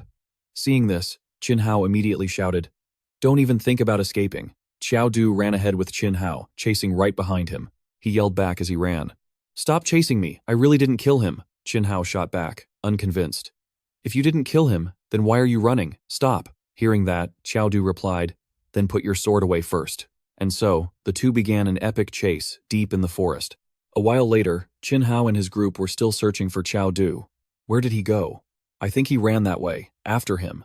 But in reality, he was hiding behind a nearby tree. The group ran right past him without noticing. Once they were gone, he peeked out and sighed in relief. "Damn it, Lin Lang, you really left me in a huge mess. It's going to be hard to find any peace after leaving the Ghost Mountain dungeon." Then he thought, "Zhang Erhe is still waiting for me. I should focus on getting the demon eye and recovering my memories first." The scene shifts to Zhang Erhe. He was standing in front of a strange tower, murmuring to himself. According to Master, the body of Great Master Yuan Kong and our sect's magical artifacts should be in this temple. "Brother Qiao Du, I'm sorry for leaving without saying goodbye, but this is too dangerous. I couldn't let you come with me." With that, Zhang Erhe quickly entered the ancient tower. Stepping inside, what appeared before him was a giant Buddha statue in the middle of the main hall. He moved closer, about to grab the item the Buddha statue was holding, and said, "I've got it. This must be my sect's lost magical artifact." Then, Zhang Erhe seemed to sense something terrifying was about to happen. He immediately jumped back, away from the Buddha statue. Then, Zhang Erhe suddenly looked worriedly at the object before him. The Buddha statue was emitting a massive torrent of black energy, accompanied by a strange, eerie laugh. "Haha, it's been so many years. No Taoist has ever found their way here." Standing before the bizarre Buddha statue, a frantic Zhang Erhe shouted loudly, "Whoever is playing gods and ghosts, show yourself now." Immediately after, the clinking sound of a kakara staff was heard, along with a calm voice. "There's no need to rush." Yuan Kong, dressed in saffron robes and holding a kakara, stepped out with a dignified air. His words were full of meaning. Whether one cultivates Buddhism or Taoism, it was all for the good of the world, to bring salvation to all living things. When Taoist Master Zhang saw the old man emerge from behind the Buddha statue, he was completely stunned. Your great master Yuan Kong? You're still alive?" Yuan Kong put on the facade of a devout Buddhist, every word he spoke, dripping with Dharma, Amitabha. "If Ghost Mountain is not empty, I vow not to become a Buddha. Only when all beings are saved can I attain Bodhi." The old man, holding his monk's staff with great authority, looked at Erhe and asked, "Benefactor Erhe, for what purpose have you come to this mountain?" When asked, he quickly bowed and replied, "I was entrusted by my master to retrieve our sect's magical artifact, the star compass." Upon hearing this answer, the old man didn't seem pleased. His face darkened as he continued to ask, "Oh? Are you not here to join my Buddhist sect?" This statement left Erhe a bit puzzled, and he couldn't help but question him. "What are you talking about, Great Master Yuan Kong? I respect you as a senior, but please don't speak of converting to Buddhism again. I, Zhang Erhe, live as a man of the Taoist sect, and will die as a ghost of the Taoist sect." But the Yuan Kong across from him seemed to pay no mind to his words, continuing his attempt to entice him. "Benefactor Erhe, you have a karmic bond with my Buddha. This was destined by the heavens." The staff in the old man's hand immediately began to glow, emitting waves of blinding golden spiritual light. Yuan Kong's expression also started to look unsettling. He gripped the staff tightly in his hand and declared, "Take refuge in my Buddha." The spiritual light emanating from the staff seemed to be affecting Erhe. The man's face went slack with shock, and his legs began to tremble uncontrollably. Seeing this reaction, Yuan Kong couldn't help but look smug. "That's right, just like that. Kneel and submit to my Buddha." As soon as he finished speaking, Erhe's entire body went limp, and unable to control himself, his knees began to buckle. But just then, an arm reached out and grabbed hold of the controlled Erhe, preventing him from kneeling. Qiao Du slowly landed, one hand still gripping Erhe's robes as he spoke to snap him out of it. "A bootleg Buddha can't save you. Taoist Master Zhang, you're so yet your skills are profound. You probably haven't even read a scripture for a single day, so how can you preach about Buddhism?" Zhang Erhe quickly broke free from Yuan Kong's control. He glanced to his side, stunned. "Qiao Du, brother." Recalling what had just happened to him, he shuddered in fear. "That was close. I was almost converted by this great master Yuan Kong." Across from them, Yuan Kong's expression soured at the sight of another person arriving, but he still managed to force a smile and ask, "This benefactor, Qiao, do you also wish to take refuge in my Buddha?" Qiao Du, however, was not the least bit polite, and replied with a grin, "Sorry, master, I'm a crude man. Best not let me bring shame to the Buddha." Yuan Kong ignored his words, as his entire body began to emit a spiritual glow, causing the whole room to light up with him. "Amitabha, my Buddha is compassionate and vows to deliver all in the world who are bound by attachments." A white lotus flower gradually appeared beneath his feet, and the spiritual light around him grew even more intense. He continued, "No one can refuse my Buddha." But in the face of Yuan Kong's display, Qiao Du simply looked on with contempt and picked his nose, leaving the old man standing there, utterly dumbfounded. Paying no mind to his reaction, he flicked the booger away and said arrogantly, "Great Master Yuan Kong, that was quite a dazzling performance. Heh, please, continue." Seeing Qiao Du's 0 mental resistance score, Yuan Kong couldn't help but feel a seed of doubt. "What's going on? Anyone with spiritual aptitude should be converted by my Buddha's grace. Why isn't this kid reacting at all?" Erhe, who had been watching from the side, finally realized what was wrong. He gripped his sword tightly and shouted, "This isn't right. This isn't Buddhist Dharma at all. It's some kind of evil art used to bewitch people's minds." "You are not Great Master Yuan Kong. Who are you?" The old man replied calmly, "Benefactor Erhe, you are mistaken. Things are inherently formless. Their outer appearance is merely a shell." But immediately after, streams of demonic energy erupted from Great Master Yuan Kong, rushing straight toward Erhe. He reacted quickly, burning a golden talisman in his hand to block the surrounding demonic energy, all while shouting, "You abomination! Do you still refuse to wake up from your delusion?" Qiao Du, however, remained perfectly calm. He looked completely at ease as he said, "Of course he isn't Great Master Yuan Kong. To be more precise, he should be called the Ghost Monk." He then turned to the energy-unleashing Yuan Kong and continued, "Isn't that right, Ghost Monk?" Hearing Qiao Du call him that, Yuan Kong grew furious, and the demonic energy around him intensified. A strange, green light shone from his eyes. "Ghost Monk? Anyone who dares call me that, whether human or ghost, has had their soul scattered to the winds." His entire body began to erupt, and a powerful necrotic energy spread throughout the area. Faced with this sight, even Qiao Du felt a sense of pressure. This necrotic energy was far more terrifying than the skin peeler ghosts. After a moment, Yuan Kong's true form as the Ghost Monk was revealed. Everything from his skin tone to his saffron robe had transformed, and a strange sigil appeared on his forehead. Standing amidst the dense necrotic energy, Taoist Master Erhe shouted a warning, "Brother Qiao Du, be careful." In life, Great Master Yuan Kong's Buddhist power was boundless. After death, his lingering attachment never dispersed. This vengeful spirit is 10 times more terrifying than a normal one. Even in his Ghost Monk form, Yuan Kong maintained a sanctimonious, Buddhist-like demeanor. All living beings suffer, yet the gods and Buddhas of the heavens turn a blind eye. They're all the same. But he quickly descended into madness, screaming, "Then let me be the one to save them. If gods stand in my way, I'll kill the gods. If demons block me, I'll slaughter the demons. If a Buddha obstructs me, I'll slay the Buddha. I have no regrets, even if it means making an enemy of the entire world." The ghost monk's body continuously unleashed waves of necrotic energy at Qiao and Zhang Erhe. "I, Yuan Kong, am the one true Buddha." The necrotic energy struck suddenly and with immense fury, sending the two of them flying backward before they could even react, not just inside the hall, but outside as well. As the ghost monk raged, the necrotic energy created a massive shockwave. The dense energy spread across the entire mountain. The men in black nearby could feel the terrifying power, shouting in shock and confusion. What in the world is going on? Inside the hall, after being thrown back, Qiao and his companion quickly stabilized themselves on the ground. Qiao couldn't help but mutter, "He's really strong." Erhe's expression became grim, his eyes sharpened as he warned him again. "Qiao, brother, you have to be careful, I won't be able to watch your back." He then pulled out a talisman and quickly channeled his energy. He muttered an incantation.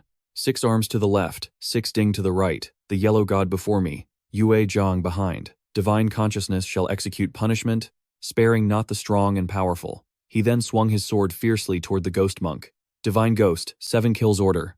As the sharp command ended, Zhang Erhe's sword energy shot toward Yuan Kong, creating a massive explosion that kicked up a thick cloud of dust. A moment later, as the dust began to settle, the ghost monk's eyes and mouth were seen bleeding profusely. Erhe became a little excited. "I wounded him, but that ghost monk seemed completely unharmed, aside from the blood on his face." The old monk's voice was tinged with anger. "A mere mortal dares to wound a true god? Almsgiver Erhe, kneel." As the ghost monk finished speaking, Zhang Erhe's entire body was submerged in a sea of blood, and his legs began to buckle against his will. On the other side, Yuan Kong put his palms together, his brow furrowed slightly, and continued, "To dare harm a true Buddha means you will be condemned to the sea of blood hell. For generations upon generations, you shall suffer in the sea of blood to atone for your sins. Amitabha. Right now, there is only one way for you two to escape this blood hell, and that is to take refuge in my Buddhism." Faced with Yuan Kong's arrogant demeanor, Taoist Master Erhe quickly lost his patience. His hands began to channel energy again, and he continued to curse. "You worthless, heretical Buddha. You're delusional. Grand monad of the 9 heavens. Thunderous universal transformation of the heavenly Tao." A powerful current of lightning quickly enveloped his entire body. Seeing the scene before him, Qiao couldn't help but feel a bit horrified. "Wait, Taoist Master Zhang. I'm still in the sea of blood." But before he could finish his sentence, powerful bolts of furious lightning shot out toward the ghost monk. Because they were trapped in the sea of blood, with blood at their feet, when the lightning struck, the nearby Qiao couldn't avoid being affected. He was electrocuted, his body racked with so much pain he couldn't even speak. A moment later, the lightning gradually dissipated, and the surrounding sea of blood receded and vanished. But Qiao had now become terrifying, his expression dark and grim, as the system announced that his berserk state had been activated. On the other side, Zhang Erhe continued to form hand seals and mutter incantations, launching another attack. Bearing Fengdu's layered Vajra mountain, may the immeasurable light of the sacred treasure illuminate the tormented Vichy hell. Let the souls of all 9 hells follow the fragrant clouds. Upon the lotus of Samadhi and Prajna, find eternal peace in rebirth. Infinite heaven and earth, hell-breaking curse. As he held the lightning-wreathed sword, he charged toward the ghost monk and shouted, "Break!" But just as his sword was about to strike, a shield materialized in front of the ghost monk, blocking Zhang Erhe's entire attack. Seeing his sword shatter into pieces, Zhang Erhe was filled with shock and terror. The ghost monk, Yuan Kong, revealed a demonic eye and spoke smugly, "A mere mortal, daring to strike a true Buddha, how foolish." With that, the kakara in his hand, overflowing with yin energy, stabbed straight at Erhe. The ghost monk's single blow sent Erhe flying backward, slamming hard against the wall in agony. Even though he appeared to be unconscious, Yuan Kong showed no intention of stopping and continued to advance with his staff. Just then, a powerful force swept past the old monk, startling him. He thought to himself, such powerful killing intent. Wielding a long blade, Qiao swung majestically at the ghost monk, forcing him to retreat. Although he managed to dodge in time, his health still dropped by 100. At the same time, a wound appeared on the ghost monk Yuan Kong's shoulder. The system then displayed his information and detailed stats. Epic NPC, level 30. Health, 79,008,000. Strength, 463. Defense, 192. Agility. 344. Skills included Buddha's Voice of Salvation, Sea of Blood Hell, and Vajra Demon Subduing Staff. It came with a friendly reminder. Yuan Kong was originally an outstanding monk who had achieved enlightenment, but because he was too desperate to become a Buddha, he fell into heresy after his death. Receiving this information from the system, Qiao Du couldn't help but think to himself, this ghost monk, he's on the verge of reaching a high tier. Qiao Du's expression shifted slightly, and his gaze grew colder. He's an existence that's practically at the ceiling of the mid-tier. If it weren't for the golden dragon blade's slaying power, the ghost lanterns would have absorbed a ton of killing intent. I'm afraid Taoist Master Zhang and I wouldn't have been able to handle him together. From behind him, Zhang Erhe managed to get back up, gripping his sword tightly as he called out, Brother Qiao Du, since it's come to this, I can only risk it all. If I'm unlucky enough to die here, please do me the favor of taking my body and my astrolabe compass down to Ghost Mountain.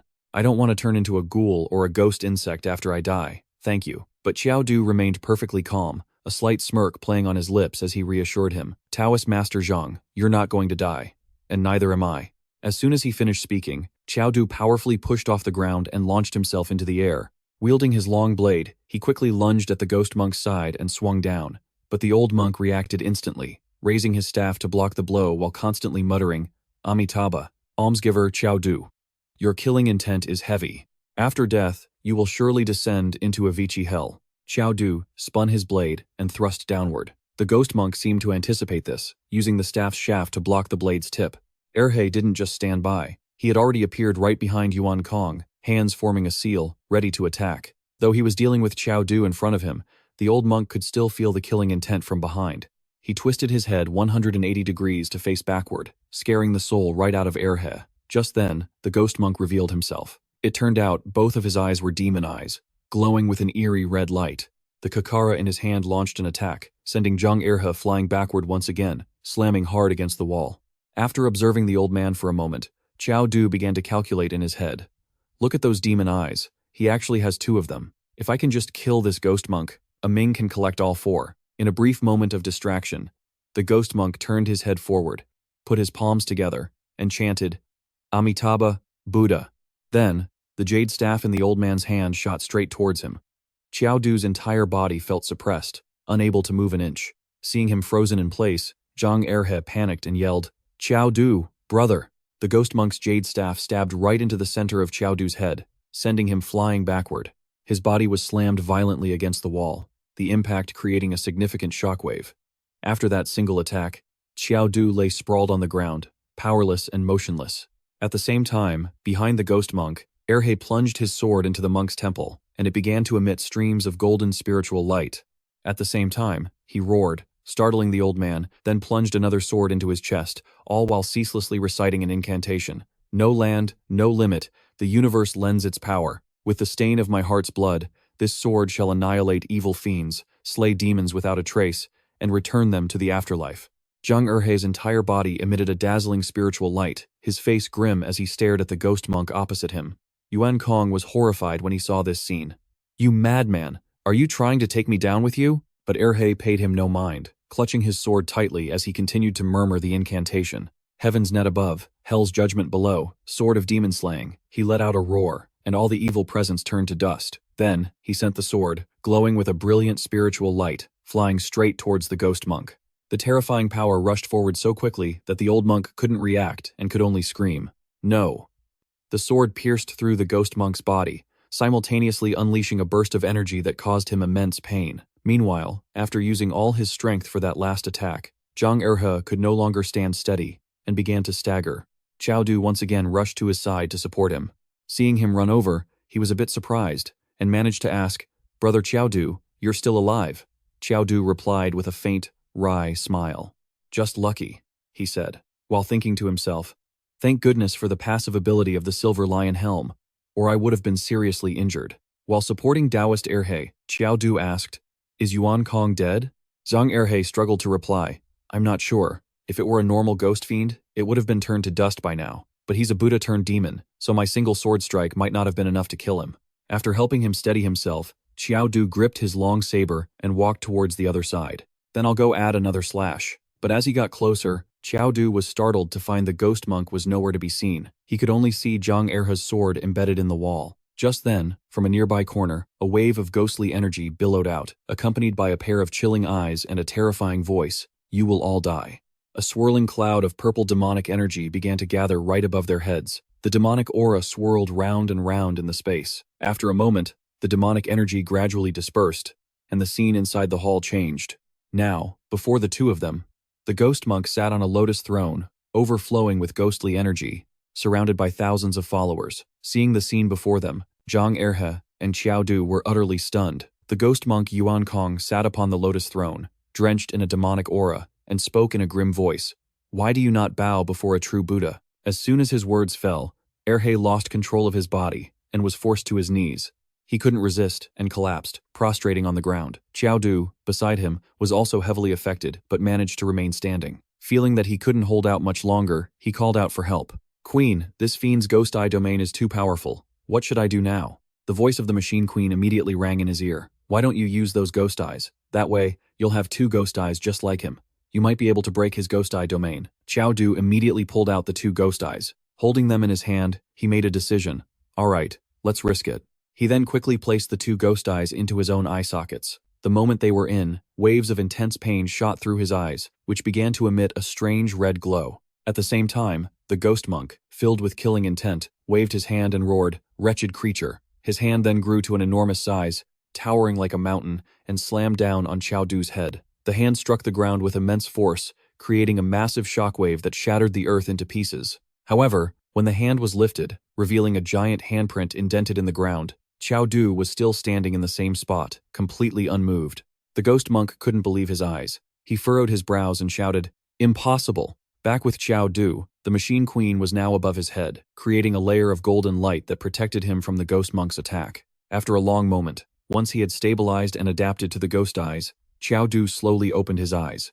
The protective shield around him had been battered by Yuan Kong's attacks and was now cracked and on the verge of collapsing. Qiao Du had finally gotten used to the ghost eyes. His gaze now radiated a dense killing intent, and he couldn't help but think to himself, "It's like the world has changed. I can even see the dust particles in the air.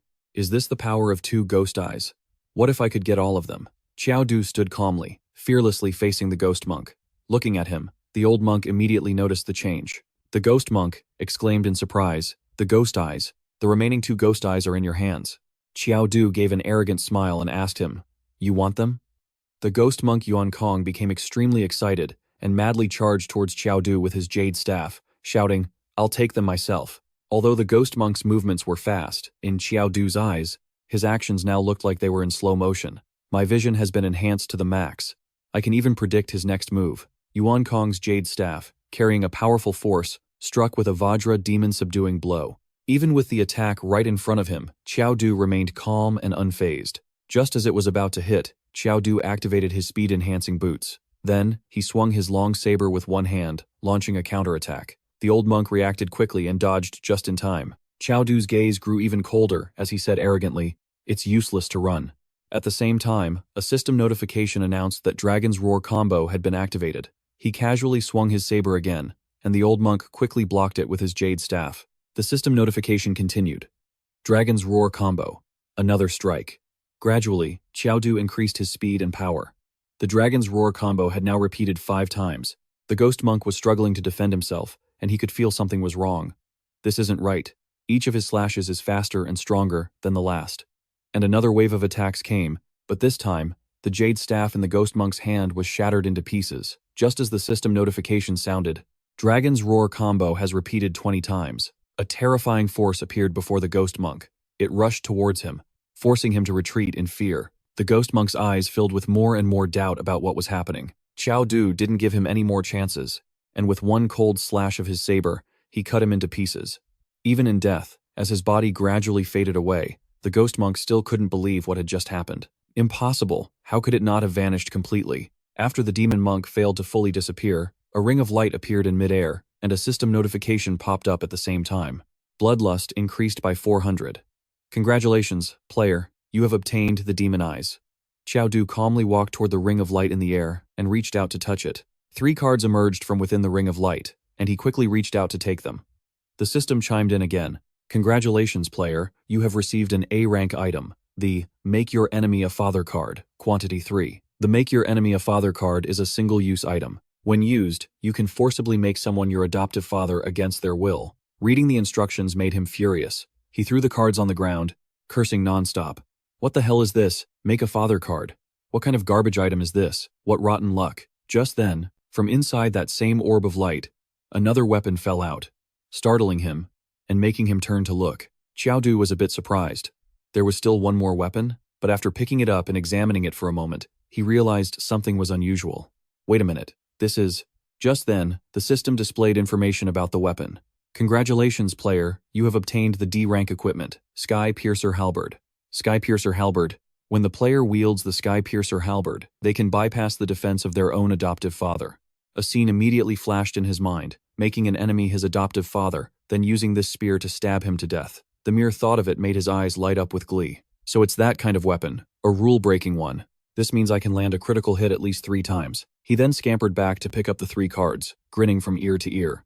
Heh heh, now this is sweet. He then reached into his robes and pulled out the 2 demon eyes, muttering, now then, it's about time my sealed memories returned. He then quickly placed the 2 eyes into his own eye sockets. The moment the eyes were in place, Qiao Du's entire body erupted in brilliant red light.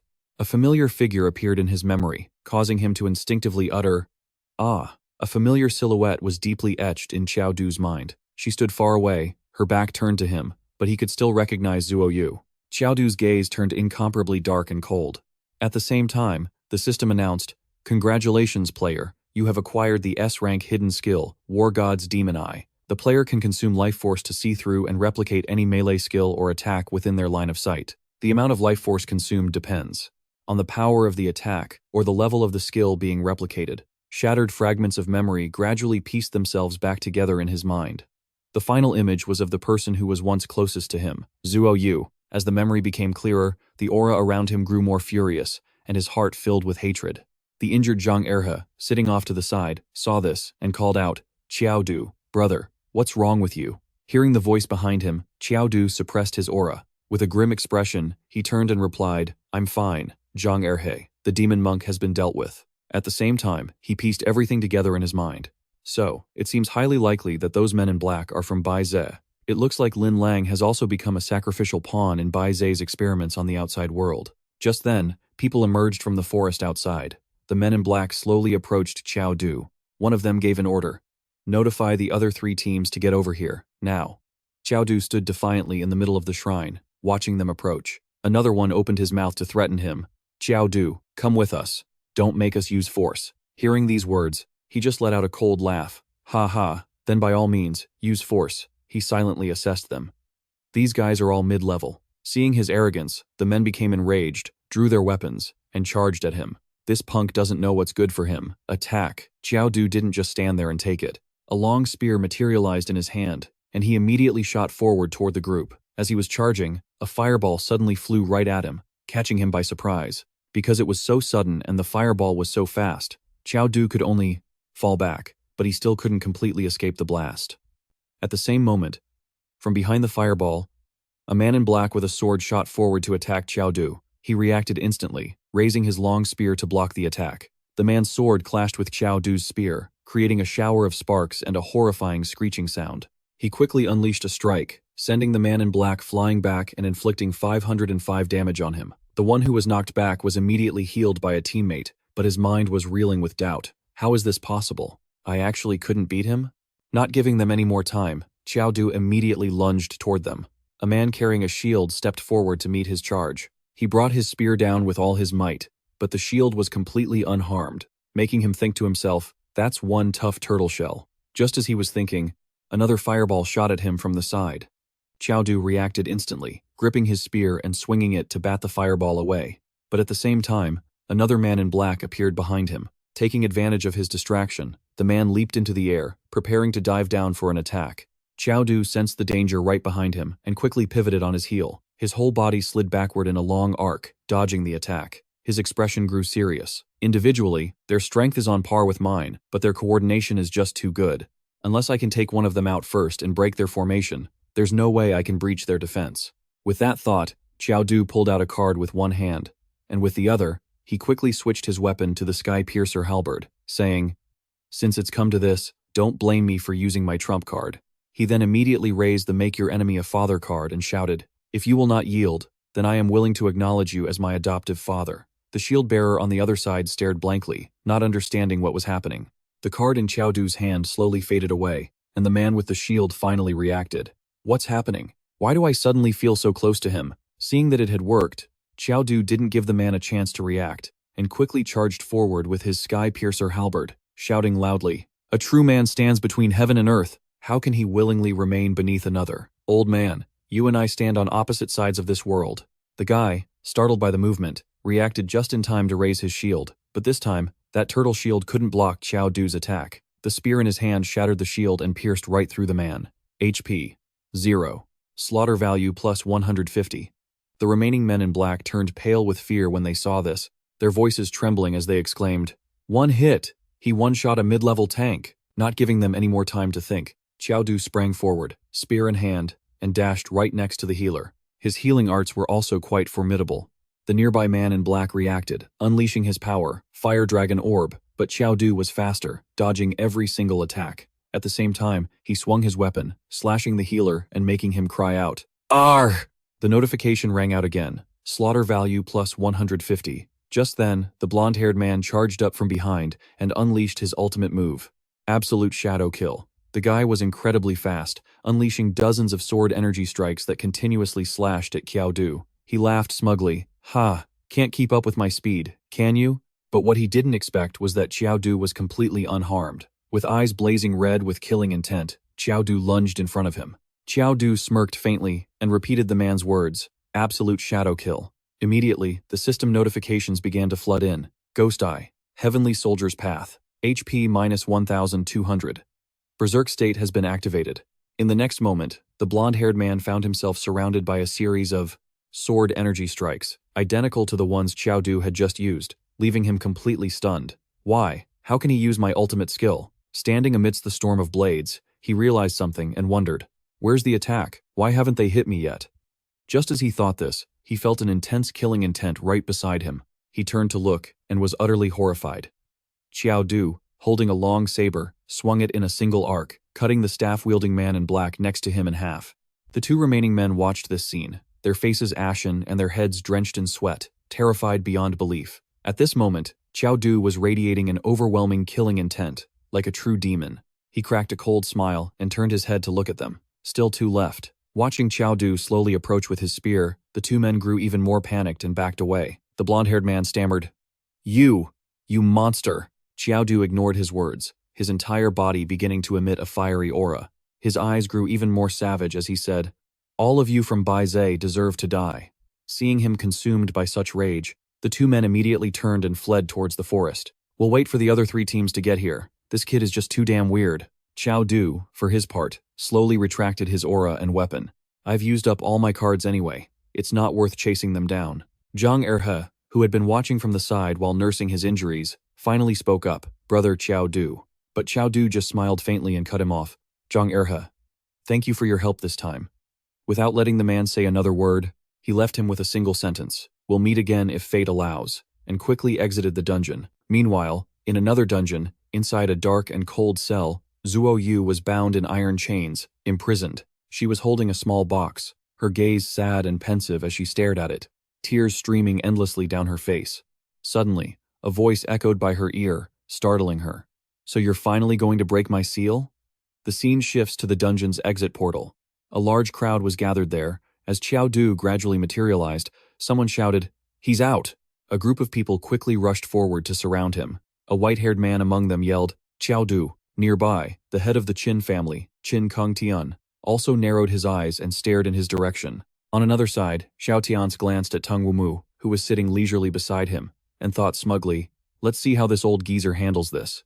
Back with Qiao Du, the white-haired man was now furiously interrogating him. "Qiao Du, you killed a descendant of the Qin family, and now you don't even have a single word to say?" Faced with this attitude, Qiao Du seemed completely unfazed and uttered a single sentence, "I wasn't the one who killed him." Hearing this, Xiao Tianse spoke up arrogantly, "Haha, kid, just because you say you didn't kill him means you didn't? Do you take us for fools? That kid from the Qin family was chasing you, and now he's dead. If it wasn't you, who else could it be?"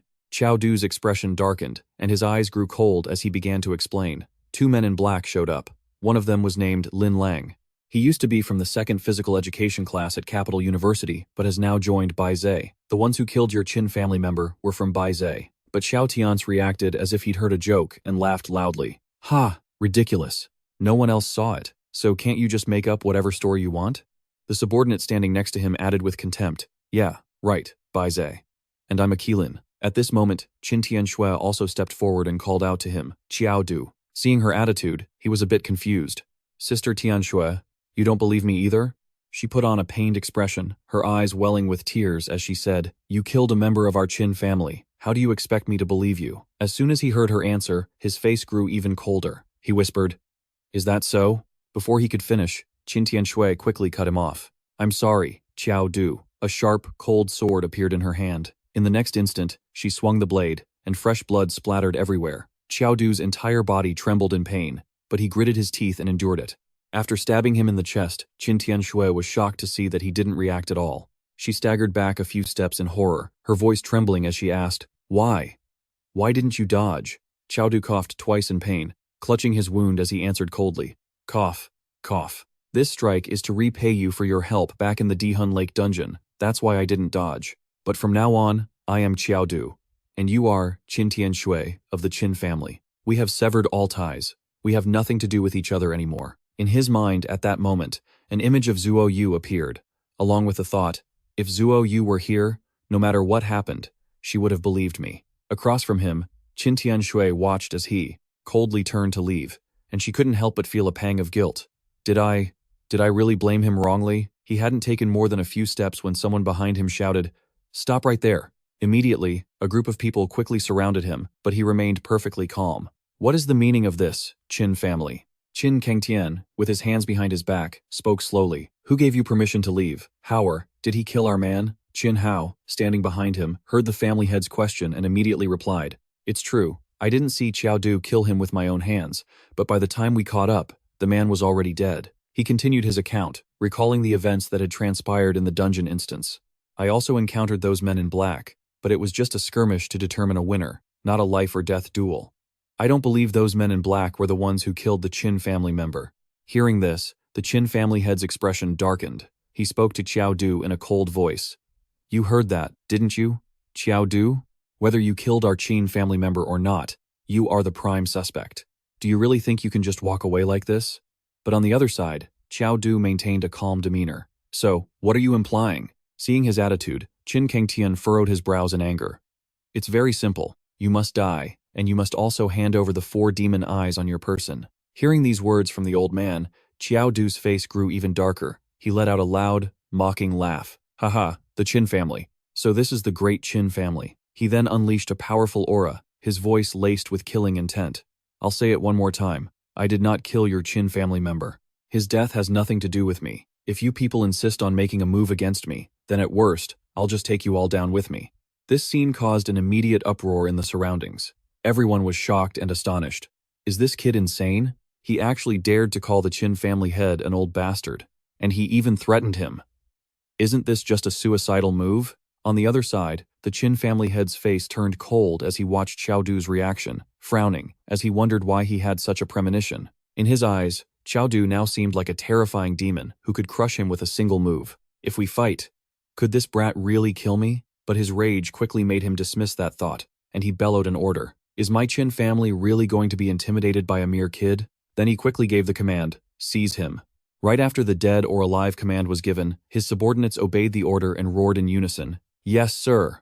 Then every last one of them charged toward Qiao Du. He pulled out 2 cards, recognized the enemy as father, and Fangtian Violent Strike, unleashing a terrifying aura. And then, just as a world-shaking battle was about to erupt, Tang Wumu roared, Stop!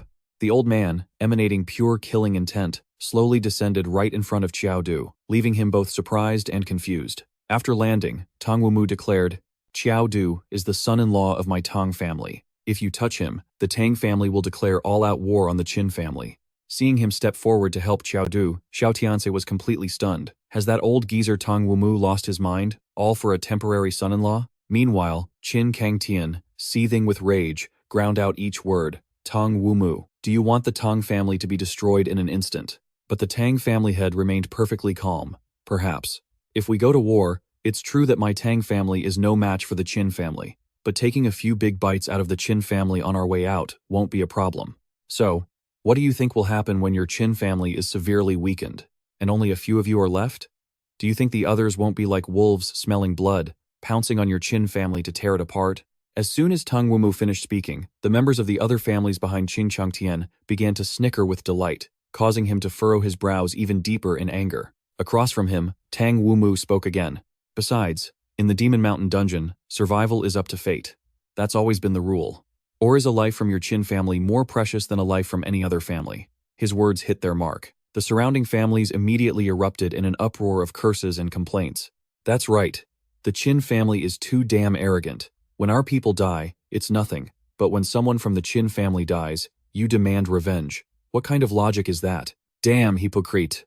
Seeing such a strong reaction from everyone around him, Qin Changtian was furious, but could do nothing. Fine, just fine. Tang Wumo, your Tang family will definitely pay the price for what you've done today. His face dark with fury, he led the Qin family disciples away. We're leaving. Qin Hao was also furious, but he could only remain silent and leave with the family head. At that moment, Qiao Du turned to Tang Wumu and said gratefully, "Family head Tang. Thank you." The old man replied graciously, "You work for my Tang family, so it's only natural that I protect you." Then he turned and casually started to walk away, still speaking as he went. "Let's go. Since I promised to let you into the Tang family's ancestral land, I, Tang Wumu, will not go back on my word. As for what opportunities you might find there, that all depends on your own destiny." At the same time, in a magnificent castle marked with the insignia of Bise's group, inside the main hall, a group of people were kneeling while their leader furiously cursed them. What a bunch of worthless trash. 20 mid-tier warriors couldn't even capture one low-tier guy. What good are you? A leader among the group trembled as he spoke. "Please punish us, my lord." The scene shifts back to the Tang family estate, where Qiao Du and Tang Wumu were now standing before a hidden door. The old Tang family head channeled his energy and drew some kind of formation with his hand. A moment later, the door slowly creaked open, revealing a blinding light from within.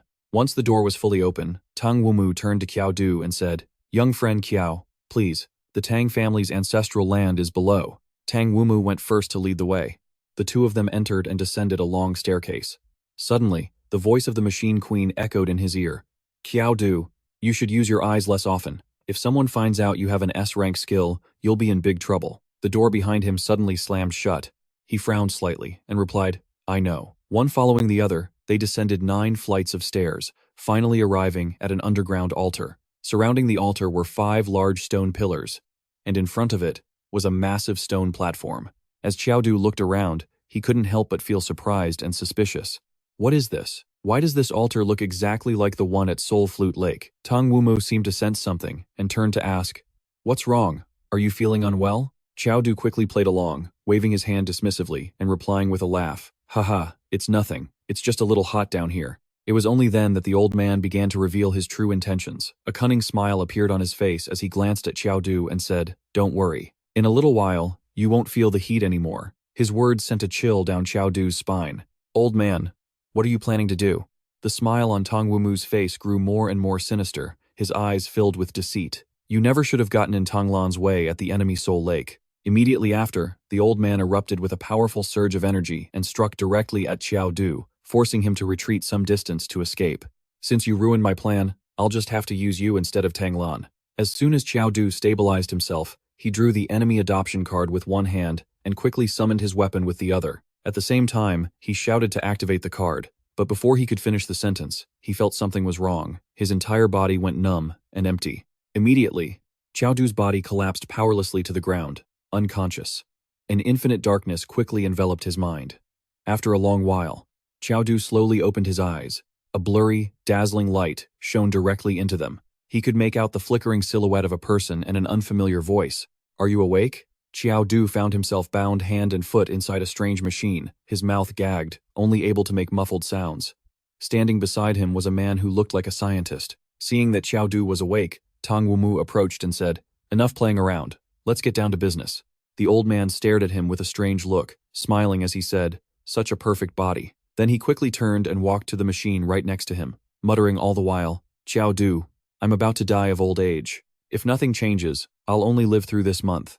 But as long as I erase your memories and upload mine into your brain chip, I can use your body to be reborn." Hearing these words, Qiao Du's eyes widened in horror. He frantically called for help.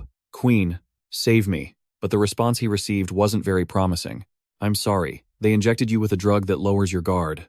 I have already helped you absorb its effects." "What?" Meanwhile, Patriarch Tang, having laid down in his machine, continued to ramble. "It's a shame. The most suitable person was originally Tang Lan. She's my granddaughter. There would be no chance of rejection. But who told you to show up? It seems you have a lot of secrets, but soon, they will all be mine." At this point, he slowly closed his eyes, let out a soft chuckle, and gave the order, "Begin." The scientist then closed the lids on both machines and connected them with a device via a cable. The machine quickly started up, and intense waves of pain began to course through Qiao Du's body, forcing muffled screams from him. However, after some time passed, somehow, Qiao Du broke free. His face was dark, his entire body radiating killing intent. "Old bastard, you dare try to erase my memories? Today, it's either you or me." Seeing him standing there radiating killing intent with the sky piercer halberd, Tang Wumu spoke arrogantly. "Such youthful pride. I've already reached a high rank. Do you really think you can stand against me?" Qiao Du ignored his words, drew the enemy adoption card, and shouted, "If you will not forsake me, then I am willing to accept you as my godfather." Witnessing his strange actions, the old man was confused and wondered, "What is this?" But he wasn't given any more time to think. Qiao Du gripped his weapon with both hands and charged forward with an oppressive aura. "Godfather, allow me to send you on your way." The power behind this attack from Qiao Du was immense, causing a sense of unease to rise in Tang Wumo. "What's happening? Why is a mere low-rank weakling making me feel a sense of crisis?" Despite his age, his reflexes were still sharp. Just as the attack was about to land, he stabilized his body, channeled his energy, and activated a defensive skill, Invincible Golden Body. A golden shield immediately appeared around him, blocking all of Qiao Du's attacks. Tang Wumu laughed triumphantly.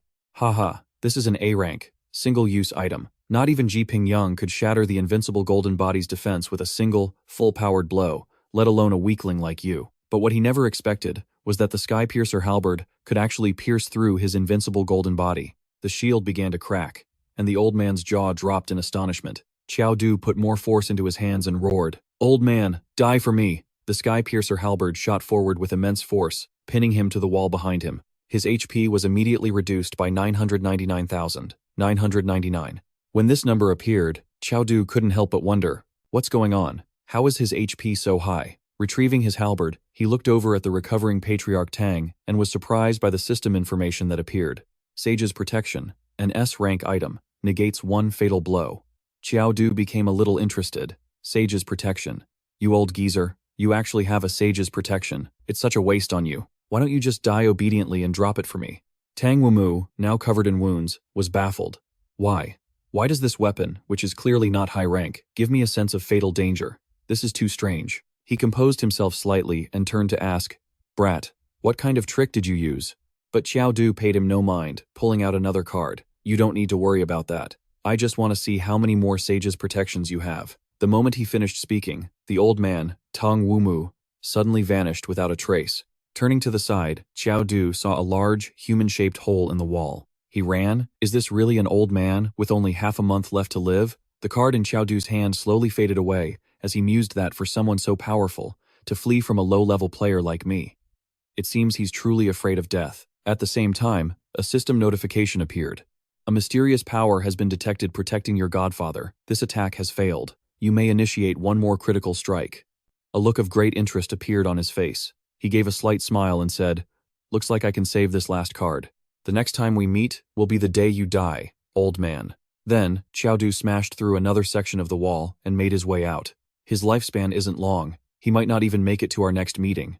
The system interface appeared again, displaying his current stats. Name: Qiao Du. Class: Necromancer. Realm: Beginner level 18. Strength: 504, Subdue with Virtue. Defense: 500, Solid as a Rock. Agility: 9. Spirit. HP: 6,020,620, plus 5,040. Mana: 1,800 out of 1,800. Experience value is 1,800. Talent is Brave, Heart of a Mage of unknown rank. Skills include Ghost Eye Officer Path level 5 and Miracle Creation Power rank A, Power Contract rank A, Wrath of the Machine Queen rank B. Current equipment includes Ancestor Corpse Ring rank A, Swiftwind Boots rank C, and the Sky Piercer Halberd rank D, Golden Dragon Crescent Blade rank B, Mad Spider Armor rank B, Ring of the Skull King rank C, Staff of Intellect rank C, and items include the Underworld King Seed level 5 and the Acknowledge the Enemy as Father card rank A. Qiao Du clenched his fists in determination. The Tang family, the Qin family, the Hunters Guild, Bise. The most important task right now is still strength. Having offended so many people, he feared that without enough power, everything he tried to do would be incredibly difficult. After thinking it over, although something felt a bit strange, like he was missing something, he still decided to leave first and head back to the academy. Back in the room from before, that scientist was still hiding behind a wall, never showing his face. A moment later, the scene shifts to the academy. Qiao Du walked onto the campus, his hands in his pockets. As he strolled along, he thought, this place is much better, not as gloomy as that ghost mountain. Suddenly, a hand appeared out of nowhere and landed on his shoulder, startling him. Instantly, Qiao Du vanished from the middle of the schoolyard without a trace. He was then teleported to a room within the academy. Seeing the person standing next to him, he felt a surge of anger. Principal Ji, but Ji Pingyang paid no mind. His expression darkened as he asked, Qiao Du, did you kill a descendant of the Qin family on the Ghost Mountain? Hearing this, he grew even angrier and shouted, I didn't kill him! Principal Ji just let out an "oh," then began to unleash his power, attacking him. Qiao Du's health points quickly dropped by 2,090, but the number didn't stop there. It continued to fall rapidly, but he couldn't do anything except raise his hands to defend himself. Only when he reached his limit, with his health points showing 1,620, did Ji Pingyang finally stop. He retracted his aura. Across from him, Qiao Du could no longer stand steady, swaying as if he could collapse at any moment. Seeing him stabilize, the principal spoke. If you say you didn't kill him, then do you have any proof? He replied with difficulty through the pain. No. He was killed by Lin Lang, who joined Bise. Hearing such a certain answer, the principal gave him a chance to prove it. Since you claim Lin Lang killed him, then either bring Lin Lang before me, or present evidence that he's the culprit. I'll give you 4 months. During this time, I guarantee no one from the Qin family will touch you. Qiao Du firmly uttered a single word. Deal. A while later, Qiao Du returned to his dorm room. He pushed the door open and walked in. Hearing the noise, the 2 people in the room, who were engrossed in some research, turned to look. Yang Xiangdi called out loudly, Brother Yu. He sounded excited, happily boasting to Qiao Du, I've got good news for you. Ma Fei can use his precognition ability now. We've found a clue about Zuo Yu. Qiao Du was a bit surprised and asked, What did you 2 find? Xiangdi pointed to a strange, glowing orb on a nearby table. Look at this. A beam of light shot out from the orb, replaying scenes of war from some ancient dynasty. In those scenes, the familiar figure of Zuo Yu appeared, trying to escape. Just then, Xiangdi spoke up. The setting of that instant's dungeon is an ancient royal court. Recalling their previous experience in the dungeon, he explained, after entering the instance, you're assigned a random character. For example, last time, Ma Fei became the chief eunuch. The main threat you face in that instance is the danger of invasion. At that time, the dungeon was in a state of constant warfare. Smoke and explosions were everywhere, as people from a more powerful nation invaded. No matter what identity we were assigned, we couldn't avoid being swept into the chaos of war. He continued to relay the important information they had discovered. You level up extremely fast in that dungeon.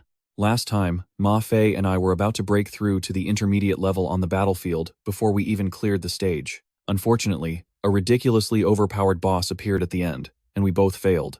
Hearing this, Qiao Du's expression turned serious as he pondered. So Zuo Yu appeared in that dungeon. She probably needs to gain experience and level up quickly, right?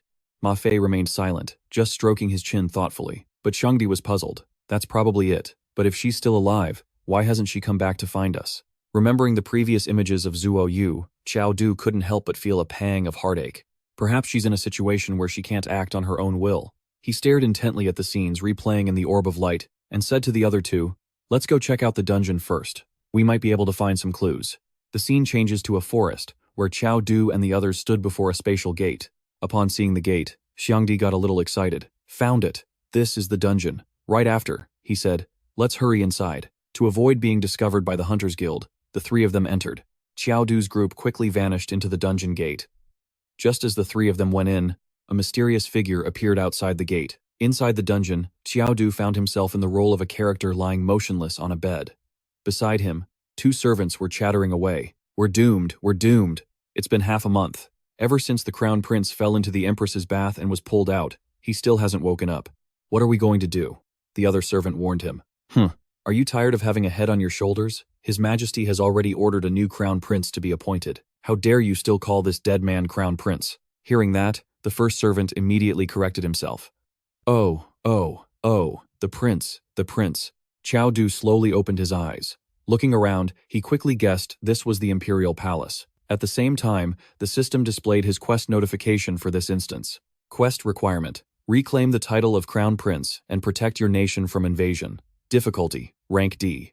Quest reward: to be determined based on the player's performance evaluation. Please note, the player's current identity is the fourth prince of the Qian nation. We advise the player to be mindful of their words and actions. After composing himself, he sat up in bed, a question nagging at his mind. Zuo Yu, what on earth did you come to this dungeon for? But he quickly pushed the thought aside and began to familiarize himself with his new role. According to the mission's background description, I am the fourth prince. Not long after I was made crown prince, I got drunk at a family banquet and was subsequently discovered completely naked in the Empress's bathing pool. And so, by the Emperor's decree, he was stripped of his title as crown prince. A new crown prince would then be chosen from the 3 remaining princes. Qiao Du rubbed his chin, piecing everything together. He couldn't help but ponder that the likelihood of being framed by the other 3 princes was very high. A wicked smile spread across his face as a ruthless thought formed in his mind. That's it. If I kill the other 3 princes, then won't the crown prince title be mine? At this thought, Qiao Du couldn't help but rub his chin smugly. As expected of me. Putting his thoughts into action, he immediately turned to call the 2 servants guarding the door. Hey, you two, get over here. Seeing that the 4th prince was awake, the 2 servants quickly knelt in greeting. One of them seemed genuinely happy. Congratulations on waking, Your Highness. But Qiao Du paid him no mind and got straight to the point. Where are the residences of the other 3 princes? Show this prince the way. The servant, looking a bit fearful, replied respectfully, Your Highness, His Majesty has ordered that you are not to leave this place without his command. Hearing this, Qiao Du's expression turned incredibly sour. He roared in fury.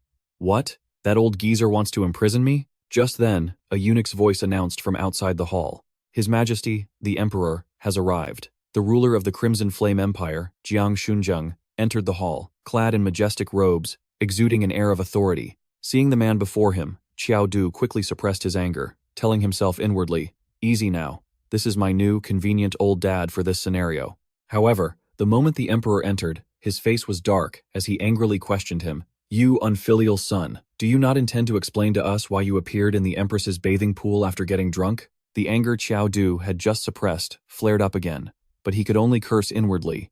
This is so annoying. I wonder if I could kill him in one hit with the Skypiercer halberd. At that moment, the eunuch's voice rang out again. Her Highness, Imperial Consort Yang, has arrived. A beautiful and dignified figure entered. This elegant lady was the 4th prince's birth mother, Imperial Consort Yang. The moment she entered, she couldn't help but rush forward and embrace Qiao Du, her voice choked with emotion. My son, it's good that you're awake. It's so good that you're awake. Though a bit surprised, he still stammered out, Mother. He was moved, thinking to himself, this is so warm. Ever since his own mother passed away when he was 6, he had never felt a hug this warm. Jiang Shunzheng, standing to the side, watched this touching mother-son reunion and finally couldn't take it anymore, roaring, Enough, Yang Mengxuan. Do you have any idea what good deed your precious son was about to commit just now? Seeing the Emperor's fury, Imperial Consort Yang bowed, looking aggrieved. Your Majesty, please calm down. Your Majesty, please. I am certain my son had no ill intentions. I beg your Majesty to forgive him. Seeing his mother looking so wronged, Qiao Du's expression darkened. He stepped forward, standing protectively in front of Imperial Consort Yang, and softly called out, Mother. Then he looked at her with a gentle gaze and continued, I alone will bear the consequences for my actions. It is I who did wrong. There is no reason for you, Mother, to take the blame for me. But when he turned to speak to Jiang Shunzheng, his eyes had become cold and determined. Father Emperor, I do not know why I appeared in the Empress's bathing pool after drinking. However, I ask that you give me 3 days. I will definitely investigate and find out the truth. Seeing his determined attitude, the Emperor's anger subsided slightly, but he still issued a warning. Fine, very well, we shall grant you 3 days. If you fail to uncover the truth within those 3 days, we will exile you to the borderlands, and from that day forward, we will consider you no longer our son. A while later, after the Emperor had left, Imperial Consort Yang was beside herself with worry. My son, the king does not make idle threats. If you don't find the truth in 3 days, you will really be exiled to the borderlands. But Qiao Du remained calm, reassuring her, Mother, please don't worry. I am confident. Please, Go and rest for now. Then, remembering his original intention, his eyes turned dark and unreadable as he asked, "Oh, that's right, mother. Do you happen to know where the other 3 princes live?" The scene then shifts to the first prince's palace. Qiao Du had now arrived right at the door, but he hesitated, wondering which of the princes had framed him. He slowly approached the door, a wicked grin on his face. "You'd better hope I don't catch you." Immediately after, Qiao Du kicked down the doors to the first prince's palace, storming inside and yelling, "Let's see what kind of person this first prince really is." Inside the hall, a prince was leisurely lounging around, surrounded by piles of food. Seeing the scene before him, Qiao Du shouted, "Yang Xiangdi." That was the first prince. With his mouth still full, he saw the newcomer and reacted. "Brother Yu." He stood up happily, still gnawing on a chicken leg, and said, "Brother Yu, this scenario is awesome. I got in and was immediately the first prince. Though, the mission says I have to help some ridiculous 4th prince get his crown prince title back." But Xiangdi didn't notice that Qiao Du's expression had turned extremely ugly. He managed to choke out, "What?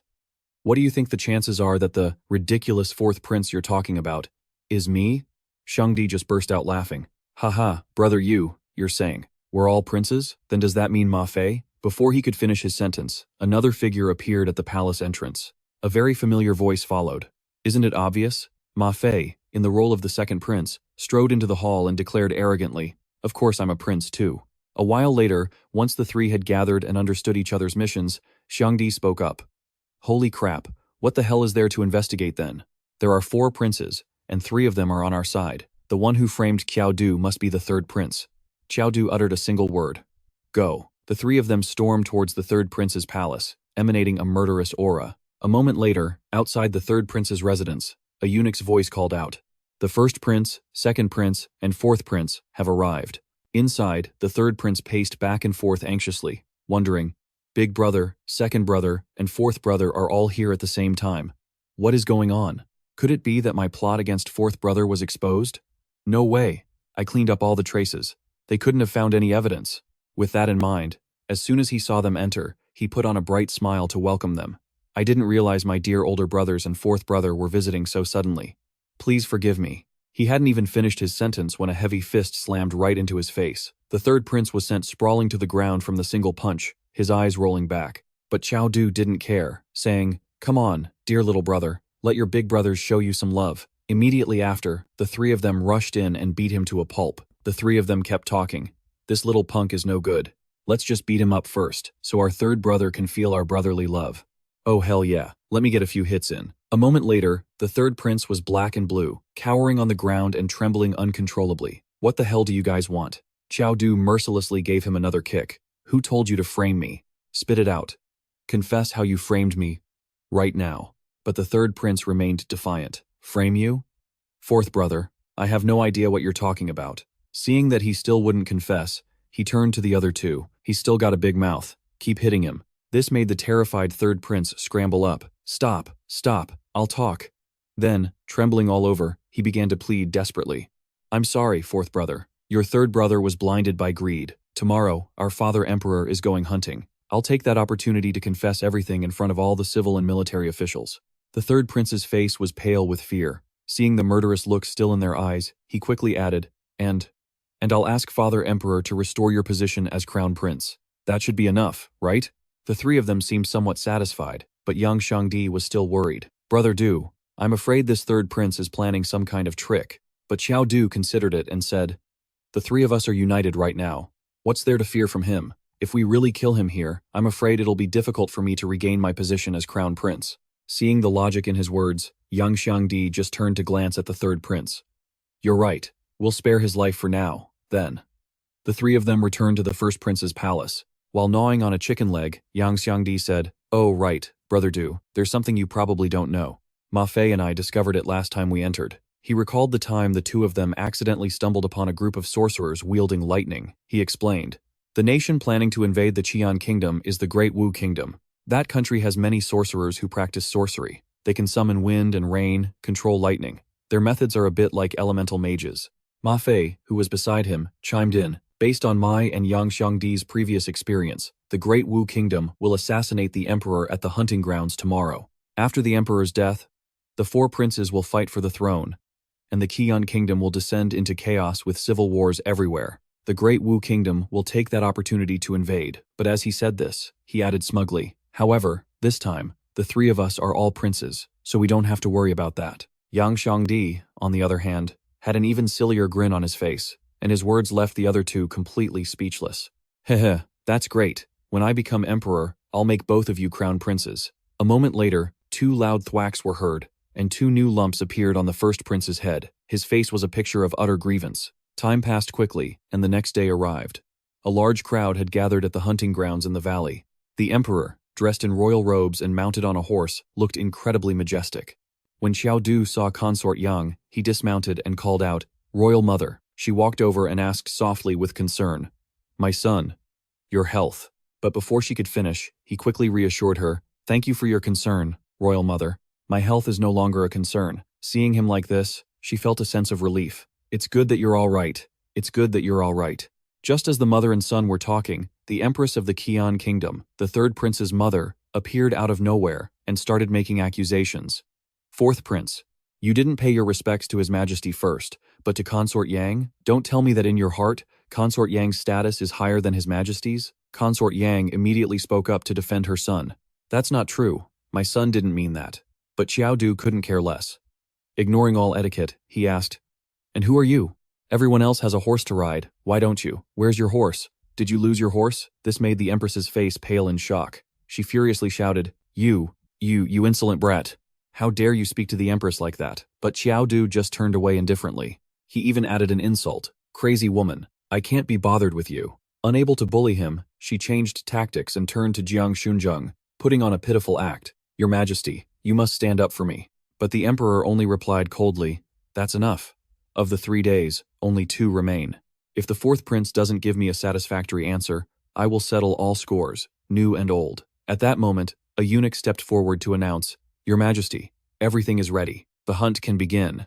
Jiang Shunzheng then shouted to everyone, ordering them to set out. He led the way, guiding a troop of hunters on horseback toward the grasslands. But in his mind, he couldn't help but ponder important matters. "I've heard that the crown prince and princess of the Great Wu Kingdom are both incredibly talented. Despite their youth, their mastery of sorcery has already reached a divine level. The crown prince of Great Wu can summon countless monsters impervious to blades and spears with just a lift of his hand.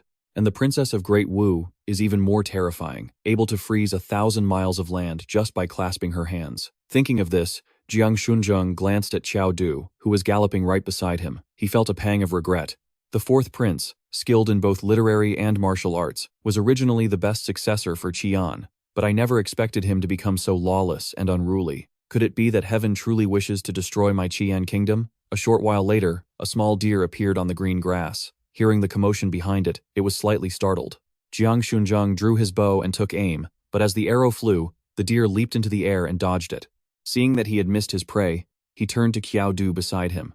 "Fourth prince, you've always been the best archer. Go on, shoot that deer. If you fail, you'll receive 50 lashes." Watching the frightened deer run further and further away over the hill, he asked, "And what if I do kill that deer?" Jiang Shunzheng laughed heartily. "Ha ha, that deer is already at least 400 or 500 meters away. If you can really shoot it down from a standstill, I will grant you anything you desire." Hearing this, Qiao Du reached for an arrow from his back while stating his demand. "A king does not go back on his word. If I succeed, I want you to make Consort Yang the empress." Then, he decisively drew his bow and fired the arrow toward the distant deer. The arrow whistled through the air, flying over the soldiers' heads. Everyone watched in silence.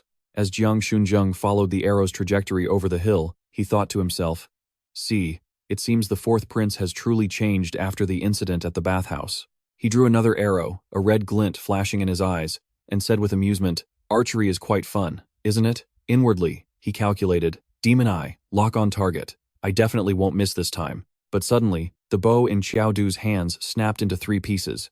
The fact that the arrow hadn't even been fired left him a bit stunned. Nearby, the Prime Minister of the Qian nation, the Empress's father, saw this and burst out in mocking laughter. "Ha ha, I have to say. Even though the fourth prince has poor taste, he's certainly strong." Over on the side, Yang Xiangdi couldn't help but worry. "This is bad. Qiao Du doesn't know how to use a bow at all." Ma Fei beside him chimed in, "Well, who told him to keep pretending? It's all over now." The small deer on the hill remained oblivious, looking around blankly. Jiang Shunzheng's face had turned black with anger. He shouted, "Guards, Drag the fourth prince away and give him 50 lashes. Qiao Du, however, remained calm. Wait. The Prime Minister spoke up again, his voice dripping with contempt. What is it? The fourth prince's bow is broken. Are you still trying to pull some tricks? Qiao Du smirked, his eyes turning ice cold. Who says a broken bow can't be lethal? A nearby general heard this and reacted as if it were a joke, speaking with disdain. I've fought in battles my entire life, but I've never seen a broken bow that could still be used as a weapon. Haha, I'm afraid the fourth prince must have slept for half a month and damaged his brain. What a complete laughingstock. Meanwhile, Qiao Du remained perfectly confident. He took an arrow in his bare hand and raised it, getting into position. He adjusted his horse, drew the arrow back to build momentum, and then decisively threw it with all his might. The force behind it was incredible, sending the arrow whistling through the air. The deer on the hill was still looking around, completely unaware, even as the arrow closed in. In an instant, the arrow struck the deer, piercing it and causing it to cry out in pain. The two generals and the Prime Minister stared at this scene, their eyes wide and jaws agape in shock. That's even possible? Even Jiang Shunzheng was so astonished he was at a loss for words. Qiao Du, with an air of confident pride, rode his horse back towards the emperor and spoke. Your Majesty, I have fulfilled my promise. I trust you won't go back on your word, will you? Qiao Du's gaze was incredibly firm, and he felt a hint of joy in his heart. If she can become the empress, then the mother in this game instance will probably be happy, right? But Jiang Shunzheng seemed to find it difficult to speak. This, Prime Minister Qi's face darkened as he roared in anger. Insolent! The position of empress is of utmost importance. How can it be something you, the fourth prince, can change with just a few words? Faced with the old man's attitude, Qiao Du calmly retorted. His Majesty and I made a bet. In the end, did I or did I not kill that deer with a bow and arrow? The old man didn't give up and tried to argue further, but who on earth uses a bow and arrow to strike someone directly? As for Yang Xiangdi, he was visibly overjoyed by what had just happened. Ma Fei, it seems we still don't understand Qiao Du well enough. He's a necromancer who can also fight in close combat. Snapping a bow to use it directly is nothing. It's a perfectly normal move for him. Ma Fei agreed with him. You're right. At that moment, Qiao Du spoke up again, cornering them with a question. So, are you planning to make His Majesty a man who goes back on his word? This left the Prime Minister speechless, unable to utter another word. You. Just then, Jiang Shunzheng spoke up. A king does not jest. Since I have agreed, then it shall be done. Upon our return, I will officially name Consort Yang as the Empress. Prime Minister Qi tried his best to persuade him. Your Majesty, changing the Empress is a major affair. This is no laughing matter. I implore you to reconsider. The Emperor's expression grew even uglier. He furrowed his brows and snapped angrily. My decision is final. None of you will speak of this again. Let's return to the palace. Although Prime Minister Qi was furious, the king's will was set, and he couldn't say another word to dissuade him. The scene then shifts to the army encampment, where the Empress was furiously confronting Consort Yang. Yang Chu Xuan, you have some nerve, raising such a wicked son, who dares to humiliate me in front of everyone. Consort Yang knew she couldn't compare in power at the moment, so she could only plead pitifully. Your Majesty, please calm your anger. My son is still just a child. His ignorance is all because of my poor upbringing. A child's mistakes are the mother's fault. You are magnanimous. Please forgive him just this once. If you must punish someone, punish me. And the Empress actually did it. She swung her hand and slapped Consort Yang hard across the face, a stinging blow. Not only that, but she also cursed at her loudly. You bitch, young Mengxuan. You better remember this. I am the master of the harem. Humiliated, Consort Yang could only cover her face and continue to beg, as long as the Empress would forgive the fourth prince. Just then, Qiao Du galloped up on his horse, shouting, Mother, causing the two women to turn and look. He arrived just in time to see his mother being humiliated and beaten like this. His face instantly darkened with uncontrollable rage. Seeing her son's grim expression, Consort Yang grew worried, and asked awkwardly, My son, why are you back so soon? Qiao Du's dark expression didn't soften in the slightest. Mother, your son has been unfilial. I have made you suffer. But Consort Yang just smiled gently and said to him, My foolish child, what do you have to apologize to me for? It is I who have failed you. Your mother is old and useless now. I can't help you with anything, and I've even brought shame upon you. The Empress, watching this mother-son scene, couldn't hold back any longer and spoke up. What is this disgraceful display of crying? Today is an auspicious day for His Majesty's hunt. If you ruin his mood, dying 10,000 deaths wouldn't be enough to atone for your crime. No matter what she said, Qiao Du paid her no mind, simply uttering two cold words, apologize. The Empress reacted as if she'd heard a joke, speaking with arrogant disdain. Has the fourth prince gone mad? I am the Empress. Apologize to a mere consort? I am the mistress of the harem, even if, before she could finish, a slap landed squarely on her face. The blow was so powerful it sent her flying a short distance before she collapsed on the ground. A truly unsightly mess. Meanwhile, Qiao Du shot her a death glare and said in an icy tone, "This slap is for my mother." Having been slapped so humiliatingly, the Empress flew into a rage, screaming curses. "You dare strike me? You actually dare to strike me? Fine. Very fine. I will make you and your mother pay for this." A short while later, the Empress put on a pitiful act and ran to the Emperor, crying for justice. "Your Majesty, you must stand up for me. The fourth prince is lawless. He actually dared to strike me." She clutched her face in pain, her every word calculated to drag the Emperor into the matter. "He shows no respect for me, your Empress, nor for you, your Majesty." Minister Qi, who was standing nearby, immediately chimed in. "This is treason. Utter treason. A person like this must be punished according to the law." The father and daughter duo played off each other perfectly, giving the onlookers plenty to gossip about. "I can't believe the fourth prince would dare to strike the Empress. I think he's truly lost his mind, a beast in human skin."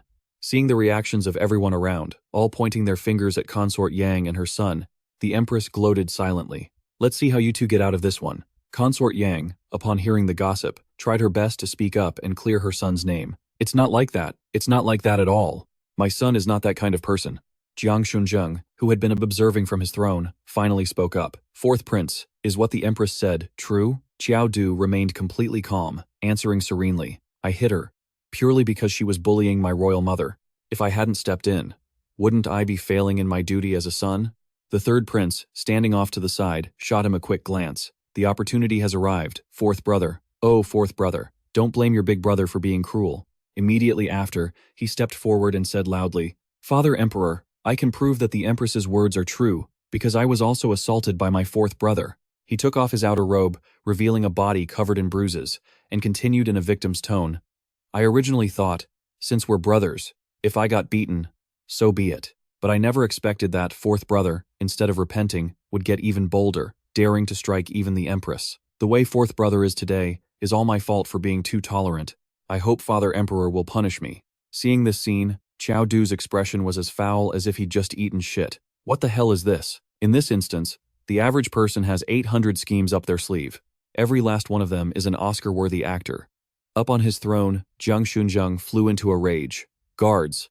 A gust of wind rose, but Qiao Du stood proudly in the middle of the courtyard as he heard the order, "Arrest this treasonous and immoral fourth prince for us." Consort Yang, terrified and worried, bowed low to beg the Emperor. "Your Majesty, things are not as you think. My son has been wronged. I beg your Majesty to investigate thoroughly." But Qiao Du, on the other hand, showed not a single ounce of fear. He clenched his fists and said, "This is so dull. I'm too lazy to play these palace games with you all." Inwardly, however, he thought, according to Ma Fei and Yang Xiangdi, the assassins from Great Wu should be arriving right about now. Seeing his attitude, Jiang Shunzheng's anger soared to the heavens as he roared, "Insolent son, are you trying to rebel? You bastard, immediately arrest the fourth prince and consort Yang for us. If they resist, kill them on the spot." The Prime Minister's family of three watched this unfold, gloating immensely in their hearts. A mere fourth prince dares to fight against us? He truly doesn't know the meaning of life and death. The soldiers, receiving their orders, quickly ran forward to surround Qiao Du and his mother. But right at that moment, a heaven-shaking phenomenon appeared in the sky above him. Bursts of lightning and tornadoes swirled violently around his entire body. Even the people nearby couldn't escape the effects and were swept up by the winds. They all screamed in panic. "What is this?" Immediately after, bolts of heavenly lightning struck down from the sky, setting the ground ablaze. The Emperor's face turned pale with horror at this sight. Just as several lightning bolts struck, figures in black appeared from the sky, rushing towards Jiang Shunzheng. Seeing the group charging towards them, the Prime Minister finally panicked and shouted repeatedly, "It's warlocks! Warlocks from the Great Wu Nation! Protect His Majesty! Quickly, protect His Majesty!" Streaks of lightning, ice, rocks, and flames slammed down onto the Imperial Guards. Cries of alarm rang out one after another. "Your Majesty, be careful!" The Imperial Guards were quickly and miserably defeated. Some were burned by fire, others crushed by rocks. The casualties were countless. The Prime Minister looked at the scene before him, terrified, and seeing that Jiang Shunzheng was still standing in one place, he screamed, "Your Majesty, we have to run!" But the Emperor furiously berated him. "We are the supreme sovereign, the true son of heaven, of the Qian Kingdom. You want us to flee in front of our officials? How will the people of the Qian Kingdom look at us then? We are the human emperor. We can die, but we absolutely cannot run. Over here, Qiao Du felt a bit annoyed seeing his old man still putting on such an imperial act at a time like this. Damn, this cheap father of mine is even better at pretending than Ma Fei is. Suddenly, a warning from the system rang out. Key character Jiang Shunzheng is about to die. You will permanently lose the chance to become crown prince. Please take action immediately. Hearing the notification, his eyes widened in shock. Is that even a thing? But he quickly regained his composure, snatched a spear from a soldier's hands, and rushed towards the emperor. Let me borrow your spear for a moment. He couldn't help but feel anxious. I don't know if I'll make it in time.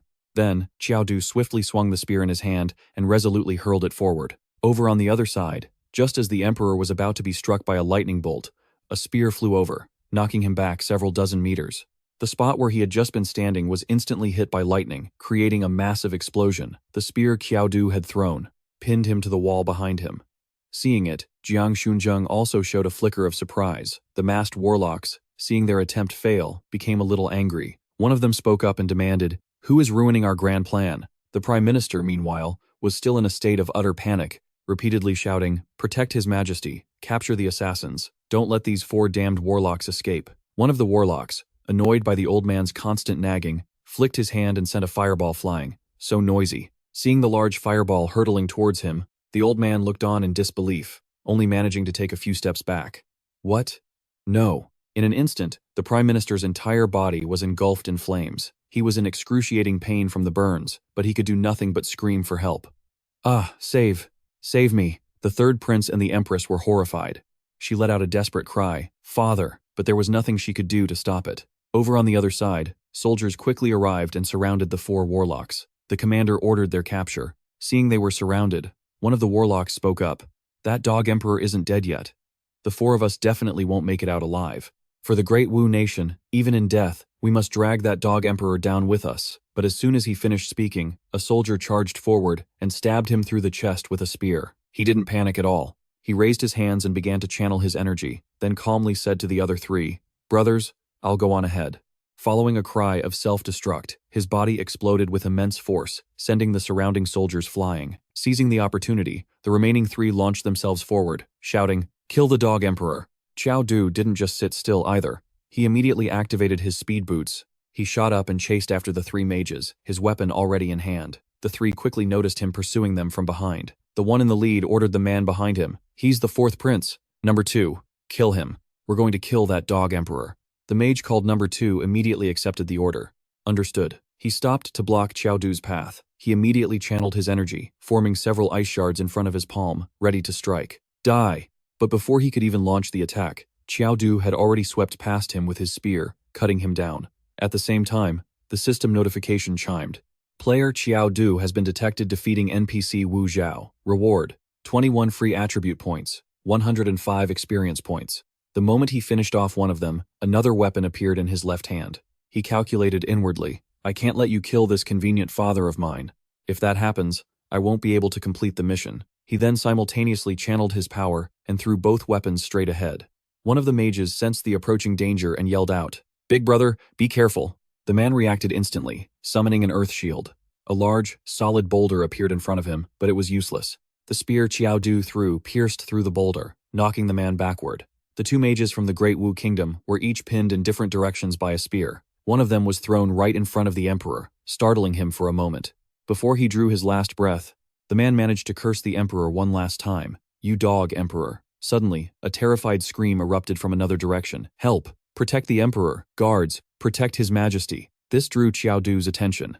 A mage had actually changed targets and was heading toward the queen and her son, who were standing in a corner. He charged forward manically. "If I can't kill the emperor, I'll kill the empress and the prince." The 3rd prince saw this and screamed for help in a panic. Fourth brother, save us." Over here, however, Qiao Du clutched his chest, putting on a look of immense pain. "Ah, no. I'm injured." The 3rd prince was instantly terrified and continued to beg loudly. "Fourth brother, I'm sorry. It's all my fault. Please save me. I'll explain everything clearly to Father Emperor later." The queen beside him also screamed in a panic. Yes, my child. I shouldn't have spoken nonsense to frame you. Please, come save us." But the mage was already upon them, creating a massive boulder right above their heads. Watching the huge rock slowly fall toward them, the 2 were so terrified their eyes bulged, but they could do nothing but tremble. The boulder, like a small mountain peak, crushed the queen and her son. The shockwave shattered the surrounding ground into pieces, and fresh blood immediately splattered across the mage's mask. But at the same time, Qiao Du rushed in from behind, cutting the man in half with a single move. The man immediately fell to the ground behind him. Qiao Du then walked up to the emperor and asked, "Your Majesty, are you all right?" Seeing him approach, Jiang Shunzheng replied, "I'm fine." His expression was tinged with guilt as he continued, "I heard everything the third prince and the queen said before they died. I have wronged you. You have rendered a great service by protecting us this time. Tell me what you want, and I shall reward you." Qiao Du, looking pleased, immediately spoke up, "Your Majesty, in that case, I won't be polite." He continued without any hesitation, "I want the position of crown prince that originally belonged to me." The emperor was a bit surprised by this and asked doubtfully, "Is that all? Nothing else?" Qiao Du turned to leave, glancing back at him slightly. "That's all. I only want the position of crown prince." Jiang Shunzheng was silent for a moment.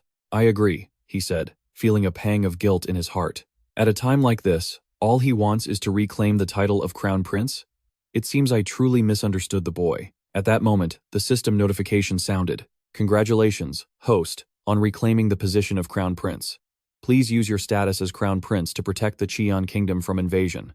Without hesitation, Qiao Du leaped onto his horse. Seeing his actions, Jiang Shunzheng asked, confused, "You just regained the title of crown prince. What are you planning to do now?" Qiao Du quickly spurred his horse forward, shouting back in a loud voice, "To war, of course. To prevent the Great Wu Kingdom from invading, I'll go and wipe them out first.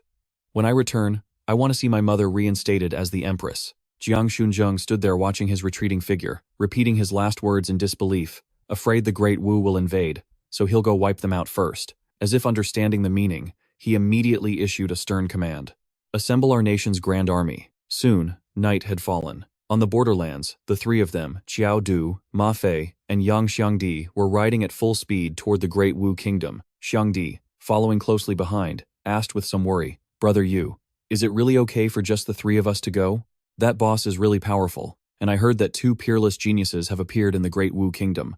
Ma Fei, riding slightly ahead of him, chimed in mockingly, "What? Are you scared? If you're scared, just hide behind me. I didn't get my fill of killing last time. I only need a few hundred more experience points to level up to the intermediate tier. Don't you dare steal my experience points later." But Xiangdi retorted, not backing down, "Weren't you the one being chased all over the place by the boss last time? Stop with the fake humility. Why are you pretending to be a coward?" Up ahead, Qiao Du seemed to sense something, and his expression turned grim. There's no mistaking it. The closer they got, the stronger the aura from ahead became, confirming his feelings. I wouldn't mistake this. Instantly, an image of Zuo Yu appeared in his mind. Back then, on Zuo Yu's shield, the thing that was burning was this exact type of flame. After running and thinking for a while, Qiao Du finally approached a complex of buildings. In front of him was a small, blazing blue flame. He reached out to touch the flame and thought to himself, logically speaking, after a dungeon resets, everything inside should be reset as well. But this flame has appeared again. Could it be that Zuo Yu is currently in this dungeon? The flame immediately caught onto his hand and began to burn him, his health points dropping continuously, 369, 327. The burning flame caused immense pain in Qiao Du's hand, as if it had gone numb. He let out a scream. "Ah!" Xiangdi, who had just arrived, saw him writhing in pain on the ground and grew worried. "Brother Yu, what's wrong?" Qiao Du collapsed on the ground, clutching his arm that was being relentlessly consumed by the flame, and shouted a warning, "Don't come over here. This flame is not something we can handle right now." Inwardly, he calculated, "It seems I was wrong. It's not that Zuo Yu is in this dungeon, but that this bizarre flame is so powerful it can ignore the rules of the dungeon." Then he suddenly turned, his voice sharp as he yelled, "Ma Fei, model, hurry and chop it off for me. If you don't cut off my hand, my whole body is going to be burned to a crisp." Hearing this, Ma Fei hesitated, looking conflicted. "This." Qiao Du clutched his burning arm and screamed, "Ma Fei, hurry up and do it. If you're my brother, then cut it off." At this point, Ma Fei didn't hold back any longer. In fact, he rushed forward with a hint of excitement. "All right, here I come." "Qiao Du, do you have any idea how long I've been holding this back?" Just then, a small, round, red item appeared on his chest. Watching it continuously absorb the flames from his hand, Qiao Du was too stunned to speak. After absorbing the flames, the small red orb even puffed out a wisp of smoke. Seeing this unfold, his heart raced. That was a one-time use, S-rank item from the Underworld dungeon, the Seed of the Underworld King. It absorbs the flames of the Underworld. As he was lost in thought, he suddenly heard Ma Fei's voice in his ear. "First form of the Pingyang sword art, Sword of Pingyang's Plane." He excitedly swung his sword down, seeing the powerful sword energy rushing toward him. Qiao Du became furious. "Ma Fei, you bastard, the fire is already out." Despite the surprise, he reacted instantly, shouting as the system notifications rang out continuously. Demon Eye, Mirror Image Art, Health Points minus 1,800. Qiao Du unleashed a stream of sword energy identical to Ma Fei's to counter the first form of the Pingyang sword art, Sword of Pingyang's Plane. The two forces collided, creating a massive shockwave that kicked up a thick cloud of dust. Ma Fei couldn't believe his eyes and immediately screamed in shock. How is that possible? He stared at Qiao Du in horror, repeatedly questioning him. How is that possible? How do you also know the Pingyang sword art? This is an A-rank skill. After I took the principal as my master, I had to beg him forever before he finally agreed to teach me. I've been practicing since the beginning of the school year and can barely manage the first move. How do you know it? You're not even a sword cultivator. But Qiao Du just looked at him with contempt. The Pingyang sword art? Isn't this something you can learn just by watching? I figured it out in one look. That single sentence dealt a massive blow to Ma Fei. He cried his eyes out, a mix of shock and heartbreak. Nearby, Yang Xiangdi stood leisurely with his arms crossed and said to him, "All right, Ma Fei, it's okay. Everyone's constitution is different. Just like how I once stayed extremely angry for an entire afternoon. So, it's normal for you to be a slow learner." But Ma Fei was still grinding his teeth in anger. "I don't believe it. It's impossible. The first form must just be too simple. You just wait. Once I learn the next few moves, I refuse to believe you can learn them too." Qiao Du put on a smug look, smiling as he continued to tease him. "Oh, Ma Fei, don't you understand what a true genius is? As long as I have enough health, I can copy the Pingyang sword art even if Principal Ji Pingyang himself performs it." Just then, a voice from behind made the three of them jump and turn around. Frontline scouts reported that 3 rats from the Crimson Flame Nation snuck into our Great Wu. I never expected them to be such big rats. The newcomer appeared to be a shaman from the Great Wu Nation. He wore a demon mask on his face. He looked at the 3 of them and continued, "And who might you be?" 3 princes from the Crimson Flame Nation. 3 princes gracing our Great Wu Nation with your presence. You truly flatter this humble servant." He had just opened his mouth to say more. "Please, come with me, your highnesses. Don't force me to." When he was cut off by a loud shout, Earth burst spell. At the same time, a flash of light appeared beside him, followed by a huge, violent explosion. A moment later, the shaman was seen lying flat on the ground, his mask having fallen off. Nearby, Yang Xiangdi spoke with contempt. "What? Don't you know the rule that villains die from talking too much? How foolish." Qiao Du's expression darkened, and he called out to the other 2, Ma Fei, Yang Xiangdi. Looking at the mask that had fallen on the ground, he said, "I have a bold idea." The next day, in the magnificent imperial palace of the Great Wu Nation, a group of people was gathered. Several shamans, who appeared to be court ministers, stood in neat rows as one of them reported. Reporting to the imperial daughter, for some unknown reason, the Crimson Flame Nation has suddenly mobilized its entire army and is aggressively marching towards our border. The one they called the imperial daughter was none other than Shi Xiaorong. Sitting on the throne, she rubbed her chin. The Crimson Flame Nation is mobilizing its army to come here? She was a bit confused. Strange. Didn't the system mission tell us to lead Great Wu to invade and conquer the Crimson Flame Nation? Why is their army coming to us on their own? Suddenly, a voice rose from below. So what? It's just the puny Crimson Flame Nation. Seeing the person who had just entered, the ministers of the Great Wu Nation greeted him in unison. "Greetings, Your Highness the Crown Prince." Those standing nearby couldn't help but start gossiping. "His Highness the Crown Prince is a once-in-a-millennium genius of Great Wu." Another chimed in. "Aside from the Grand Shaman, no one is his match. With the Crown Prince here, the Crimson Flame Nation is sure to be annihilated." The newcomer was Gusu. He boasted arrogantly, "Relax. With me here, even if the Crimson Flame Nation gathers its entire army, they're just coming here to die."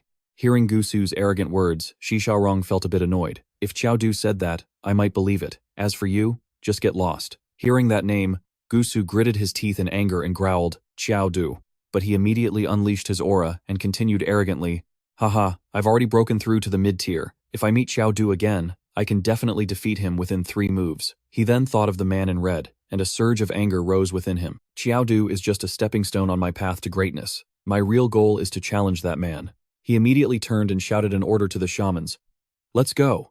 Let the Crimson Flame Nation experience the power of a shaman." Upon hearing this, everyone respectfully raised their hands in a salute to accept the order. "As you command, Your Highness the Crown Prince." As Gusu was leaving, he felt that something was off. He glanced back slightly. Strange. I just felt a sense of familiarity. Soon after, at the battlefront, The armies of the Crimson Flame Nation and the Great Wu Nation were fully assembled on opposite sides. Gusu and Shi Xiaorong stood on a cliff overlooking the scene. The group of shamans bowed respectfully. "We welcome Your Highness the Crown Prince and Her Highness the Imperial Daughter." Gusu could no longer hold back and ordered the attack. Let the army of the Crimson Flame taste true suffering. He began to channel energy in his hands to unleash his ultimate move. Shadow minions, streams of dark energy, like monsters, rushed towards the Crimson Flame army and its soldiers. Guo stared at the scene before him and gasped in shock. That was the monster summoned by the Crown Prince of Great Wu. Just then, a strange phenomenon appeared in the sky. White snowflakes began to fall slowly. The Red Flame soldiers saw the bizarre sight, and everyone looked up in confusion. It was snowing. It turned out the snowfall was the work of Shi Xiaorong. Over on her side, she was also channeling her power to create freezing shards of ice. The monster, the ice field, the sorcerers, everything was ready. Gusu roared once more, "Kill them! Annihilate the Red Flame Nation!" Immediately, sharp sheets of ice rained down on the Red Flame army. Even with their shields, they struggled to defend themselves. It wasn't just ice. It was followed by lightning and flames, throwing the Red Flame soldiers into chaos. A general loudly commanded the entire army, "Hold the formation, do not panic." But inwardly, he was extremely anxious. His Majesty said the Crown Prince would lead our attack on Great Wu, but why haven't we seen him since the beginning? Suddenly, at that moment, something strange happened within the Great Wu army. The strange occurrence took the soldiers by surprise. 3 figures moved with lightning speed through the Great Wu ranks, taking down the Wu sorcerers one by one. A powerful force slashed through, taking both the mask and the life of a Wu sorcerer. The system notification chimed repeatedly, detected that player Qiao Du has eliminated the NPC Woohoo with his bare hands. Reward, 22 free attribute points, plus 110 experience. Congratulations player, you have successfully leveled up. Current experience value, 5,020,000. Reward, 10 free attribute points. Seeing his brothers slaughtering the Wu Nation's troops, Qiao Du couldn't help but smile to himself. He'd finally reached level 20, just one more level, and he could enter the mid-tier. I'm such a genius. To actually think of a way to infiltrate the sorcerer army. A scream from behind him made Gusu turn his head in alarm, not understanding what was happening. What's going on? As soon as he turned, he saw a group of his soldiers lying sprawled on the ground behind him. He was now completely panicked and confused. Something's wrong in the rear. There's a mole. Realizing the problem, he roared in fury, ordering his men, "All of you, take off your masks for me." The sorcerers immediately complied, each one removing the mask from their face. Soon, the entire army had removed their masks, except for 3 figures at the very back who remained completely still, not moving an inch. Gusu's attention was drawn to them, and he immediately grew suspicious. "You 3, why haven't you taken off your masks?"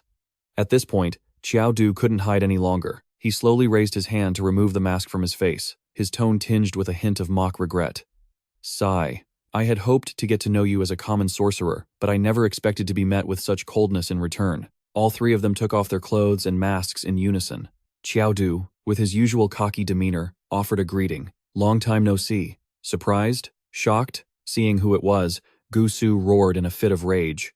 "It's you again, Qiao Du." He was trembling with anger, his hands clenched into tight fists. On the other side, Qiao Du nonchalantly approached him. "That's me. Long time no see. And you've become the Crown Prince of Great Wu. Pretty damn impressive." As soon as he finished speaking, with a loud thud, Qiao Du landed a punch right in Gusu's gut. The surrounding sorcerers were horrified and cried out, "The Crown Prince! Your Highness, the Crown Prince!" Despite taking such a powerful blow, Gusu managed to stay on his feet. His face darkened as he let out a cold laugh and spoke, "Haha, you think I wasn't on guard against you? You treacherous little snake. I've already sacrificed a follower to use Assimilation Shadow." On the opposite side, Shi Xiaorong quickly descended and called out, "Qiao Du." Her expression was unchanged. She continued with perfect calmness, "I never expected we'd enter the same instance, and on opposing factions, no less." Qiao Du, however, paid no attention to her words. He shouted loudly, "Yang Xiangdi, you go deal with Shi Xiaorong. I don't fight women. Ma Fei, go help the Red Flame army." Hearing his words, Shi Xiaorong remembered a past incident, and her face darkened with rage. "You don't fight women?" She channeled her internal energy, unleashing her ice arrow technique. At the same time, she screamed, "Die, you wretched scoundrel." Instantly, a loud shout was heard. "Earth wall." A massive slab of rock rose up, blocking all of the ice arrows. Xiangdi appeared from behind the rock wall and spoke calmly. "Sorry, Shi Xiaorong, but your opponent is me." Meanwhile, Ma Fei excitedly charged onto the battlefield. "You guys take your time fighting. I'm going to farm some experience points." Army of the Red Flame, don't be afraid. Your king is here. A puny sorcerer dies with a single slash. Back on the other side, Gusu had calmed down. He called out, Qiao Du. Immediately, he began to channel his power, and streams of dark energy started gathering around him. Gusu continued, old grudges and new, we'll settle them all at once. As he spoke, he instantly activated his sacrificial skill, Shadow Devour. His entire body began to absorb the surrounding energy. It looked incredibly painful, but he remained arrogant. Only by crushing you with overwhelming power can I wash away my past humiliation. Qiao Du, standing opposite him, could feel the immense pressure emanating from his aura. This state of Gusu's is making me feel oppressed. He's even stronger than Lu Yanhan. But he wasn't about to sit and wait for death. His eyes began to change, turning black with a murderous red glow. Ghost Eye of the Heavenly Soldier, activate. The system chimed at the same time. Ghost Eye of the Heavenly Soldier. It seemed Gusu had completed his transformation, but the Ghost Eye of the Heavenly Soldier allowed Qiao Du to see everything. It's clear, I can see it all perfectly clearly. As fast as lightning, Gusu lunged forward with an incredibly powerful and deadly punch, but Qiao Du reacted just as quickly, dodging all of his attacks. He slipped behind him in time and pulled out his weapon. Instantly, a powerful spear thrust plunged straight into the middle of Gusu's back. Take this! Attacked from behind, Gusu gritted his teeth in fury. He spun around to stabilize himself while demanding, You have no martial honor? Qiao Du, however, was completely unfazed. Holding his long spear, he replied with a cold and imposing air, Martial honor? I'm a mage. Following the rules of magic is all that matters. On what grounds do you demand martial honor from me? In this state of yours, you're impervious to blades and spears. I can only try to find your weakness. These words sent Gusu into a blind rage. He charged forward like a wild beast, roaring, I'm going to rip that filthy mouth of yours apart. I have been reborn. This time, I absolutely will not lose to you. His attack this time was even more powerful, but Qiao Du still saw right through it. He deftly dodged to the side and simultaneously threw a punch straight into the center of his chest. This one punch sent him flying back dozens of meters, leaving him in utter disbelief. Impossible. He then immediately lunged towards Qiao Du, who quickly got into a defensive stance to counter. But just like the two previous times, Gusu's attack was predicted. Qiao Du swung his leg, sending him flying backward. As Qiao Du retracted his leg, Gusu crashed into the ground, creating a massive explosion. He staggered to his feet, looking disheveled, and stared at Qiao Du in utter disbelief. Impossible. Just impossible. How can you be this strong? You see through my every move. Meanwhile, Qiao Du clasped his hands behind his back and leisurely taunted him. It's not your fault. You did well enough. But you can't compare the innate abilities of different people. If you were a genius like me, you'd understand. Hearing this, he was stunned. A genius? There was a time when everyone called me a genius too. But suddenly, a sound from behind startled him, and he whipped his head around. He immediately regretted it, as his face turned bright red with embarrassment. Seeing Xiaorong tied up in such a compromising position, he yelled, Yang Xiangdi, who taught you to tie people up like this? Looking a little beaten up and feeling wronged, Xiangdi spoke up.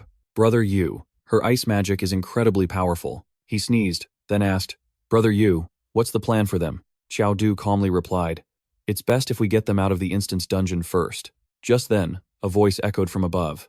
Crown Prince, Princess, please forgive this old man for being late. Seeing the newcomer, Xiangdi's expression turned grim. He shouted a warning, Brother Yu, be careful. The boss Ma Fei and I ran into last time was this old geezer. In the sky floated a majestic sorcerer with an otherworldly aura, the Grand Tutor of the Great Wu Kingdom. Just then, Ma Fei rushed over from a distance, landing beside Qiao Du. I'm back, he announced, then began to boast arrogantly. How could you fight a boss without me, Ma Fei, the level 23 mid-rank sword cultivator? Hearing this, Xiangdi was incredulous. Ma Fei, just how much experience did you grind on that battlefield? But Ma Fei, with his usual arrogance, simply replied, Geniuses just level up this fast.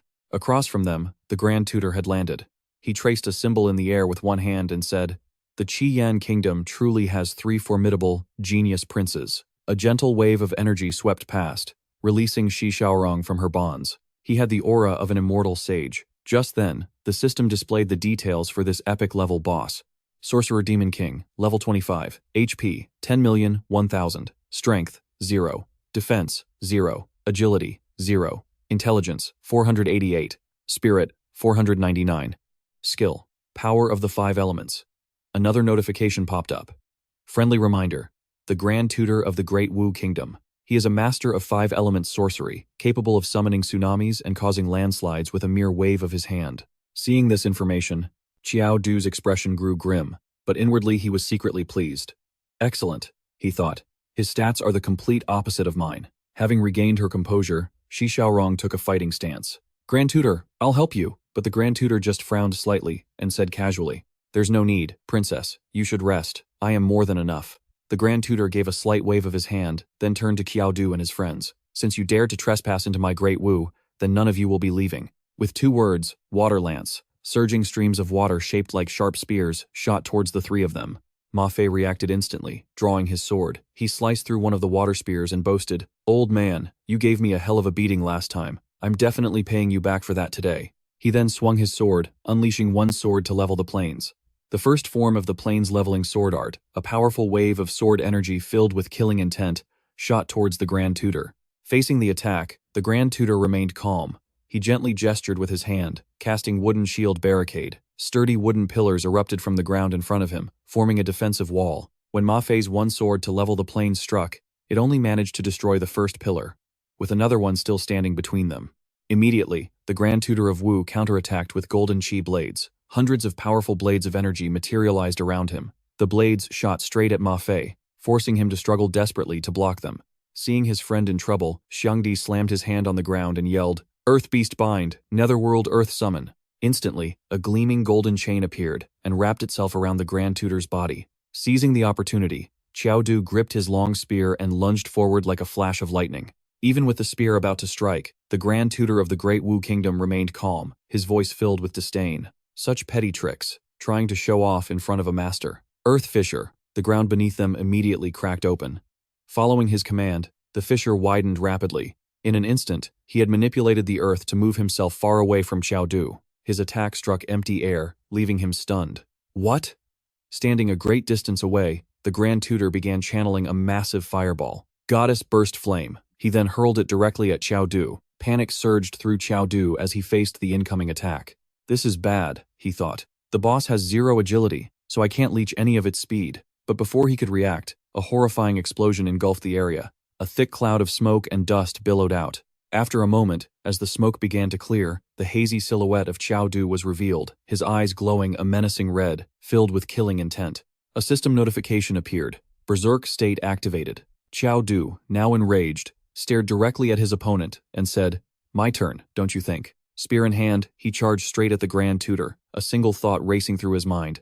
You're just a boss with 1,000 hit points. 1 hit is all I need to send you to your grave. Meanwhile, the Demon King muttered to himself in disbelief. Impossible. He took a direct hit from my flame god burst, and he's still on his feet?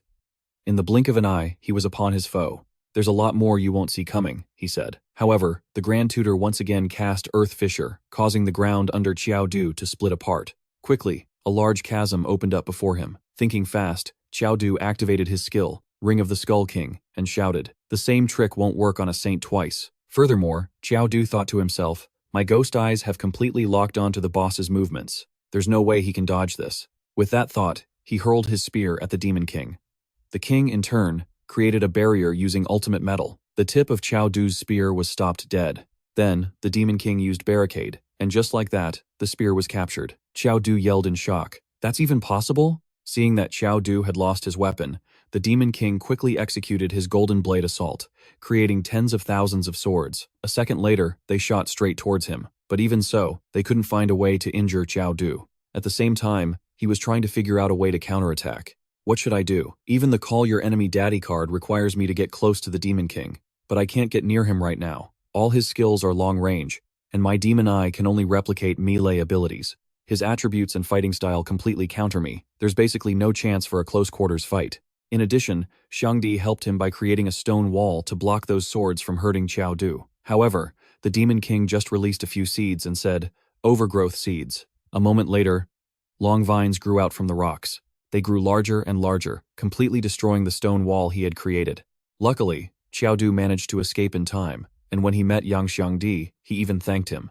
Good thing you were here to buy some time, otherwise I would have been killed by him. But his friend replied urgently, This is bad, brother Du. Wood counters earth. Whether it's offense or defense, we're completely countered by that old man. Damn it, does this old geezer have infinite magic power or what? Every time I use a skill, he just counters it, but my mana is about to run out. Just then, Qiao Du thought of a way to suppress him and ordered his friend, "Wait, Xiangdi, what did you just say? Say it again." His friend quickly repeated what he had said. "Damn it," Qiao Du shot back. "Not that line. The one after it." His friend then said, "Does this old geezer have infinite magic power or what?" That was exactly what he wanted to hear. "Yes, that's the one." Qiao Du turned to look at the Demon King and thought to himself, using skills must consume energy. Even a high-level skill like Demonize Heavenly Soldier Path consumes life force. There's no way he has an infinite pool of magic power. On top of that, Gusu tried to lower his morale by saying, "Qiao Du, give up. You guys can't beat the Imperial Preceptor." Even though he's only level 25, his mastery over his skills is on par with much higher-level players. Even I can only last less than 10 moves against him. Hearing this, he retorted, "A minute ago, you couldn't even last 10 moves against me," which left the man speechless. A few seconds later, Qiao Du suddenly had a realization. Something's not right. Ever since he chased us here, the Demon King has barely moved from his spot. Every time I try to get close, his first reaction is to create distance between us. Could there be some secret to that? Wanting to find out the reason, Qiao Du ordered him, "Xiangdi, use Earth Dragon Blast under that old geezer's feet. I'll cover you. Ma Fei, provide cover for me." The Demon King overheard them and said, "Do you all think I'm deaf?" And then he unleashed a series of skills, Golden Blade Assault, Serpent Flame Burst, and roared, "Let's see you handle this." Metal, fire, and water all unleashed at once, leaving everyone stunned.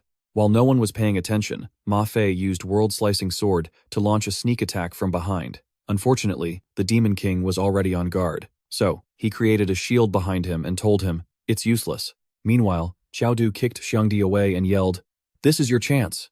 Go!" His action was so fast it left his friend a bit bewildered. Then, a huge explosion occurred behind Xiangdi, and he frantically called out to Qiao Du, "Brother Du, there's a wall of fire behind me. I have no other choice." He had to press forward, a single thought racing through his mind. There's no turning back now. "Brother Du, I won't let you down." With this thought, Xiangdi quickly unleashed his Earth Dragon Blast. Thankfully, the skill had an effect. The ground beneath the Demon King's feet began to crumble and collapse. In an instant, a stone dragon emerged, and he was standing right on its open mouth. The Demon King urgently cast the Sighing Wall. With a single palm strike, he slammed it straight into the stone dragon's mouth.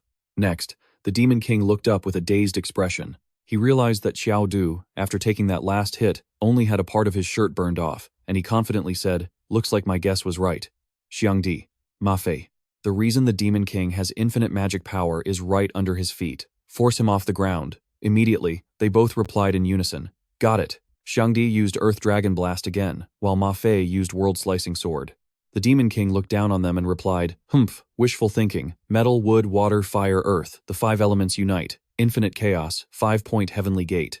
Even though the Wu Demon King had created the infinite chaos, 5-point heavenly gate, the two of them still charged toward him. Yang Xiangdi unleashed his skills, Earth Burst Jutsu, Underworld Earth Tide. Ma Fei struck with his attack, Ping Yang Sword, First Stance, the Leveling Sword. The two of them attacked the Wu Demon King from both sides, while he defended himself within the formation he created. Moreover, the Wu Demon King tried to demoralize them. "Give it up. With attacks like yours, you'll never break through the defense of my 5-point heavenly gate. I've played with you long enough. It's time to finish you." Just as he finished speaking, he was shocked beyond belief, and when he looked down, the Wu Demon King was horrified to find Qiao Du lifting him up with both hands. Immediately after, the Wu Demon King thought to himself, so their attacks just now weren't aimed at breaking the 5-point heavenly gate, they were just a distraction for this kid's actions? He decided to finish Qiao Du, and after saying, "Die," the Wu Demon King unleashed Torrential Water Veil. Even so, Qiao Du held on tight to his leg, and he even intended to counterattack. "Old man, you've been hitting us for so long. Now it's our turn." Qiao Du's words confused the Wu Demon King, and when he saw his fist, he frantically tried to activate his Flame Dragon armor, but it was too late. Qiao Du's hands were faster than the Wu Demon King had anticipated, and just like that, he was wounded. Qiao Du then said confidently, "When it comes to close combat, this is my home turf." Pressing his advantage, Qiao Du continued to pummel the Wu Demon King with his fists and feet. Seeing that he was in danger, Shi Shaorong said to Gusu, "We need to act too. If the Imperial Preceptor dies, our dungeon quest will be declared a failure." Hearing that, he replied, "Understood." Before they could get far, they were blocked by Ma Fei and Yang Xiangdi, and Ma Fei said, "I think it's best if you two don't act rashly." The two of them silently stared at him without a word. A second later, the Wu Demon King threatened loudly, "Crown Prince of the Qian Kingdom, Even if I have to die, I'm taking you with me. The 5 elements in conflict, an abomination to heaven and earth. Qiao Du had no idea what he was talking about. Then, the Wu Demon King successfully summoned the full power of the 5 elements. Once he had enough power, he turned to threaten him. Kid, if you let me go now, we can both survive this. Otherwise, if the 5 elements self-destruct, we'll both die. Qiao Du threw a punch as he spoke. The only one dying here is you. The power of the 5 elements wasn't enough to help the Witch Demon King. Right now, he was being pushed back by Qiao Du. Moreover, the force of the punch had driven the Demon Shaman King deep into the earth and rock. In the end, he was defeated by the young man. A second later, the system broadcasted an announcement. For single-handedly defeating the epic boss, the Demon Shaman King, with bare hands, you have received 25 free attribute points and 125 experience points. At that moment, the power of the 5 elements on the boss's body hadn't completely dissipated yet.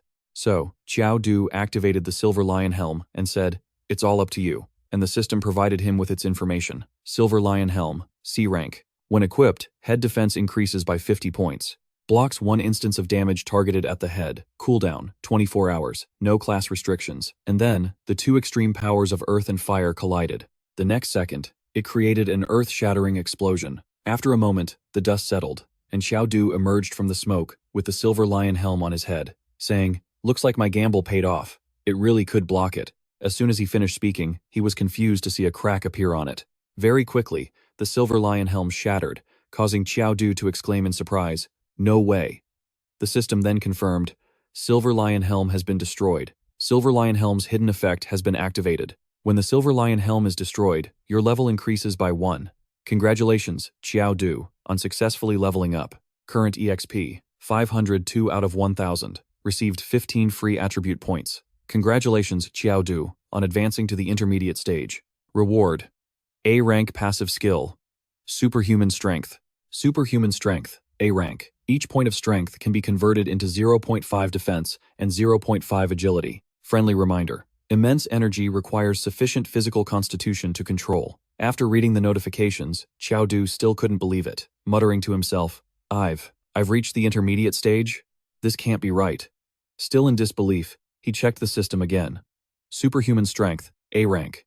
Each point of strength can be converted into 0.5 defense and 0.5 agility. Miraculous strength, A rank. Strength pact, A rank. Miraculous strength effect. Each of the player's strength attribute points can be converted into 2 points of attack power. After checking, Qiao Du took a moment to process his awakened skill. How did this directly turn me into a being with high attack, high defense, super agility, and a massive health pool?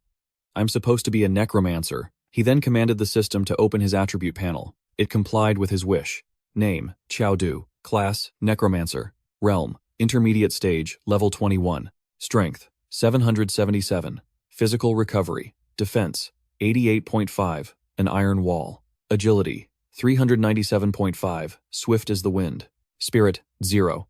Health points, 8,780 out of 8,780, plus 7,770. Mana points, 2,100 out of 2,100. Experience, 500, 2 out of 1,000. Talent, Heart of the Heroic Mage. Rank unknown. Skills, Miraculous Strength, A rank. Demonic Eye of the Unjust Blade, A rank. Superhuman Strength, A rank. Strength Pact, A rank. Wrath of the Machine Queen, B rank. Item, Underworld Seed, Level 5. Acknowledge the enemy as your father card, A rank. Equipment, Ancestor's Ring, A rank. Gale Boots, C rank. Sky Piercer Halberd, D rank. Golden Dragon Moonslaying Saber, B rank. Berserker Armor, B rank. Skeletal King's Ring, C rank. Staff of Wisdom, C rank. After the Witch Demon King vanished, he left behind an orb of energy for Qiao Du. Curious, he said. Let's see what kind of good loot the boss dropped. Then, Qiao Du reached out and touched the orb. A book appeared from within, and the system quickly provided the information. Obtained B rank skill book, Devouring Barrier. Deploys a barrier that devours the life force of all creatures within it and converts it into a power specified by the player. The creatures are devoured willingly. During the devouring period, the player is not allowed to leave the barrier. Now Qiao Du understood everything and thought to himself, no wonder that Witch Demon King had a seemingly endless supply of mana. It seems the people of this great witch kingdom were willing to be devoured by him. In addition, the system also reported, obtained A-rank single-use item, Heart of the Five Elements. After use, you can wield the power of the five elements. Limited to Mage class players only.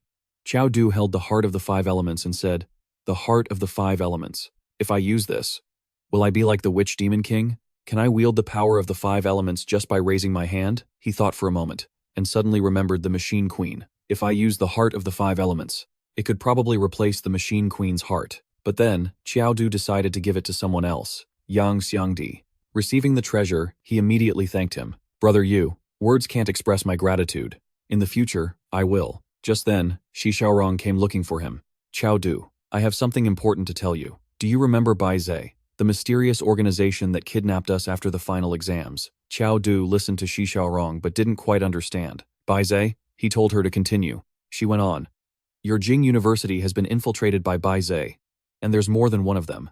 Qiao Du was truly surprised. "More than one? How do you know?" Shi Xiaorong recounted seriously. "Someone from your Jing University found us in other dungeons and invited us to join Bise. That person is terrifying. Even with Gusu and I teaming up, we could only fight him to a standstill." Qiao Du, still not fully grasping the situation, asked, "What's the name of this person from Jing University?" She immediately gave a name. Lin Lang. Qiao Du had a feeling. So it really is him. He thought back. He had been worrying about not finding any leads on him. But unexpectedly, Lin Lang had already set his sights on Shi Xiaorong. He asked, "Can you still find him?" She replied, "That Lin Lang has many powerful people by his side. Last time, if I hadn't run fast, I'm afraid I would have been captured by Bise." After that, Qiao Du offered a C-rank piece of equipment as payment, and she sealed the deal. Shi Xiaorong was very happy to receive such a valuable item. "I'll find a way to track down Lin Lang. I'll let you know the specific time later. Thanks for the staff." After bidding her farewell, he was a bit annoyed. Although he didn't get any news about Zuo Yu, he still considered it a gain. Just then, Yang Xiangdi and Ma Fei arrived. He said, "Brother Yu, the boss has been defeated. This dungeon run can be considered a success. Let's leave the instance." Qiao Du seemed a little surprised and replied, "It's over already? Wait, there's someone I want to go see." That place was his imperial palace, by His Majesty's decree. Imperial Consort Yang approached gently to hear the announcement. "Imperial Consort Yang is hereby appointed as Empress." The Emperor moved closer and said tenderly, "You are the Empress now. Is there anything you wish to say?"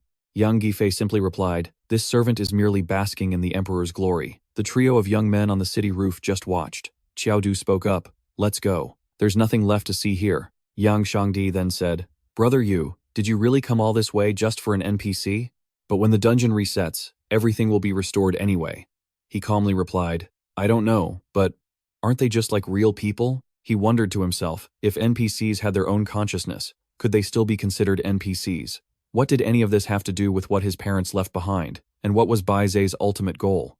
But Yang Xiangdi told him, "Brother Yu, you're overthinking it. This is just a dungeon." Ma Fei agreed. "That's right, Qiao Du. An NPC is just an NPC." Qiao Du understood. "Maybe I am overthinking it. Let's go." The three of them vanished from the dungeon. Behind a door stood three young men, and one of them suddenly spoke. "You three damn dogs, you're really good at hiding." The speaker was from the Huangying Hunter Guild. "I've finally caught you." Qiao Du remained friendly as always. "What a coincidence, Brother Huangying." He quickly sensed that the auras these people were emitting were all mid-rank or higher. There were even nearly 10 people of an even higher rank. Huangying, as if mocked, retorted, "No coincidence at all. I brought my men here specifically to block you from leaving the dungeon." Yang Xiangdi also smiled. "We were in the wrong before. There's no need for you to be so hostile, Huangying. We're all brothers here, right?" The man snarled, "Shut your mouth. It's because of you, 3 pieces of trash, that our Hunter Guild lost all face, not to mention 2 high-rank experts," he said, contemptuously. "Dying 1,000 times wouldn't be enough to atone for your crimes." Huangying ordered, "Brother He, beat them for me. I want to see them kneeling before me." A giant brute stomped his foot forward. He was 4 times their size, with muscles bulging everywhere. The man quickly introduced himself. "Hello. I am a level 32, high-rank meat shield. My name is Hacker." Qiao Du thought. So he really is high rank. Huangying said, "Brother He, hurry up and do it. Don't waste your breath on him." Hacker charged, launching a powerful melee punch at Qiao Du. He didn't hesitate to counter. His own attribute points had already surpassed 2,000, far higher than a normal mid-rank player. "Maybe I can barely fight a high-rank player head-on," he thought. The 2 behemoths furiously exchanged a storm of thunderous, earth-shaking blows. Only those with true power could withstand such pressure. Everyone was shocked. How is this possible? Brother, he is a high-rank meat shield. Isn't that Qiao Du guy a mid-rank mage? And yet he's fighting on even terms with Brother He. Ma Fei was also in awe of that power. Qiao Du, you damn bastard. Just how many secrets are you hiding?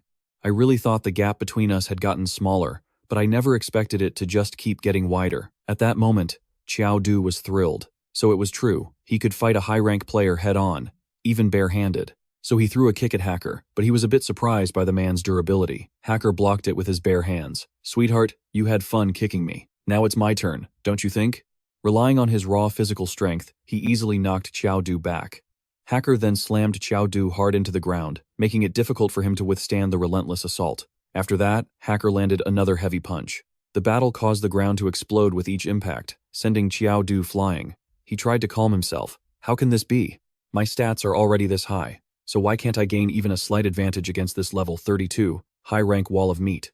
What in the world is going on? Hacker didn't stop, leaping towards Qiao Du. He taunted him confidently. Come at me, my little treasure. The two danced around each other, one attacking while the other defended. Hacker provoked him. Fight properly. Stop running away, sweetheart. Qiao Du seemed unable to unleash his full power. He was being effortlessly attacked by the man's massive body. Suddenly, Hacker grabbed his hand. Managed to block that, did you, sweetheart? Hacker then flipped him over, preparing to punch him. But unexpectedly, Qiao Du instantly activated his Demon Child Heavenly Soldier mode. Health points minus 2,400. It was by activating this mode that he was able to block that punch. The two of them were finally going all out. Even after using his most powerful state, Qiao Du still found it difficult to fight Hacker. The man said, "You've got some real strength, sweetheart." Exhausted from the fight, Qiao Du had activated his berserk state. Seeing his unstable condition, Yang Xiangdi asked worriedly, "Brother Yu, are you all right?" Qiao Du replied, "I'm fine," but he found it strange. "This isn't right. My stats are so high. So why am I being overpowered in a one-on-one fight? What's the problem?" Qiao Du kept fighting, trying to find a solution. "This isn't working. It looks like my only option is to use the surrender to the enemy card." At that moment, Hacker's fighting spirit surged. He never expected Qiao Du to still be able to fight. He said, "Your body is really tough. I guess that means I don't have to worry about hurting you, little brother." With that, he executed a special move, spreading his arms as wide as they could go. The system spoke, "Qiao Du, chop his wrist." He swung his sword down on the man's arm, forcing Hacker back and preventing him from using his ultimate skill. Hacker went berserk. "You little brat, you dare piss me off? I'm gonna tear your head off and shove it up your ass." Qiao Du was starting to understand. "I get it now. His weak points are his joints." He activated his Gale Boots, using his speed and smaller size to get close to Hacker. He landed a swift blow to Hacker's knee joint. The strike dislocated it, forcing Hacker to drop to one knee. Huang Ying couldn't believe his eyes. Suddenly, a young man wearing glasses and holding a spear stepped forward. Meanwhile, Hacker was tensing his body, channeling his raw physical power. As his body swelled, Qiao Du rushed forward. "So what if I haven't read the manga?" He punched Hacker directly in his flexing stomach. "Don't even think about transforming." His opponent's body was far more resilient than he'd expected. The feeling in his hand was all wrong. Suddenly, Hacker easily grabbed Qiao Du by the neck. "Finally caught you, little brother." He slammed Qiao Du's entire body into the ground. "Sweetheart?" Ma Fei couldn't hold back and screamed. "Stop. I suggest you let him go right now, or you'll be the one to die." He was worried about Qiao Du. "Looks like I have no choice but to use my trump card now." The other guys started mocking Ma Fei's group. "Is this kid bluffing right before he dies? Is his brain broken? A mid-rank player actually threatening a high-rank one. Who gave this kid that kind of confidence? Who knows? Maybe seeing his buddy get beaten so badly scared him stupid." Hacker took notice of Ma Fei's outburst. "Oh? I'd love to see what a little brat like you is going to do to kill me." Ma Fei accepted the challenge. "The world is full of fools. Who among them can know the profound depths of the sword's path? Sword, come to me." The spectators thought he was an idiot for trying to fight Hacker. He's saying, "Sword, come to me again." Is this kid insane? Maybe he's just putting on a show for us. A massive sword of immense power descended from the heavens. The impact sent Hacker reeling and shocked everyone else. This is impossible. It wasn't often that Ma Fei got to be admired, so he was loving it. This was the exact badass scene he had always dreamed of. His sword began to emit a dark aura. "This is the Kunwu sword." They were all intimidated. Young Master Huang backed away. Ji Pingyang had arrived. Huang Ying couldn't believe it. The Kunwu sword belonged to him. Ji Pingyang appeared and bonked Ma Fei on the head. "You rotten brat. I gave you that sword charm, so you could use it to save your life in a do-or-die situation. Right now, there isn't a single speck of dust on you, and you were about to shatter the charm? You should have at least exchanged 2 or 3 blows with him first. And you're Your aura is incredibly strong, but it's diffuse and lacks focus. All bark and no bite. Didn't I tell you to investigate Lin Lang? Where have you been? Huh. Qiao Du recognized him. Principal, rest assured, I've already found some clues regarding Lin Lang's case and will have the full story soon. He understood then. The principal really did know exactly where his weaknesses lay. Huang Ying, his face contorted with anger, said, "How dare that old geezer disrespect the people of my Hunters Guild?" Ji Pingyang glanced at him from a short distance away. "Oh? Looks like a rather interesting fellow has shown up."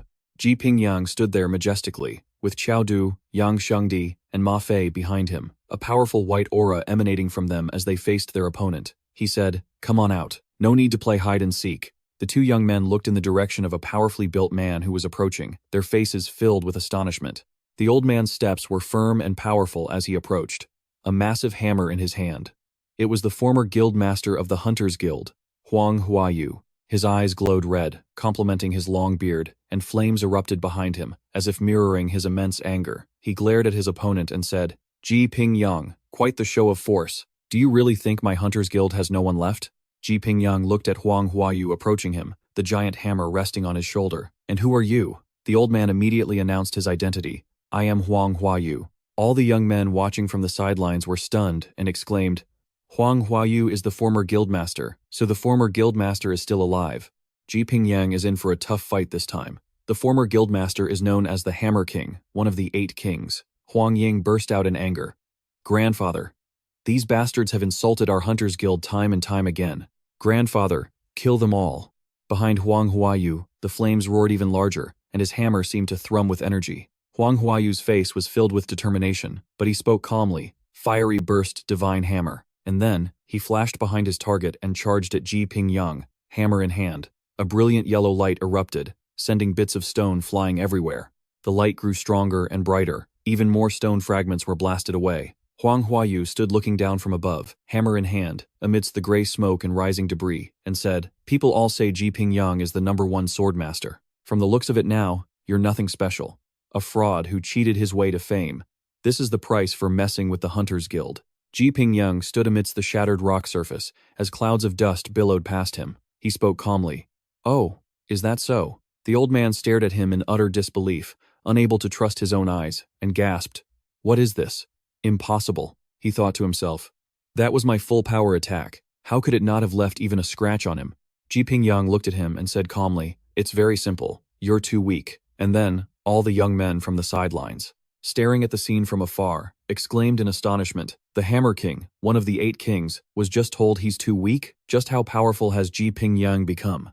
Ma Fei, holding a notebook and pen, said urgently, "Write it down, write it down.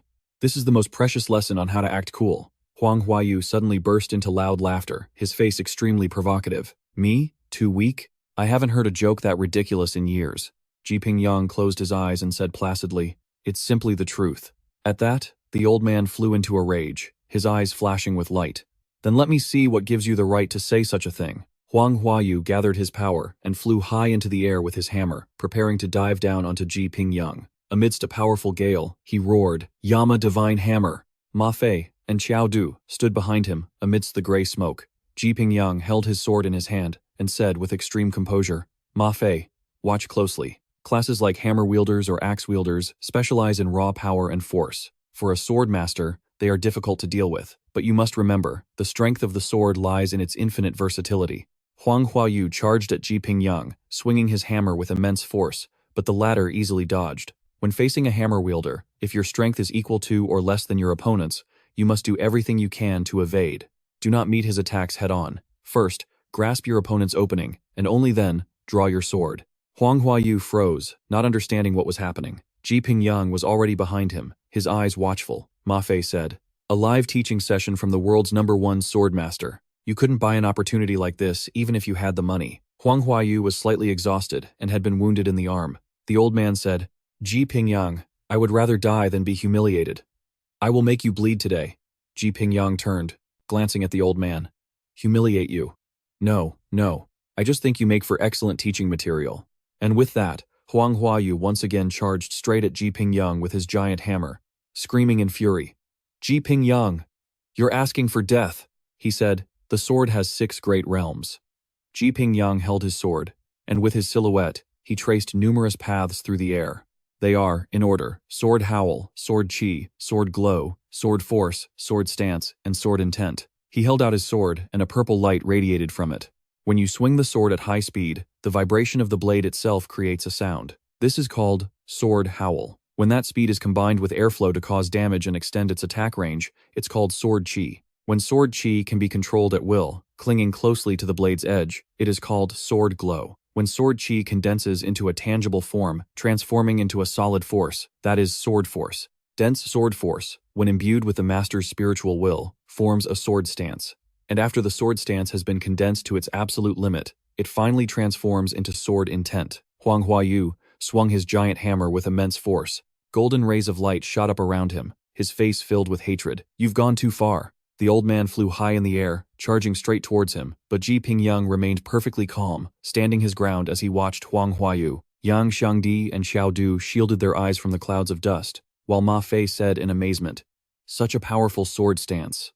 The sky had turned a shade of orange-yellow. Ji Pingyang closed his eyes and said calmly, "Ma Fei, every sword intent a sword cultivator condenses is unique. This is a path you must discover for yourself. All I can do is show you what true sword intent looks like." And then, Huang Huayu closed in on Ji Pingyang.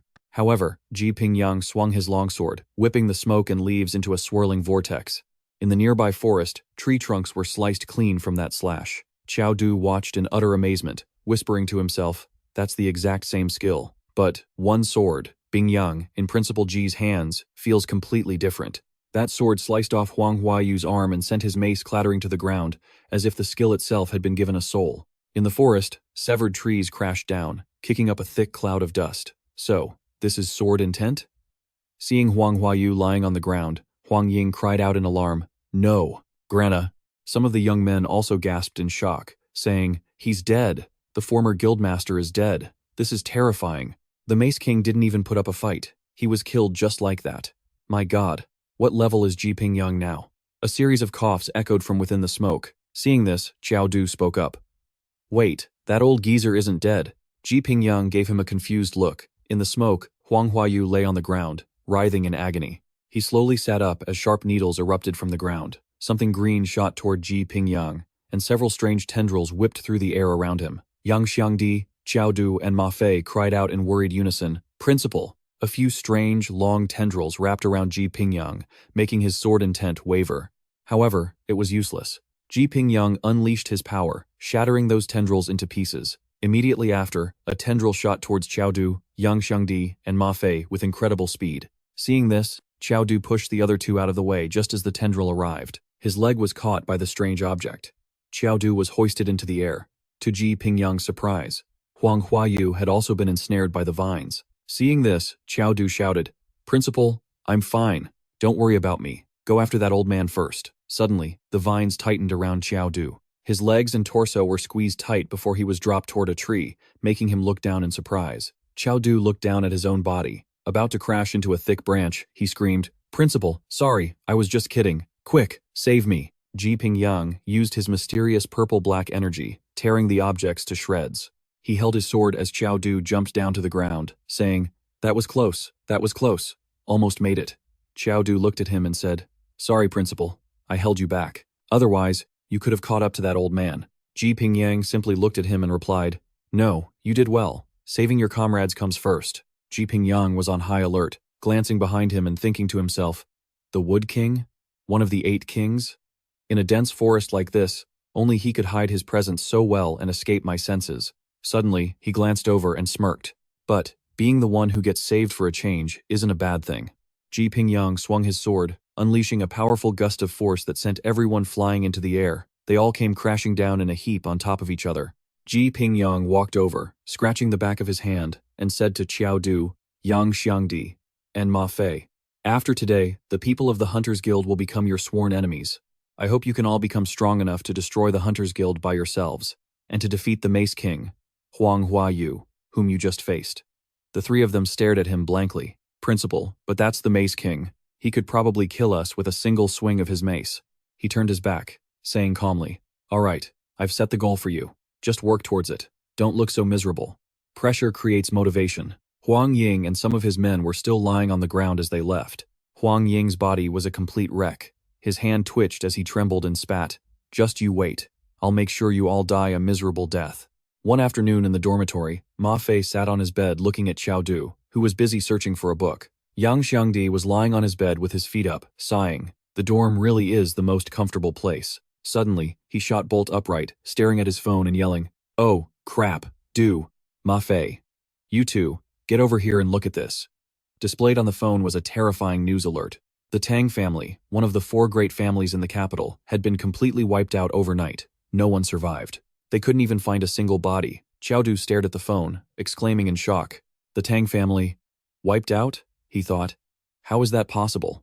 After our trip to Ghost Mountain, the Tang family's position among the 4 great families should have been secure. Who would dare to mess with them now? He suddenly remembered a certain man, Tong Wumo. Unless Tong Wumo himself did it. Qiao Du's expression was incredibly grim as he thought, is that man insane? To lose all his humanity just to live a few more days. He then thought of someone else, worrying, I wonder if Tong Lan is okay. Yang Xiangdi held his phone and said, Du, this gossip about the great families is just something to read for fun. It has nothing to do with us. Qiao Du turned away, agreeing. You have a point. Ma Fei stood up and said, Right, you guys hang out. I have to go find Teacher Wan. He turned and thought to himself, maybe Teacher Wan can explain what the principal meant about the problem with my body. That afternoon, Wan Lihao and Qiao Du met in a crowded place. He said, So, the prince who skips class finally decided to show up? Qiao Du gave a sheepish laugh and scratched his head. Teacher Wan, stop teasing me. Principal Ji told me to come find you. Wan Lihao stood with his arms crossed, looking at him and said, Spit it out. Qiao Du began, It's like this. I have a friend who is only an intermediate rank 21, but his total attribute points are already over 2,000. Yet, his combat power doesn't seem to match someone with 2,000 attribute points. Do you have any idea what's going on? Wan Lihao asked with his arms still crossed. Level 21 with over 2,000 attribute points. Is this friend of yours a monster in disguise? Qiao Du's face darkened as he tried to change the subject. Teacher Wan, I'm talking about my friend. Then, the teacher laughed. All right. Let me show you my total attributes.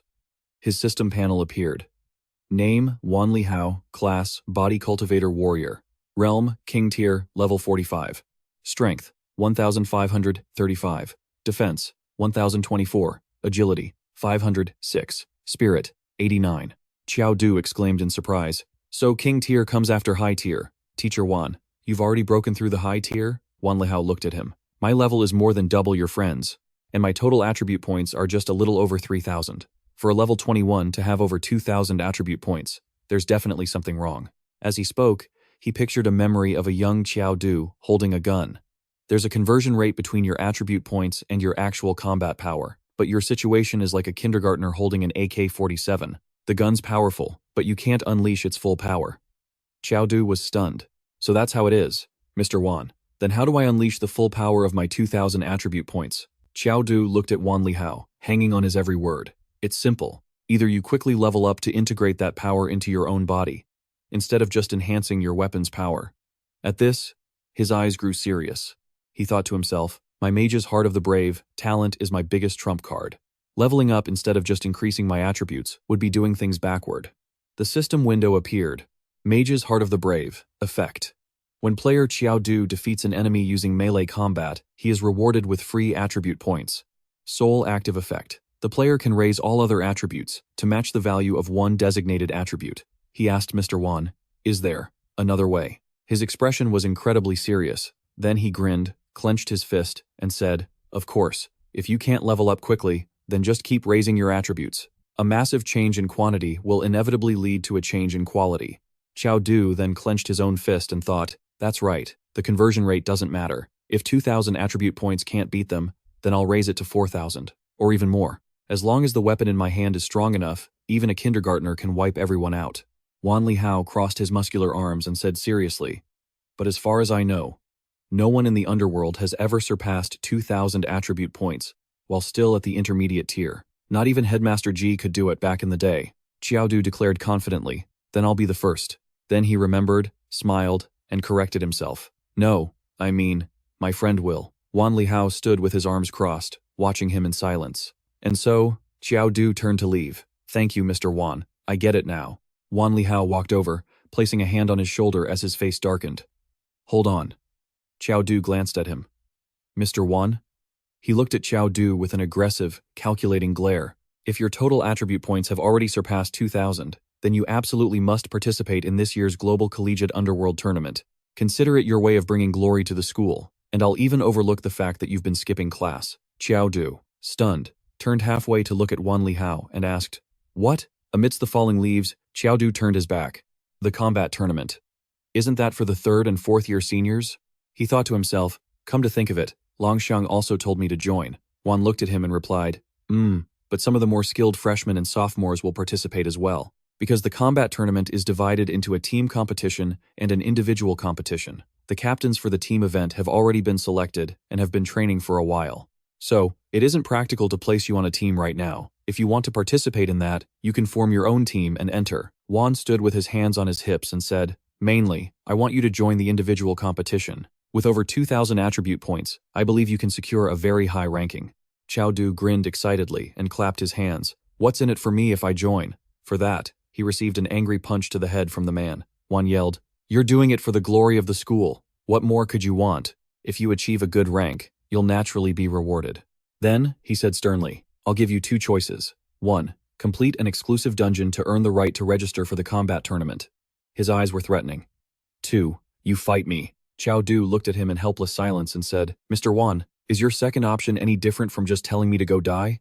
Wan's eyes gleamed as he crossed his arms and replied, Who knows? Qiao Du spoke up. All right, fine. I'll participate in the tournament. He thought, well, both Headmaster Ji and Mr. Wan have helped me so much. Without them, I wouldn't be where I am today. Qiao Du's gaze darkened, but before that, there's still one more problem I need to solve. In the endless forest, sunlight streamed poetically through the canopy. 2 people were talking. Tell me, is your information reliable?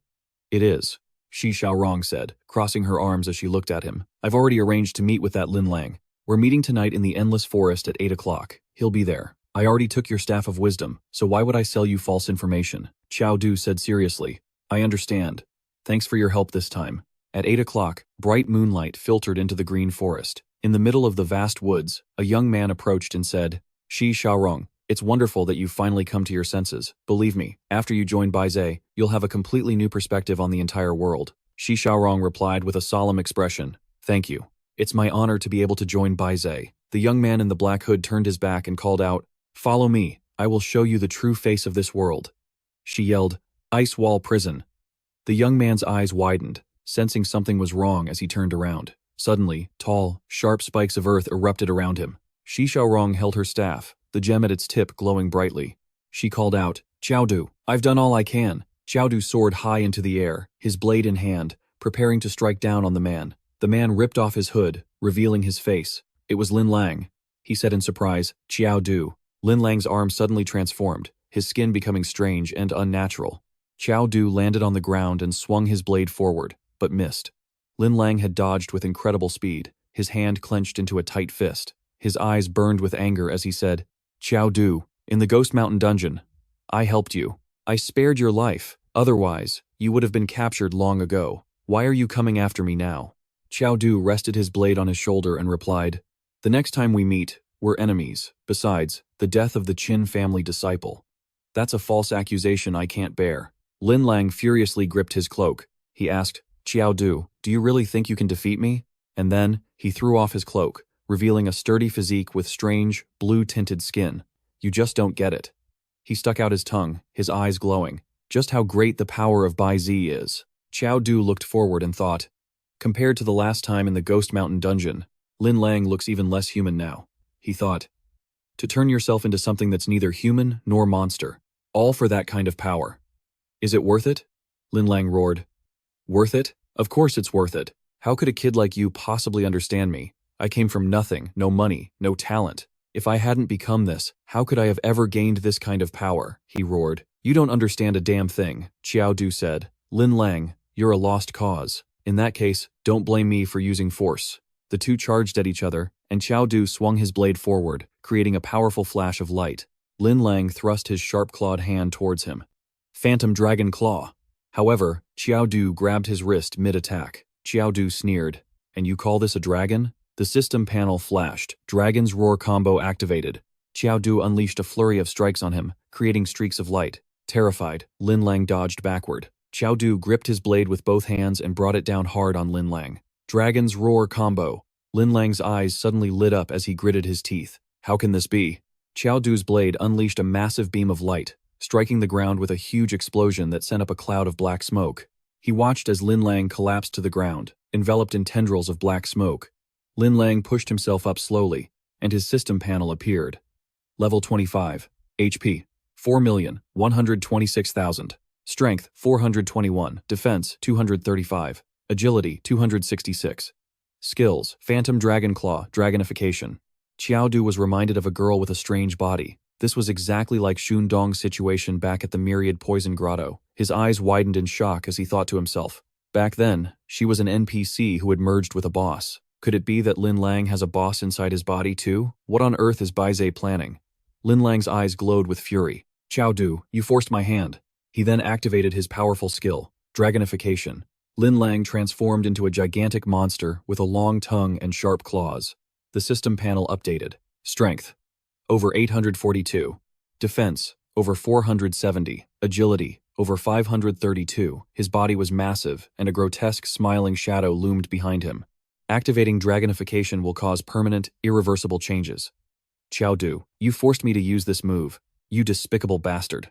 Lin Lang scrambled over the shattered rocks. In a split second, he flashed forward in a streak of light. With his razor-sharp teeth and glowing eyes, he flew right at Qiao Du. Qiao Du's face darkened. Lin Lang, now you're just a monster, not quite human, not quite demon. I killed a guy just like you back when I was an apprentice. Lin Lang reached out to grab him, but Qiao Du swiftly flew up high. System panel, Gale Boots. Qiao Du lunged, plunging his weapon straight into Lin Lang's body, making him cry out in pain. Arr! A massive explosion echoed through the forest, accompanied by a blinding flash of light. His weapon was embedded in Lin Lang's skin. The monster lay on the ground, pinned by the weapon in his shoulder. Impossible. Absolutely impossible. How could a normal person like you suddenly become so powerful? As Lin Lang lay on the ground in shocked agony, he thought of the black dragon that had surrounded him. This isn't fair. It's not fair. I gave up almost everything for the power I have now. To merge with this disgusting flood dragon, I had to endure endless pain. Lin Lang's face contorted. But the power I risked my life to obtain is so weak in front of you. This isn't fair. Qiao Du looked down at him. Nothing is impossible. He thought to himself that Master Wan had been right. His current combat power might struggle against high-level enemies, but it was more than enough to handle mid-level ones. Is this what they call one force to break all techniques? Qiao Du leaned on his blade, looking at the creature on the ground. I'm not going to kill you. I'm taking you back to help me clear my name. Can you even change back? I don't feel like carrying a giant lizard on my back. Lin Lang lost his cool and struggled, yelling, I am a flood dragon, not some lizard. Qiao Du then slammed his fist into his head and asked, What was that you said you are? Trembling, Lin Lang replied, lizard. He then transformed back into a human. Qiao Du looked at him and said, All right, let's go. But as soon as Qiao Du turned his back, he heard a voice. His face darkened as he whipped his head around. And where do you think you're going? In the desolate night forest, it was just him and Lin Lang. Qiao Du peered deep into the woods, where a group of strange, fully cloaked figures, one of them wearing a mask, was approaching. To think we searched high and low for you, to no avail, only for you to fall right into our lap. Qiao Du, we were just racking our brains trying to figure out how to catch you, but we never thought you'd serve yourself up on a silver platter. Qiao Du looked at him and smirked. Oh? And you're so sure you can handle me? Just then, Yang Xiangdi and Ma Fei arrived as well. The three of them stood on high alert as the group surrounded them. The masked man said, What a useless piece of trash, Lin Lang. Qiao Du's expression grew grim. If I'm not mistaken, you're the same people who appeared in the Ghost Cry Mountain instance, aren't you? The man spread his arms and said, Correct. But unfortunately for you, there's no prize for guessing right. Their group rushed forward to surround them as their leader yelled, Attack! Ma Fei charged at them with his sword. Heavenly sweep. However, their men raised their shields and blocked the arc of light from his sword. Ma Fei was stunned. What the heck? They're completely unharmed? Qiao Du moved to attack. Ignore them. Take out the support in the back first. One of the men with a shield saw Qiao Du rushing towards them and shouted, Quick, stop him. Yang Xiangdi suddenly charged forward with his weapon. Underworld earthshine, sand binding, streaks of red and white light, along with clouds of white smoke, enveloped their enemies. Someone yelled, Kill the fat one first. Three of their men leaped high into the air, targeting Yang Xiangdi. He braced himself, gathering his power. Earthen fissure. The ground split in two. The enemy was shocked. You can use earth magic like that? As Qiao Du gathered power to charge them, the men with shields yelled, "Hurry, block him." The system panel flashed. Ring of the Bone King. One of them tried to block with a shield and his heavy armor. However, he was shocked to find his shield was useless as the weapon pierced right through it. The shield was shattered by Qiao Du. They all stared at each other in astonishment. Something's not right with this kid. Qiao Du stood before the man and declared, "I'm very curious. What are your ID numbers in Bise?" As I recall, Bise is ranked based on strength. The man crossed his arms. "Me? Number 233. But since you know so much about us at Bise, why won't you come back with us?" His eyes glowed red behind his mask. "Qiao Du, you must have a lot of questions right now, don't you? Just come back to Bise with us, and all your questions will be answered." Suddenly, his expression darkened as he threatened the boy. "For example, the whereabouts of your parents." Qiao Du's eyes widened in shock at his words. Yang Xiangdi and Ma Fei looked at each other, stunned. Qiao Du's face turned grim. "My parents are in Bise? What do they have to do with Bise?" The man closed his eyes. "These are questions you'll have answered once you come back to Bise with us." Suddenly, a surprise attack from Qiao Du flashed past, catching the man off guard and making him lose his balance. Qiao Du's face was dark with fury. "I'll find out the truth myself." He gritted his teeth, wondering, what exactly is their relationship with Bise? Why have they been completely silent? If Bise and my parents are enemies, then I can't go to them. With my current strength, going there would just be throwing my life away. He had already fallen to the ground. Qiao Du stood there, thinking, "You guys." The man behind him eyed him like prey. "He's distracted. This is our chance." The three men holding staffs unleashed their skills one by one: Flame Spear, Aurora Holy Sword, and Heaven Shaking Gale. The power from their staffs converged and flew towards a single point. A massive surge of power flew towards Qiao Du. A golden light erupted, creating a huge explosion. His face filled with killing intent, rage state activated, demonic eye, war god's path. He called out Ji Pingyang Sword Art First Form, one sword to level the plains. He unleashed the move, felling the men in front of him, when a voice cried out from behind, "Sacred Healing Pulse."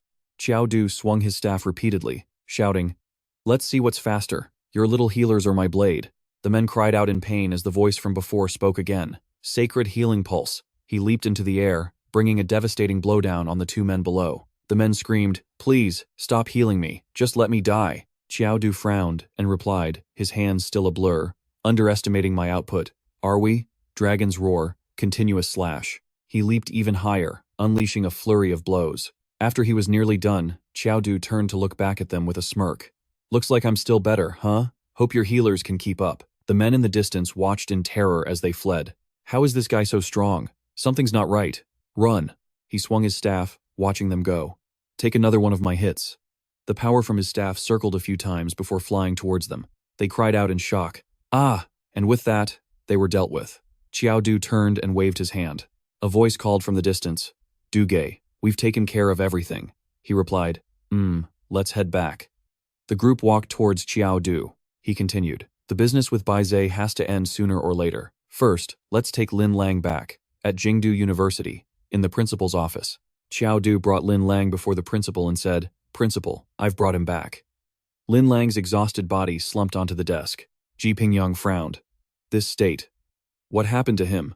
Qiao Du replied, "Principal, as expected, Lin Lang lost his temper and went down the wrong path. But I believe the root cause is the organization called Bise that seduced him. They're the real cancer.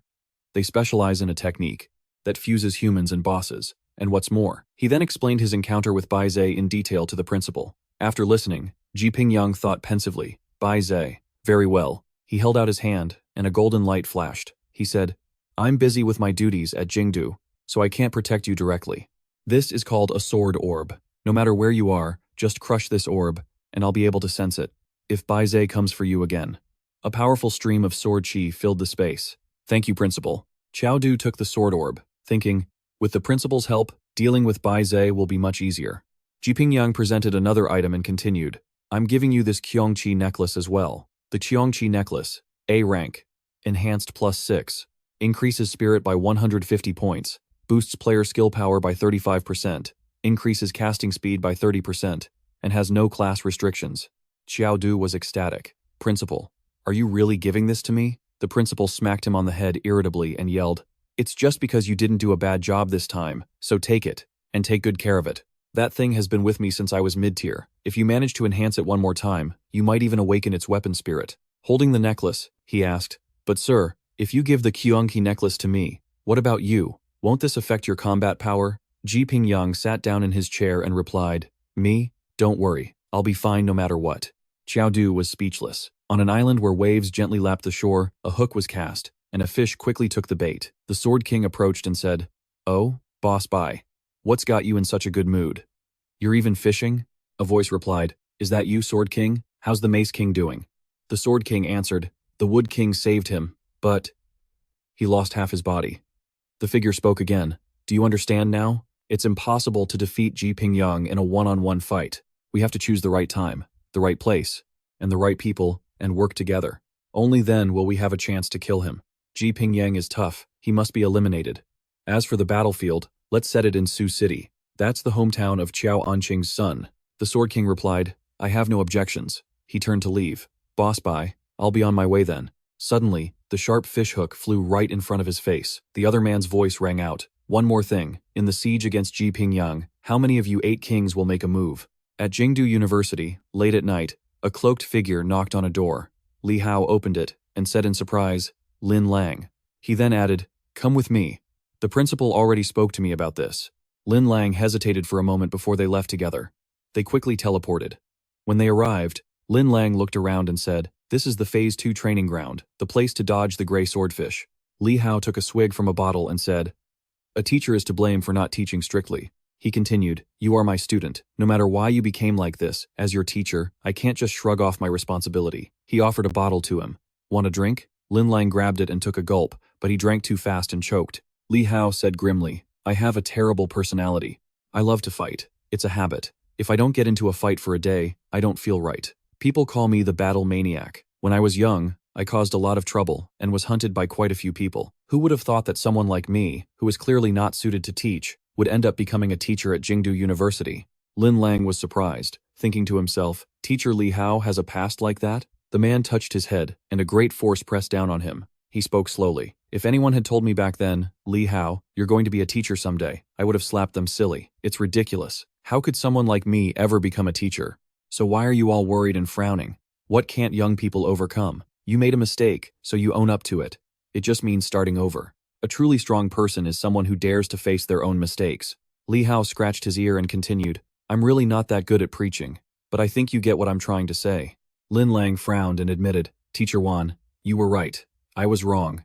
I'll accept the school's punishment." He chugged a bottle of water and said, "I'm going to turn my life around." Slightly tipsy, Lin Lang asked the teacher, "Teacher Wan, do you think I can ever reach Qiao Du's level?" Hearing that name, Li Hao burst out laughing and replied, "Qiao Du? Don't even dream about it. That guy's a total freak." Elsewhere, Qiao Du put on a mask. Yang Xiangdi asked, "Brother Qiao, why are you wearing a mask?" Qiao Du replied, "I'm preparing to enter the inter-university combat tournament. I don't want to be ambushed by others when I go into a private instance." Ma Fei chimed in, "The global inter-university combat tournament? How could a spectacular tournament like that be missing the one and only Ma Fei?" Yang Xiangdi remarked, "But the team match requires 5 people. We need to decide who else to recruit." Zhao Ziyue was surprised. "The global inter-university combat tournament? But I'm afraid I'll just drag you all down," Ma Fei said confidently. "Don't worry, Zhao Ziyue. With me here, we could win even with a dog on our team." Zhao Ziyue was startled, then asked angrily, "What's that supposed to mean?" Ma Fei gave a forced laugh and replied, I didn't mean anything by it. I just meant, you're even stronger than a dog." Zhao Ziyue smacked Ma Fei on the head twice as Yang Xiangdi chuckled to himself. In a dilapidated, ruined place, the 4 of them gathered. Zhao Ziyue wondered, "Isn't a team supposed to have 5 people? Then why didn't we call Zuo?" Before she could finish, Yang Xiangdi clamped a hand over her mouth. "The private instance is called the Silent Town, I believe. Let's go in." A spatial gate opened. The Silent Town. Difficulty. D rank. An ancient underground civilization's ruin that contains mysterious, supernatural power. One can witness countless events of humanity's demise. This force has been warped and mixed with darkness. Suddenly, a voice spoke up from behind Qiao Du. "Hey, brother." A red-haired guy appeared out of nowhere with a smile. "Are you guys going into the Silent Town instance? If you're not, let us go in first." Seeing Qiao Du's confusion, the man enthusiastically shook his hand and said, "My name is Tiju. I'm a 4th-year student at Qiao University. Are you guys also here to qualify for the combat tournament?" Qiao Du replied cheerfully. What a coincidence. So are we. Hey there, I'm Qiao Du from the Gada Comprehensive Liberal Arts Academy. Tai, Ju suggested, how about we go in together? With a few more teammates, we'll have more support, right? Both sides looked at each other as Taizu introduced his team members. Suddenly, the cat girl on Taizu's team looked displeased and voiced her objection. After they went back and forth for a bit and seeing the situation getting more tense, a tall guy on their team tried to lighten the mood. Hey, come on. We're all teammates. Why get so worked up? Qiao Du smiled and said, It's all right, brother Tiju, don't worry about it. We don't mind. Tiju scratched his head with a forced laugh. Sorry about that. You had to see that embarrassing display. Let's head into the instance together. Everyone was then transported elsewhere. Suddenly, a voice echoed in Qiao Du's mind. Do you believe in the power of a blessing? For example, when you make a birthday wish for your family's well-being, or wish someone a happy holiday, things like that. It might just be a passing thought or a gentle reminder. You might not realize it, but you have come to believe that your will can bring about a good outcome. But can things really change just because of your will? He thought to himself. Will? Who's talking? He snapped his eyes open. Only then did Qiao Du realize he was tightly bound to a table. The system quickly updated. The Silent Town. Quest requirement. Investigate the source of the supernatural power in the Silent Town. Difficulty. D rank. Quest rewards will be based on the player's evaluation. A friendly reminder. Believe in your own will. The figure of a faceless female ghost appeared beside Qiao Du. His eyes widened as he looked at it, unable to help but exclaim, Wow, this instance is pretty intense, huh? Suddenly, it lunged in front of Qiao Du, startling him and making him curse. The faceless ghost, with a knife in hand, prepared to charge and attack him. It slashed down, but Qiao Du managed to dodge to the side. He swung his body up, breaking the chains. Then, he thrust his blade straight through its body. A system notification immediately appeared.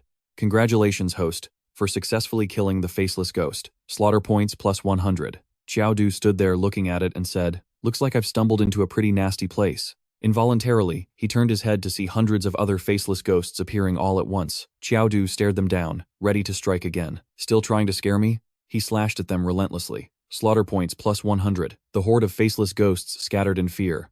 Qiao Du laughed and said, Don't run. I still need more slaughter points. He continued to swing his blade everywhere. One by one, the ghosts were struck and began to fade away.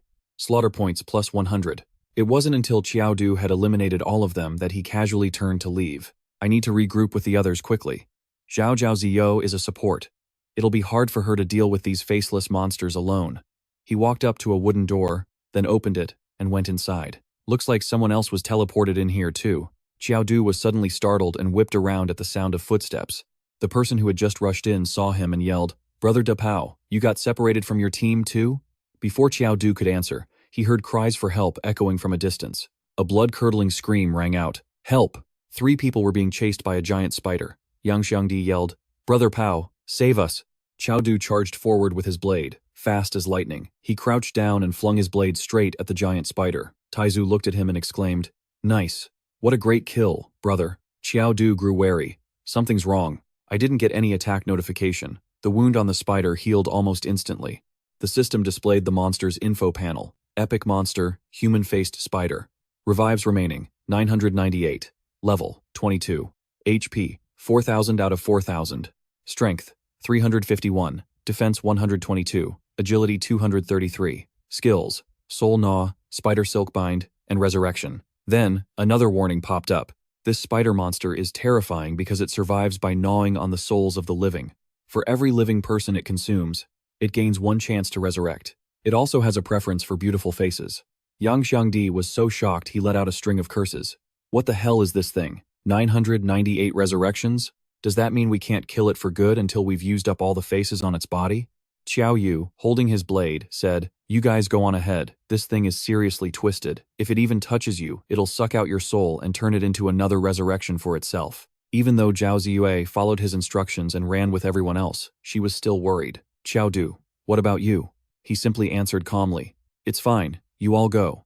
I have a way. Qiao Du's footsteps cracked the ground under the immense pressure. With a single strike, he sliced the human-faced spider in 2, causing it to collapse to the ground. Qiao Du quickly left the area. His shadow flashed by like a bolt of lightning, leaving no trace behind, and in the next second, he was out. Yang Xiangdi was overjoyed. Du is finally here. You're okay. That's really great. Qiao Du hurriedly asked him, Where's Tizu? Yang Xiangdi replied, He's regrouped with the team. They went ahead to the back gate and have already entered the silent town. They looked up at the wall, wondering, whose writing is this? Then, one of them read the other words on the wall. My name is Wang Teng. Just step through this stone door to enter the real silent town. What lies ahead is a true hell. If you have a reason, you absolutely must enter the silent town. Please remember this incantation. It's the only way to protect yourself from taking damage when you face the supernatural phenomena of those strange, green light monsters. Qiao Du was skeptical after hearing this. Does everyone think this message is trustworthy? Yang Xiangdi crossed his arms and said, I actually believe it, but I can't read half of this 8-character incantation. Ma Fei spoke up. I'm a little better off than Yang Xiangdi. I know 6 of the characters. Zhao Ziyue, standing nearby, added, I can't read all of it either. Qiao Du touched the wall, opening a vortex. Whatever. If we can't read it, we can't read it. Let's just go straight in. He urged everyone to move. Their group slowly entered, finding a ruined city inside. Zhao Ziyue shivered. It's so cold. Suddenly, she looked down and picked up a photograph of 2 people, but then, the face of the man in the photo unexpectedly twisted into a terrifying, gruesome smile. Startled, Zhao Ziyue let out a scream. Ah! Everyone asked worriedly. What's wrong? Ziyu pointed and said, There's a ghost in that photo. Qiao Du replied in a cold tone. Oh? Something this good is happening? He picked up the photo and saw the man inside smiling at him. Qiao Du observed it for a moment, smiled faintly, then immediately tossed the photo into the air and sliced it in 2 with his blade. He said with disappointment, 50 points. That's way too little. Can't you send something more? Zhao Ziyue thought in astonishment. I haven't seen him in a while. How did Qiao Du get even stronger? The sound of running footsteps approached from a distance, and a person cried out urgently, Save me, help me. Yang Xiangdi turned his head. Look, a little girl ran towards them frantically, shouting, Help me! The little girl's face was filled with panic and fear. Please help me, Ma Fei said warily. What kind of good thing could possibly appear inside a dungeon? Everyone, be careful. Don't fall for its trap. Qiao Du spoke up. Of course there could be. Then he bent down and asked the little girl, Little sister, what's wrong? The girl said joyfully, Please help me. The little girl choked back tears as she explained, Mister, my mom fell down. She's in the house right now, and I can't help her up. After hearing this, Qiao Du confidently patted his chest. Take me there. I'll take care of it for you. They walked to the residential area together. Standing in front of an apartment building, the little girl quickly ran inside, then pointed and said, This is my home. Qiao Du followed her gaze and replied, All right. Instantly, he kicked the door straight in. Qiao Du's eyes quickly scanned the room inside. Inside the house, the shadow of a demon was waiting. It bared its sharp teeth menacingly when it saw people appear, then flew towards Qiao Du's group. He said calmly, Is this all you've got? Don't you have any big brother or big sister demons? Call them all out. The demon opened its mouth wide, releasing a wave of killing aura. Qiao Du held the blade in his hand and lightly slashed towards it. Plus 100 slaughter points. The little girl who witnessed this stared with her mouth agape in surprise. He turned to ask her, Little sister, I've taken care of your family's problem for you. The girl's face turned pale as she replied, Really? You're so powerful. Qiao Du stared at her intently and continued, But where's your mother? Wasn't that thing just now your mom? Then he aimed the tip of his blade at her and stabbed straight through her, taking her by surprise. The little girl also vanished into a puff of black smoke. Plus 50 slaughter points. Yang Xiangdi spoke in a voice full of admiration. Zhao Ziyue asked curiously, Qiao Du, how did you know something was wrong with her? Qiao Du pointed and said, I've seen cheap tricks like this way too many times. These 2 demons were working together. One lures people here, and the other is in charge of killing the unlucky saps. Ma Fei said worriedly, It seems the number of monsters in this dungeon is far beyond our imagination. Maybe this dungeon isn't as simple as we thought. Zhao Ziyue noticed something and let out a scream. They turned around in surprise. What's wrong? Zhao Ziyu pointed and stammered. Something just flashed by. Hearing this, Qiao Du excitedly charged forward. Don't run. My slaughter points. Yang Xiangdi hurriedly chased after him. Du, wait for us. Qiao Du saw a strange surge of killing aura up ahead and exclaimed excitedly, Don't run. Suddenly, a white-haired old man appeared in front of him and said, Young man, be careful. That's a 100-year-old vengeful spirit. Extremely vicious. He raised his hand and chanted the Yang 5 Thunder incantation. Thousands of lightning bolts were unleashed, striking the vengeful spirit directly, engulfing its entire body and causing it to howl in agony. Afterward, the vengeful spirit was nowhere to be seen, and the old man retracted his technique. Qiao Du said in a panic, Who let my slaughter points get away? The old man stroked his beard and said, It seems the power of this old man's Yang 5 Thunder hasn't weakened much at all. Qiao Du asked the old man, Who are you? He introduced himself. This old man is Sun Yu, the current successor of the Taoist sect. You can call me Taoist Master Zhang.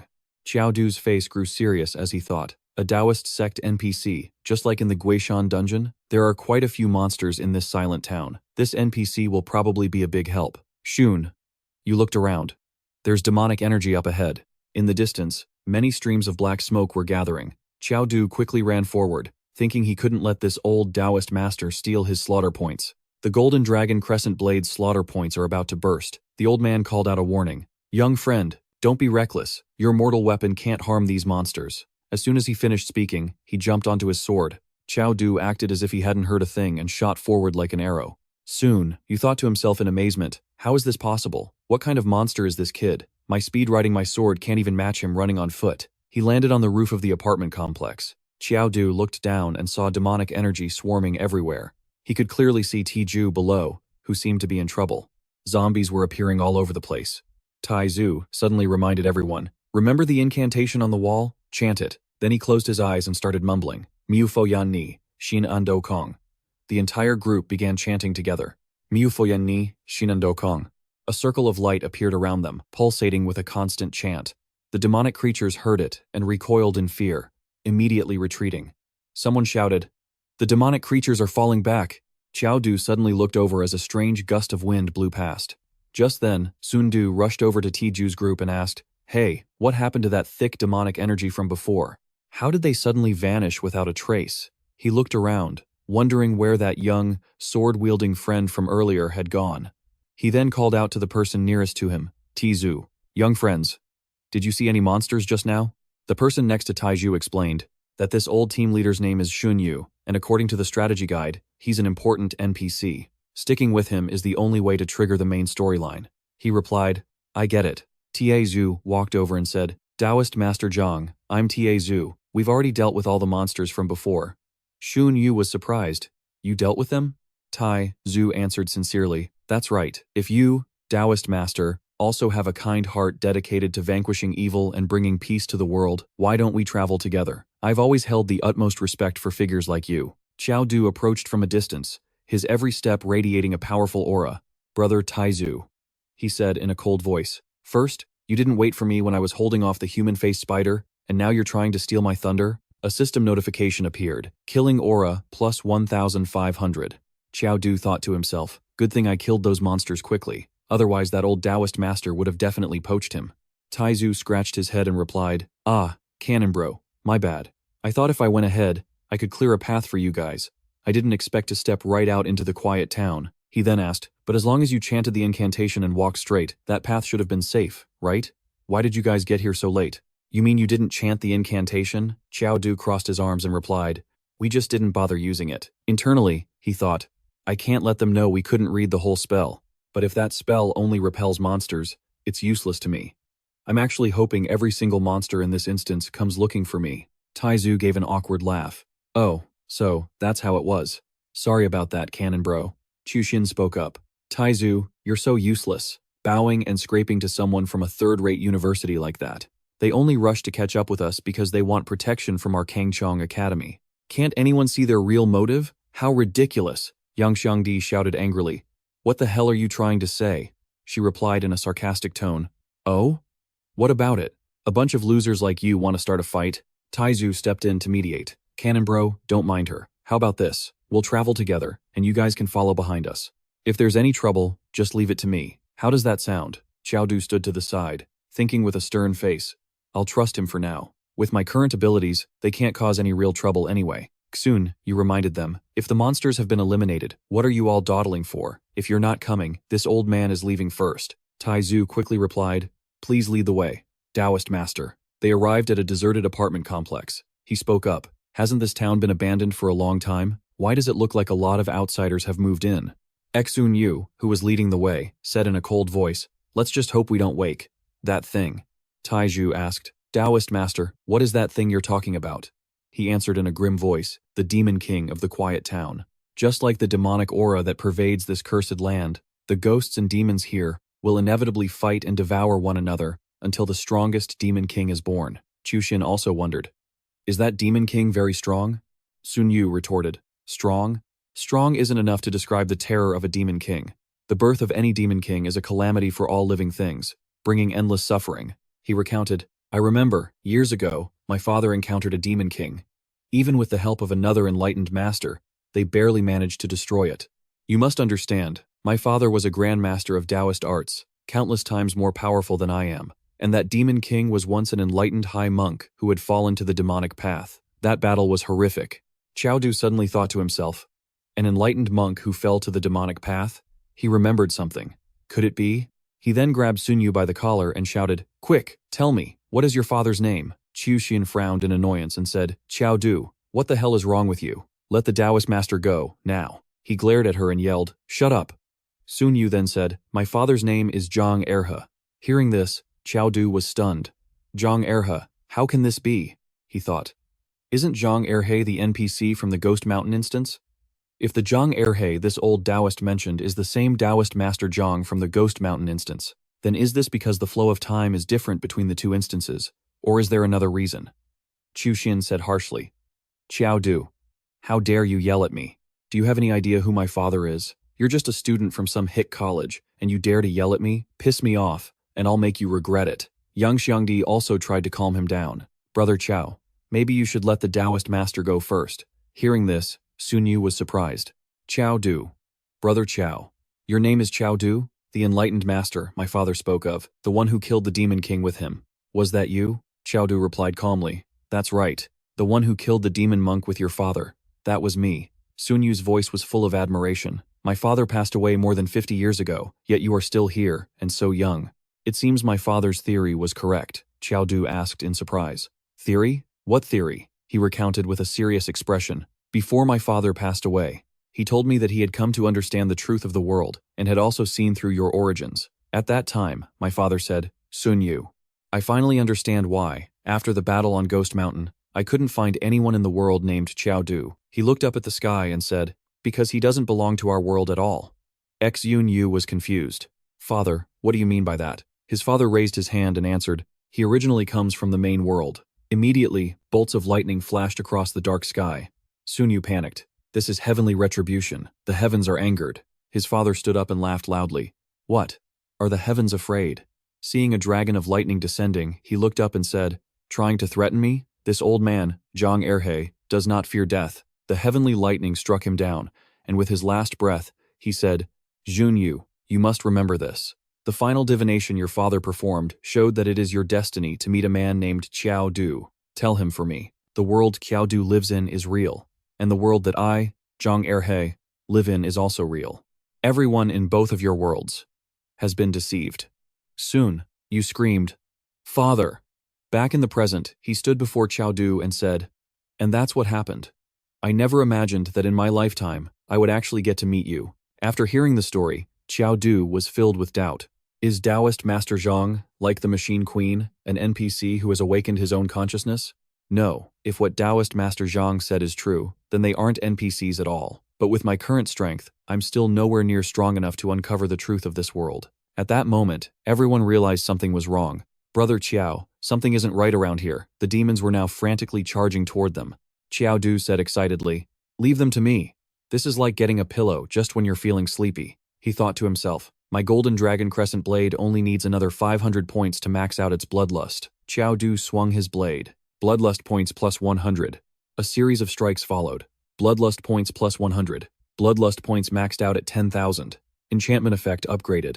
Enchantment damage against soul-type beings increased to 200%. Warning, bloodlust points are too high. The weapon cannot withstand the strain. Please upgrade the weapon as soon as possible. Qiao Du grinned smugly. Finally, the bloodlust is maxed out. Zun Du shouted, Senior Qiao Du, be careful. The demonic energy around here hasn't disappeared. Yang Xiangdi and Ma Fei also panicked as a skeletal hand emerged from nowhere. It advanced along with hundreds of other skeletons, throwing everyone into confusion. What kind of demon is this? Sun Du stared at the black mist. This aura is terrifying. The Ghost King has appeared. The source of the supernatural power in the quiet town has been found. This instance quest is now complete. Players, please exit promptly. He held a talisman in his hand, chanting, with the Ding talisman on the left and the 6 Jia on the right, the yellow god before and Yue Zhang behind. My divine will strikes down evil without exception, scattering gods and demons.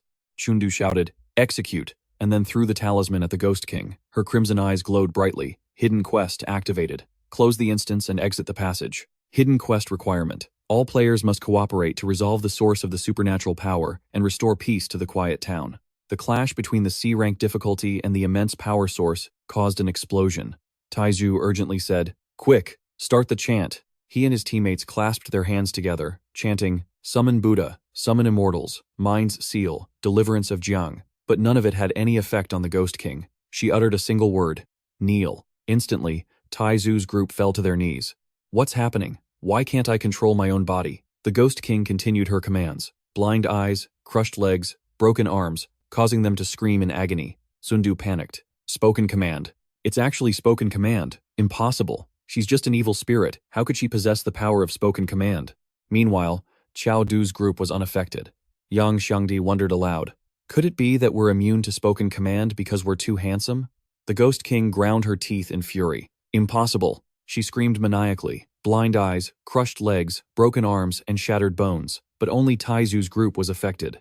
Qiao Du taunted. Looks like those curses left on the doors were your handiwork, right? Give it up. Your spoken command has no effect on us. With that, he leaped up and shot straight towards the Ghost King.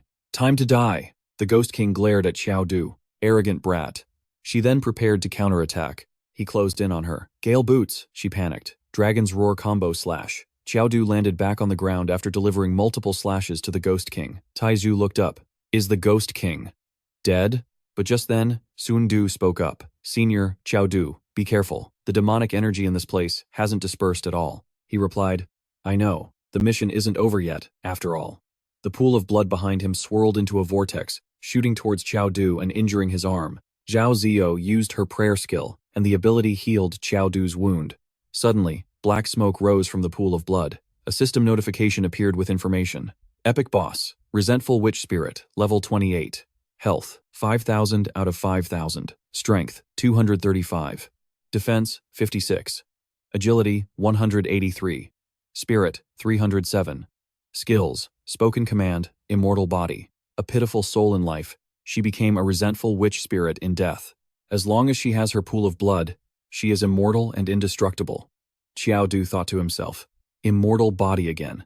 It seems her immortality is linked to this pool of blood. He turned and said, Yang Xiangdi, figure out a way to drain this pool of blood. Yang Xiangdi spread his hands. Got it.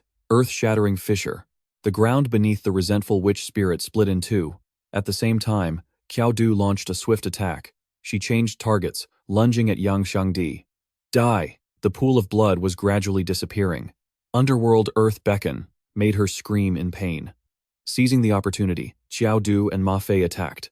One sword pacifies the land. The resentful witch spirit vanished. Only a few drops of blood remained. I will not forgive you.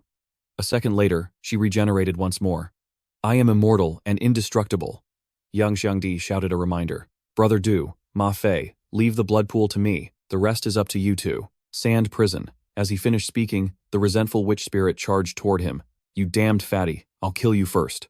His sand prison wrapped around her. Yang Xiangdi gritted his teeth. I can't let the 5 elements heart that Brother Du gave me go to waste. Fire God's explosive flame. The explosion shattered the ground.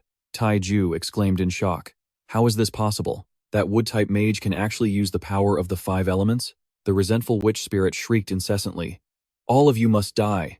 Qiao Du appeared from behind and slashed her, causing her eyes to widen in shock. This can't be. How can you possess such terrifying bloodlust? Qiao Du flew up, kicked her in the stomach, and replied, Can't be helped. After all, this is my specialty. The resentful witch spirit screamed, unable to respond. He raised his blade. Go find peace. Let me be the one to send you on your way. The final slash made her let out one last scream. Ugh. Sundu had a confused look on his face. Send her on her way? Isn't that supposed to be my job? Besides, you call that sending her on her way? The resentful witch spirit's body dissipated into thin air. Hidden quest complete. S rank evaluation. Reward. Level +1. Free attribute points +100. 1 equipment upgrade stone. 1 equipment awakening stone. Qiao Du held the 2 stones in his hand and remarked, An S rank evaluation. Huh. I never thought being clueless would have its benefits. Use all. His weapon began to glow, successfully used on B rank equipment. The Golden Dragon Crescent Blade has been upgraded to an A rank item. Use successful. The Torch Dragon Crescent Blade has successfully awakened the weapon spirit, Juju Yin. Qiao Du looked at his blade. Torch Dragon Crescent Blade. A rank. Weapon Spirit. Ju Ju Yin. Effect. The Torch Dragon Crescent Blade can switch between two states, night and day. In night state, agility is increased by 50%. In day state, critical hit rate is increased by 50%. The enchantment deals 20% more damage to creatures of the opposite gender, and 100% more damage to creatures with souls. The wielder of this weapon has a natural, intimidating power over all creatures. Any dragon-related beings will have their strength reduced by 20% when facing this weapon's wielder. Qiao Du held the blade in his hand. What a high-class weapon. A greatsword like this is actually perfect for a necromancer. Looking back at the others, he thought, it seems like they all had a pretty good haul. Taizhu walked over and said, Da Pao, my man, we only made it through this time thanks to you. Thanks a lot. But when we meet in the combat tournament, I won't go easy on you. Qiushin glared at him with envy. The next day, Ma Fei spoke up, as a warning. Qiao Du, you need to be careful of that person named Qiushin. The way she was looking at you back then was incredibly dark. Qiao Du said, as they walked. Don't worry. Why would I be scared of a spoiled brat like her? After walking a bit further, Ma Fei said, Brother Du, I'm heading off to find the magic system instructor the principal arranged for me. Qiao Du thought to himself, Ma Fei is also going a different way, while I get to be taught personally by the principal. I wonder which instructor the principal has arranged for my special training. Name, Qiao Du. Class, Necromancer. Realm, Intermediate Tier. Level 22. Strength, 88. Defense, 944. Agility, 444. Spirit, 150. Health points, 9,890. Mana points, 2,200. He thought as he walked, could it be Teacher Li Hao? My current stats would probably scare him to death. A giant hand grabbed him from behind. Who's there? Qiao Du couldn't break free. This was infuriating. Then, he vanished without a trace. Qiao Du was trapped in the grip of that mysterious hand, unable to move a muscle. What is happening? Could it be Qiushin who sent someone to get revenge on me? The more he struggled, the tighter the hand squeezed. Qiao Du thought worriedly, I can't escape. An entity with this kind of power definitely can't be a normal university student. He exploded in anger, shouting, Who is it? Show yourself if you have the guts. Suddenly, the hand released him. Qiao Du looked all around but couldn't spot anything. A moment later, he walked forward. Where is this place? Why is there an old desk here? Qiao Du picked up the newspaper to read it, and couldn't help but be startled. His eyes widened when he saw a picture of his father in the paper. Qiao Du was filled with doubt. Bise Corporation. Dad was actually the founder of the Bise Corporation. My mother's name is Bai Shixia. What is her relationship with Shi Qian? Qiao Du slammed his hand on the table. What is the connection between this Bise Corporation and that Bise organization? What on earth is going on? The scene shifts to Ji Pingyang's office, when suddenly, there's a knock on the door. Come in. Li Hao entered, and Ji Pingyang asked in surprise, Oh, Li Hao. Has the matter with Lin Lang been resolved? Li Hao replied with a serious tone. Principal, that kid, Qiao Du, is in trouble. Ji Pingyang was puzzled. Trouble? What kind of trouble could that kid possibly get into at school? He thought to himself. Besides, I even gave him a sword pill. Suddenly, Li Hao lunged forward, his eyes glowing red. Ji Pingyang's gaze sharpened as he observed sternly. Then he created a whirlwind that knocked Li Hao back. Li Hao sat up. No wonder you're the #1 sword cultivator. Your strength is truly domineering. Ji Pingyang realized something, then asked, You're not Li Hao. Who are you? The imposter smiled and replied, I didn't expect you to figure it out so quickly. He revealed his true form and extended a hand, saying, Allow me to introduce myself. I am one of the 8 kings, the Painting King. Ji Pingyang continued to question him. I don't care what kind of king you are. I just want to know what you've done to Qiao Du. At that moment, a loud laugh came from outside. You still have the mind to worry about him? A man carrying a giant hammer walked in. You'd better start worrying about yourself first. One of the 8 kings, the Hammer King. Ji Pingyang said to them in a low, threatening voice, daring to lay a hand on a student of my school. I don't care who you are, you will all die. Another person walked in and added, Ji Pingyang, oh Ji Pingyang, I just love that sharp look of yours. She was one of the 8 kings, the Wood King. Are you curious how we managed to get past your school's wards to get in? She brought a hand to her mouth and said, Take a guess, how many of us 8 kings have shown up this time? Ji Pingyang's expression didn't change. No matter how many of you show up, you're all just a bunch of useless trash. Immediately, one of them launched an attack. The Hammer King charged forward, roaring, Ji Pingyang, I will definitely get my revenge for last time. He swung his hammer down, causing the room to explode. Flame burst godly hammer. Ji Pingyang had already moved, swiftly dodging the attack. The Hammer King gloated, Ji Pingyang, today will be your death anniversary. Ji Pingyang, holding his sword, refused to back down. Sword pierces the rainbow. Suddenly, the Hammer King shouted, watch out! The Painting King laughed and replied, Ji Pingyang has no idea. Even though my disguise and sneak attack failed, when I got close to him, the Poison King's venom had already silently taken effect on his body. A second later, the members of the 8 kings appeared one by one. This person was one of the 8 kings, the Poison King. She announced, he's been poisoned. This time, he couldn't escape even if he grew wings. Very soon, the poison will corrode all of his power, and he'll become a fish on the chopping block, ready to be carved up. The next one was one of the 8 kings, the Shadow King. He commanded, begin. Then, one of the 8 kings, the Gambling King, appeared, followed by the gradual reveal of one of the 8 kings, the Fire King, and finally, one of the 8 kings, the Sword King.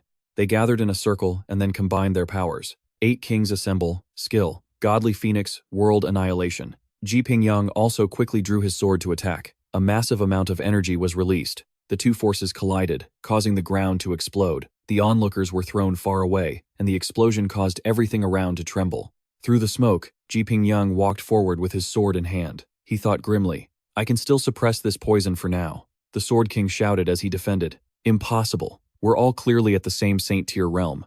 How can he fight 1 against 8, especially while poisoned? The Fire King spoke up from behind. Without Boss Bai, I'm afraid it'll be very difficult to capture him. We have to get Boss Bai over here. At the same time, back with Qiao Du, someone walked up behind him and asked, well, have you found the answer you were looking for? Qiao Du, he said, patting him on the shoulder. Qiao Du turned to look at him and was startled. You're that person. You're Shi Qian. He stared intently and said, you can't just call me by my name. Qiao Du asked, confused. Why? He replied, because I am your maternal uncle. Connected to you by blood. He exclaimed in surprise. Maternal uncle? Qiao Du thought to himself. So the 2 creators of Bise are my father and my maternal uncle? Then why did Bise send people to capture me before? He looked up and asked, you say you're my uncle, so do you have any proof? Shi Qian was surprised. Proof? Then he explained, your mother, Bai Shixia, is my biological sister. What proof do I need? Qiao Du continued his questioning. Then what is your purpose for trapping me here, and why did you send people to capture me? Shi Qian slowly replied, the first reason I captured you was to force that Confucian scholar, Qiao Anqing, to come out and face me. But I've changed my mind now. He touched the boy's shoulder and said, as your maternal uncle, this is the first time we've met. It wouldn't be right if I didn't give you a little something. So, let your uncle give you a little gift. As soon as he finished speaking, Shi Qian punched him right in the stomach. Qiao Du didn't even have time to react before he was sent flying backward. Shi Qian said in a cold voice, be serious. Are you just another one of those scholars, like that Qiao Anqing? If you keep this up, your uncle might just get angry and kill you right here and now. Qiao Du struggled to get up, gritting his teeth as he thought, this guy's not playing around, he really wants to kill me. With that thought, he decisively charged forward. If you're not going to use your real strength, then what do I have to be afraid of? Qiao Du threw a powerful punch at him, but then he suddenly realized, holy crap, impossible. His hand couldn't touch Shi Qian's body, but his uncle's fist was already right in front of his face. If I just space out like this, I could die. Qiao Du was sent flying backward once again, but he still got up and advanced with his weapon in hand. Shi Qian looked at his weapon and remarked, oh, an A-rank long weapon? And it seems to have awakened a very powerful weapon spirit. How interesting. And then there are those 2 eyes of yours. You seem to have quite a few secrets, don't you? Come on then. The moment he finished speaking, he vanished, then suddenly reappeared with a lightning-fast punch. Let your uncle see your full power. His fist slammed straight into Qiao Du's face. An immense power erupted. Qiao Du was in so much pain, he couldn't resist. Black streams of energy appeared everywhere, surrounding Shi Qian. He looked at the boy and said, a sword sphere. Huh. I didn't expect that old geezer Pingyang to value you so much. To think he'd even give you this kind of life-saving treasure. Qiao Du struggled to his feet, thinking, if my defense wasn't high enough, that single punch could have taken half my life. Even Principal Ji's sword sphere couldn't stop him. What do I do now? Elsewhere, where Pingyang was fighting, the sword sphere has been activated. This is bad. Did they already get to Qiao Du? Back with Shi Qian, he asked Qiao Du, is this all the strength Qiao Anqing's bloodline has to offer? Qiao Du's eyes turned crimson. What followed were hundreds of consecutive punches from Shi Qian. Qiao Du had no way to defend himself. Damn it, he thought helplessly. What kind of martial art is this? Even with my demon eyes, I can't see his movements. An uneasy feeling grew in his heart, like he was facing a massive, raging tidal wave. Qiao Du held the card in his hand. Acknowledge the enemy as father. I am willing to acknowledge you as my adoptive father. Use of acknowledge the enemy as father card failed. He was stunned. What? Shi Qian struck him with another blow. Qiao Du lay motionless on the ground. Shi Qian said coldly, "Too weak. So utterly weak. You've also reminded me, if you renounce your surname right now and become Qiao Du, I will teach you this martial art." Qiao Du lay collapsed on the ground and said with contempt, "Screw that." He taunted him. "Why don't you change your name to Qiao Shi Qian instead? That way, we'd have the same surname, and then you could teach me your martial arts, right?" Shi Qian couldn't help but kick Qiao Du. He said, "You've got the same stubborn mouth as that old thief Qiao Anqing." Just then, a voice called out, "Boss Bai." He replied, "Did you catch the big fish?" Shi Qian leaned down and said, "Brat, I'll give you one more chance. You are her son, after all. If you're willing to change your surname, then my promise still stands." After saying that, he vanished without a trace. Qiao Du was furious. "He's gone?" He stood up and shouted, "Damn it, Shi Qian, why didn't you let me go first?" Meanwhile, Principal Ping Yang was fighting the Sword King. Ping Yang slammed him back against a wall. The Sword King stammered, "Boss Bai, aren't you going to make a move yet?" Shi Qian turned his back and said, "What's this? Are you trying to tell me what to do?" The Sword King trembled and replied, "I wouldn't dare, Boss Bai. It's just that we really can't beat Ping Yang." Ping Yang looked at Shi Qian with a sense of unease. This man was far more dangerous than the 8 kings. Shi Qian spoke. "I was originally planning to let you guys wear him down so I could save some energy, but what a pity. To be honest, it's perfectly normal that you can't beat him, because his realm has long since surpassed the Saint tier." The members of the 8 kings were horrified. "What?" the Mace King exclaimed in shock. "Aren't levels 60 and 70 considered Saint tier experts? And isn't the highest level among all professionals right now only level 70? Ji Pingyang asked in a grave voice. "Who are you? What have you done to Qiao Du? And what is your goal?" Shi Qian answered him. "Allow me to introduce myself. My name is Shi Qian, and I am the master of the Bise organization." Upon hearing this, Ping Yang gritted his teeth. Bise. He remembered what happened before, how they were the ones who did that to his student. "You cowardly rat. And you dare show your face before me today?" At that moment, the poison mark on Ping Yang's neck began to glow. The Poison King spoke up. 7 steps of death. Ping Yang's poison has activated, Shi Qian said arrogantly. "I don't like being the center of attention, so this time, I must kill Principal Ji to remove this obstacle from my path. Please, Headmaster Ji, just do me a favor and die." Meanwhile, Qiao Yu was screaming his head off.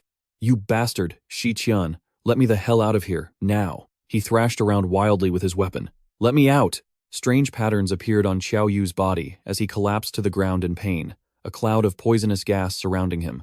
It gradually took over Qiao Du's body, transforming him into someone else with terrifying eyes. Qiao Du writhed within the tentacles, an overwhelming sense of discomfort washing over him. "Hot. It's so hot. What is this flame? Is this another one of Bai Shi Qian's traps? No. This feels like the flame I've always carried with me." He glanced down at his hand, which was being invaded and wrapped by the tentacles, and thought to himself, "I don't care what this thing is." Qiao Du stood up straight, tensed every muscle, and roared, "I'm getting out of here." The scene changes to the plaza of Capital University. A loud shout rang out, "The poison is activating." The people above swooped down, shouting, "He can't fight anymore. Kill him while we have the chance." Down below, Ji Pingyang laughed loudly. "It's just a deadly poison. What can it possibly do to me?" He raised the sword in his hand high, its formidable power flaring to life as he made a bold declaration. "You are all about to witness my single most powerful sword strike." Waves of energy surged through the space like a powerful storm, oppressing everything. "Consider yourselves honored." Shi Qian struggled to maintain his composure and roared. "Ji Pingyang, are you insane? To burn your own attribute points for power. You'll definitely die if you do this." He scoffed. "It's just death. What's there to be afraid of? Even if I die, I'll take care of them first. The vermin of the great Xia ancient kingdom."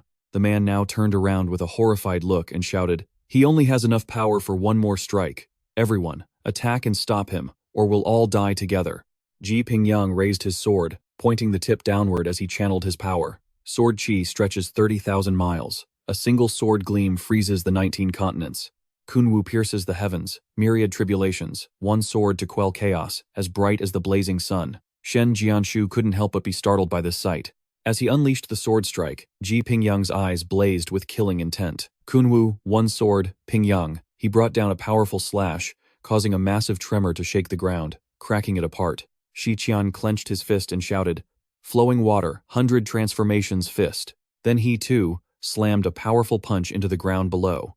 The immense pressure sent everyone around them flying, and a thick cloud of dust billowed up, obscuring all vision. Only ruins and rubble remained. A trickle of blood ran from the corner of Shiqian's mouth. He clenched his teeth and snarled. Even with meticulous planning, I still underestimated Ji Pingyang. As the smoke cleared, Ji Pingyang appeared. Seizing the opportunity, Shiqian raised his fist again, preparing to strike. Even if I die for real, I'll grind your bones to dust. Suddenly, an aura flew in from nowhere and wrapped around his hand. What? Shiqian was startled and shot upward when he realized what was so close to him. This is Netherflame. Why is it here? Qiao Du rushed in from out of nowhere, yelling, Damn it, Bai Shiqian. Get away from Headmaster Ji. Without another word, he launched his attack. The man, confused, quickly dodged to the side. It really is Netherflame. Could it have broken through my spatial barrier? Why does he have Netherflame? Shiqian did everything he could to evade the attack, wondering to himself. Even though he didn't know what this demonic fire was, Bai Shiqian didn't dare to face it head-on. Seeing the energy weaken, Qiao Du panicked and pleaded, Oh crap, don't you dare go out on me at a critical moment. Seeing this, the man immediately regained the upper hand. Humph, it seems you haven't fully mastered it. Trash will always be trash. With that, Shiqian launched a powerful attack, flowing water 100 transformations fist. Suddenly, a swirling, whale-like figure surged forward, directly countering his attack, which stunned the boy. Whoa, I summoned that? Am I really that strong? The dust settled, and Shen Jianshu stepped out, saying in a low voice, Good thing I made it in time. Otherwise, I might have had to take over Ji Pingyang's seat. Qiao Du exclaimed in surprise. It's Teacher Shen. Shiqian, clutching his chest in pain, thought to himself. Shen Jianshu, the strongest necromancer. Even if I went all out, I could kill him, but the cost would be too great. And with that, he shot straight up into the air, issuing a warning. Qiao Du, the next time we meet will be the day the laws of the Star of the World are overthrown. Don't you die before then. After saying his piece, Shiqian and his group left, but the boy didn't seem to care much. Remembering something, he whipped his head around. Qiao Du knelt down and helped Ji Pingyang up, sighing in relief. Luckily, Headmaster Ji still has a pulse. Shen Jianshu observed him and determined, he's been poisoned. The toxin is still spreading. We need to detoxify him immediately. The scene changes to the infirmary. Aunt Lan rushed inside, calling out, Ji Pingyang. He turned his head and said softly, I'm not dead yet. What are you crying for? She grabbed his empty sleeve and asked angrily, Who did this? Ji Pingyang sighed. It's a long story. Aunt Lan snapped. Then make it short. Qiao Du scratched his head, wondering. It seems the dorm manager and Headmaster Ji have a special relationship, huh? Shen Jianshu reminded him. This is grown-up business. Kids shouldn't ask. Let me explain. The ones who attacked Headmaster Ji are the 8 kings of Bise, and their leader is Bai Shiqian. Bai Shiqian is the founder of Bise. He's also my uncle. I'm the one who got Headmaster Ji involved in this. Ji Pingyang turned to him and chided gently, You foolish child. What's there to be sad about? The fact that I'm still alive is already a great fortune. Aunt Lan stammered. Your power. He closed his eyes, his voice softening. There's no need to waste any more energy. My sword arm is gone, and the Kunwu sword is now broken. I'm just a cripple now. Shen Jianshu placed a cup of water on the table and stated his assessment. The one who poisoned you, the Poison King, is dead, but the deadly toxin is still in your body. His gaze sharpened. It's only been suppressed temporarily. Only the grand prize from the Global Academy tournament, the Mermaid's Tear, can cure this poison. The Mermaid's Tear. A mermaid sheds only one tear in her entire life, and it can cure any poison in the world. Aunt Lan was so worried that her tone grew harsh. The champion of the Global Academy tournament? Forget our great Xia ancient kingdom. Not even the entire Eastern Alliance has ever won a single one of those tournaments. Qiao Du cut her off. A champion, you say? There will be one this year, he declared. I'll participate. Even if I have to die, I will win that championship. The scene changes to the courtyard outside. Shen Jianshu began to explain. You all know Headmaster Ji's situation now. We need to win the national tournament to save him. But winning the championship is difficult. Extremely difficult. Based on your current strength, you're nowhere near enough. Therefore, starting today, each of you will undergo hellish, personalized training. You will be coached by the top instructors of Jingdu University. Can you handle it? Yang Xiangdi scratched his head and chuckled nervously. I wonder if this special training includes meals? You need a full stomach to have the energy to train. Ma Fei also added. My sword has been on its last legs for a while now. Zhao Ziyue promised. I will do my best not to drag everyone down. Qiao Du also chimed in, one-on-one hellish training? I couldn't ask for more. The man clenched his fist and stammered slightly. Yang Xiangdi, Ma Fei, and Zhao Ziyue, I've already arranged your special instructors. They'll be here to pick you up shortly, so just stay put and don't go anywhere. As for you, Qiao Du.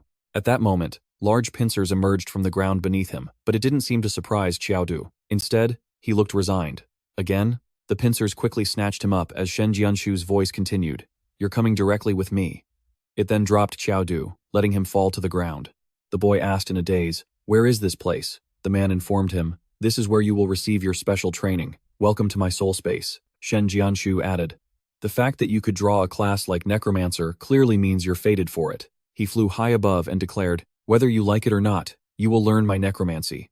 Your talent absolutely cannot be wasted. At that moment, a massive bone beast appeared in front of Qiao Du. Shen Jianshu's voice continued to echo from above. I remember you once said that you wanted to train your body well. Before you become a necromancer, show me the results of your training. He waved his hand down and shouted, Bone Dragon, go. If you want to live, fight back. He quickly grabbed the staff in his hand, lowering himself into a ready stance. Bamboo, Dragon, Crescent Blade. The two of them charged at each other just like that. Qiao Du's eyes blazed with killing intent as he swung directly at the ancient bone dragon, then exclaimed, damn. This is way harder than that fake uncle's bone hand. Observing from above, Shen Jianshu thought, that blade is quite interesting. It seems to have a weapon spirit inside it. Then, Qiao Du's eyes turned black, his pupils glowing crimson. Demonic Eye, Heavenly Soldier Blade. He launched another attack. The system announced a clear status change. Critical hit rate increased by 50%. However, Qiao Du was quickly countered by the Bone Dragon. A powerful surge of energy erupted, sending him flying into the air. Qiao Du slid across the ground, thinking to himself, that dragon's breath is powerful. At this rate, I can't fight it in close combat. He planted his hands on the ground to stop his momentum. Where's your soul magic? Are you a soul mage who only knows how to use his fists? Qiao Du raised his hand, his gaze turning sharp. Fine, whatever. I'll give it everything I've got. Immediately, a dark portal appeared, and he shouted, Summon, Undead Knight. Seeing this from above, the old man was a little startled. He can already summon an undead knight? Alright then, let's see your combat skills while controlling it. The knights charged forward on Qiao Du's command. Knights, hear my order, charge with me, kill. Shen Jianshu was baffled. What kind of necromancer charges in faster than his own undead? Is this kid an idiot? A notification appeared. Status Wei Hui. Agility increased by 50%. Added effect from Corpse Ancestor's Ring, siphoning 50% of the opponent's agility. Down below, Qiao Du observed, if I can block the Bone Dragon, I'll have an opening to break through. Suddenly, he froze, his eyes widening. A red notification flashed. Critical hit, minus 2,333. He realized, now's my chance. A fissure in the ground suddenly ripped open like a sheet of paper. Qiao Du laughed loudly. Success, but his smile vanished instantly as a massive claw suddenly lifted him into the air. Roar! The old man's voice came, that's as far as you go. Shen Jianshu praised him. For a mid-rank mage, your close combat ability is incredibly powerful. It could even match some newly promoted high-rank warriors. But your application of necromancy can't even be described as merely crude. He landed near Qiao Du and declared, even a dog would shake its head in disappointment. From now on, I forbid you from using that blade or any other close combat abilities. I need to train you to use necromancy properly. Now, summon a skeleton soldier. Qiao Du then just sat down and replied with a soft, Suddenly, the old man tossed a bundle to Qiao Du. Confused, he asked, Professor Shen, what is this? Shen Jianshu unrolled a scroll. It's simple. I want you to cross-stitch this painting along the river during the Qingming festival. Qiao Du was incredulous. You want me to cross-stitch? The old man pointed to the skeleton soldier beside him. Not you. It. Shen Jianshu closed his eyes. Undead creatures are not just cannon fodder. The same undead creature, when controlled by different necromancers, can exhibit completely different levels of power. The difference is like night and day. As a necromancer, the most important thing is to control your undead as if they were your own limbs. He held out his hand, channeling magic. When you can control your undead to perform delicate tasks like cross-stitching, it proves you've grasped the basic principles of undead control. You cannot leave here until you've done it. Good luck, young man. When this special training is over, I'll teach you how to open your own undead space. With that, he disappeared, leaving Qiao Du to reach out in panic. Professor Shen, wait, at least teach me the trick to it. Then he turned to look at the skeleton soldier, which turned to look back at him. Suddenly, Qiao Du had an idea. A real man never says he can't do something. It's just a sewing needle. How could that possibly stump a great hero? He yelled, "Skeleton soldier, go!" But it just stared back, dumbfounded. He returned to the hospital. Ji Pingyang asked, "How's the kids' training going?" Shen Jianshu's voice rang out. "They're still far from the goal. Especially that Qiao Du kid. He clearly has talent, but he's wasting his potential. His magic skills are absolutely terrible. To make him take the Necromancer class seriously, I have to teach him a lesson he'll never forget." Ji Pingyang reminded him, "Training is training, but don't go too far. The title of National Fighting Tournament champion isn't easy to win. Don't put too much pressure on them. The fact that those kids have the heart to try. I'm already very happy about that." Shen Jianshu was puzzled. "Old Ji, what's with that discouraging talk? Whether we can win the championship or not won't be known until we fight. The first year's combat power isn't enough, but we still have the second and third year teams. I have faith in them." He covered his mouth and coughed softly, thinking to himself, "There's always someone better out there. The geniuses from the other schools are no pushovers. Jingdu University has challenged them so many times, but has never once made it to the finals. Perhaps Ji Pingyang's time is truly running out." A month later, a dark portal opened, and a voice called out, "Qiao Du." The old man stepped out and asked, "How's your progress? Are you even halfway done yet?" Seeing Qiao Du sitting there silently, Shen Jianshu comforted him. "Don't be discouraged. Even a genius like me took 2 months to finish it back in the day." Qiao Du propped his hands on his knees and spoke softly. "Professor Shen, I've met many geniuses, but..." He then unrolled the scroll and declared confidently, "They all call me the genius." He approached, unable to believe his eyes. "Impossible. Absolutely impossible. How long has he been gone? How could he have finished the embroidery with just one skeleton soldier?" Qiao Du glanced behind him. "It wasn't just one. I summoned 3 of them to embroider." Just then, 3 skeletons appeared behind him. This stunned Shen Jianshu. Without any guidance from him, the boy had somehow managed to master multitasking, his talent for necromancy. It might even surpass my own. Qiao Du put a hand behind his neck, offering a friendly smile. "I said I was going to win the championship, so how could I let myself be beaten by something as simple as embroidery? Professor Shen, let's just move on to the next stage." He thought to himself, add that to his terrifying physical talent, and in the future, he might just become a necromancer with no weaknesses whatsoever. Jianshu continued the training session. "Since you've mastered the basic skills of multitasking and energy control, we'll now move on to stage 3. As soon as he finished speaking, he unleashed a surprising amount of power, beginning the tactical training. Qiao Du, meanwhile, was still taken aback. Jianshu explained. "Different undead creatures have different skills and combat methods, similar to the coordination and roles of pieces on a chessboard. By using a simulation board, we can simulate combat and train your tactical mind." He added, "Next, you'll control your 3 skeletons while simultaneously playing a game of chess against me." Before they began, Jianshu warned him, "Qiao Du, on this board, I will not treat you like a novice. You will likely lose over and over again, and all your past glory might be completely wiped away. Can you handle that kind of pressure?" But Qiao Du wasn't afraid in the slightest. Pressure is what creates motivation. "Professor Shen, bring it on." And just like that, 3 months flew by. The two were still engrossed in their game. Jianshu summarized, "In over 3 months, we've controlled our respective skeletons and played a total of 107 games of chess. I won 107 games, and you lost 107 games. Qiao Du, even though you haven't won a single match against me, I believe your tactics and skills have improved tremendously." Qiao Du didn't forget to express his gratitude. "Yes, it's all thanks to your guidance, Professor Shen." Internally, Jianshu was just amazed. It's incredible. 3 months of intense battles on the board, without a single victory. He had observed his opponent closely. Any normal person would have had their spirit broken long ago, unable to recover. But the longer he played, the more courageous he became. His temperament grew steadier, completely shedding his innocence and immaturity. Jianshu had great faith in him, though his expectations had already been high. Then, he announced, "Just now, your skeleton soldier managed to fight my skeleton soldier to a draw for the first time. The outcome of the 108th match will be decided by our game. If you can defeat me in this 108th match, your 3rd special training phase will be considered complete. Are you ready?" Qiao Du answered confidently, "I'm ready. Let's do this." Jianshu immediately moved his cannon from the 2nd file to the 5th. Qiao Du instantly countered, moving his knight from the 2nd file to the 3rd. A hint of tension crossed Jianshu's face.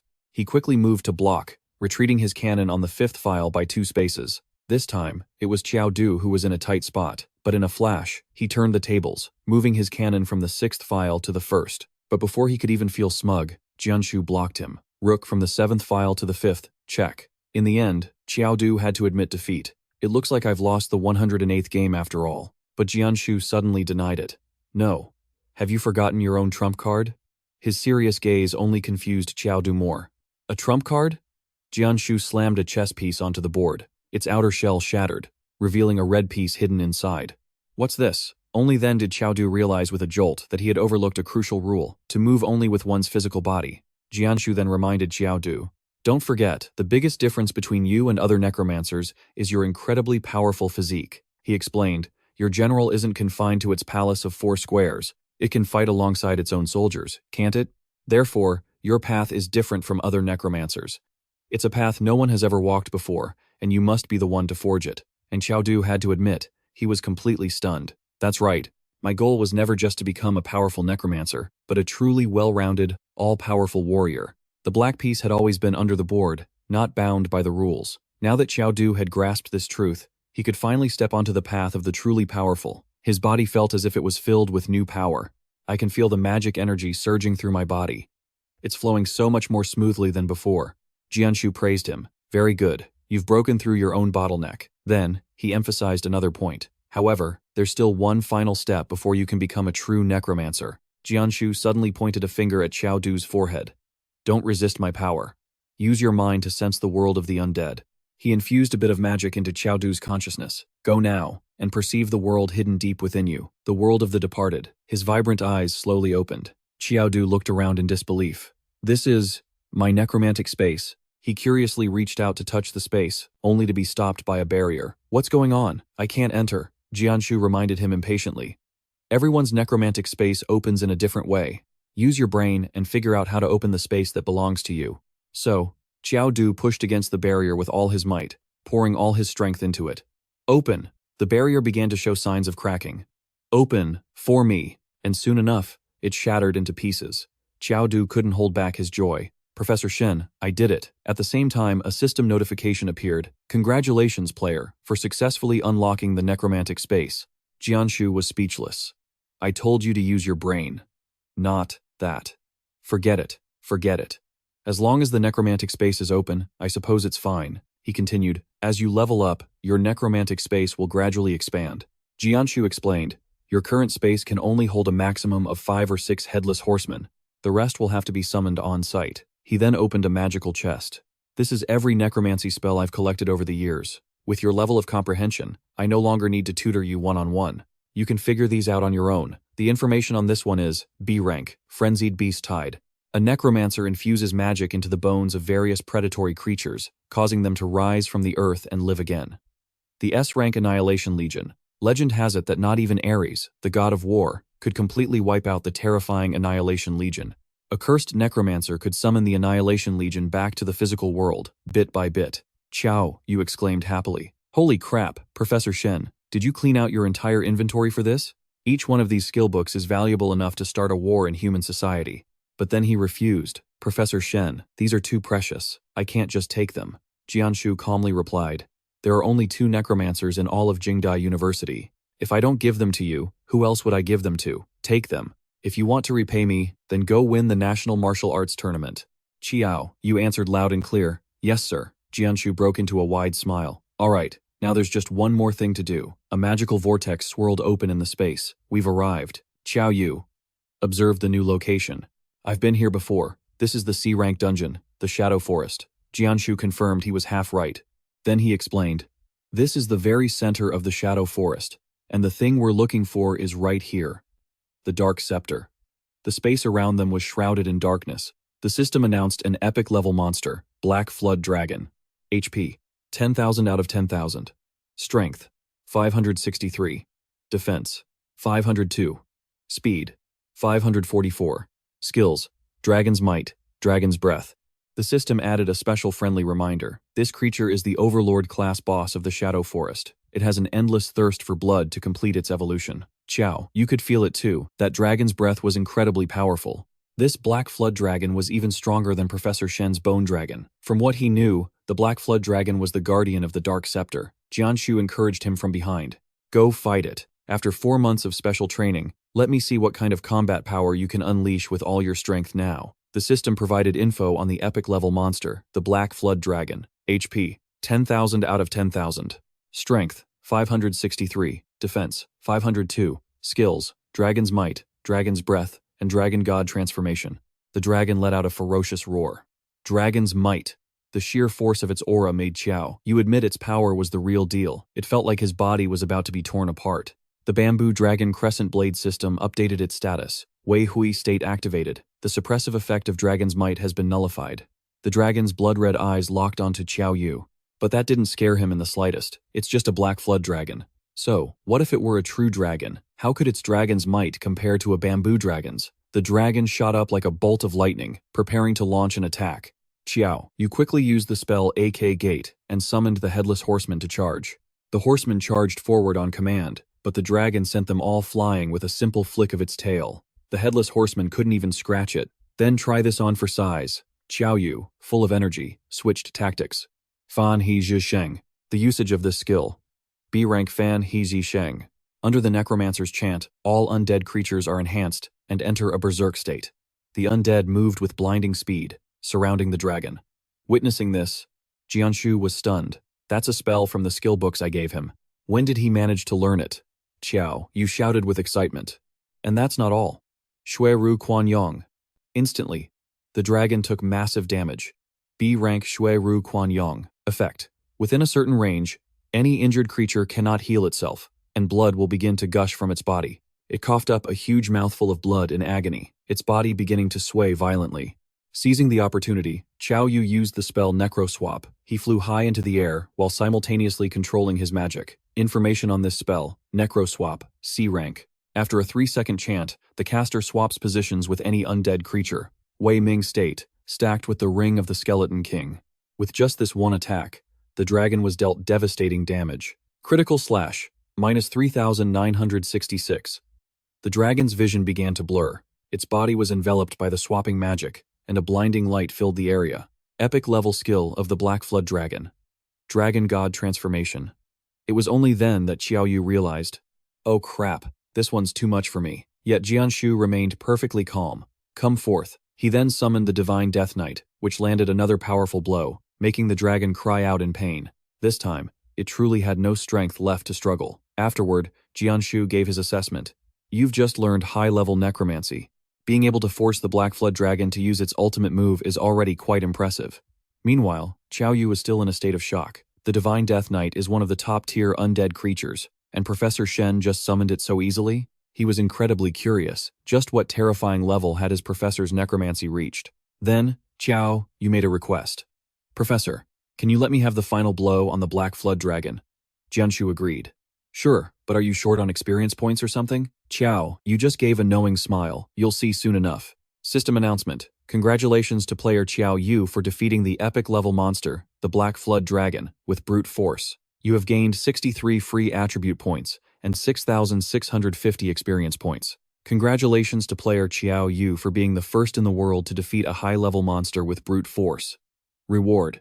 5 bonus level ups. Now, Qiao, you walked toward the scepter as Jianshu encouraged him. Go on. Go get your exclusive scepter. He had faith. A necromancer with close combat capabilities, given enough time, could definitely bring a world-shaking change to this world. System update. Dark Scepter, A rank. Effect. Increases the player's spirit and intelligence by 20, and reduces spellcasting time by 50%. For undead creatures, all attributes are increased by 20%. Class restriction, Necromancer. Qiao Yu was shocked. No wonder it's a scepter guarded by an epic level monster. The bonus effects on this thing are just too overpowered. Jianshu pointed out clearly. Qiao Du, your biggest weaknesses right now are your low spirit and intelligence stats. You need to find a way to improve them later on. Qiao Du replied grimly. Understood. He figured that with the Mage's Hero's Heart as his strongest trump card, he just needed to keep increasing his strength attribute and use his talent's activation effect. His other attributes would naturally increase along with it. Meanwhile, elsewhere, Ma Fei unleashed a powerful attack. Single sword cleaves the plains. After securing the victory, he joyfully announced, Headmaster, I succeeded. Ji Pingyang gave Ma Fei a sincere evaluation. In just 4 months, you've managed to grasp the 4th stage of the Sword Aura realm. You're really not bad at all. Once you can infuse your own will into your sword aura, you can become a true master of the sword. Ma Fei replied, Thank you for your guidance, Principal. Yang Xiangdi, standing to the side, covered her mouth and chuckled. Mage is actually pretty good, just a little behind me. After all, I managed to complete all the special training within 3 months, Zhao Ziyue chimed in. I thought I'd improved really fast, but I still can't compare to you guys. When it comes to revenge though, I can't afford to lose. Ma Fei keenly sensed something approaching. Who's there? Not only that, he even managed to launch a counterattack in time.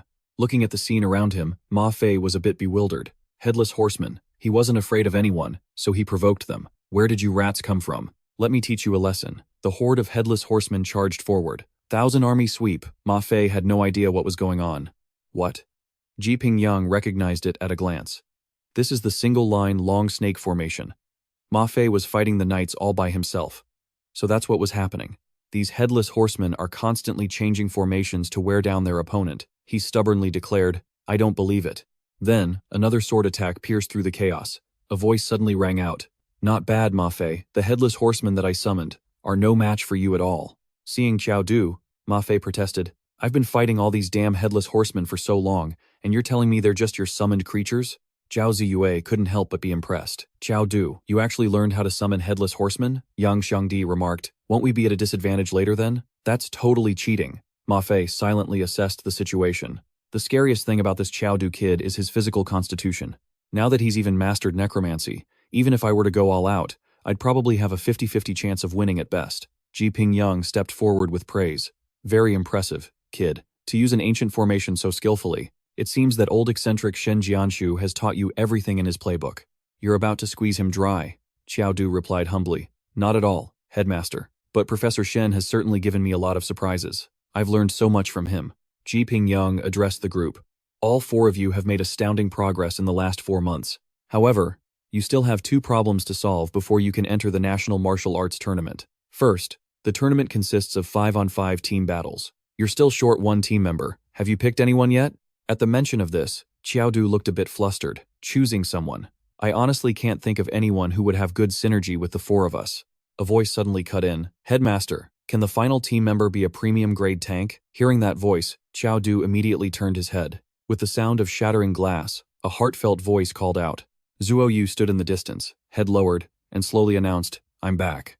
Overwhelmed with emotion, he ran and embraced her tightly. Qiao Du confessed without a hint of shyness. Zhuo Yu, you're finally back. I missed you so much. Zhuo, you couldn't hide her emotions either. I missed you too. His heart was pounding fast as he asked, Can I kiss you? Just like that, their lips slowly came together, and the world around them seemed to fall silent. It was as if the time they spent apart had only deepened their feelings for each other. One of the guys was so embarrassed by the scene that he covered his eyes. I feel like a dog that was sleeping peacefully on the side of the road just got kicked for absolutely no reason. The world seemed to melt away, leaving only the 2 of them in a deep embrace. Suddenly, a powerful punch sent Qiao Du flying far into the distance. Ji Pingyang cried out in shock. Qiao Du! Ma Fei also yelled, Brother Qiao! A warning was quickly shouted. Careful, it's a sneak attack. Confused, everyone yelled towards the source of the attack. Who's there? From inside what looked like a mirror, a hand tore its way out. Thanatos stepped through, looking majestic and imposing in his armor. Ji Pingyang regained his composure and cautiously asked, Who might you be? What is your purpose in coming to my capital university uninvited? Thanatos calmly responded. Relax, I bear you no ill will. I'm simply teaching a child who doesn't know how to behave a lesson. But Thanatos' actions had already infuriated Ji Pingyang. It is not your place to discipline a student of my capital university. Seeing that the situation was irreconcilable, Thanatos took a defensive stance. An attack that lit up the entire sky was immediately launched. The 2 equally matched forces clashed. The headmaster's face was filled with determination. He had to win this fight to maintain his dignity in front of the students. The battle grew more intense with a thunderous cry of Headmaster Ji. A moment later, the once peaceful scenery was transformed into a terrifying, desolate wasteland. Thanatos withdrew his hand, his calm expression unchanged. The area was now shrouded in thick white smoke. Ji Pingyang and Jianshu also ceased their attack, standing within the ethereal mist. Thanatos frowned, thinking to himself, I never expected this world would still have a necromancer capable of barely blocking a single strike from me. At that moment, some internal squabbling seemed to break out. Jianshu pointed at Ji Pingyang and yelled, Old Ji, can't you tell you're injured? What are you trying to prove by pushing yourself so hard? But Ji Pingyang calmly replied, That's because I sensed you had arrived. Qiao Du observed from the sidelines, thinking to himself, Headmaster Ji and Professor Shen had to team up, just to barely block a single one of his attacks. What kind of monster is this man? Thanatos spoke in a placating tone, despite having just injured someone. Don't get so worked up. I have no quarrel with your capital university. Then, Thanatos added spitefully, my malice is directed at him and him alone. Enraged, Qiao yelled, damn you, and tried to pull out his take the enemy as your dad card, but unfortunately for him, a prompt appeared. Cannot use the take the enemy as your dad card. Though his body was injured, Qiao mind was desperately searching for a countermeasure. Damn it, the power gap is too big. There's nothing I can do. Seeing this pathetic display, Thanatos quickly began to mock him.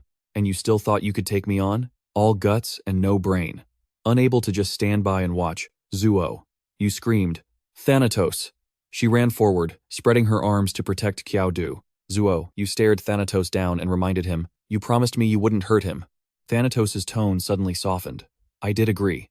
But that was conditional on you remembering your own promise and your current status. Determined to protect Qiao, Zuo Yu stated firmly, I haven't forgotten, but he is my absolute limit. I will not let you harm him.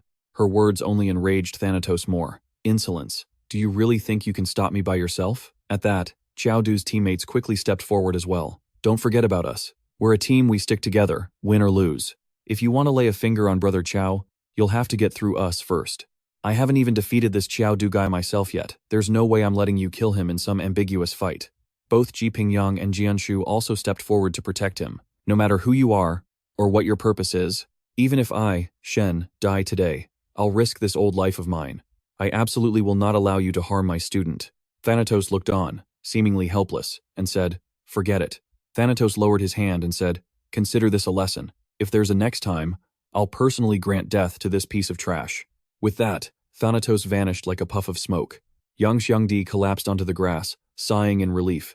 Oh my god, you scared me to death. I really thought we were going to leave our little lives behind here today. Zuo, you asked worriedly. Qiao, are you okay?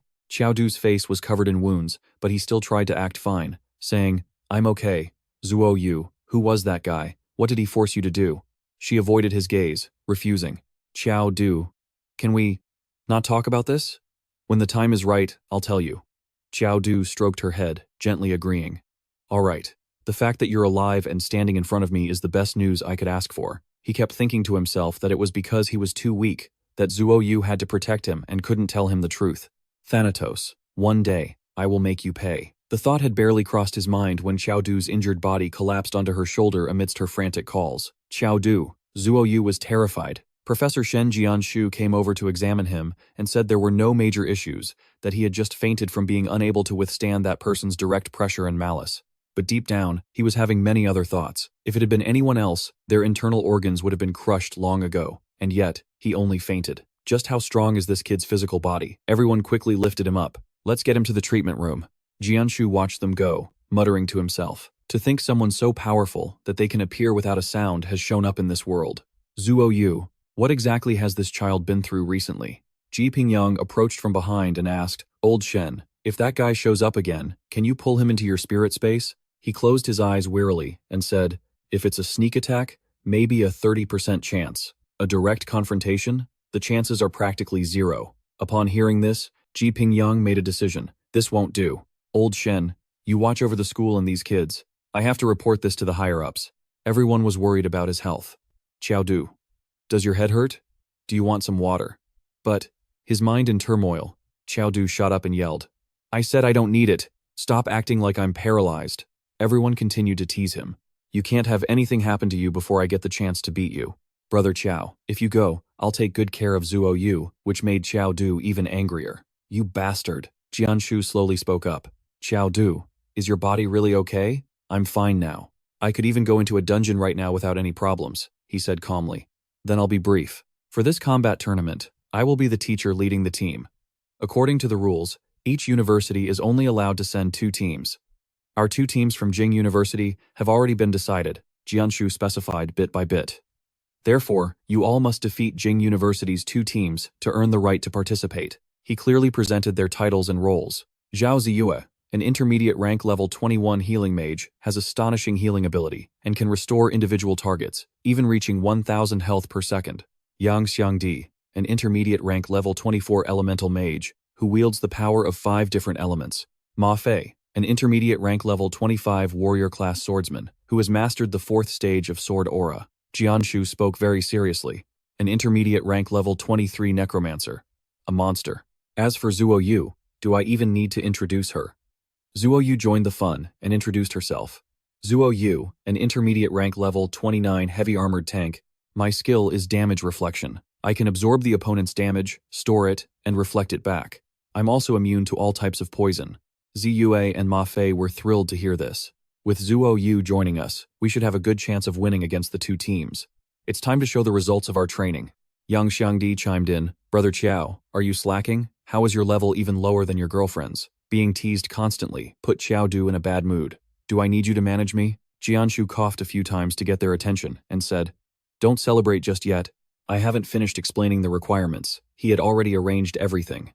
Qiao Du, before the semi-finals, I forbid you from using your physical strength and that sword of yours. Xiao Pangzi, you can only use your fire and earth elements. Yang Xiangdi seemed to disagree and retorted, Professor Shen, if I don't go all out, how am I supposed to impress the audience and attract girls? I'm different from Qiao Du. I've never even held a girl's hand.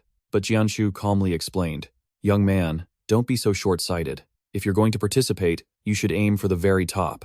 Trust me, holding a card back now will give you the chance to shock everyone later. A while later, everyone quickly moved to the training ground. Jianshu turned and gave a signal, and the two teams from Jingdu University walked out, with each member stepping forward in line. He began with a serious tone. Allow me to introduce them. These 5 are your first-year juniors, Qiao Du, Zuo Yu, Ma Fei, Yang Xiangdi, and Zhao Ziyu. An excited-looking young man spoke up. Howard, long time no see, huh? This made everyone else feel annoyed. What the hell are you doing here, you first-year runt? Jianshu calmly explained. They're here to challenge you. Between them and your second team, only one will be able to participate in the combat tournament. Shunyu confidently declared, We absolutely will not give up the second team's spot to a bunch of first-years. Jianshu was very impartial and said excitedly, Very good. As the captain of the second team, that's the spirit you should have. You all will surely provide a wonderful qualifying match. Here is the information on each member of the opposing team. You have 3 hours to discuss your strategy and prepare. Qiao Du also read the information on each member of the rival team very seriously. The specific details of the opponents were now in Qiao Du's hands. Team Captain Lei Shunyu, age 24, intermediate rank, level 30 Lightning Mage. Vice Captain Qin Hao, age 20, intermediate rank level 26 Warrior Class Swordsman. Team Member Ann Dyer, age 24, intermediate rank level 30 Divine Tamer, Tank Class. Team Member Zhuang Fanru, age 23, intermediate rank level 29 Shadow Assassin. Team Member Wen Tianyun, age 24, intermediate rank level 29 Priest, Mage Class. He frowned as he discussed strategy. Lei Shunyu, the captain of Team 2, is undoubtedly the core of their strategy. We have to take him out first if we want a chance to win. Yang Xiangdi also chimed in. Brother Qiao, you can't just brute force it, and I'm restricted too. How are we supposed to deal with that Lei Shunyu guy? Qiao Du smirked confidently. Don't worry, I've already got a plan. Qiao Du's team information was also meticulously recorded. Ma Fei, age 19, a level 25 mid-tier warrior class sword cultivator. Qiao Du, age 19, a level 29 mid-tier necromancer. Zhao Ziyue, age 18, a level 21 mid-tier healing mage. Yang Xiangdi, age 19, a level 24 mid-tier elemental mage. Zuo Yu, age 18, a level 29 mid-tier meat shield. Daren stared intently and spoke up. Boss, these guys are all much lower level than us. Why would Professor Shen even agree to let them challenge us? Fanru also seemed dismissive. Judging by level alone, they couldn't even block a single one of my surprise attacks. But Shunyu was more pragmatic. I have to warn you guys, it's best not to underestimate them just because of their levels. If Professor Shen arranged this, he must believe they have a fighting chance against us. He pointed and reminded them, don't forget, that guy's name is Qiao Du. He has the exact same class as that guy from Huaxing University. Shunyu had a deep understanding of the issue. The top-ranked mage from last year's university entrance exam, the level 32 high-tier necromancer, Gu Ming. He was well aware that by participating in the combat tournament, we'll definitely have to face that man. Fighting Qiao Du now gives us a chance to observe the various tactics of a necromancer beforehand. Qin Hao spoke with a cold expression. Captain, if that's your plan, you're likely going to be disappointed. This Qiao Du guy isn't a necromancer at all. His body is incredibly strong. His fighting style is based purely on brute force. Shunyu showed a hint of concern and immediately asked, a necromancer who's incredibly muscular and fights with his body? Qin Hao gave a sly smile. That's right. So we should adjust our strategy a bit. The atmosphere in the arena had already become lively. Have you guys heard? 5 first years want to challenge the second team for a spot in the combat tournament. Even though the second team isn't as strong as the first, there's no way they'll be beaten by a bunch of freshmen. Place your bets. Place your bets. I'm betting on the second team to win. Jianshu stepped onto the stage and announced, I won't waste any more words. The winning team will represent Jingdu University in the combat tournament. The crowd roared. The match. He raised his hand, signaling. Begins. Shunyu got into a serious fighting stance and noted, they don't have an assassin, so they can only attack head-on with a T formation. Just before the match, Qiao unconsciously glanced at Zuo Yu, and she immediately cast Shield Inscription. A flurry of skills was unleashed one after another. One sword descends. Sweep across 1,000 armies. One sword pacifies the plains. Sword pierces the rainbow. The battle grew more intense as numerous skills were unleashed. Earth Blast Technique. Earth Dragon Bullet. Great Fireball Technique. Shunyu's entire team was stunned and confused. Shunyu asked curiously. Shunyu's team began to discuss excitedly. What are these 5 freshmen doing? Do they know they can't win and have just given up? But do they really need to attack their own teammate? And such a small, cute girl at that? He immediately seized the opportunity to rally his team. Whatever they're planning, let's just take them down first and ask questions later. Shunyu's body suddenly became more imposing as he executed the skill, Thunderclap Strike. Fanru followed up with her own skill, Phantom Stealth. Daren joined in on the fun from the sidelines, casting Rock Solid. Zuo, you took a step back to brace herself, stunned by the overwhelming power. Zuo Yu focused intently and muttered, that should be enough damage stored up. She quickly gave the order, team, deploy. A massive force of combined power surged towards Shunyu's team, leaving Shunyu completely bewildered. A tank, who's taking heavy damage, isn't protecting her teammates, but is charging forward with her shield instead. What's going on? Daren was still underestimating them. Boss, do you think these 5 freshmen are just plain stupid? Suddenly, something was rushing right at Shunyu. As Zuo Yu rapidly deployed her technique, he became so uneasy that he had to shout, Daren, stop her. Her face was cold as she slowly executed the skill. Skill copy. The scene became even more intense with Zuo Yu's loud shout. Release!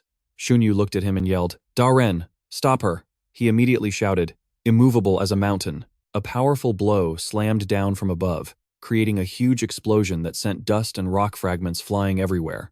Tianyun thrust her hand forward, and a surge of blue energy erupted, rushing straight towards Daren. He immediately shouted, Sacred Protection. On the other side, Qiao Du raised his hands to defend, flanked by Ziyue and Xiangdi, who were staring intently ahead. Fanru was in a defensive stance, her eyes locked on her target, when a shout rang out, Shadow Thorn Ambush. Qiao Du's group remained still as a voice rang out, Got him! Suddenly, he turned around, gritting his teeth, his eyes cold and sharp. Beads of sweat rolled down his cheek, making his face even more tense. A barrage of blue light suddenly rained down from above. Qiao Du immediately raised his hands to block it, to the utter amazement of Ziyue and Xiangdi. A shout echoed, Corpse Armor Technique. The system panel announced, Corpse Armor Technique, D rank. The Necromancer's skin gains 100 defense points and increased durability for 1 minute. During this time, any potentially fatal wounds become less dangerous.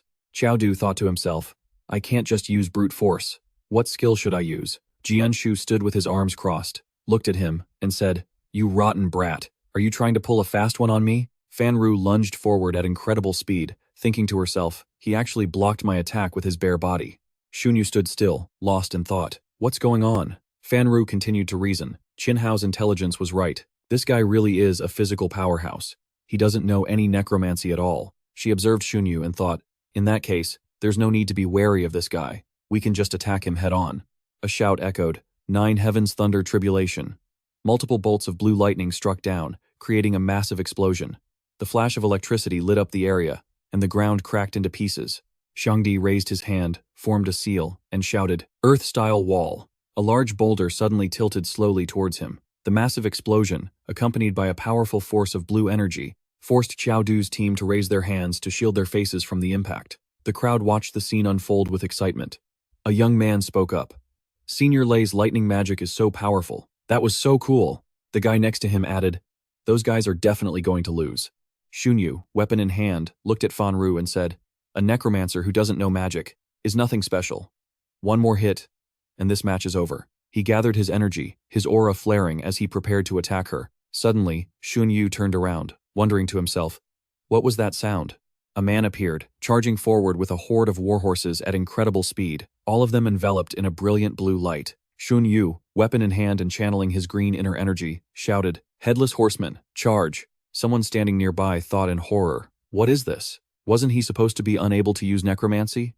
The commander rushed forward, yelling, "Immovable as a mountain." He screamed as a blast of white energy shot towards him, knocking him out of the ring. A voice echoed, "Lord An, eliminated."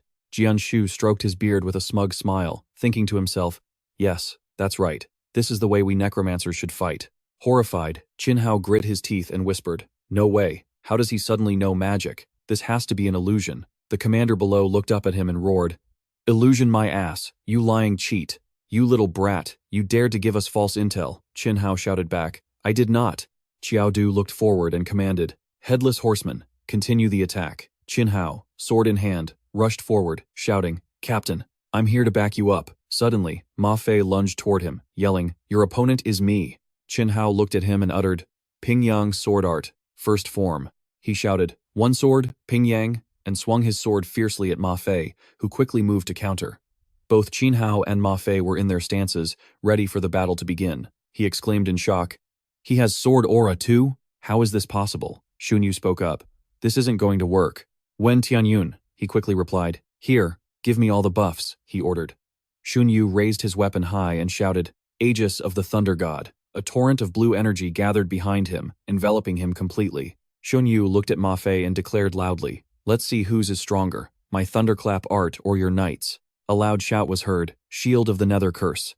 Immediately, Zuo, you thrust her hands forward, and a stream of white energy appeared, followed by a huge explosion. She grit her teeth, sweat rolling down her cheeks as she poured all her strength into the energy shield. Zhao Ziyue was giving it her all to support her, yelling, "Spam the heals, spam them." Up ahead, Qiao Du was also struggling. He encouraged her, "Zuo Yu, hang in there." Then, Qiao Du roared, voice of blazing intimidation. Red energy erupted fiercely from his hand. Shunyu quickly turned around as he heard the sound of the knights getting closer. Both young men were thrown to the ground by the charging horsemen. Jianshu's voice rang out, "Lei Shunyu, Wen Tianyun, eliminated." Zuo Yu let out a sigh of relief and said, "I almost couldn't hold on." Zhao Ziyue added, "It's a good thing Lei Shunyu and Wen Tianyun are both out. It'll be easier to fight now." Fan Ru looked at Qiao Du's team and thought, "Are you kidding me? I can't believe I'm being pushed this far by a bunch of freshmen." She then announced her next move, Shadow Thorn Assault. Qiao Du looked at his opponent and said, "I was originally planning to deal with you as a normal mage, but I didn't expect a sneak attack in return. No more pretending. I'm showing my hand." He channeled his power, his aura surging, and roared, "Earth-shattering quake." Fan Ru was hit and fell, her weapon dropping from her hand. She couldn't maintain her balance in the air and teetered, about to fall. Jianshu's voice was heard again, "Zhuang Fan Ru, eliminated." Qinhao stood watching silently, his gaze fixed on Qiao Du's group. He thought to himself, how did it turn out like this? This makes no sense. Qiao Du stood with his arms crossed and said, "Nephew, we couldn't have won without you. I'll definitely give you what I promised. At the victory banquet tonight, if you're not there, no one will dare to pick up their chopsticks." Shunyu glared at Qinhao and yelled, "What's that supposed to mean?" "Did you intentionally give us false information?" Zhao Ziyue asked. "Qinhao, you're in on it with him," he answered in a fluster. "I didn't." Enraged, he pointed his sword forward and said, "Qiao Du, you're spouting baseless accusations." "You're asking for it." Zuo, you quickly raised her hand and shouted, "Restoring energy reserves." She then said, "Release." Immediately, Zuo Yu unleashed a blast of energy at him. Jianshu's voice rang out once more, "Qinhao, eliminated." He continued, "Qiao Du's team wins, and earns the right to be the second team to participate in the national combat tournament." A young man spoke up. "They won just like that? Why does it feel like they won so easily?" Someone else added, "Damn, this year's freshmen are defying the heavens." A girl standing nearby also commented, "I feel like their strength is on par with the first team." A voice was heard. "At the national combat tournament, I've got to cheer for this new second team." Qiao Du winced as someone bonked him hard on the head, and could only stay silent with a wry smile. Jianshu looked at Qiao Du and said, "You stinking brat. I told you not to use your physical body, yet you still charged forward with the corpse flesh technique. What kind of necromancer uses the corpse flesh technique to deal damage? Do you take me for an idiot?" Qiao Du looked at him and bowed his head, accepting his fault. "Teacher Shen, next time I definitely won't use my physical strength, I promise." He didn't reply, but just stared in amazement at the smoking object in his hand. In the end, Jianshu clasped his hands behind his back and left after saying, "If there's a next time, I'll hang you up and spank you." Qiao Du broke out in a cold sweat, silently watching his retreating figure. He was staring intently at the system panel, thinking, thanks to the synchronous pendant the principal gave me, I started learning necromancy with only 150 spirit points. 4 months of special training added another 100 points. He continued to reason. But a normal mid-tier mage should have at least over 800 points in intelligence and spirit combined. I'm still way too far behind. Qiao Du looked at his teammates and told himself, if my power is going to be restricted, then I'll just have to win through strategy. Longxiang stood on a high vantage point, observing Qiao Du's group with a smug smile. He said softly, they actually managed to defeat Lei Shunyu. Longxiang continued, I remember Qiao Du used to fight only with his physical strength. Now that he's changed his fighting style, this is getting a little interesting. Shui Liu adjusted his glasses and said, a necromancer who relies on physical strength to fight is just ridiculous. Siyu approached him and whispered, Longxiang, if they're all from your hometown, you should help with some introductions. After all, we'll have to compete together in the upcoming tournament. He turned to look at her and replied softly, all right. Qiao Du was startled when he heard Longxiang call out, Qiao Du, junior brother. He replied happily, Longxiang, senior brother. It's been a while. He said, congratulations on securing a spot in the combat tournament. Let me introduce you to the senior brothers and sisters of the first team. Longxiang then introduced everyone present to Qiao Du one by one. This is Wan Mao, senior brother, a level 31 high-tier ranger. This is senior Kei Xing, a level 31, high-tier, dual-element wind and fire mage. And this is senior Dai Siyu, a level 30, mid-tier graceful bamboo blessing white mage. And this here is our captain, senior Duan Shuiliu, a level 32, high-tier heavy armor warrior. Siyu looked at them and spoke up. Hello, juniors. Qiao Du's group replied in kind. Hello, senior. Qiao Du broke into a sweat, silently staring at their backs. Shuiliu spoke up. All right. The tournament begins in less than 3 days. What are you all standing around idling for? He continued. Remember, from start to finish, our only real opponents are Huacheng University's first team and that man named Gu Ming. We absolutely cannot lose to them. All of you, follow me to train. Everyone responded in unison. Yes, Qiao Du thought to himself. Gu Ming. Why does that name sound so familiar? An aerial view of the capital stadium showed the competition area already set up in the center of the field. A young man spoke up. The opening ceremony for the Eastern Division of the tournament is being held at Capital University. They're really keeping up appearances. The person sitting nearby said, I shelled out 100,000 yuan for a single ticket, just to support Capital University. A man and a woman in the seats in front were arguing. Capital University is number 1. No, my Huacheng is number 1. A young woman walked up, holding a microphone, ready to speak. Luo Yu began. Hello everyone. I am Yu Luo Yu, your MC for this season of the World's Global University Tournament. Welcome to this season's competition. Her voice continued as the contestants appeared. Let's welcome the competitors. The announcement echoed as Qiao Du's group stepped out. Capital University, entering the arena. The fans' cheers erupted continuously. Senior Longxiang is so cool. I love you, Senior Dai Siyu. Marry me. Zuo Yu's eyes widened in surprise as he looked around and said, there are so many people. The person next to him also said, it's not just the big shots from the great Xia ancient kingdom. Powerful figures from the entire Eastern Alliance are here too. Qiao Du just observed silently without saying a word. The crowd's cheers grew deafening. Huacheng University is here too. Senior Gu Ming. Gu Ming, I want to have your babies. At that moment, Gu Ming's group was also making their entrance. A young man said, it's so damn noisy. His companion replied in a tone of agreement. Longxiang turned to Qiao Du and said, he's the strongest in this year's class from Huacheng University. He was also the top-ranked mage of his year, and he's a necromancer, just like you.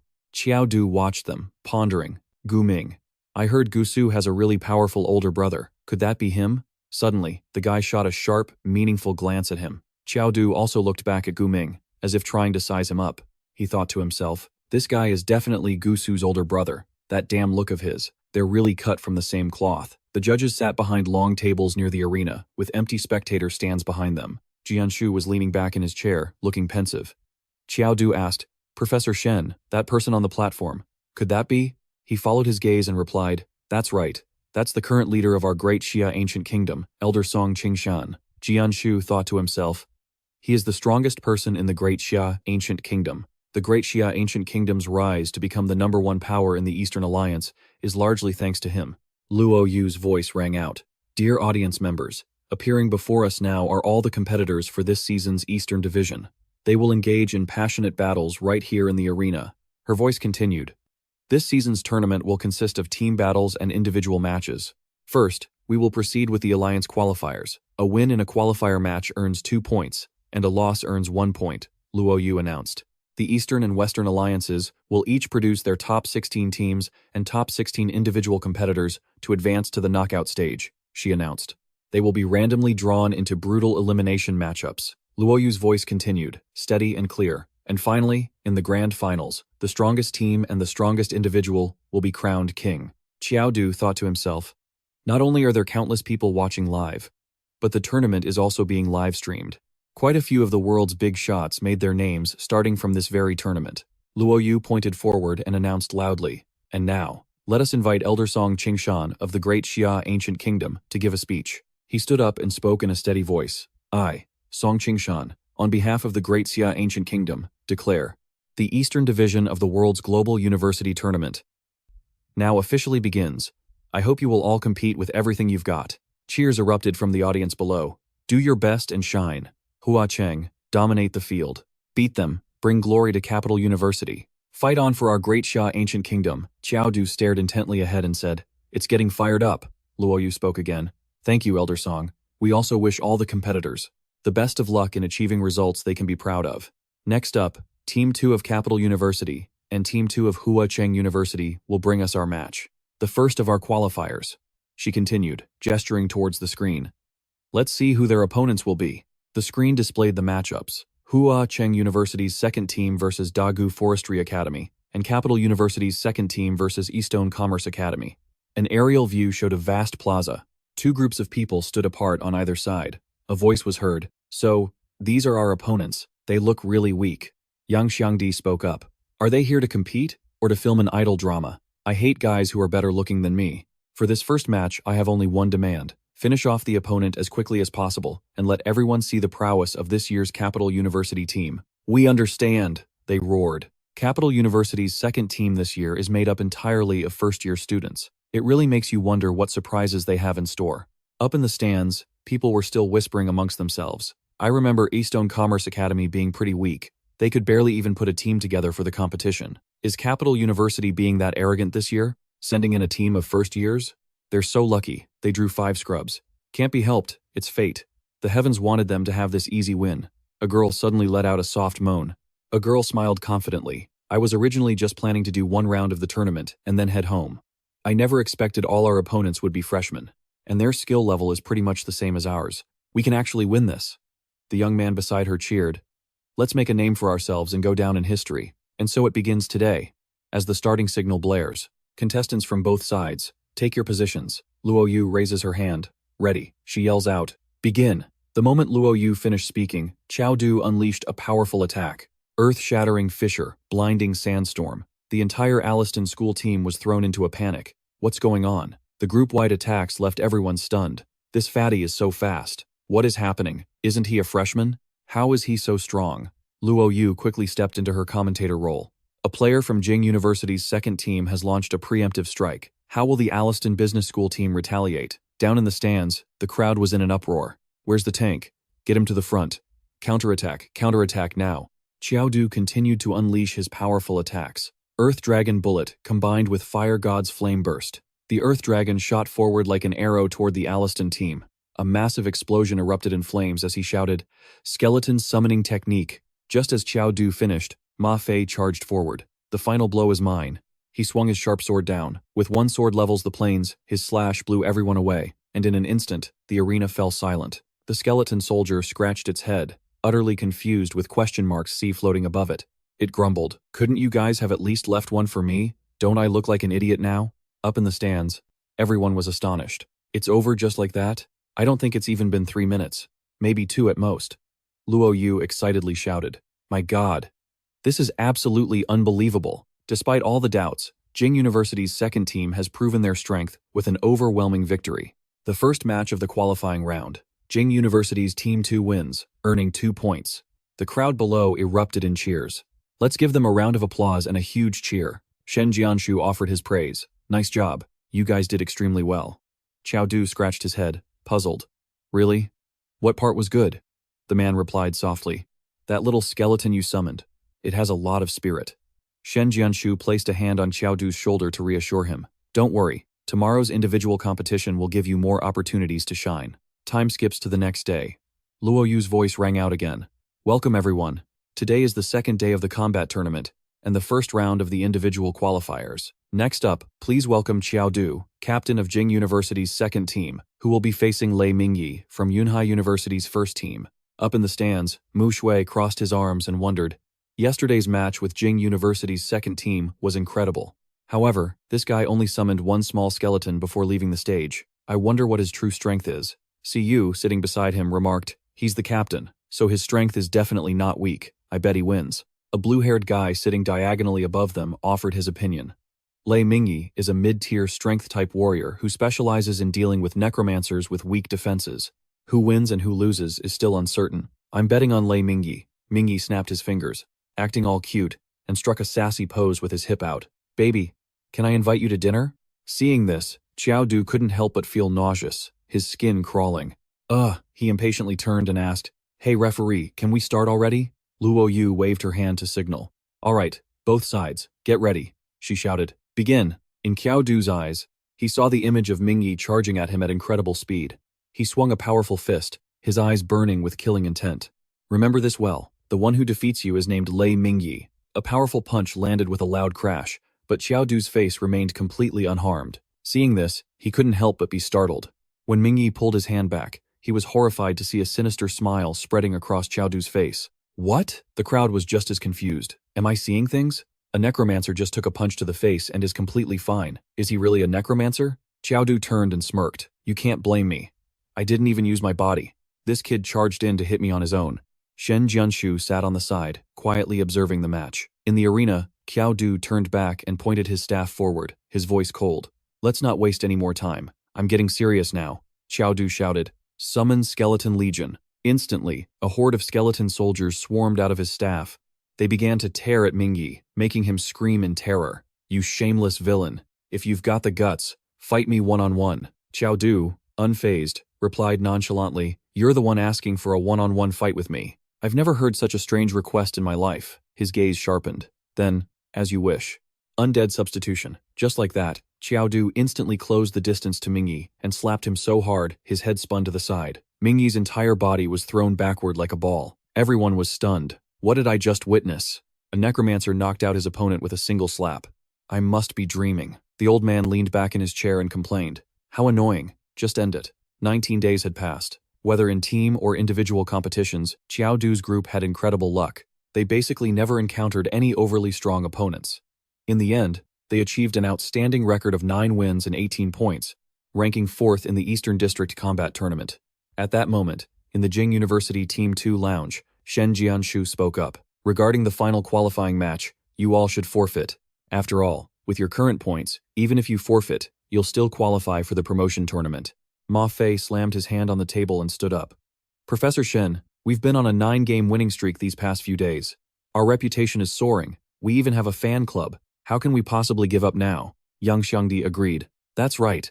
We should ride this momentum and go for our 10th consecutive victory. The old man picked up a card and said softly, I'm saying this because your next opponent, the name on this card, is Huacheng University's first team. Shen Jianshu turned to Qiao Du. Qiao Du, listen carefully. Huacheng's team has 4 high-tier members. You probably know very well how terrifying the destructive power of a high-tier necromancer at full strength can be, he pondered. High-tier, plus the resources of Huacheng University. That person could probably cast an S-rank undead skill. Summoning an S-rank undead skill. Those are truly top-tier undead creatures. All this way, no matter how strong the opponent, I've never given up. If this were an individual match, I would never forfeit. But this is a team battle. Qiao Du raised his hand. I can't risk the safety of my teammates. But suddenly, Ma Fei grabbed his arm. Qiao Du, don't tell me you're so scared of Huacheng University's #1 team that you're going to forfeit? He pressed. Back when we were just apprentices, we worked together to take down the Nightmare King boss. We're so much stronger now, and you want to give up? Don't make me, Ma Fei, look down on you. She also laughed teasingly. As I recall, wasn't it Brother Qiao who finished off the boss? Zhao Ziyo stood up and declared, Qiao Du, if you guys want to fight today, I guarantee that as long as I'm alive, no one on our side will fall. Qiao Du said softly, Professor Shen, we will not give up on today's match. He clenched his fist. Even if we can't win, we have to fight. We'll fight until they're terrified. Seeing this fiery and resolute attitude, Shen Jianshu couldn't help but feel pleased. Good. This is the kind of spirit young people should have, he declared. If you're going to fight, then make it a good one. Qiao Du, I'll allow you to use that blade. Go on and show me your full power. A small smirk played on Qiao Du's lips. No, maybe. I can win even without that blade. The scene shifts to Huaqing University, in the first team's lounge, where a loud voice suddenly erupted. Boss Gu's subordinate, Lu Bao, held up his phone with a panicked expression. That second team from Jingdu, they actually accepted the challenge. A person sitting opposite him replied nonchalantly, "What's the rush? What difference does it make if they accept or not? They're just going to get steamrolled anyway, right?" Qin Qianyi stretched languidly. "All right then. If they've accepted the challenge, let's just get this over with quickly. My mom's at home stewing pork rib and corn soup, and she's waiting for me." Suddenly, a deep voice boomed. "Qin Qianyi, call your mother. Tell her she doesn't need to wait up for you, because you probably won't be making it home for dinner tonight." Everyone turned in astonishment to look at the figure standing nearby. It was Qin Tianhao, the principal of Huaqing University. In unison, the group greeted him. "Hello, principal." She stood up, laughing nervously. Principal, what brings you here?" Qin Tianhao said quietly. "If I didn't come, I was afraid you'd all suffer a crushing defeat from underestimating the enemy." He knew that even though those 5 are only mid-tier, every single one of them is a genius. "I previously tried to specially recruit them into Huaqing, but Jingdu beat me to it. You need to be especially wary of the one named Qiao Du." Qin Qianyi chuckled. "Principal, are you kidding? Telling us to be wary of a mid-tier necromancer? We're all high-tier. He's practically beneath our notice." He lowered his voice and said, "When this person was still at the apprentice level, he sent Pei Xiangguo flying with a single punch from his physical body alone. When he was just a novice, he managed to make it out alive from the Soul Flute Lake in an Emperor-level dungeon. In the Ghost Mountain dungeon, while facing off against the younger generation of the great clans, he managed to snatch all 4 ghost eyes for himself. And from what I've heard, the destruction of the Tong family seems to have something to do with him as well. So, do you still feel this mid-tier necromancer is beneath your notice?" With that, Qin Tianhao turned and left. Before he left, he warned them again to be careful of that Qiao Du's physical strength, then slammed the door behind him. Lu Bao was flustered. "Boss Gu, what do we do now?" The principal said that Qiao Du's physical body is incredibly strong. Gu Ming's brows knitted together. A necromancer pursuing physical strength has his priorities completely mixed up. He's nothing but a brute. "We will absolutely win 10 straight matches this afternoon." Outside in the arena, Luo Yu's voice boomed over the speakers. "Hello, everyone in the audience. It is my great pleasure to be your host for this spectacular match today. Let's give a huge round of applause to welcome the competitors from both sides. Huaqing is number 1. Huaqing for the win. 10 straight victories," Miss Yu muttered resentfully. "That Qiao Du, he actually gets to stand on the same stage as my brother, while I've worked so hard for so long and can only watch from the audience." Shi Xiaorong reminded her. "Don't get too worked up. It's perfectly normal not to be able to compare yourself to a monster like Qiao Du. Just watch the match. Today's fight is guaranteed to be spectacular." He mused to himself. "This Qiao Du doesn't seem all that impressive. He's nothing compared to our captain." On the other side, Qiao Du simply offered a smirk, as if taunting his opponents. From the stands, the sound of cheering was non-stop. "Qiao Du is so handsome. Qiao Du, I want to have your babies." Jingdu University's second team, "Don't you dare lose." Lu Bao growled resentfully. "Don't think you can get away with anything just because you have a pretty face. Let's see you try not to cry after we're done with you." Luo Yu raised her arm high and shouted, "Competitors, to your positions. The match will now begin."